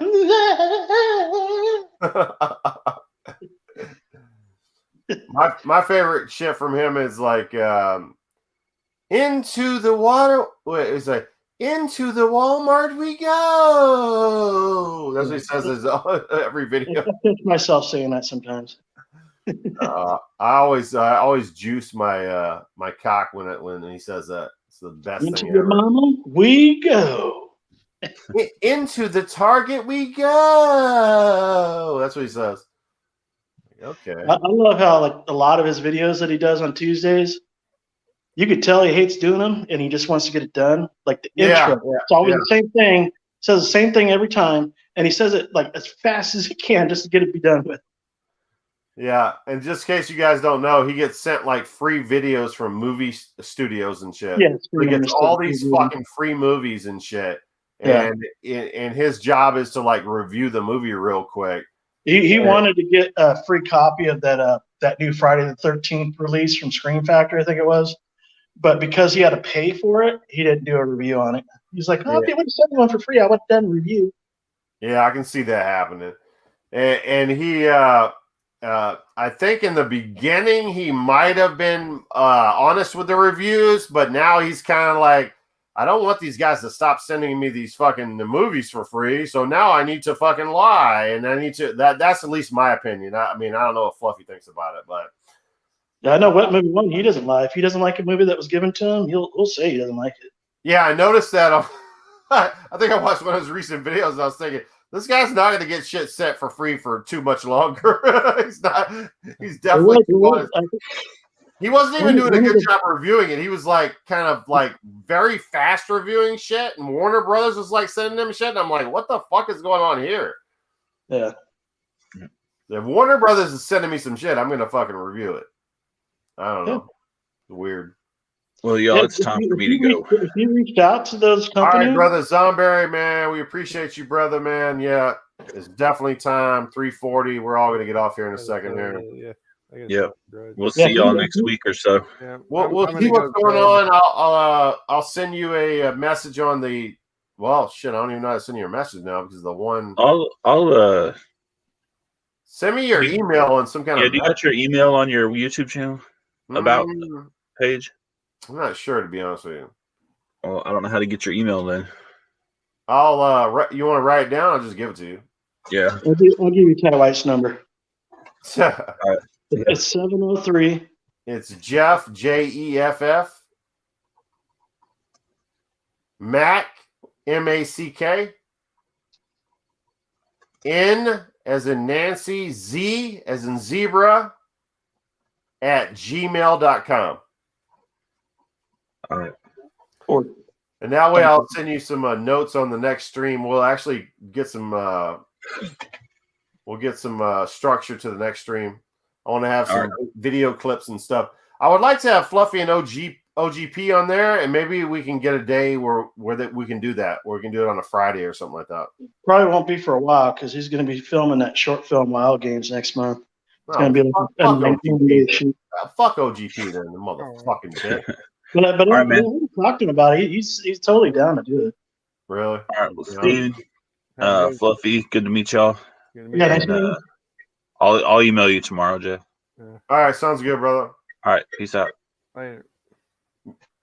Brett, Fluffy, you down?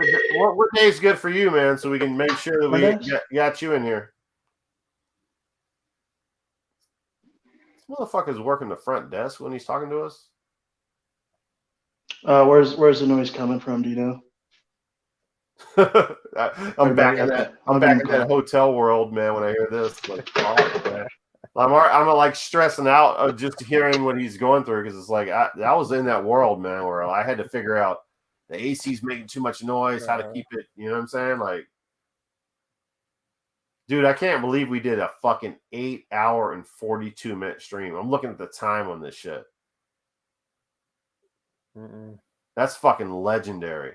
It only felt like a couple hours. Had a good time. We got 4 people in here now. Well, I've never been in a stream this long before. This is good time. It's almost 9 hours. That's fucking insane. This is my day off where I have the free day to watch movies all day, or riggedy. But yeah, because the family's not here. But that was a good time. Fluffy, I told you I'm gonna see the Texas Chainsaw Massacre shit, right? Yeah, that's cool. I'm super excited about that shit, man. Being a big fan, you're gonna enjoy seeing it in real life. I'm so pissed off, man, because I just bought the German Shepherd, man. Like, I'm gonna have to pay boarding for 2 dogs, and it's like, man, fuck, man. Make sure to search for the Daily Woo, and then add Texas Chainsaw, and then watch his video that he did over there. Maybe give you some ideas. Yeah, I'll definitely check that one out. And also the other problem I got is, so the chick that I bought the German Shepherd for, I didn't think about it at first. So I text messaged her today when I was talking to my parents. I was like, hey, has this dog had any shots? She's like, yeah, the dog's had shots, but it still needs its some kind of shot. I can't remember the name of it. And I'm like, can you send me the records for it? And she's like, they're not going to give me the records until I get the other shot. I don't have no records. And I'm like, what the fuck does that mean? Does the dog have a chip? No. And I was like, you went somewhere and you don't have a fucking receipt for what the shots you got, you paid for? That makes no sense. She's probably lying. She's fucking lying her ass off. So now I got to take the dog and get every fucking shot possible for the fucking dog, even though she might have got shots done. It's like so stupid. So just in case no dog will board your dog unless they have all the shots done. So you got to get all the shots done and take care of all that shit. So either that, or you can find a friend to watch the dog. Yeah, I said that earlier in the stream, man. I let some fucking hot 21-year-old watch my dog last time, and my dog came back with a huge ass scar on her nose. Ripped the fucking flesh on her nose. And she was like, I don't know how this happened. I'm like, okay, well, thank you for watching my dog. Thank you for earning $100 for 1 day of watching my dog and fucking mutilating my dog's nose. When you first told that story, I thought you meant the chick had a mutilated nose. Nah, man. She's like, return my dog with a fucked up nose. My dog still has a scar on her nose. I'm like, what the fuck is up with this? Terror the video games dog is all fucked up. So, Fluffy, where are you going? Are you checking out? Are you maintenance there tonight too? I'm just doing a walk around, making sure all the gates are closed. Somebody was saying there was a noise somewhere. Who's going to look at that? I already called and told the people they need to keep it down because it's almost 2 a.m. Is there maintenance working there right now? Nah. What time do they go home? About 3:30. 3:30 p.m.? Yeah. Oh, you got one of those hotels. Very small rooms. Yeah. No night maintenance. Okay. Yep. Just me. Yeah. I've seen those before. That reminds me of an early Quentin Tarantino movie. I thought Steve was going to help me out on that one, tell me what it was. Where the bellhop is actually the fucking, he does maintenance, he does food service, he does everything. Well, that reminds me of that movie that you told me about, 4 Rooms. That's it. That's the movie I'm talking about. It's gone up in price. Oh, yeah. 4 Rooms has gone up in price. It's got the guy from, what's the actor's name in that movie? It's the guy from, he was in another Quentin Tarantino movie. I can't remember his name now. Was he in fucking, what's Quentin Tarantino's best movie? The 7 Suspects. What's the movie called? Where it had Mike Madsen in it. It was all the guys, the gangsters from the Reservoir Dogs. Reservoir Dogs? Yeah. Get Shorty. Nah, I Get Shorty. Quentin Tarantino didn't direct that, did he? Pulp Fiction. Get Jackie out of here. Brown. Quentin Tarantino. Come on. I mean, Get Shorty was totally somebody different, I think. Mm-hmm. All right, guys. I guess we'll end it. It's been pretty insane night. 8:47, man. That's fucking insane. I don't know how I did it. Sounds good to me. I'm getting ready to go home. How did I keep this show afloat this long? Beer. Must have been beer. I only had 2 beers all day, and I didn't eat. My wife just brought over dinner for me. Damn, what the fuck you got, man? I'm pissed, man. She got me French bread pizza and some buffalo nuggets. Damn. That looks good. At 2 in the morning. What did I have? Shelton Kobe still in here. Hateful 80 says. We got 6 people in here now, Oh, guys. Hateful. Oh, you're talking about a newer one. I didn't know. Yeah, we got 6 people in here, guys. We got to keep it going for another hour now. Hateful 8. No, that wasn't it. It was, I'm thinking of the guy from, remember the movie with Tupac? He's a heroin addict. And he's got the white guy with him. I can't remember the name of it. But anyway, he's all I remember with him is that Bullet with a baseball mitt face. Oh, I love Bullet with Mickey Rourke and fucking it's got another good actor. The guy from Silence of the Lambs. Yeah. Oh shit, I thought that was a cock at first. You scared me. 211. You got? How do you have that right now? And you're at work. When I went on break, I went to 7-Eleven. So what is that for? The car on the way home? What the fuck? No, I'm gonna drive home and drink them. Oh, it's like, why get it now? Just get it on the way home. They stopped selling alcohol at 2 in the morning. Ah, okay, yeah. I forget how late it is. So you got to do that move where you got to like sneak away from work and get that beer before you go home. I get it. Might as well do it on the clock instead of wasting time. You doing a move? What the fuck? You're doing the 211 move. That's fucking awesome. I'm gonna do it 4 times tonight. Ooh. You don't drink no bottles. You don't drink no 6-packs. You just do the big cans. That's your move. That's your technique, and that's like a superhero technique. Yep. That's like an X-Men technique. I need to get sponsored by 211.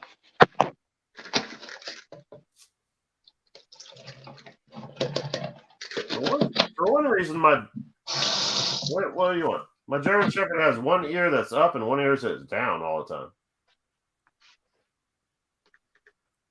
She does not like it in this game room. She feels like I'm going to harm her in here. Oh. Getting hot over there in Houston? These are my children.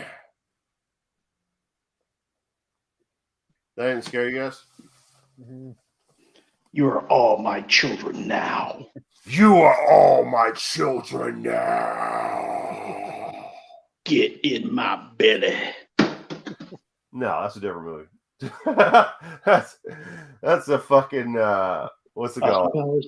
Yeah, Austin Powers. Get in my belly. I love that movie though. I heard they might be making a new one. Good old Mike Myers. Yeah, I've been wanting one of those. Well, I can't wait till Texas Chainsaw Massacre comes out the end of this year, man. I'm fucking going to the movie. I've been waiting for the Bond movie the last Bond movie was like 2015. It's been delayed. It's finally coming out in November. It's been delayed for like 5 years. And then Dune, I kind of want to see the new adaptation of Dune. Dune, yeah, the new adaptation. Dune. I mean, people are hating on the old Dune for some reason. I like the old Dune. I liked it too. Yeah. I like the TV series because I find out the book off all the time for $7 and flip it for 35. Oh, nice. Yeah. Wait, how much can you flip it for? Like 30 Dude. to $35. Oh, because I see that over at Rasputin's. I should pick it up. It's like $7 or something. Same thing with the V TV series. Yeah. Okay, I got it. I didn't even know they had a TV series for Dune. It's crazy. Yeah, it was like in around the time like late '90s or something. All right, now maybe I'm thinking of Kroll. I think my stepdad was dogging Kroll. Kroll with the Yeah, yeah. One of those he was dogging out. Which is the one they're coming out with the remake of? Is it Kroll or Dune? Dune. Oh, now he was hating on Dune. And I told him, "Fuck you, you motherfucker." I think Dune was a classic. Yeah. Or maybe not classic, but it was good. I guess David. Yeah, my dad loves that movie. Yeah. David Bowie. Yeah. Was David Bowie in that movie? Dune. I didn't know that. It was Sting. Oh, Sting was in Dune? Sting, yeah. Sting. Wait a second. Sting and Dune. Wait a second. Sting and Bowie was in Dune? No, just Sting. Yeah. Oh, okay. I was about to say that don't make no fucking sense. I was gonna say. I think get those two mixed up. Yeah. I think Start David jacking off right now if that was the like truth. Dune. Sounds like the greatest movie of all time if they were both in there. I used to listen to the soundtrack all the time. I like it. Soundtrack's good. Oh yeah. Of Dune, the original Dune. Yeah. Yep. Who's on the soundtrack? It's just like instrumentals from Toto, right? Really? Toto's on it? Yeah, it's just like instrumental. They're good. It's good though. It's like kind of like orchestrated and rock. What's the best soundtrack on a movie ever? Horror movie ever. Horror movie. Jaws. Metallica like fucking banging out on some fucking horror movie. I want to know that. Maximum Overdrive. AC/DC. Oh yeah, that's a good one. Yeah, Maximum Overdrive. Maximum Overdrive? Yeah, it's all AC/DC. Yeah. Oh my god! They wanted the group to be in the movie, but they couldn't make it because they were on tour. I gotta fucking buy the Blu-ray of that. Who did they want? I just sold the Blu-ray. How the much? Collector's edition with the slip. Sold it for $35. Well, I'm gonna get it without the slip because I'm not. Didn't he want? He wanted another rocker to play Emilio Estevez's part, right? I think so. Yeah. Who was it? I can't remember. He had a. I forget who the artist was. He wanted to play the lead character, but I cannot believe Metallica was a fucking Maximum Overdrive. That's fucking insane. AC/DC. I mean ACD, not Metallica. I gotta buy that off of pure principle. The Principalities. Mm-hmm. I gotta buy that shit. I think that's the only movie Stephen King directed, isn't it? He directed that fucking movie?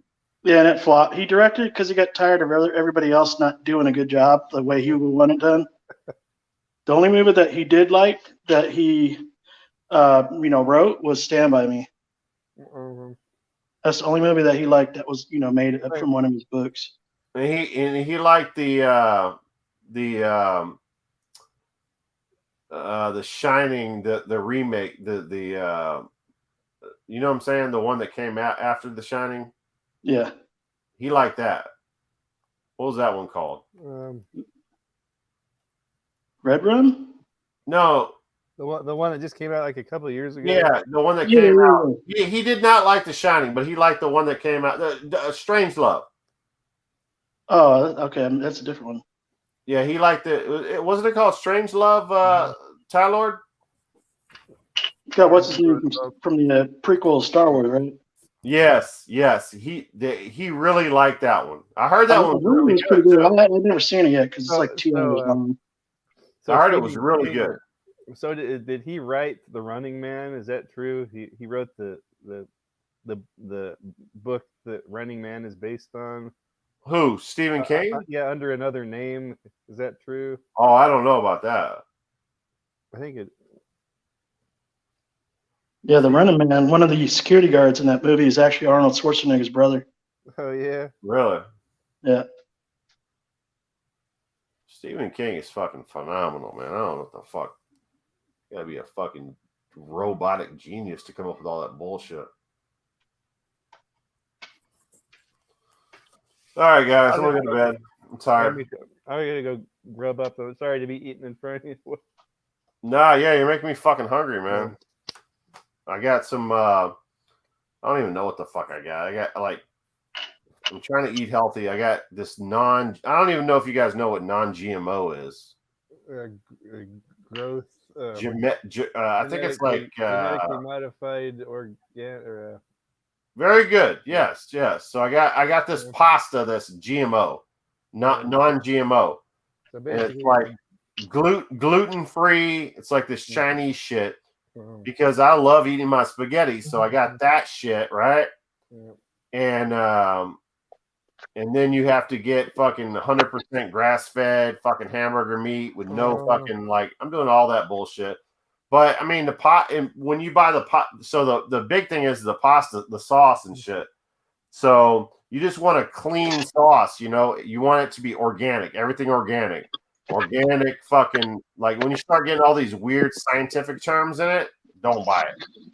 Organic this, organic that, bam, simple and plain.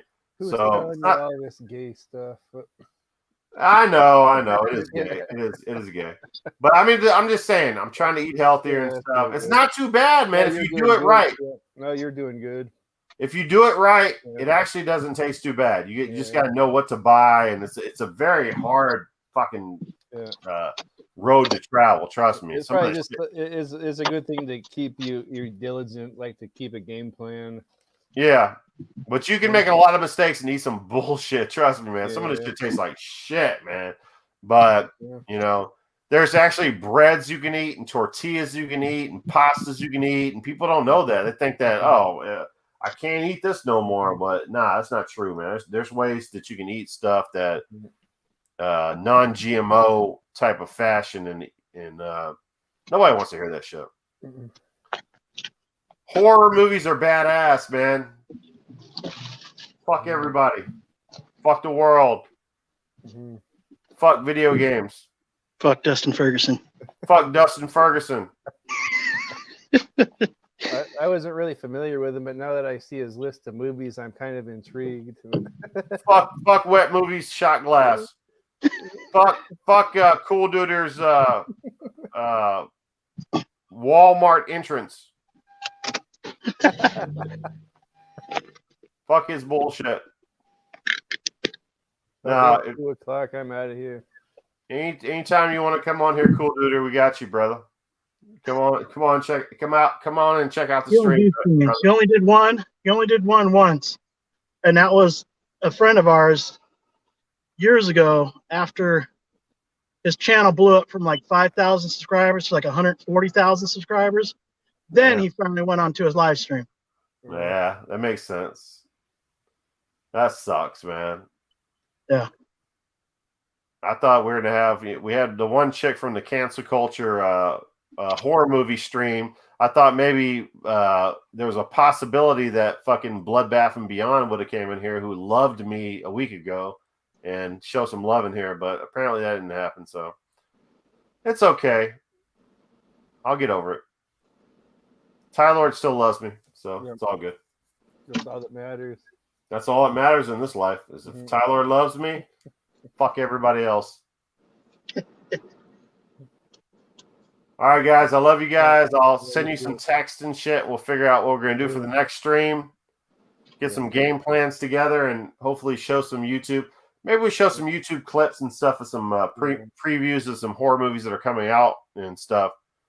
And I think that's probably the route we should take. Amen. And that's about it. Later, fellas. All right, guys. Peace out. All right, thanks. Peace time. All right. Where are we at? 9 hours. Fuck. That's the longest stream I've ever done. Fuck, man. Longest stream I've ever done, Fluffy. Not bad.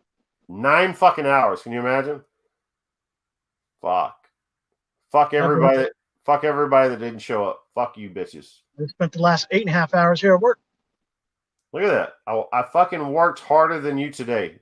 You fucking employed bastard. All right, I'm going to go rate my German Shepherd right now. Bye. With my fist. The rape her head. I'm gonna do like the guy from not a real rape. I'm gonna do forget it. Bye. Later.